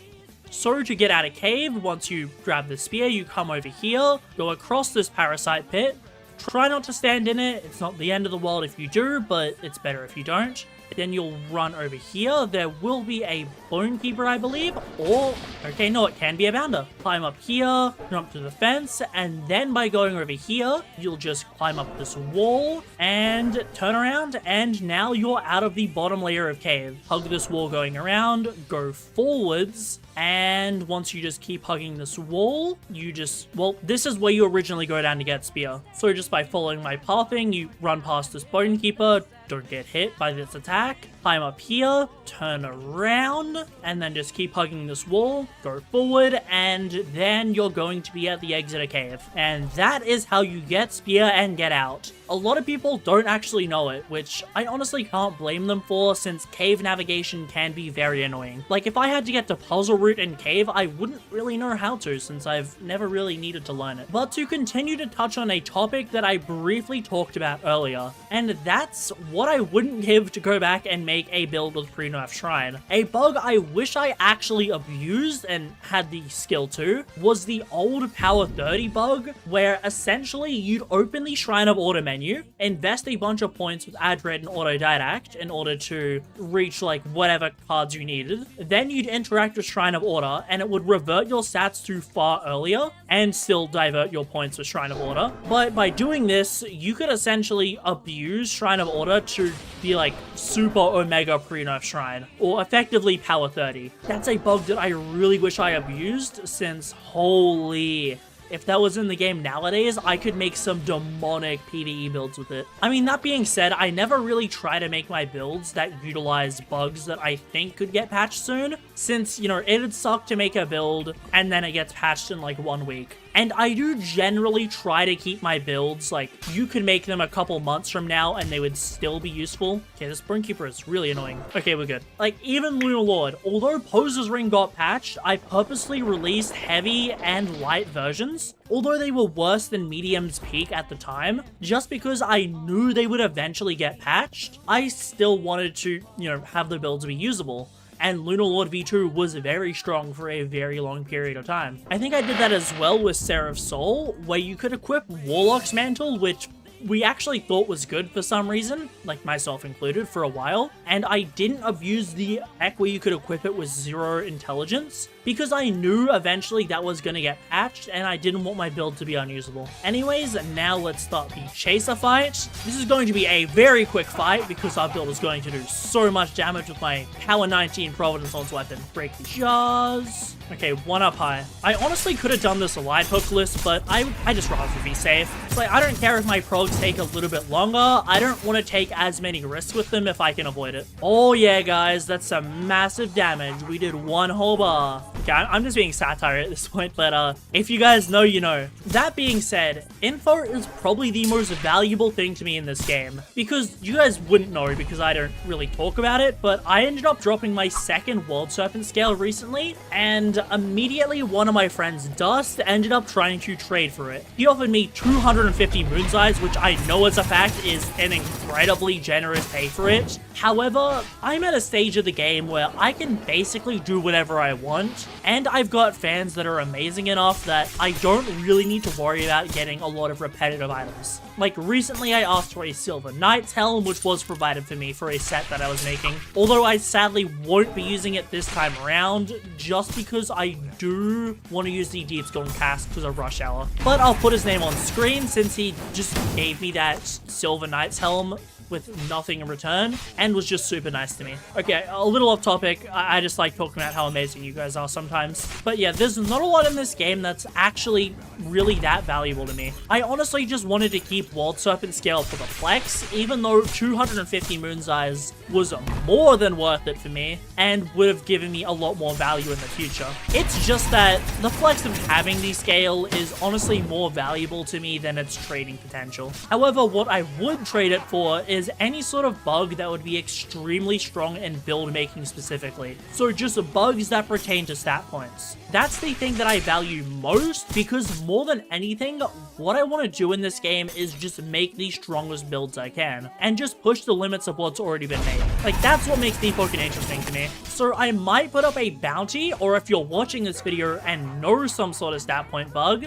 I would be willing to give my scale in order to trade for a bug of sufficient power. Realistically, there's not anything else that I would really trade it for. I did get DM'd a minute ago where a trader is attempting to trade his drowned eyeglasses for my scale, which I think could be worth it. However, I don't think the drowned eyeglasses actually give any tangible buff, which is the main concern that I'd have. Because again, I trade off based what I need instead of what's actually valuable. That being said, at the end of the day, I do like having incredibly valuable items. I think this should be Chaser dead here. He should be too low to regen. Alright guys, a pretty quick Chaser fight. Only took 2 cycles, I think. So yeah, not bad. Also, this should give us enough XP in order to power up, because once we power up again, I can just auto-didact the rest of the way, and I don't actually need all the points to get... Did he just pick me up and put me back down? Well, thank you, Chaser. Very kind of you. And there is my power up. He also gives good bell prog, so maybe it is worth doing Chaser again once I get a lot of my mantras. I will grab Scrap Singer just so I can maintain high armor durability. I'll get Artisan's Blades for more damage. Refine and Reuse to reduce pen against me, that's always useful. And then Relentless Flames, because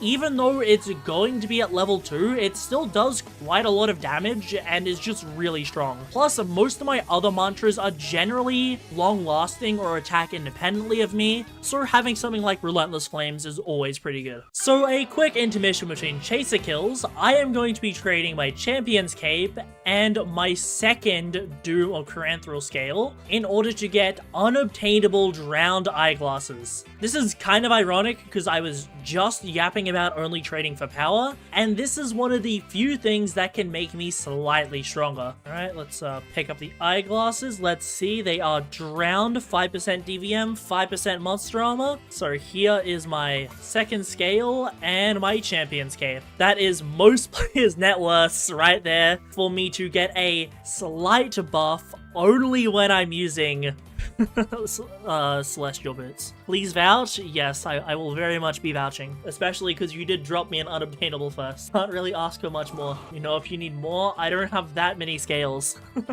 I'm unfortunately not quite that. I'm gonna soulbound this eventually, and I'm gonna be voiding multiple scales. I'm gonna be voiding people's net worths by soulbanding this. Do you know how much my account's gonna be on the black market? That's a joke, by the way. It's a joke, by the way, moderators. Just saying that's a joke. But like, it could get like a down payment on a house at this point. So after a couple chases, this makes the third one on this build. So hopefully I should have Bell from Chaser now. I'm just gonna get low and Bell check. Actually, no. I'll come back into layer 2 and Bell check. But I'm also doing Chaser so I can get a bunch of deep gems, since I always seem to run low on blues. Also with this, I can max out the investment points on the build with 60 to spare. I probably didn't even need to do all that frost trading. There's a few more blue gems for me to take. You know, I should probably take everything just to sell it for notes. Now it's time to Bell check myself. We're obviously hoping to get Sacred Field on this build, just because damage reduction is pretty nice. So let's see if we get lucky.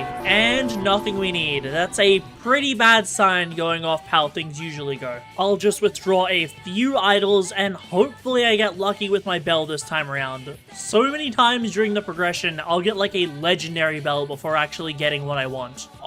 Okay, that was totally on me for clicking way too early and missing it. I got it on my second idol too. That's like really, really good luck for me. Oh god, now it's gonna take like 50 more idols and I'm gonna go bankrupt. Payback is another alternative for a potential Bell I could use because it does give me some pretty good damage. However, I do want to be able to pop Sacred sometimes and just not think about it. While I am pretty safe in Payback, Sacred Field is just constant and I don't need to think about it. Plus, I should be getting enough damage to deal with Enforcers and Squibbos easily, which are the two main problem enemies. Okay, there's a Sacred Field, pop a Sinner's Ash, and I don't know if this is a good Sacred.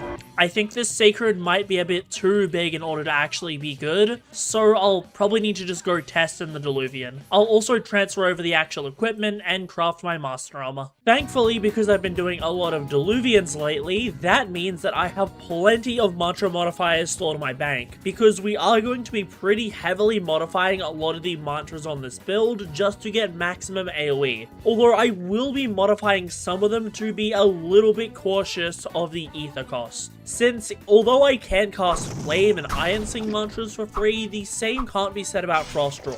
And being able to cast something like Warden's Blades is really important for the Enforcers or Squibos. Burning Servants I will make come out really fast and have a really big size. However, that is going to result in a pretty big ether cost. However, it's definitely worth it in my opinion. Now for Flame Assault, we just want glass. Yeah, we want glass stones. So I believe we can craft them at the workbench. I think it might just be this. Okay, let's actually look it up. Magnifying. Oh, it's perfect in Stratus. Okay, well, we only want 3 of them. And then glass stones, we also want 3 of those. I'll probably play around with the mantra mods even more later on, but for now, I'm just going to initially put all the mods that we need. So 3 of each, only a 40 ether cost, which goes up to 130. Okay, let's check the size on this mantra. Okay, yeah, that's good. We're using this as a way to just get a little bit more damage as well as light things on fire. Because it's really short, we can quickly cast it as well. Now on Flame Wisp, we're obviously just going to mod it with max duration because we cast it before the Diluvian and forget about it. I need to grab a Blast Spark out for Frozen Servants because Blast Spark makes it deal a lot more damage. Oh, there's actually a scroll menu. I didn't even know that. Now, I don't think... Okay, Warden's Blades does need to be modified. I am just going to chuck 3 Stratus Stones on it, which should make it... Okay, yeah, that's plenty big enough in order to take out anything we need to. Okay, now I think we just need to head to Song Seeker in order to get a blindfold so we can actually unlock Blind Seer on this build. I don't know if my recording bugged out, but we got a Crimson Blindfold, so I am just going to go get the Pocket Bombs talent, and then we can head back to Eatrus in order to actually get our Oath. The Pocket Bombs talent will give us 1 more HP. However, I just need to clear out the Mind Skippers over here. I probably should have done this earlier. Actually, no, I was on the depths or prog. Just go in here and hold block. It's so weird seeing Frost Draw mantras without Crystal because I'm so used to it. Like, I'm always using Crystal because that's better. However, this time around, Steam is actually more optimal. I mean, worst case, I can always roll off Steam and then go select Crystal anyways. Anyways, we don't need any of this. And wait, did I actually get the family recipe talent? Okay, we did. Alright, now I will just need to go Mystic for Pocket Bombs, and then hope we get it when we do the extra talent hand quests after we get our Oath. So it should just be the Saboteur. Okay, there's only 3 we could possibly roll, so that's a pretty high chance of getting Pocket Bombs. Plus, I also have a ton of burns saved up from before, so it's pretty likely that we'll get it. Is the Watcher good? He's kind of like, yeah, he's fine. Anyways, there was multiple oaths that I could have gone on this build. The obvious one was Dawnwalker, but I figured that the AoE was honestly not worth it and might have just been too slow in the end. Blind Seer is the obvious one we're going, just because Sightless Beam is incredibly powerful. Also, I don't have enough knowledge, so let me quickly fix that. And the other one was actually Soulbreaker, just because Ardor Scream is a 25% damage buff, and I can do it without being at full ether. So it's very powerful. But overall, I figured that Blind Seer would give me the fastest and easiest clear times. But like with a lot of my builds, feel free to modify it to suit whatever you want to actually play. There should be enough knowledge, so interact with this. And now we have Sightless Beam, probably the strongest mantra in the game. Actually, not probably, it certainly is the strongest PvE mantra in the game, if you can land it. What I want to do now is actually test how strong Boiling Point is. If you don't know, that's the steamer mantra that actually detonates these steam eruptions in order to deal damage. Because I have low investment Flame and sort of mid investment Frost, I want to see how strong it is. So we'll reroll this talent, and we didn't get it. Okay, let's attempt that again. Exchange Condition Swimmer. Why are we not getting it?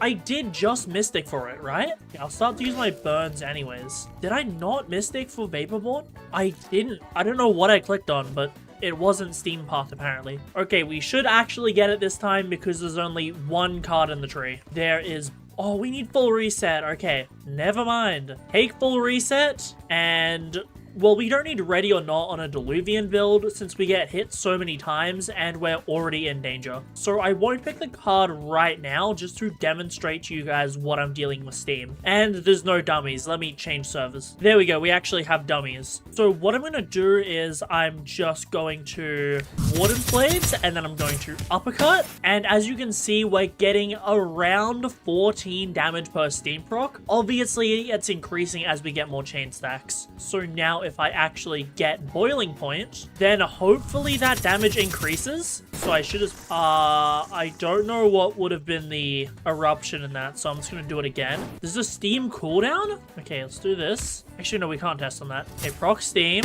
I think that only did like 140 damage. So 140 versus, well, that'd be like 10, about 10 procs. Actually, not even, because with high chain, it's like actually really fast. 140. That appears to be multiple, actually. I'm going to read the wiki on this. Maybe the wiki is more specific, because this is kind of hard to figure out on my own. Okay, so just looking at the wiki, each Steam Cloud does 2 damage per tick in PvP, and Boiling Point does about 5 times that. So I actually don't think that's worth it, since the monsters are going to stay in the Steamer options. Therefore, I'm just going to go roll off that talent. We still need Pocket Bombs anyways, so I can just go get that right now. Trying of Chance, and get rid of Boiling Point. It would need to be something like 50 damage to make it even worth it, probably.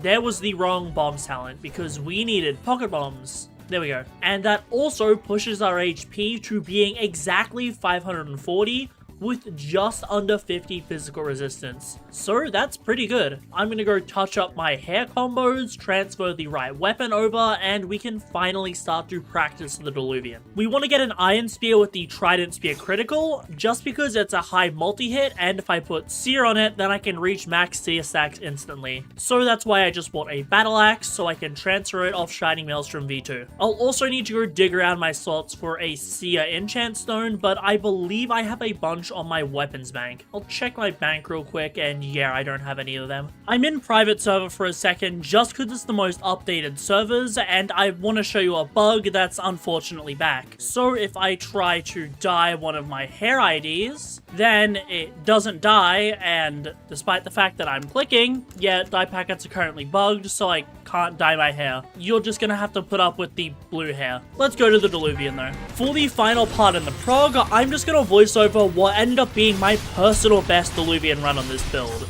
Now, I will say ahead of time, this run is not perfect, as in, I could have probably saved another 20 or so seconds with better RNG or gameplay, but I think this run is pretty good and does demonstrate the power of this build. The main thing that you'll see, and are about to see, is how strong Sightless Beam can be, because I'm just one mantra one-shotting a lot of the waves. Now, some of the waves like this tend to be a little more annoying, as deep owls just move around a lot and don't get hit, and this build becomes significantly stronger if stuff is just standing in the steam. So I do lose a fair amount of time here, but that's fine because the deep owl still dies pretty fast. Enforcers are honestly more annoying, and you'll see why later. Although I do get actually pretty good RNG on this run. This is the second wave that just gets one shot. As soon as the deep owls are in front of me, I cast Sightless Beam, and within a couple seconds they're dead. Now, I do have Flame Within as a damage buff, but because my Flame Wisp is such low level, I don't always pop it. Once everything's grouped up, it's generally killed by a combination of Warden's Blades, Frozen Servants, and Relentless Flames. Also, you do notice that sometimes these Pteropods just don't aggro, and this is what I was talking about with the time losses. It's small things like this that once I play a lot more, I'll be more aware of, and it's not going to get in the way. I could have gotten a Sightless off here to one-shot the wave again, but I just got unlucky, which did leave an Enforcer. However, they're not too hard to deal with if you're actually able to parry them and get your iframes. As you can see, he pretty much just died from one Wardens and Frozen Servants. Once all the Threshers were grouped up, I just used all my AoE moves to kill them as fast as possible. I can Sightless Beam here, however, I do like to save it for this wave, just because the jellyfish can be really annoying, and it's good to just be able to one-shot them. I did get hit up by the Threshers, which made me miss a lot of the damage of Sightless. However, I just deal enough that I can clean up the rest of the monsters. Wave 19 is an alternate wave that Sightless just shreds on. But even so, with a combination of the seer build-up from my spear and all my mantras, I can shred through a lot of the enemies. If you don't know, seer can give you, I believe, 30 or 40% extra pen, bypassing the pen cap, which is crazy. I got really lucky on enforcers here and pretty much 2 mantra killed them as well, so we enter wave 21 at under 3 minutes. This honestly could have been like a 2:30 third half if I actually got better RNG, but I do get lucky here and manage to shred most things, but it's mainly just the enforcer that's being really annoying. However, I do take it out in the end. If you're really good at managing multiple targets, then the enforcers are fine. Wave 22 is probably the hardest wave from wave 1 to 25. However, I get lucky with Metal Rain and manage to kill everything without too many issues. If you're not as prepared, then you can get stunlocked by these Squibos and enforcers, which is pretty annoying.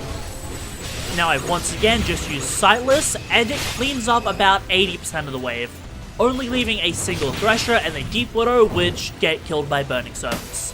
Now this is the final wave before wave 25, so I try to save some of my mantras for that, as well as I will pop my bell at the end of this round, just so I can stat check the bounders. I am using an Ishin's Ring, so these guys actually do some pretty notable damage. I get pretty lucky here with both of them pouncing into me. If I timed this better, Sightless Beam could have probably killed both here, which would have given me a sub 4 minute run. However, I didn't, which is fine because I deal enough damage that I clear wave 25 in 4 minutes and 10 seconds.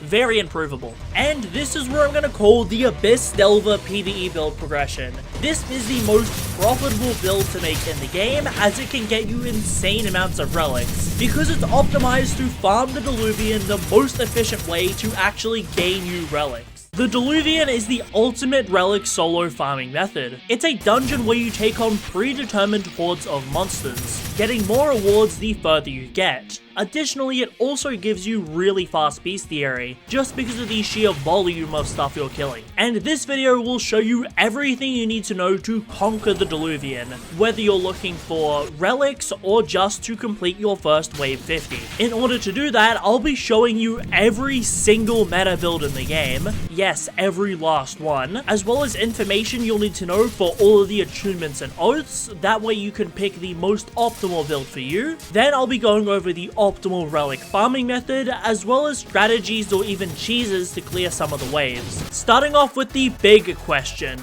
wave 25 versus wave 50. Both of these waves provide you chests that can drop relics. However, wave 50 is largely pointless. In my prog, I said that a wave 50 would take you about 50 minutes, just based off videos that I found. However, this is inaccurate once you start to get really good with the Diluvian, as the world record currently sits at a new 21 minutes, using a modified version of Seraph Soul. However, because wave 50 on this scale requires a good RNG run, the average person with an average level of skill can probably top out at about 30 minutes per wave 50, which is pretty generous, but it'll make the math easy, because it just means that you clear 2 wave 50s and 2 wave 25s per hour, or about 10 wave 50 chests and 10 wave 25 ones. However, wave 25 is far easier, because you get an average clear time of about 4 minutes, which leads to you getting 75 wave 25 chests per hour. As wave 25 has a lower barrier and it's harder to wipe, this is very optimal for newer players or long-term grinding sessions. The thing with wave 50 chests is they seem to be very weighted towards certain relics, with all the data I collected mainly showing idols, armorers, and smiths alloys, with a rare Sinner's Ash and even rarer Moon's Eye Tome. However, wave 25 seems a lot more evenly distributed, with an hour-long test providing an even amount of armorers and Moon's Eyes for me. So this means that if you're actually looking to farm relics, then wave 25 is better. If you want enchant stones from wave 50, then just go do Etheron. For Pathfinders, you can easily just trade or do Hell mode, or just wave 25s. However, you can't get Tidekeeper from anywhere else, so maybe it is worth doing a couple wave 50s. With the optimal method for farming relics out of the way, I'm going to absolutely blast through the first section of builds. However, we do need to get through some general info before that, just so I can avoid questions. The stat order for all of the builds will be on screen like this. The post shrine doesn't matter since you can just get knowledge from Etheron, Ferryman, or just Papa Moon's-Eye. You just replace attunement with the attunement that you're going, and then you replace attunement 2 if applicable with the second lowest attunement, and so on. For starters, there's 3 armors you can pick from. The Ignition Deep Delver set, which gives you good resistances and the ability to parry perilous attacks, which encompasses almost everything but a couple of bugged attacks. Next, you have the Tide Knight schematic,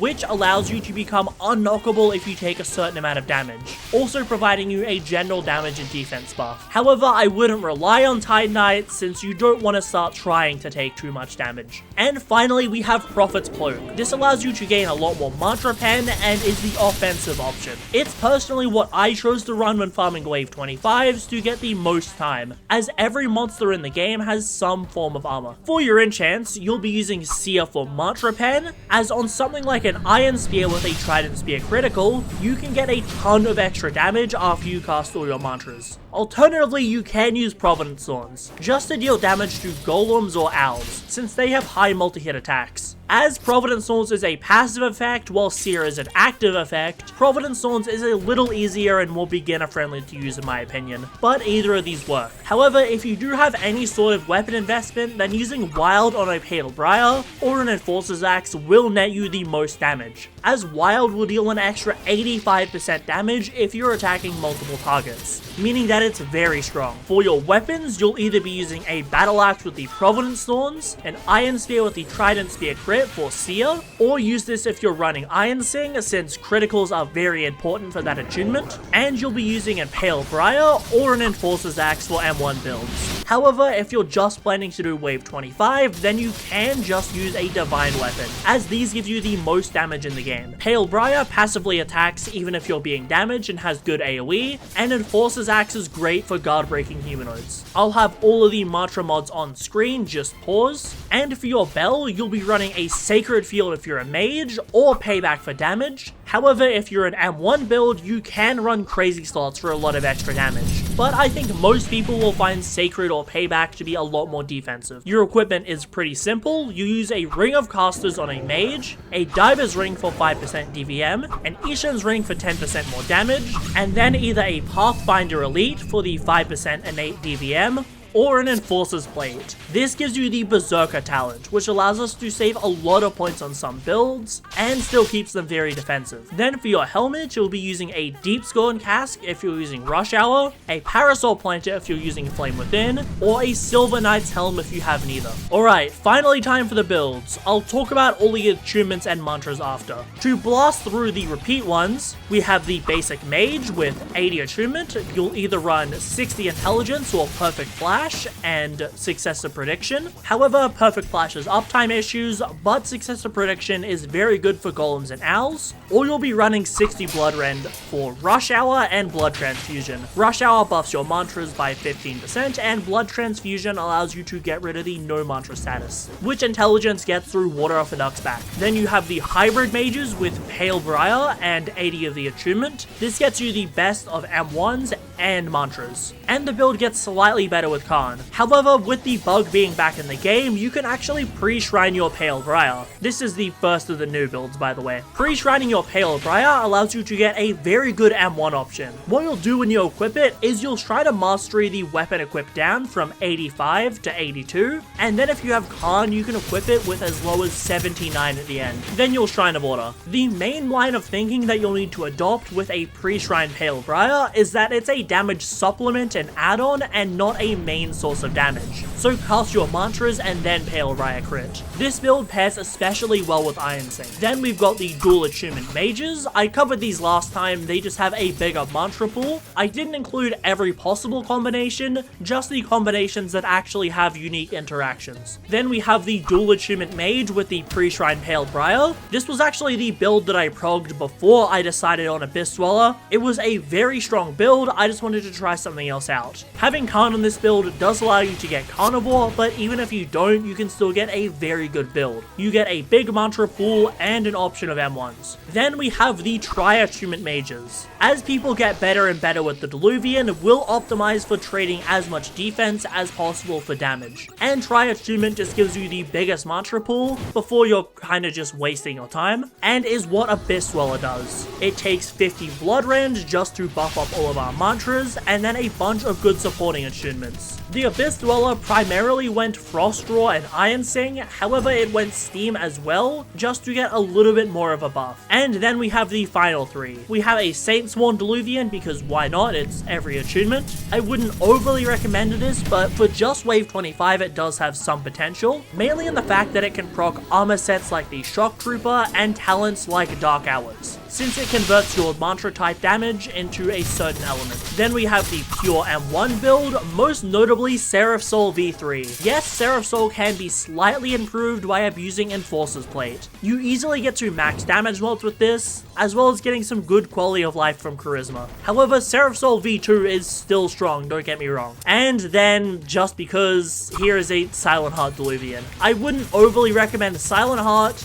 but if you want a good cross between PvE and PvP, then this does work. Now we get into the section where I'm going to rank the various oaths and attunements you can use, just so you know what build to actually pick. For the oath, Silent Heart is F-. You have no mantras, which means you have very little buffs, and you can't use attunements, which is just not very good for a game mode like PvE where numbers matter a lot. D is all of these oaths. They're not necessarily bad, they just don't have any particularly good synergies with PvE, so I wouldn't recommend them over choosing other options. Arc Water is C tier. While in the Arc Suit you get a good damage reduction and can't be posture broken once. The only issue with Arc Water is it doesn't have the best uptime on the Arc Suit, therefore it's not as good as some of the other oaths. In C tier is also Oathless. This is splashable on any build in the game, giving you a little bit of HP, as well as some mantra resistance, which is very good for the Dawnwalker NPCs later in Diluvian, as their Blinding Dawn can really hurt. And being an Oathless, you just naturally have some resistance to it. B tier is Soulbreaker. This just gives you a low invest way to get Ardor Scream, since you'll passively meet requirements with Brick Wall. It's pretty good for M1 builds and mages, but there is a few things that I think can be better. Dawnwalker is A tier. This used to be the best oath in the game, however, post the buff of the #1 oath, it's fallen a little bit. Blinding Dawn has good AoE and damage, and Radiant Dawn is a near uncancelable mantra that does incredible damage, and can guard break NPCs, leading into good follow-ups. Extremely strong oath, but I believe S tier's Blind Seer trumps it. Blind Seer is the best PvE oath in the game right now. Sightless Beam does absolutely insane damage, and can't be cancelled once it's fully casted. Not to mention you also get Tranquil Circle, which makes you take less damage while in it. It's a very good mantra for M1 builds. Overall, I really recommend Blind Seer for Diluvian, as its damage is just insane, and you passively meet the requirements with Brick Wall. Moving on to the attunement rankings, I will be ranking the attunements based on their clear times alone, along with their other interactions with different attunements as well, especially since we're moving towards a meta where multi-attunements are a lot more common in the Diluvian. Blood Rend is D tier. It's not quite F tier because it does have Rush Hour and Blood Transfusion, which are very good talents, but they're supporting ones. Its mantras just aren't very good. Along with it is Thunder Call. It's a good supporting attunement, but it doesn't have very good mantras. Its one saving grace from being worse than Blood Rend is the fact that it does have some pretty good talents, like Second Interrogation. Shadow is C tier. You get an insane amount of burst damage from Eclipse Kick, plus you have talents like Dark Hours, which are constantly buffing your Shadowcast mantras. Not to mention you also have Shade Devour to buff your M1s by 25%. Its only issue is it doesn't have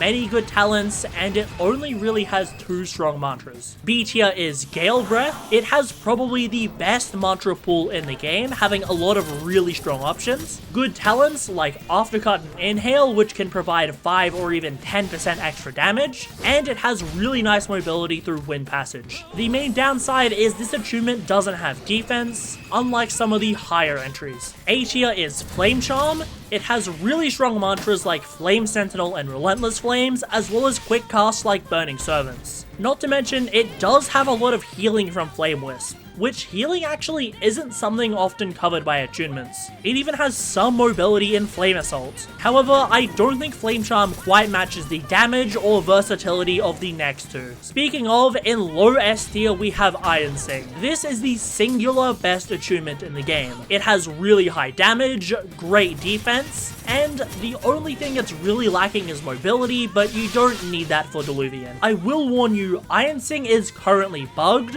When they changed how bleed works, that also kinda gutted Iron Sing. I have confirmed this wasn't intentional, and it will likely be fixed in the next weekly. So use Iron Sing now at your own risk, because until a week after this video, it is gonna be nerfed. However, Iron Sing isn't the best attunement in the game, because that goes to Frost Draw. I said Iron Sing was the singular best attunement. Well, Frost Draw is the best dual attunement, or tri-attunement, because it's just so splashable into many different things. It has great passive damage through stuff like Ice Lock in Warden's Blades, good close range options in Frozen Servants, and even defense options like Orbital Ice, although this will break pretty quickly. It doesn't have mobility either, which kinda sucks. But like I said, what makes Frost Draw so good is how it pairs well with literally every attunement in the game. Even having dual attunement path stuff in Flame Charm, having both Volcanic and Steam. If you're wondering, Steam is currently better due to the Temp Shock nerfs. So yeah, while alone Iron Sing is the best, when you're pairing it with other stuff, Frost Draw is the best attunement in the game, and is just incredibly versatile. Use this tier list to pick what build you run, but in the end, just have fun with whatever you play. That's what I can recommend above all else. Now for some strategies or even cheese strats for the waves. The first is standing under the mechanism. By standing here, you can avoid being launched up by Threshers or Stone Knights, allowing you to quickly group things up as well since you're in the dead center and kill them really fast. Standing under here isn't the fastest strat for all the waves, but it's certainly very easy and lets you turn your brain off. Next, you want to try to spam uppercuts and your mantras as much as possible. While you're in the air, a lot of attacks honestly just can't hit you. So if you do something like uppercut into Warden's Blades or Relentless Flames, then you can get a ton of free damage. This strategy works especially well against stuff like Founders. If you time it right, you can even uppercut into Sightless Beam, which gets you an insane amount of free damage. Next, for Wave 31, when you hear the Gigamed roar, you want to try to vent. If you time it right, you'll health pack off the minions that it spawns in, allowing you to fully regen in that wave. And with how common people wipe on Wave 31 due to the amount of stun, it's a really powerful tech to use since you can vent at any time. If you're running one of the builds with 60 Blood Rend or over 50 Intelligence, then you can either crit or vent to remove the no mantra status in the 2 waves it appears. This just allows mages to act during them. However, if you don't have either of these options, then during the downtime you get between some of the waves, you want to equip a Detonation Avenger. Just because the AoE on the explosion means that you'll posture break stuff really fast, leading to a lot more damage. You can also sort of get around the no mantra waves by just pre-casting your mantras. However, this won't always work and isn't always an option on some builds. This is everything you need to know to clear the Diluvian mechanism. It has somehow remained the easiest way to farm lots of relics, especially as a new player, and is still an insane way to grind bestiary. This is the best beginner PvE build, possessing easy but yet overwhelming damage, with the ability to destroy anything a new or casual player would need to fight. On top of that, it's extremely easy to prog, has a very brain-dead mobility, and most importantly, tons of defense, allowing you to clear challenges like the Diluvian with no real issue. I'll be covering a lot of the easy prog methods that a new player can do, and additionally, specifically just for this progression, due to the fact that this is a beginner build, I'll be taking the prog a little bit slower and just more explain what I'm doing. Oh wait, do I get out of depths for free? It's been that long since I've escaped depths on a low power that I forgot we just get out for free. But yeah, I'm gonna take this prog a lot slower and more try to explain what I'm doing, just to make everyone's lives a little bit easier if you're starting out. So what I'm gonna do now is come to Etris on the map and kill these NPCs, because they drop an item called frigid prisms, which will allow me to manually unlock Frost Draw. And I'm going to be assuming that either most beginners don't have Elementalist yet, or they just don't have Frost Draw unlocked. Also, my ping is extremely high because I am not in my actual region. What is this? A casual 1,200 ping. My god, why is this server so unplayable? Okay, it's a good thing these NPCs are normally fairly easy. To unlock Frost Draw, you only need 2 frigid prisms. So I should get that after this next kill. Let's see. That's a second frigid prism. We have 3. So now in order to unlock Frost Draw, we just need to head up the Mountains of Etris. I will be unlocking both achievements this build uses, just to show you how easy it is, and in case you don't already have them, you can do so. While you can start with 2 achievements normally, without Elementalist, you'll be starting with 5 and 6 and Frost Draw and Flame Charm, which is suboptimal for this build. So that's why I'm just going to manually unlock both of them.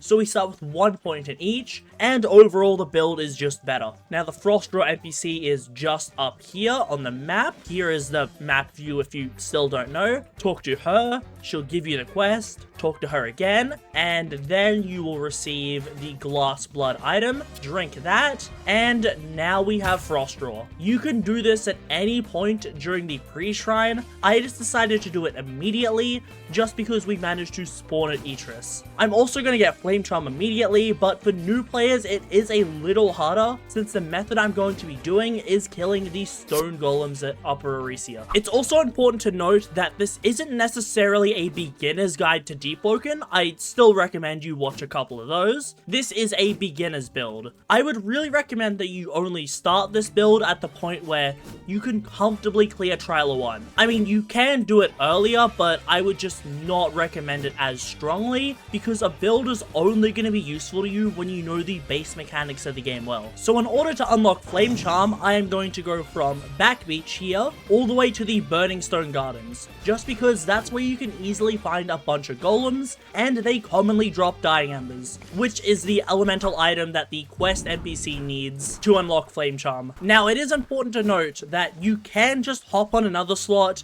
get the Dying Embers and bank them, or if you have Elementalists, just flat out start with both elements. So I am going the slightly longer route, but trust me, this is worth it in the end. You just get more stat points on the build, and a better build overall. So now I've arrived at the Burning Stone Gardens, I'll just go through here and try to find a couple of golems to kill. Since I'm using a Providence Thorns weapon, which is extremely useful to have, I can easily kill them at Tower 1. I can kill them without it, but it's just going to be quicker. Again though, you can just use a max power slot. So I'm not actually fully used to the new layout of this area, so I'm unsure where they might be. Okay, there's one. Some minor lag. Oh, this is gonna be kind of bad if it's this laggy. Okay, we just gotta wait for him to do this spin attack, and it's basically wraps from here, since we can just spam parry it, and he will take a ton of damage. Why are they de-aggroing? I think they bugged the aggro of these golems, because you shouldn't just be able to stand behind them and constantly am on. Oh, where is he walking to? Okay, well, it doesn't matter because there is our Dying Embers. We do need a couple more in order to actually get Flame Charm. So I'll keep searching around for these golems. What's also important to note is these guys actually give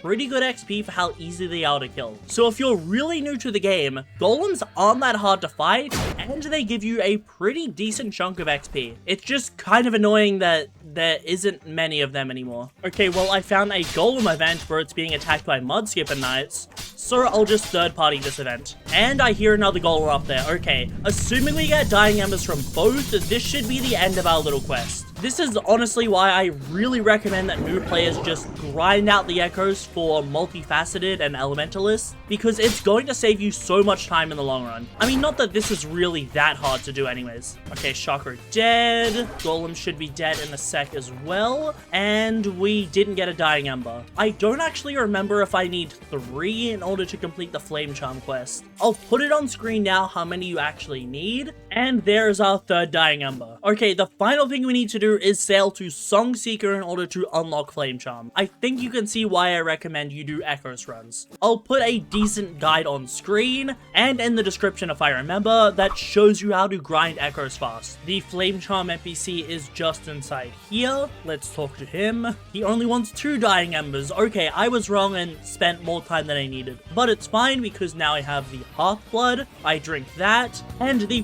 speedrun setup is officially done, I think you can see why starting with Elementalist is really important. I will include a subversion of this build where you can start with both attunements, but don't need Elementalist, although I will warn you, doing it like this will net you a better build. A lot of new players tend to look for very quick builds to prog, but in my opinion, if you actually want a build that's worth something and you can use successfully for a while, you do have to put a little more effort into it. Think of it like food. The longer you spend preparing it, the better the final product will be. Although instead of being something you eat in 10 seconds, you can use a good Deepwoken build for many hours. Plus, you'll end up saving time anyways by clearing the bosses faster on a better build. That's why I very much advocate people making optimal builds instead of easy. That being said, if you really don't care, I will obviously include the easy builds. Generally, when I release my builds, I release with them what's known as subversions, which is essentially the same version of the build, but it's just slightly different. For example, this build will have a couple subversions. The first will be that build that just starts with 6 and 5 into Ice and Flame. However, I will also release an M1 version that doesn't go the Frost Draw, since some people would prefer to play an M1 build over a major build. And honestly, while you're a beginner, oh my god, okay, I got very unlucky with that. What matters most of all is just having fun with the type of build that you play. But additionally, on top of this, I will release a non-shrine variant to this build. Now, what does non-shrine mean? In this game, there is a build-making aspect known as Shrine of Order. Oh my god, wait, the enemies are bugged. The enemies are bugged. Okay, never mind. The aggro is just really weird at the moment. That was a super easy fight. Normally, that chakra will actually attack you instantly. But as I was saying, there is a build-making aspect to this game that has something called Shrine of Order, which is essential to all optimized builds. It's honestly more worth it for you to watch a video explaining it, but basically it takes 25 points out of all your attributes and divides them evenly between everything you invested in. Some people are confused or don't like Shrine of Order, just because it can require you to get certain talents pre-shrine that you can't get otherwise. I want to say that this is a Shrine of Order build, but don't worry because there is only 9 talents you need pre-shrine, and I have even made a second version of this build that only requires 5 talents pre-shrine, so it's just a lot easier. But with the non-shrine build, obviously you can't really mess it up. A lot of people are tempted to make that because it is just an easier build, because you're essentially only going to power 20 instead of power 25 in terms of points. However, like with the food analogy, I really wouldn't recommend it because you're just going to get a better build overall. So many people make the mistake of making a non-shrine build because they think, okay, it's easy and I can get most of the way there. But no, as a beginner, I really recommend you make a full build like this. Sure, the non-shrine build will be there, but if you're making a full build, then you're going to get an overall stronger, faster, and tankier build, and just have a far easier time learning the game. So that's why I honestly believe non-shrine builds are scammed. They look appealing, but in actuality, they're not really that good. Because it's not like build making really takes that long once you know what you're doing. Sure, I'm probably going to progress faster than you, just because I know all of the progression methods and can do them, but there is many ways to progress in this game that aren't really that hard and will just allow you to get a better build in the end. What's also important to note is what makes this the best beginner build, as beginner build is very much subjective. Is it the easiest build in the game to prog? No, it's very easy but not the easiest. Does it provide you the most damage? No, obviously a far more optimized and less tanky build will. But what makes a beginner build and actually a good beginner build is the simple fact that this build is very easy to use. You basically just use a couple of mantras, you have a single buff that you toggle, and you really don't need to think about getting hit, as this build takes a talent called Brick Wall. What Brick Wall allows you to do is not get ragdolled if you get hit by an attack, so you can essentially get into the fight really fast. I normally wouldn't overly recommend Brick Wall for beginners, but there is a dungeon known as Diluvian, which makes Brick Wall incredibly useful, and is also a really good way for new players to build up experience, grind the Bestiary, which is essentially essentially how you get a lot of your damage to a lot of monsters, and it also gets you a somewhat fast source of relics early game. That's why I decided to go Brick Wall. There is another talent called Ghost, you may or may not have heard of it, and I really do not recommend people go Ghost, especially as a beginner. Brick Wall and Ghost are what I call crutch talents. Basically just talents that make you rely on them instead of learning the game properly. Now Brick Wall, like I said, has some excuses, but Ghost doesn't really have many. There is a boss in this game known as Etheron, which is the layer 2 final boss, that I see a lot of people wanting Ghost for, since he has a very high damaging attack that is way easier to dodge with Ghost. However, not every build is gonna go Ghost, so that's why I don't like people relying on it to dodge that attack. We're only going 20 agility on this build for a talent known as Kickoff that just lets you climb a lot higher. So it's good quality of life. So in a good beginner build, you want good traversal, easy damage, and you want it to be pretty tanky, since even I still miss parries on attacks sometimes. So having this fortitude as a nice buffer to prevent you from instantly dying is very useful. And this build will be really tanky in the end, as we do get quite a lot of fortitude, plus we get bonus HP for going high into our element, and we get defense in some of its talents. So overall, this is just a very casual friendly build. It has strong mantras, easy mobility, and you don't really need to think too much when you're fighting a monster. That being said, you can't just stat check everything. Like, sure, you can stat check some of the weaker enemies, but any boss that's gonna give you good drops will completely destroy you. And that is Trial of 1 done. We're still a decent chunk away from the end of the pre-shrine, but that's fine because we've already got most of the cards that we need. My secondary goal with a beginner build is to make a build that you can use for a while. Because sure, a specialized build for a specific area is going to be better, but for the most part, everything a player would commonly do in this game, this build can easily do. Because there is some harder bosses that this build isn't amazing for, but those are generally more endgame bosses, or just bosses you're only gonna do if you're really rich or a super dedicated PvE player. If you're just casually farming bosses, carrying friends, or learning the game in general, then this build will serve you perfectly fine, and isn't something you're gonna throw away very fast. As across the board, it does give you pretty good times for basically everything. Now, I'm just gonna hand in this quest. What this basically does is it gives you an extra talent hand. It's super useful to do since it's right next to Trial of 1. Now, there are many super fast prog methods I want to do, but I want to show you guys an easier one that gives you pretty good XP. It's not the fastest in the game, but for a new player, you're gonna find this prog method to be super useful, since barely anyone notices it, and for just how low effort it is, you can actually get some pretty good XP. To do this method, we're just going to head back to Songseeker. So basically, you come to this part of Songseeker and take these jobs. Then just by looking on your map, you can see that they're pretty close by, and they will spawn sometimes a singular, sometimes multiple enemies. I'm going to go for the Songseeker job preferably, just because overall they're a lot easier to deal with. The good thing about jobs as well is they actually give you 2 times XP compared to just killing one of these normally, plus the XP that you get from dropping a chest. So overall, at low levels, this is extremely fast. And Songseeker NPCs are pretty easy to kill as well. As you can see, he's not really aggroing. I think that may just be because of the aggro bug, but they don't take too many hits to kill,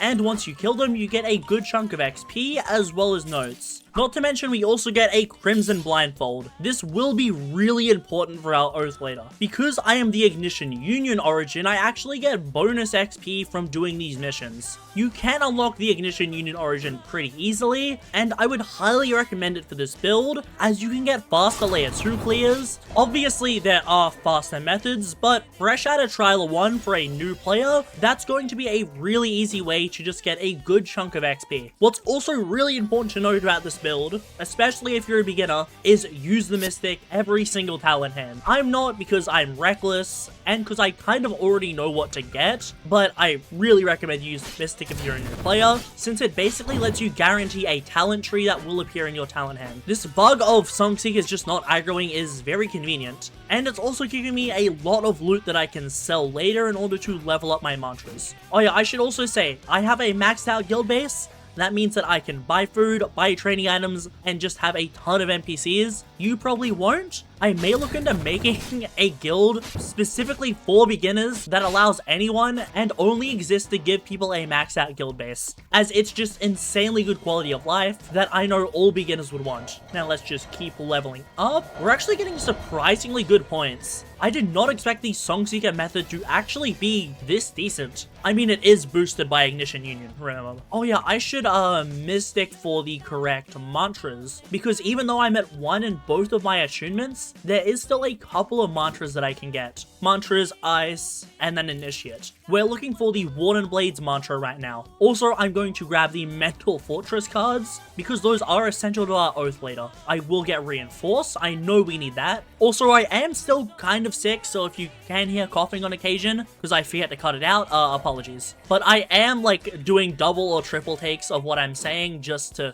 keep the audio somewhat clear. This cough that I'm having is really holding on, despite the fact that I'm not sick. If you also notice me killing enemies significantly faster than you, then that does come down to a talent called Chain of Perfection. This is a talent that you get after flawlessing a boss solo, and it just makes you deal up to double damage if you hit enemies a certain amount of times without getting hit. This is an essential talent for all PvE and just progging in general. You can prog without it, obviously, but once you max out this build, I really recommend that you go get it. There may or may not be cheese methods to get it. If you're wondering what I did, I just shot a boss called Kaido off a cliff for like an hour straight in order to get it. Yes, skipping up a cheesing Chain of Perfection, but this was like 2.5 years ago or something like that. But yeah, there's probably cheese methods left. If not, then you can always go to a boss like Ferryman or Primadon, since those are fairly easy bosses in terms of attack patterns. Damn, I didn't even expect to power up. From like 2 Songseeker jobs, we got a full power. That's pretty good. I'll fold here, then Conquer Your Fears, another card, but I am going to freeze it. This just makes it extremely likely to appear in your next hand, and then I am going to grab to the finish. That quest that I did at Mini earlier also gave me some extra aces, which are these things. So this just means that I can freeze and burn more cards. I'm not going to use them as much, but I highly recommend that you freeze any cards that you see and need, or you burn any rare cards that keep appearing. Or if you just have an excess of them,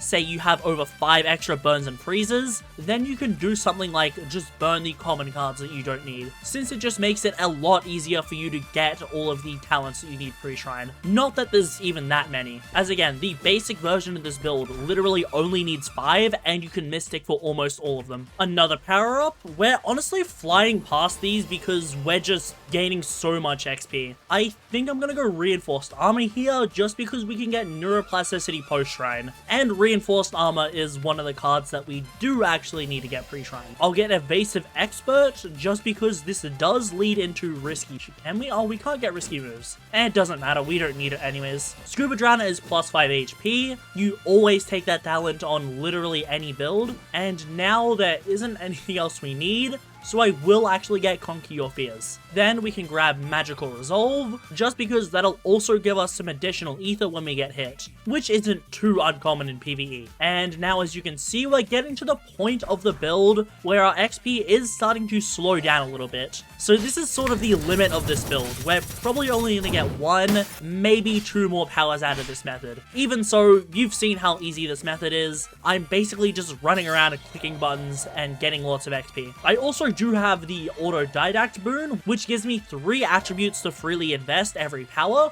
This just makes training the more annoying attributes far easier. I'll probably save them towards the end of the build, when stuff just takes a lot longer to train. Alright, let's take more missions and get our final couple powers. Since we're towards the end of the pre-shrine, luckily, this should be another power-up. There we go, power 12. This build does shrine relatively late, which makes getting all of your talents significantly easier, as we're gonna have, I believe, about 15 powers in order to get everything. And then post-shrine, it's mainly just a lot of element. So it doesn't leave us with too many things to get. This Songseeker won't be an NPC, but I can demonstrate the XP curve with him. As you can see, we only gained a single point from him, and that was mid-fighting him. So yeah, this is probably the end of where the Songseeker method will be effective, but I will try to do a couple more jobs, because we should get significantly more XP from them. Grab a Songseeker job, it's right where we just were. Let's head back and see if we actually get a lot of points. I don't actually know how far this method can take us. I normally just use it to get a bunch of Crimson Blindfolds whenever I'm going Blind Seer, so we'll wait for the Song Seeker to spawn. Also, if you haven't noticed, I'm doing this in extremely high ping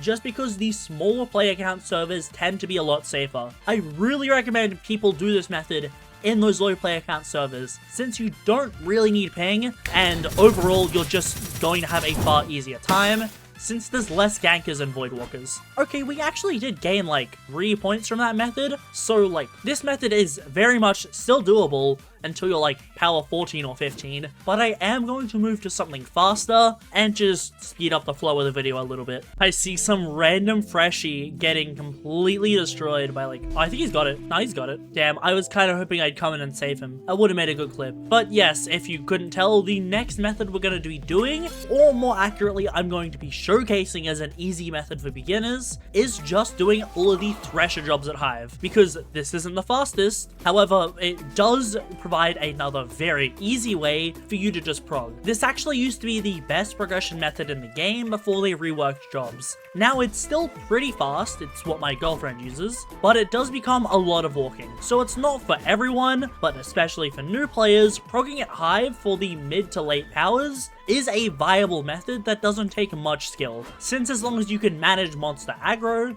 then you're not going to have much of an issue. I'll hold up my stats screen so you can actually see how many XP points that we get from all of these Thresher jobs. Here's the first Thresher. I'll hold out my screen so you can actually see how many points that we get. This job isn't too hard. Providence Thorns makes it easy, and as you can see, we got significantly more than from these Song Seekers, plus a good chunk of nodes too. So I'd say to use this method from about power 15 unless you can't really do anything else, because fighting bosses beyond power 15 is very effective, but obviously I know not everyone can do that. This should also give us a full power. There we go, power 13. If you also somehow don't know, the higher power you get, the more damage that you'll deal to monsters. So essentially, compared to when I got out of Trial 1, I'm probably dealing double, if not maybe even triple damage, just because of how scaling works. I'm kind of just picking random cards at this point, because you won't always get something that you need, and I can always just reroll them later. I honestly would recommend that you specifically Mystic, but just because I want to,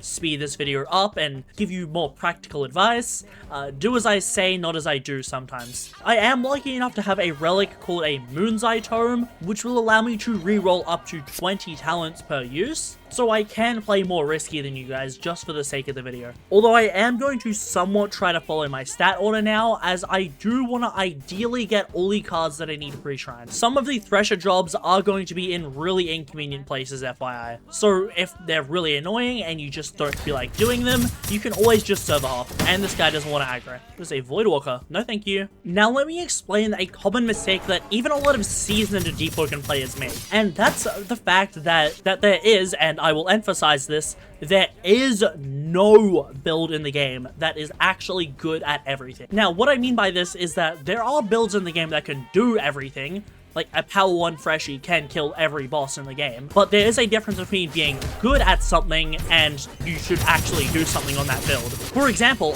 a lot of different aspects of the game will require you to do different things. For example, Layer 2 requires a lot of mobility and burst DPS, whereas Diluvian requires you to be very tanky and have a lot of sustained DPS, generally speaking. And then for something like Enmity, well, you need a lot of M1 damage or the ability to posture break. For Elder Primonon, you need very fast attacks that you can weave in between his. For Duke, you need to have some sort of M1 damage. For Maestro, you need a way to get behind his parries, etc. So I think you can see what I mean when I say that there is no build that can be good at everything. Don't get me wrong, there is some— oh my god, that guy's in a wall. Never mind. Some builds can be stated to be generally good at everything, but there is no build that is just flat out useful for everything. And I have been doing PvE pretty much exclusively for about 2 years. If there was a build that could do that, we would know about it. The closest that we got was like prime metal turrets that could cheese pretty much everything, but generally stuff like that is so overpowered that it gets nerfed. There's builds like Lunar Lord or Shining fighting Maelstrom that can do every boss in the game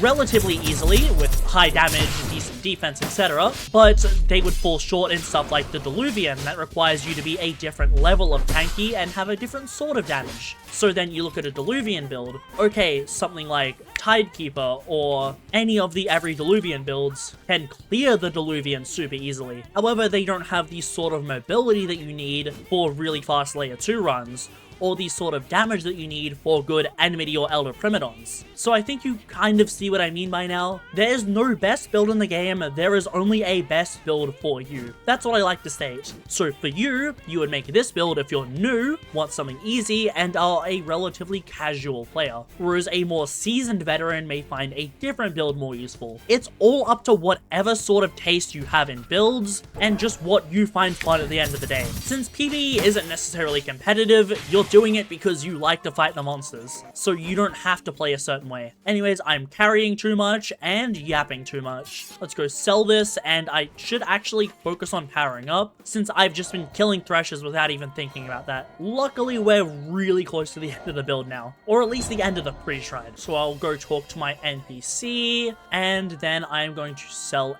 everything. Actually, I'm gonna sell everything besides one of these blindfolds, just because I will need it for Blind Seer. Now I'll get Mythic Stability. This just prevents me from getting instantly gripped if I were to be knocked. It's super useful for something like Enmity, as Enmity can't insta-grip you if you get too close. Against all odds is also completely free. In the Diluvian, you basically just get a 7% damage buff. It's super nice. Now I don't need any of these, so I will roll 2 and continue to invest in my willpower. Hello player, this guy friendly? Yeah, he's friendly. Another set of Thresher jobs. It should only be like 2. Actually, are we gonna get to power 16? We might. Oh my god, this lag is insane. I think that, okay, the normal Thresher died luckily because we output enough damage. That could have been really, really bad. I haven't actually fought one of these guys in an incredibly long time. I don't think he's gonna aggro though. So I think this could just be a bunch of free XP for me. Okay, yeah, this guy doesn't aggro. Okay, this is a temporary bug, but for now, I'm going to abuse it to get a ton of XP. But what I was gonna say is that I actually have a prog guide coming up. Because for the sake of new players, or just anyone looking to speed up their progs, I do want to go over all of the tips that I have, and the ways that I just make my quality of life significantly better playing this game. As it's not obvious in my videos, since I generally do more fun and interesting prog methods over just going for speed every time, but there are many easy ways to speed up your progs, most of which people just don't even pay mind to. Okay, Thresher spawned down there. Let's see, can I just, okay, I can just power up right before. And as you can see, we still have lots of XP, so this prog method isn't slowing down at all. Okay, I'll fold here. I did mess up the build by going too much fortitude, so I am going to have to Shrine of Chance twice, but as you can see, I have plenty of knowledge for that. Not to mention there are knowledge quests that you can do that give you multiple extra knowledge pre-shrine. So I could easily go get 2 more and get 3 rolls of Shrine of Chance. On top of that, there is a shrine called Shrine of Blasphemy, which if you're really desperate for more cards or mantras pre-shrine, then you can talk to it and it will make you power 18 and give you all of the associated talent hands. So Shrine of Blasphemy is another, oh my god, do I want to fight this? Yeah, well, it's at least my ping. I should be able to kill them relatively easy. Honestly, these NPCs that are super annoying most of the time. And the Thresher spawned as well, okay. Well, at least I can health pack off the Thresher or these NPCs. Actually, they're getting distracted fighting the Thresher. This is perfect. They got distracted fighting the Thresher, so I could just attack them, so I could just hit them, so I could just attack them really easily. Anyways, this is all the points that we need pre-shrine. Let me just double check this. Yep, our pre-shrine is done, apart from 1 charisma. So now I can just go back to Songseeker, and we can finally Shrine of Order. Actually, no, I do need to go to Shrine of Chance. Before I got the build, I need to go to Shrine of Chance in order to get Brick Wall, since you will need to use a shrine to get it, just because of where we go in the build progression. Can I fight? Yeah, I'm high enough power, I'll fight this. It's shocking to me that I'm still horrible with Stone Knight animations all of this time later. I mean, I'm high enough power and have Prog Thorns, so it's not that hard for me to kill. There we go, dead, a little more XP, and now let's just make our way to, where is it? It's not at Fort Merit anymore, it is at Meteor Isle, which is still relatively close. It's not a long sail. We're here, and we just need to get to here. Here, there we go. So I'll go into my guild base and use Mystic to guarantee the human architecture tree. This will have 2 pre-shrine talents that we need, those being Brick Wall and Not a Scratch. If I actually followed my own stat order correctly, then I would have gotten Not a Scratch before. I will re-roll Pack Mule, we don't really need that. Okay, the visuals are currently bugged, but that's fine. There is Brick Wall and Not a Scratch. I will grab Brick Wall as this is more important. Not a Scratch is kind of optional, and I don't think I included it on the Essential build. Now let me go check the rest of the pre-shrine talents. Let's see, do I have... I guess friendly. Do I have emergency reserves? I can't tell if this is alphabetical. Well, so before you Shrine of Order, you should always check, because I have Perfect Flash, Brick Wall, Not a Scratch, Reinforced Armor, Ever-Changing Aegis, Mythic Stability, and Piercing Will. I don't have emergency reserves, which would give me tempo, but honestly, we're only getting it for the Diluvian, and realistically, we get Grand Feast, we're gonna have tempo in the Diluvian, so that's one of the talents that you can miss, and it's really not gonna make a difference, since again, this build is designed to take as minimum talents as possible to work. Also, I can do this girl's quest if I do want to get some extra knowledge. Basically, you just agree to her deal, then you go to the authority base and you kill a couple authority members. It's a really easy quest to do and it gives you a couple extra knowledge if you just need that one reroll free shrine. I am gonna go do it just for fun. So for the quest, when it starts, you just get to the main area of Fort Merit and you can see her attacking. She can attack you FYI, but she has tons and tons of HP, so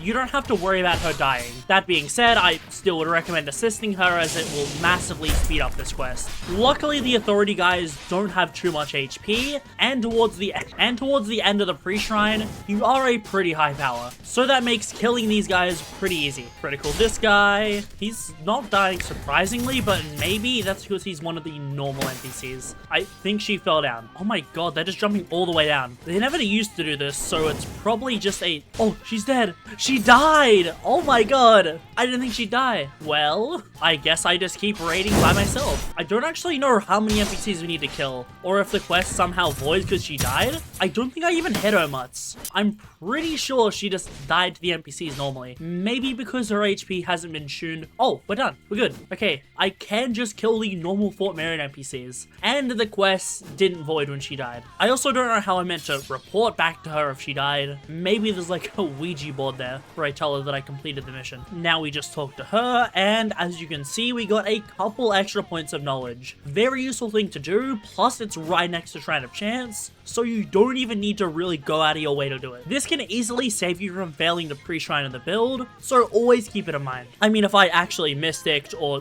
Shrine of Blasphemy, I would have only had to get one card, but that's just on me for playing it risky. Although, like I said before, we already have all the cards that we actually need on the build. I'll reroll Conditioned Swimmer and Emergency Reserves. Alright, we'll take that, and now we can rejoin the server and reset to Shrine of Order. I got lucky on the reset and was sent directly behind where Shrine of Order is, so it's only a short run over to make it there. While I'm at it, I might as well do the Mind Skipper quest while I'm here, as this is something that will give us a talent that we need post-shrine, and will also give us an extra talent hand. Sadly, we're slightly weak to the point where we can't one-shot them, but it's fine because these guys aren't hard to kill in high ping. Should only be a couple more before we can get the quest completion. There we go. Now we'll go talk to this guy, and there is another quest complete and the family recipe talent obtained. This quest talent just allows us to get an extra HP point through a talent whenever we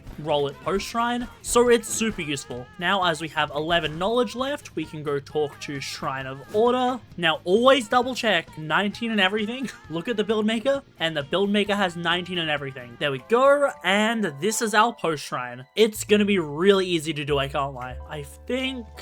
Well, I have a lot of Flame Charm and Frostdraw mantras already, so those are going to be easy to train. I pretty much just have to do, a little bit of Charisma, a little bit of Strength, and then a bunch of Element. So what I'm going to do is I am just going to put points into my Charisma right now, as well as Strength, just so it's a lot easier for me later. There we go, a power up. I want to get... Pocket Bombs, that is the talent that I was talking to you about. 1 more HP is super useful. charismatic cast that'll lead into tough love, a free damage multiplier, and it'll make the build tankier by providing some passive charm effects. Carnival will give us infinite hunger as long as we're killing enemies, and we don't need any of these, so I will just roll 2. Alright, I'm going to transfer some equipment over, and we're going to move on to the final stages of the prog. Now I'll just take some of the equipment out of my bank. I think I might need to adjust it slightly, although I'll see what our stats look like when we equip our master armor. Although we are only power 16, equipping all of this will lead us to almost 500 HP. That's really good considering we're going to get a whole lot more. Also, I'll fix the drip on the equipment after.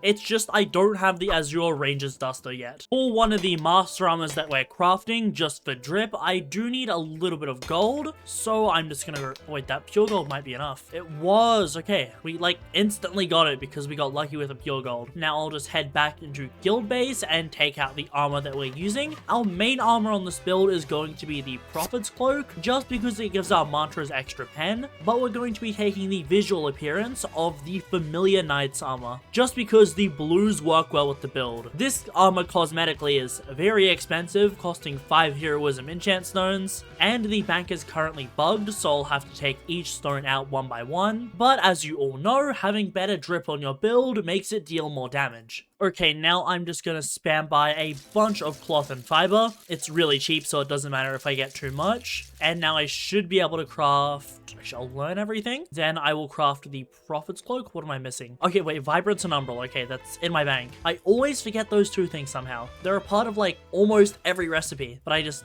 blank on them. Alright, that is way too much Umbral, but I'll just deposit the excess. There's 17 Vibrance. So now I should be able to craft Prophet's Cloak, as well as I need more nodes. Just go into here and I will withdraw almost 5k. Now I'll just craft the Familiar Knight's armor, equip the Prophet's Cloak, and then I will transmog the armor. This blue just matches the rest of the drip better, but the build isn't done right now since I am still missing the main coat. But I should hopefully get that soon. Anyways, right now I am just going to buy the elemental trading items we need, so that being the Hearth Gem and the Hemifrost, and I am just going to spam both out to see if I can somehow get a power-up. Even if I don't, there's so many mud skippers in the Songseeker caves that I can gain training XP extremely fast. I should probably go Mystic as well, just to guarantee that I get one of the Frost Roll mantras that I actually need. Let's see, I need... Okay, it's all 2 stars, so I'll just do this for now. We're really high ping, so this is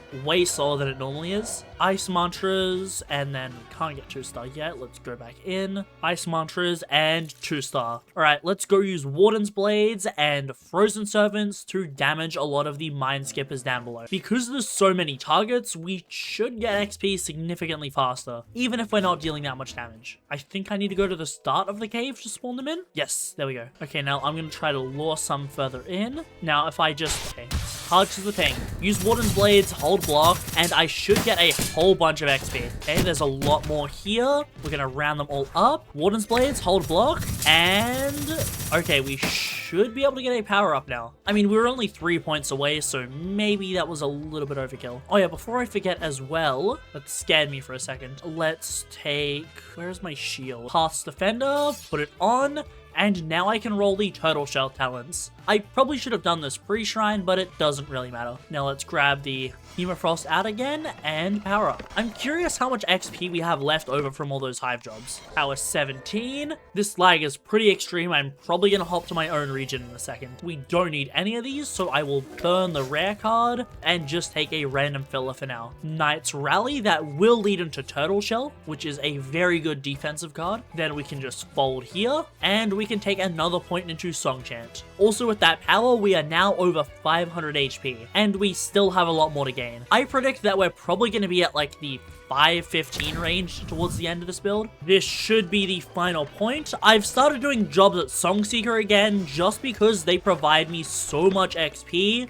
due to the fact the authority missions spawn a bunch of targets. You know what, I'm just gonna do this. There we go. Next power up, I'll take Defiance. Okay, let me just wait to attack these guys. Puff Love for more damage. Then I'll take... I'm unsure if I want to get Crystallization or Steam. I think I'm just gonna go with Crystal for now, because that's just better for multi-target. And I do want to grab Ice Flock. Now we can start to attack these guys. Deal a bunch of damage to them, and cast Ice Flock as well, and then I'll just kill them when they start to become annoying. I'm still doing this in regions that aren't my own, by the way, so my ping is pretty casually 300, but we're also towards the end of the XP from the hive jobs, but that's fine because I am going to go do the best method for XP in the game, that being Ferryman. My internet is dying right now, so my ping is spiking, but allegedly you can just stand behind Ferryman and he doesn't aggro. Oh my god, it's true. Oh my god, it's true. Wait, this is actually the freest prog. You can literally just stand behind Ferryman the entire time. That's probably bad. I don't know if I... Oh, okay, we're good. No! Him rolling... Oh, okay, we can do it next time. Oh, my ping's like really high. I'm gonna like redo this. Although I am stat laggy, I think you saw how much damage I could deal to Ferryman. The issue was I just need to not use Burning Servants. Otherwise, that's going to lead to his hitbox adjusting and him potentially aggroing on me. But if I just hold down click and use my mantras, I should be able to freely kill Ferryman right now. As you can see, even with like a billion ping, bro is just not aggroing at all, and he's probably already in phase 2, I can't lie. I'm surprised this isn't being hotfixed, although I don't really mind since, well, he's literally just a free source of XP now. Like, don't worry, Deepwoken isn't normally like this. It's just, there's a bug happening. I normally kill Ferryman anyways, so I might as well abuse it to get infinite XP. I will take this 7 HP Rosen's ring, because I do want to get good rings in order to give me more HP. Nothing else I really need. I'll take the Storm's Eye though, that's nice. One more bonus chest with nothing we need. Alright, yeah, that's a free Ferryman kill. The good thing about Ferryman is he does give you knowledge as well. So if you're too scared to do Etheron, then Ferryman is a slower but potential way to gain more knowledge. I mean, especially with this bug right now, he's absolutely free for any player. That being said, it'll probably be patched very soon. Power 19, I'll grab Crystal Shrapnel. This just makes Crystal incredibly strong if I'm fighting multiple targets. I'll freeze Turtle Shell and grab Grand Feast, just so we get even more out of Carnivore. And I will grab Ice Skates. This is my favorite mantra in the game, and it's been so long since I've gotten to use it. Let me chop down some more trees, and we will keep looping Ferryman. As a new player, there is 4 essential things that you really want to learn, especially as fast as possible. The first is obvious, I did it at the start of this progression, and that's Trial 1. It's the best Echoes grinding method. It makes progressing builds really early, really easy, and overall, it's just a really good way to practice the game and learn a lot of the basic enemies. The next is Ferryman. When he's not bugged, he is a little harder, but he is still the progression boss. He gives you a lot of XP, a lot of Bell XP, and is overall just a really good boss to learn. You can learn Duke instead. I'd say Duke can be a little easier for newer players, but overall, Ferryman is just a lot more efficient to learn. Then next, you have all of Layer 2, specifically Chaser and Etheron. My god, my ping is dying. Oh, Ferryman's dead. Because learning Etheron gives you an easy way to get knowledge on all of your builds. Since one Etheron kill can net you like 150 knowledge if you get enough medallions, which is more than enough to max out a build. So unless you're super rich and have a ton of Moon's Eyes, learn Etheron and you can pretty easily max out any build. You're probably gonna have to do Etheron to max out this build, unless you've been really studious with Mystic, unlike me. But the final thing that you probably weren't expecting me to point out is Enforcers. Now, why is it important to learn Enforcers? Well, that's because of the most profitable boss in the game, the Heart of Enmity. You see, there are many carry discords that exist. Also, by unbounding our Frost Roll, we get 10 HP, which is what's going to help push our HP value even higher. Also, I'll get back on the rant in a second, but let me just invest my points real quick, and this will be Power 20. We're going to get a little bit more HP, but we're ending this with 527 HP and about 45 Fizz once I get Padded and Steel Scales. That's pretty good. But as I was saying, the Heart of Enmity is the most profitable boss in the game. However, it requires people to start the boss. Oh, nice, Idol of Young Shul. That's why there's a lot of discords out there where people who are able to fight Enmity will specifically recruit people to take Enforcers and help them start the boss. And as long as you can take the Enforcers aggro and beat it, any party will have you. Just don't depth gank, don't start trouble, and you don't even have to talk most of the time. The carriers will just do the work for you and you can profit. There's so many carry discords out there, as well as guilds that offer enmity. Like my discord, for example, has had a bunch of NA and EU enmities recently, so there's lots of good places that do offer you pretty good carry services. That's why as a new player, what I would do is learn how to be an enforcer, get a basic PvE, and then just do enmities all day. Because that's going to let you profit, and then once you get a little bit richer, you can start doing your Elder Premonitions and stuff. Also, I think this is the end of the build. Let's check. Yep, we have 3 spare points left over. It doesn't matter where I put these final 3 points, so if you mess up something, then you can recover the build. But for me, I'm just going to get slightly more into Frost Draw for the sake of damage. Now, I will keep doing Ferryman, as I do want to get Bell in this build, and this is just a really easy way to do it. For doing a bunch of Ferryman, I am finally going to go put my Crimson Blindfold to use and go get the Blindseer Oath. I'll show you a really quick path in order to get it. So thanks to my super amazing, awesome, amazing girlfriend, she offered to give me her first Ranger's Duster. She hoards these items, so she luckily had one. She's so amazing. Thank you. See, I'm so nonchalant. You should say hi to the prog. Say hi, say hi, say hi. Hello. Alright, I touched up the drip on the build a little bit more, so I think it's looking nice. Sadly though, Tears of Edenkite isn't our actual enchant, it's just what I'm using cosmetically, because we're switching between multiple enchants on the build, that being a Seer Iron Tusk with the Trident Spear crit, a Grim Quick Fang, and a Providence Thorn's Avenger. So yeah, we're using a lot of different things, and because they're all different colors, none of them look very good as well, so I just decided to have a cosmetic weapon that I'm going to use for most of my recordings. Just because, as you all know, how a build looks is more important than how it plays. Or I wish that was the case at least. Because I am obsessed with min-maxing my builds to deal the most possible damage. Anyways, we are on our way to get Blindseer, as I previously stated. I've been trying to talk along the route to get to it, just so if you're confused, you can try to follow me. But Blindseer is probably the best PvE oath at the moment, just because Sightless Beam does a ton of damage. Tranquil Circle does exist, but as this build is a mage,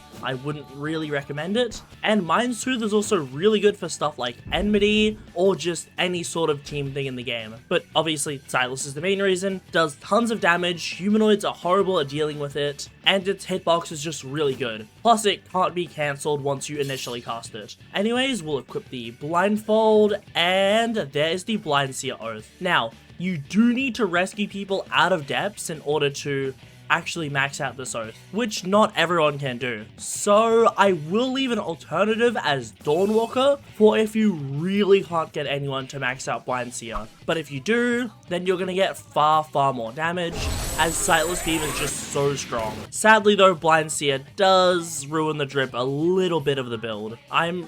I really wish there was some way around it, but there isn't. Now I'm gonna bell check in layer 2. This is honestly gonna take a while because this build is really tanky and it's not even fully maxed out. So yeah, but the bell I'm hoping for is ideally portals just for the sake of layer 2, but overall something like Sacred Field is also good, or if you just get lucky enough, a legendary bell works perfectly fine. With that being said, these carbuncles should kill me in just a second, and here's our bell. It seems we did enough Ferrymen and portals. That's exactly what we want. By going in this, we can just become invincible and just walk by anything without getting damaged. Although I do want to get a better variant. Anyways, I'm going to go max out the talents and mantras on the build and then show you guys a quick layer 2 run. So I thought I'd also give you guys a quick tutorial on how to find out any talents you're missing. The first thing you want to do is click this little export character button, Control A, and copy everything. Then you open up the build maker link, and then what I recommend doing is duplicating the tab so that way you have 2. Then you click this little checkmark button, paste in all of that you just copied, then scroll down to the bottom menu, and as you can see, these are all the talents that I'm missing. Some of them, like Will-O-Wisp, you can ignore, but for example, these 3 are ones that I'm missing and really want. So I'll go over here, then I will search Orbital Ice, and then I can see it's in the Frostthorn tree. Then I talk to Shrine of Solitude, guarantee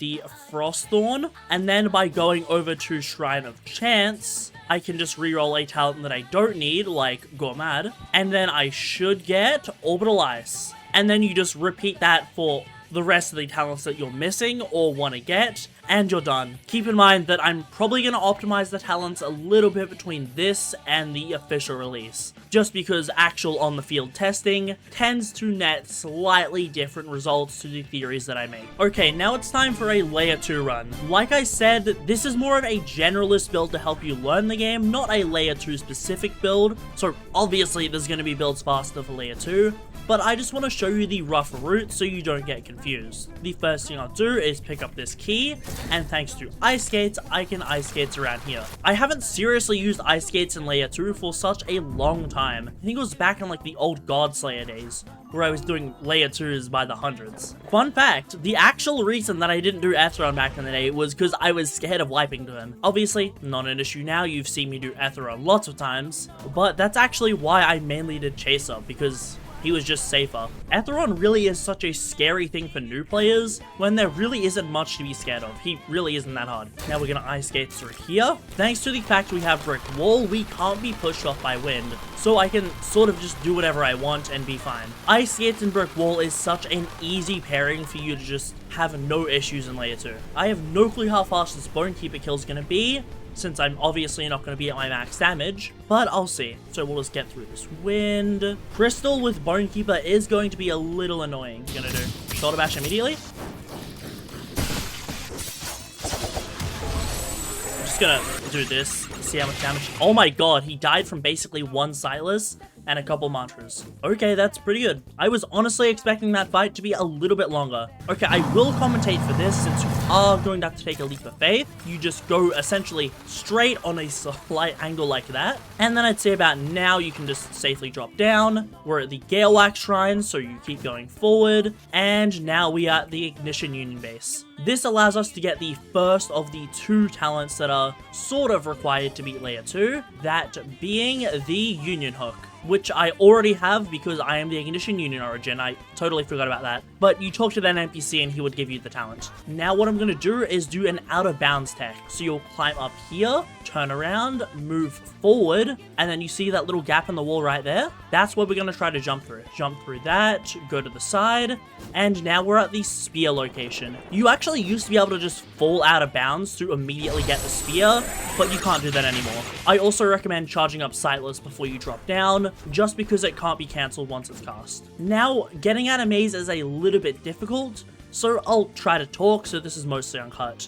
You go right here, then you just follow this around, jump past this, don't fall in the pit, because you don't want to deal with parasites, turn left, turn right, turn left, and now you just head straight down here. You will encounter a Bonekeeper or a Bounder. Jump over here, get through this fence, and then you're basically good because this is the upper layer of cave, so it's just a lot easier to navigate. So I'll turn around, keep following this wall, and then in a second, turn left, and then you can just go straight. You might know this already, but turn left, and we're basically at the end, because you just climb up here in a second, and then once you're at the top, you turn around, and then you just turn to this angle, walk forward, press this button, and now you're at a maze. That is the fastest way to get both the quest talents, and we're doing it in under 5 minutes, which is pretty good considering I'm not exactly trying to go super fast, I'm kind of just having fun with it, of course. Sometimes the geometry of Deepwoken is really annoying. Aw, damn, just turned 5 minutes. You know, if the cliff there wasn't being annoying, we actually would have gotten both quest talents in under 5. It's fine because before the showcase, I'm going to try to get a serious chaser time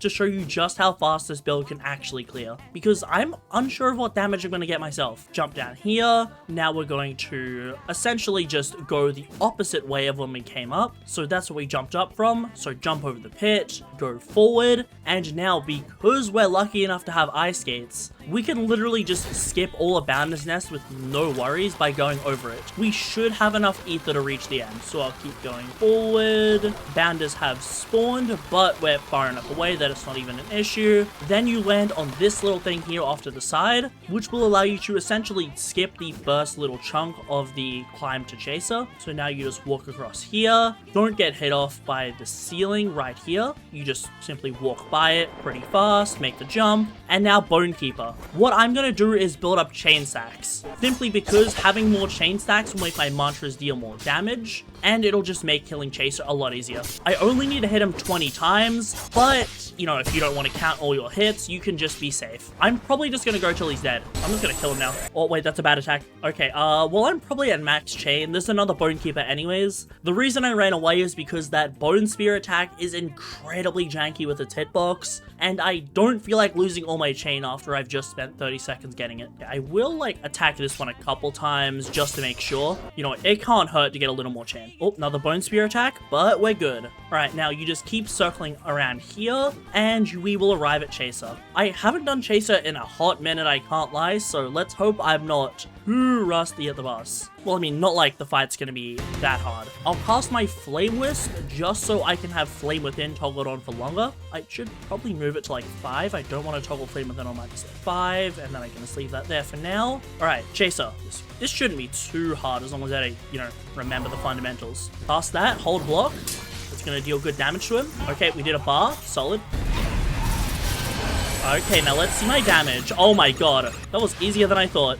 If we actually had Flaming Flourish, we could have one cycle gripped. You know, I was kind of expecting my damage to be, like, a little bit lower than that, but yeah, Chaser was completely destroyed. That Chaser run wasn't even very good, because this is a later run that I got where I just flat out killed Chaser in 3 mantras. I didn't even need the Sightless Beam.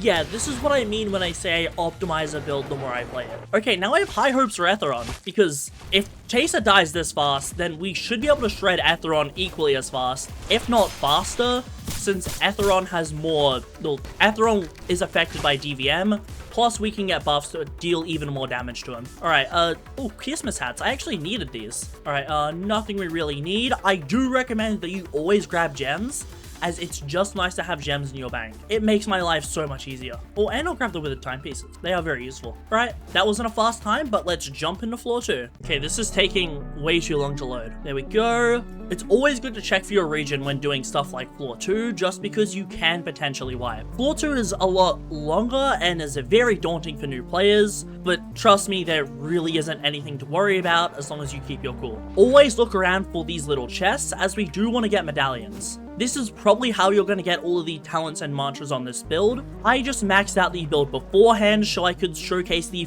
full power to you against Chaser and Atheron. It's okay if it takes you 2 or even 3 cycles for Atheron. So the first thing we've got to do is follow this path, because this will take us into the library building. Now that I'm thinking about it, I probably could have skipped with ice skates, but the walk isn't that long anyways. No, can I just? I'm pretty sure I could just skip it with ice skates. No? Wait, yeah, I can. I literally can. Well, I hope those spears don't hit me off my ice skates, because I don't want to restart. Alright, but yeah, I forgot that ice skates could just let me kind of skip the maze. Well, not the maze, the walk. They're gonna hit me inside? They're not. Let's go. Okay, we lost a little bit of HP, but that's fine. I'm gonna have the library code on screen.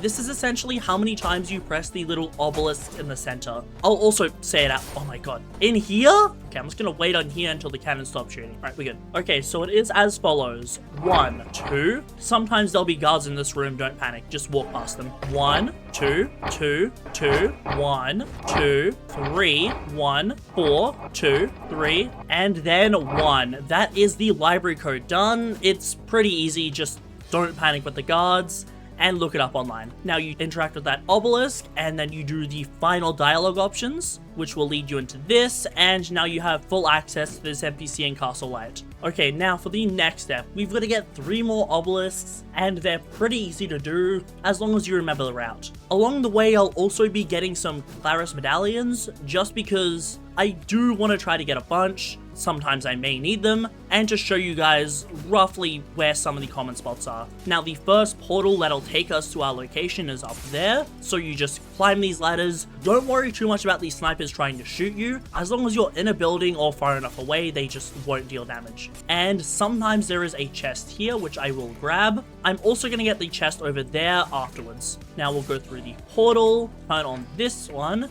and then as soon as you teleport, you turn around, and then you would follow that path, but I am just going to get this chest because I do want medallions. Interact with chest. It's being a little buggy if you stand on it. Okay, now I'm gonna go back to where we teleported, which was this passage right here. You just follow this wall around, and then you'll see this sewer grate right here. It can be a little janky to get in sometimes, but just jump in it, and now we're down into the sewers. I'm not the best at navigating sewers, but I think I roughly remember the route. So we'll just go this way. Sometimes a chest can spawn there, but it's not today. Keep going forward, and then I believe it should just be down. Yep, straight shot. Down here, and there is the next obelisk. Sometimes a chest can spawn here, which it has today, so I will grab it. I would say try not to fall off into the train tracks down below. I don't think it deals damage to you, but I've just never done it, and I wouldn't be the first to try. But now it's really easy to get out. We'll just come the way we came. Keep in mind that there is going to be invisible enemies that'll try to attack you, but honestly, you can just run past them. They don't deal too much damage. I mean, if you want to kill them, they're not too strong either. Like, look at this. Like, pretty easy to kill as well if you just need an emergency health pack. Alright, now once you climb up here, there will be 2 here snipers immediately, so just turn around, run past them. They're not too hard to deal with, especially because you have brick wall. Now, getting to the next one is kind of annoying because Deepwoken has made it extremely hard to climb slopes, but luckily these buildings are extremely easy to climb, and once you're at the top, you just cast your ice skates and you can go wherever you want. I think you see why I love ice skates. While Frost Roar may not be the best attunement on its own, it's just the fact that it has a bunch of passive damage and ice skates, which is such nice quality of life that it just works so well. These guys are immediately aggroing. I think I can kill them. Yeah, Sightless Beam is extremely strong for humanoids because they just don't know how to deal with it very well. You don't need to kill these guys, by the way. You literally can just run past them. I'm just doing it because, well, just for the love of the game. Alright, now, that is the final pillar done. That little rumbling that you heard was the gate to Aetheron opening. I will grab this additional chest over here. There may be more chests hidden on the map, but I don't really feel like looting them all. So we'll grab this, and then if you check your quest items, I have 86 Kios medallions, which would translate to 86 knowledge, and that's pretty good. Considering what? After this, it's probably going to be maybe 20 minutes at most, including me casually playing around, explaining things, and getting my quest talents. So you could easily clear layer 2 in 10 or 15 minutes, and that'll just make maxing your build really easy if you don't have a rare item called a Moon's Eye Tome, which just gives you a ton of knowledge. So we'll go over to this NPC. Important, pick my exact dialogue options. Rose, Frolic, and then any Peace of Mind, it doesn't matter. Now, if you want to ensure you one cycle Aetheron, I seek power in upcoming battles, I'm interested, here are the coins. He takes a couple medallions, literally only 5, but you get a whole bunch more damage against Aetheron, making him easier to one cycle. Pretty much everyone uses this in their videos, by the way, because it's just a free damage buff that makes, well, Aetheron way easier to kill. So I highly recommend you do it because it's 5 medallions, and if it saves you having to do another cycle of Aetheron, then that's very good. Now, to get to Aetheron is really simple. Follow this around, go through this gate, and then it's literally just a straight shot. Aetheron himself is honestly easier than Chaser. It's just most people do tend to panic, and the escape sequence is very hard if you're not prepared. But because you're on this build, I can show you some really easy ways to basically just cheese the escape. Actually, no, I'll show you the normal route that I take on a non-brick wall, non-tanky build, just because you might want to know this route in the future, since I have never wiped to it apart from that one time I clipped out of bounds. Alright, as you can see, here is the Aetheron Arena. Keep sliding down, don't fall off the map, or you are going to die. Aetheron will break your light hook, so if you die to Aetheron, then it's wraps. So just, like, don't die. I will interact with him. I probably should have cast Flame Wisp. Can I cast it before I get put in danger? I can, let's go. Alright, yeah, Flame Wisp is just really good quality of life, since it makes my Flame Within deal less damage. And can give me some passive healing. Triple parry for this. Put the bones in this obelisk. If you hear that attack, you basically just start to spam parry immediately. These guys that spawn are very, very weak. If you want to kill them, you get an easy health pack. Like, look at this. Like, 1 Frozen Servant's killed him. So, yeah, if you ever need an emergency health pack, these guys are really good for that. You actually can block the triple bones attack if you have Ardor active. A murmur that I just didn't bother to get because I was lazy. I'm probably not even going to have full damage for the Atheron stun because I need to be above 95% for perfect flash. He will slam as well, so, you know, if I'm in a better position, I will try to get some free damage off. Sometimes he will do this blinding attack. If he blinds you, don't panic. Just, you know, pay attention to his sand cues if you get blinded. You can't— oh wait, this attack. His ultimate. Okay, because we get portals, there's a really easy way to avoid this. You just wait for silent and portals. And as you can see, absolutely zero damage, zero risk. That ult is also really easy to parry and just dodge, so if he does it enough times, I'll showcase all the ways to deal with it. He's going again, I'm gonna Sightless Beam. Not even very good damage, damn. I feel like Silas really just isn't that strong against Atheron for some reason. Oh wait, I should probably put this. I got Relentless Flames as an extra mantra specifically for Atheron, just because he's stunned for long enough that I will actually need to use it. Oh, okay, we got his next one. Okay, next attack. Actually, you can slide down these stairs, but I'm not going to show off doing that because I want to show you my favorite way of dealing with this attack. It's actually way easier than this looks, by the way. Just spam F. Like, spam F as fast as you can whenever it's about to be on top of you. And that's just a really easy way of dealing with it. The bones can get janky on the top floor because they can slide down or just not hit you, but you just stand near the edge and they should be able to every time. No, I messed up.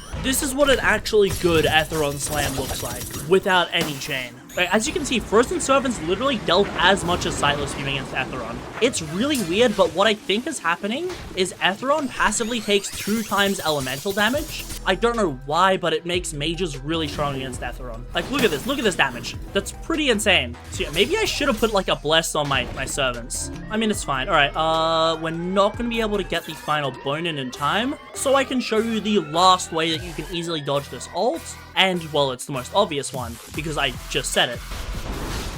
Okay, I messed it up a little bit, but even the couple ticks that I took wasn't so bad. I normally don't dodge the ult, I literally just parry it every time. Okay, well, now that he's stunned, we go down here, wait for his hitbox to actually work, and then it's as simple as unload all your mantras. Is Sightless gonna deal good damage? Oh my god, that's horrible damage. Okay, so as you saw, Sightless just doesn't do damage to Atheron for some reason. If I had to guess why, it could just be the distance between Atheron and his hand that makes Sightless deal little damage. That could also be why he just takes 2x elemental damage. But I decided to actually practice Atheron and then fully optimize the build further by doing stuff like getting Relentless Flames and Ice Lance, and as long as you capitalize off the slams, you can easily one cycle. And it's even pretty likely that you can 0 cycle. Like, if you didn't lose your chain, you could actually kill Atheron in like 6 to 8 slams probably. Yes, I avoided saying the number before 8. Alright, and there is Atheron dead.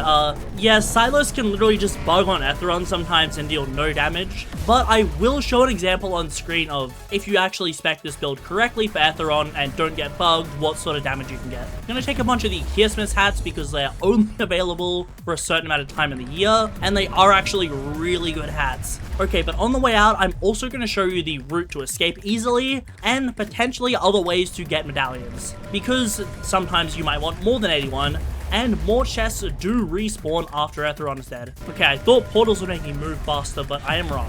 You do actually have ether for this, but I am going to play conservative of my ether in case I do need it later. But you just run and don't stand still for too long or the orbs are going to attack you. And they instantly wipe you, by the way, so yeah, don't get hit by them. Okay, now, this is the part most people wipe at. Since you can go forward now that you have Brick Wall, but if you want to be safe, portals and just go right. You don't even need portals for this. On a build without it, you're only going to get hit a couple times. But yeah, as you can see, no issues escaping. And there is a chest up there, so I'm going to go grab that.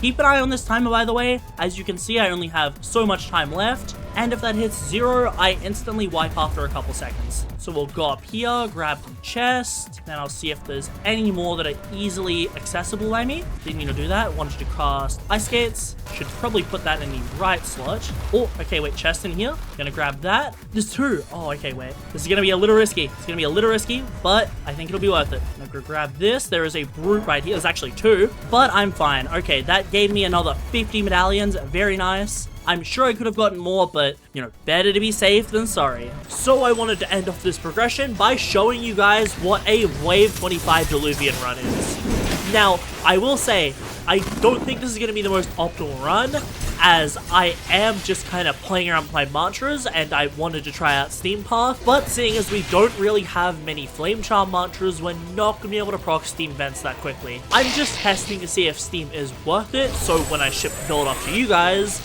it's already the most optimal by base. As you can see, I also don't have a Blessed Gem on Sightless Beam, which is probably not optimal for the Diluvian since Sightless Beam is really strong. So yeah, this is basically just the same kit that I was doing bosses with, except I'm using a different weapon. I'm more showing you that it's possible to do a wave 25 over trying to get the fastest possible time. A lot of beginners would still want to do wave 25s, and my Sightless Beam completely missed.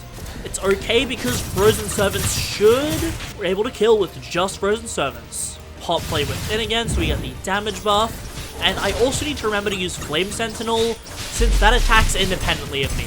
It's a mantra that I tend to forget quite a lot. And even though our Relentless Flames is low level, it still shreds through a lot of the waves. Right, Enforcers are a little more difficult on this build, but Frostra is probably one of the best attunements at dealing with them, as you can essentially just go behind its block with a lot of your mantras. Charge up a Sightless, kill both of the golems, just an Enforcer left, so I'll spam parry it, cast Frozen Servants, and it's dead. This is certainly not going to be the fastest wave 25 in the world. I'm very out of practice and the build isn't spec'd for it at the moment. Yet again, I'm just showing you that it's possible, because a lot of beginners will want to do wave 25 Diluvians, since they do offer you an easy solo way to grind a lot of your bestiary, as well as get some nice starter relics, since while you're new to the game, your relic consumption probably isn't going to be that high. If you want a Soul Diluvian build, then I recommend checking out the Every Diluvian V4 video, which as the title suggests, will show you every meta viable Diluvian build, because there really isn't too many possible Diluvians that are actually good. However, this is just more of a generalist build that you can pretty much throw at anything and it'll do well. Right, wave 20 is a lot more annoying if you don't get lucky, but I'll just time Frozen Servants, Posture Break all the Enforcers, and they're dead. As long as you time your mantras right and get those parries off with Providence Thorns, it really isn't too hard. Right, for wave 21, I'm just going to Sightless again, and we managed to kill the Enforcer. Nice. Normally Enforcers will actually block Sightless Beam. I'm pretty sure Squibbos do too. Most of the humanoids just can't deal with it, but those two for some reason are really good at not taking damage from Sightless. 22 is a little bit more annoying, but yet again, as long as you can just spam your parry and cast mantras at the right times, you'll be fine. Warden's Blades is a very good mantra to cast and just hold block, since a lot of humanoids will try to attack your block, but because they're attacking and not blocking, they'll get hit by Warden's Blades and you'll be able to deal free damage. I also just realized I don't have a shield on my back, so I'm actually taking a lot more damage than I should. But it's fine because this build is exceedingly tanky. Oh yeah, and if you haven't noticed, I'm not using my bell either, because I'm still using portals. If you use a bell called Sacred Field, then you'll be taking half the damage that I'm taking. So yeah, needless to say, wave 25 is just really easy on this build. You could go to the higher waves and even wave 50 if you're skilled enough, but I'm being realistic that a beginner probably isn't going to be able to deal with some of the more annoying and difficult waves later on, just because you're not always going to have the maxed out gear or bestiary immediately. Besides, wave 25 is pretty much the exact same as wave 50 if you're wanting just bulk of Moon's Tomes and Sinners. In order to fight Bounders, the easiest thing you can do is actually just abuse their aggro to fight one at a time. I could fight both, but I'm just demonstrating how to split their aggro so you have a lot easier of a time. Uppercutting and just using your mantras is also a very easy way to avoid a lot of their damage, as the Bounders can't really damage you with a lot of their attacks if you're in the air. And that's wave 25 cleared. As you can see, that was pretty easy. We did it with the portal spell, and our health barely even got low. I'll show you some of the loot as well. The thing with wave 25s is individually the loot isn't amazing, but you do get a fair amount of enchant stones. What makes it good is how many you can do, and the fact that you get a little bit richer each time. And that's where I'm going to call this progression. This build is an absolute must-have for any new players starting the game, or just anyone casual looking for a decent basic PvE build to do everything a casual player would need to do. You can easily learn all of the basic bosses on this build while getting some absolutely insane damage without having to spend too much time learning any complex movement techs or routes, due to the fact ice skates can just kind of let you skip anything. Not to mention it's also tanky enough to easily clear wave 25 through Diluvian, which can let you get some nice starter relics as a new player. If you're looking for a build that takes incredibly low effort to use, does absolutely insane damage while being extremely tanky and easy to learn, then Leviathan Lord is perfect for you. It's designed to be incredibly user-friendly. In this video, I'll be explaining all of the versions of this build, including the main version that I progressed in my progression, a secondary version of that build with even less talents, so even easier to make, an M1 version, and finally a version that doesn't even use Shrine of Order. I'll be explaining how to use all of these builds to their fullest potential, including a bunch of progression tips and methods that make this build even easier to progress, so you'll have no troubles doing so, and give you all the information that you need to max this build out as a new or even casual PvE player. Let me explain some stuff that you'll need to know that will help you not just understand this build, but PvE builds in general. What makes this the best beginner PvE? In comparison to other builds like Shining Maelstrom or Lunar Lord that are incredibly top tier and have held multiple world records, a beginner build like the Leviathan Lord differs in three main ways. The first is its simple build composition. Having less attunements and the two easiest ones in the game to unlock makes it incredibly easy for people to just pick up and make. Not to mention its stat points are more geared for you to get a lot of big things rather than many small things. So overall the build is just a lot faster to pick up than most. The second is a far easier pre-shrine. It's almost impossible to fail because of how little things you need to get. As long as you're using the new talent deck feature, then you'll have no issues at all. And the third is that it's just designed for the casual player. Lunar Lord or Shining Maelstrom require a lot of setups, perfect play, and just high general game knowledge and sense. And if you don't have all of those things, then you're going to be punished. However, Leviathan Lord is built to be very passive with most of its damage, allowing you to easily learn the boss while still getting some nice damage in, and it has one nuke mantra, which allows you to get those big chunks of damage when you can stun a boss. Additionally, it's designed for the basic PvE needs of the average player,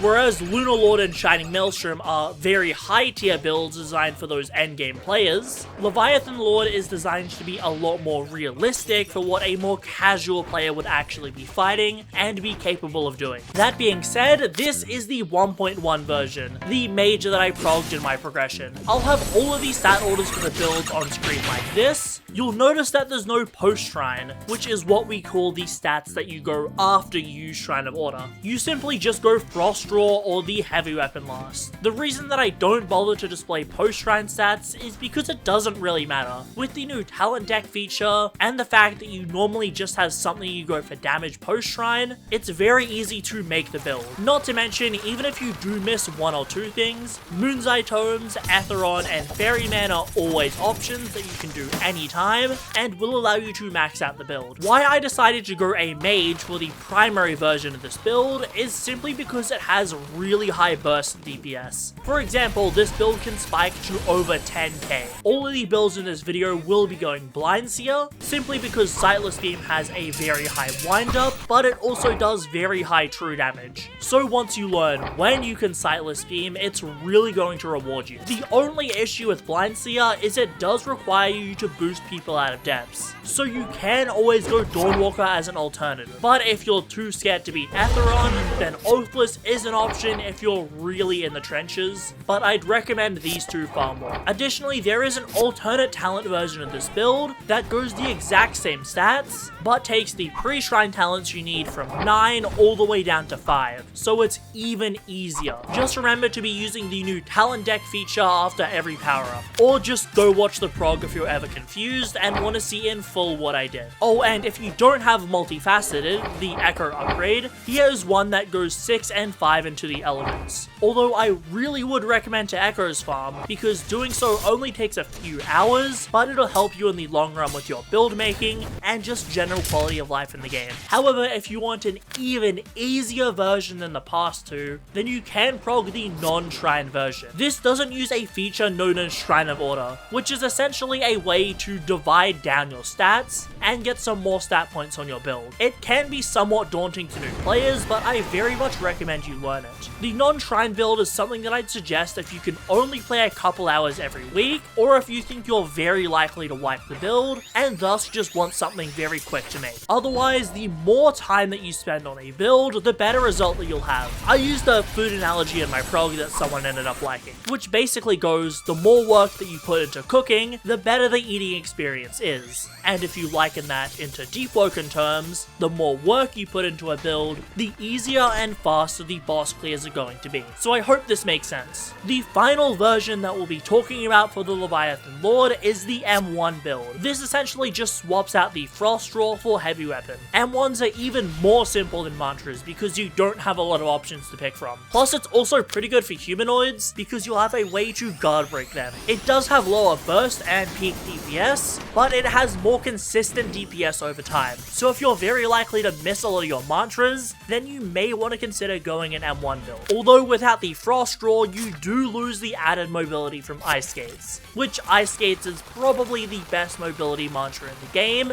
in terms of the reward that you get for casting. And that's all the versions of Leviathan Lord. However, I do need to go over some general information for all of the builds. First, for the armor that you use on the build, you always want to use Prophet's Cloak if you need Mantra Pen, or the Ignition Deep Delver set if you want defense, as it has the highest resistances in the game, while still giving you a very useful talent. For the actual equipment, I recommend watching the equipment guide after this, as it'll inform you on what items that you actually need to get in order to get the best possible stats from your gear. On the M1 build, you'll exclusively be using Crazy Slots as your bell, because this just gives you the highest damage weapons in the game. However, on a mage, you can pretty much run anything you want. Portals or Sacred Field are my recommendations. Portals because it can give you a way to gain easy iframes, and Sacred Field because it can make you take way less damage. Like with a lot of things in regards to build making, it honestly just comes down to preference of what you want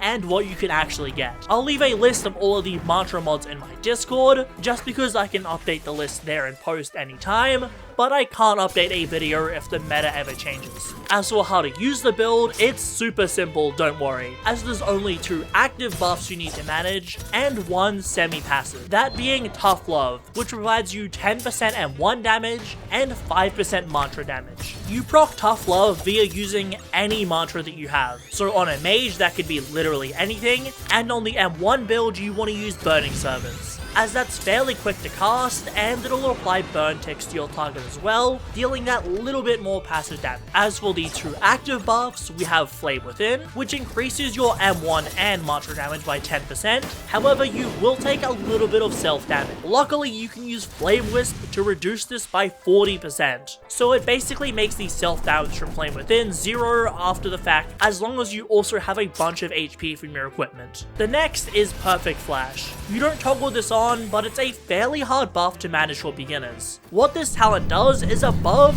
95% health, your mantras will deal 25% more damage. Obviously it can be an issue for beginners, as if you take damage, Perfect Flash doesn't proc, but the better and better you get with a boss, the more often you're gonna proc Perfect Flash, and thus the more damage you're going to get. This just adds a level of improvement to the build, where the better you get, the better the build gets alongside you, meaning that it's gonna be a build that sticks with you for longer. Finally, for the weapon, the mage can use up to 3. A Grim Rapier, which is the most important as it allows you to get a 25% damage buff against targets, a Seer Iron Tusk with the Trident Spear crit, this just allows you to gain a ton of mantra pen against whatever you're fighting, and finally the Providence Thorns Avenger, which on parry will allow you to deal some damage to the target based on how much damage they would have hit you for. It's really easy to transfer enchanted starter weapons. You just put the enchant stone in your bank, hop on a new slot with the weapon that you want, buy a battle axe from the Itras shop, equip and unequip the starter weapon, enchant it, unequip it, and then bank it. You can do that for all of these. On the M1 build, you'll want to be using an Enforcer's Axe. This just does a ton of easy damage and has a very good crit for guard breaking humanoids. For the last section, I'll keep this short. Ice Skates is your main mobility option on this build, unless you're the M1 build. It just lets you go across very large portions of the map as long as you have enough ether. Very essential for time saves, especially in places like Layer 2. And that's everything you need to know for the best beginner PvE build in Deepwoken.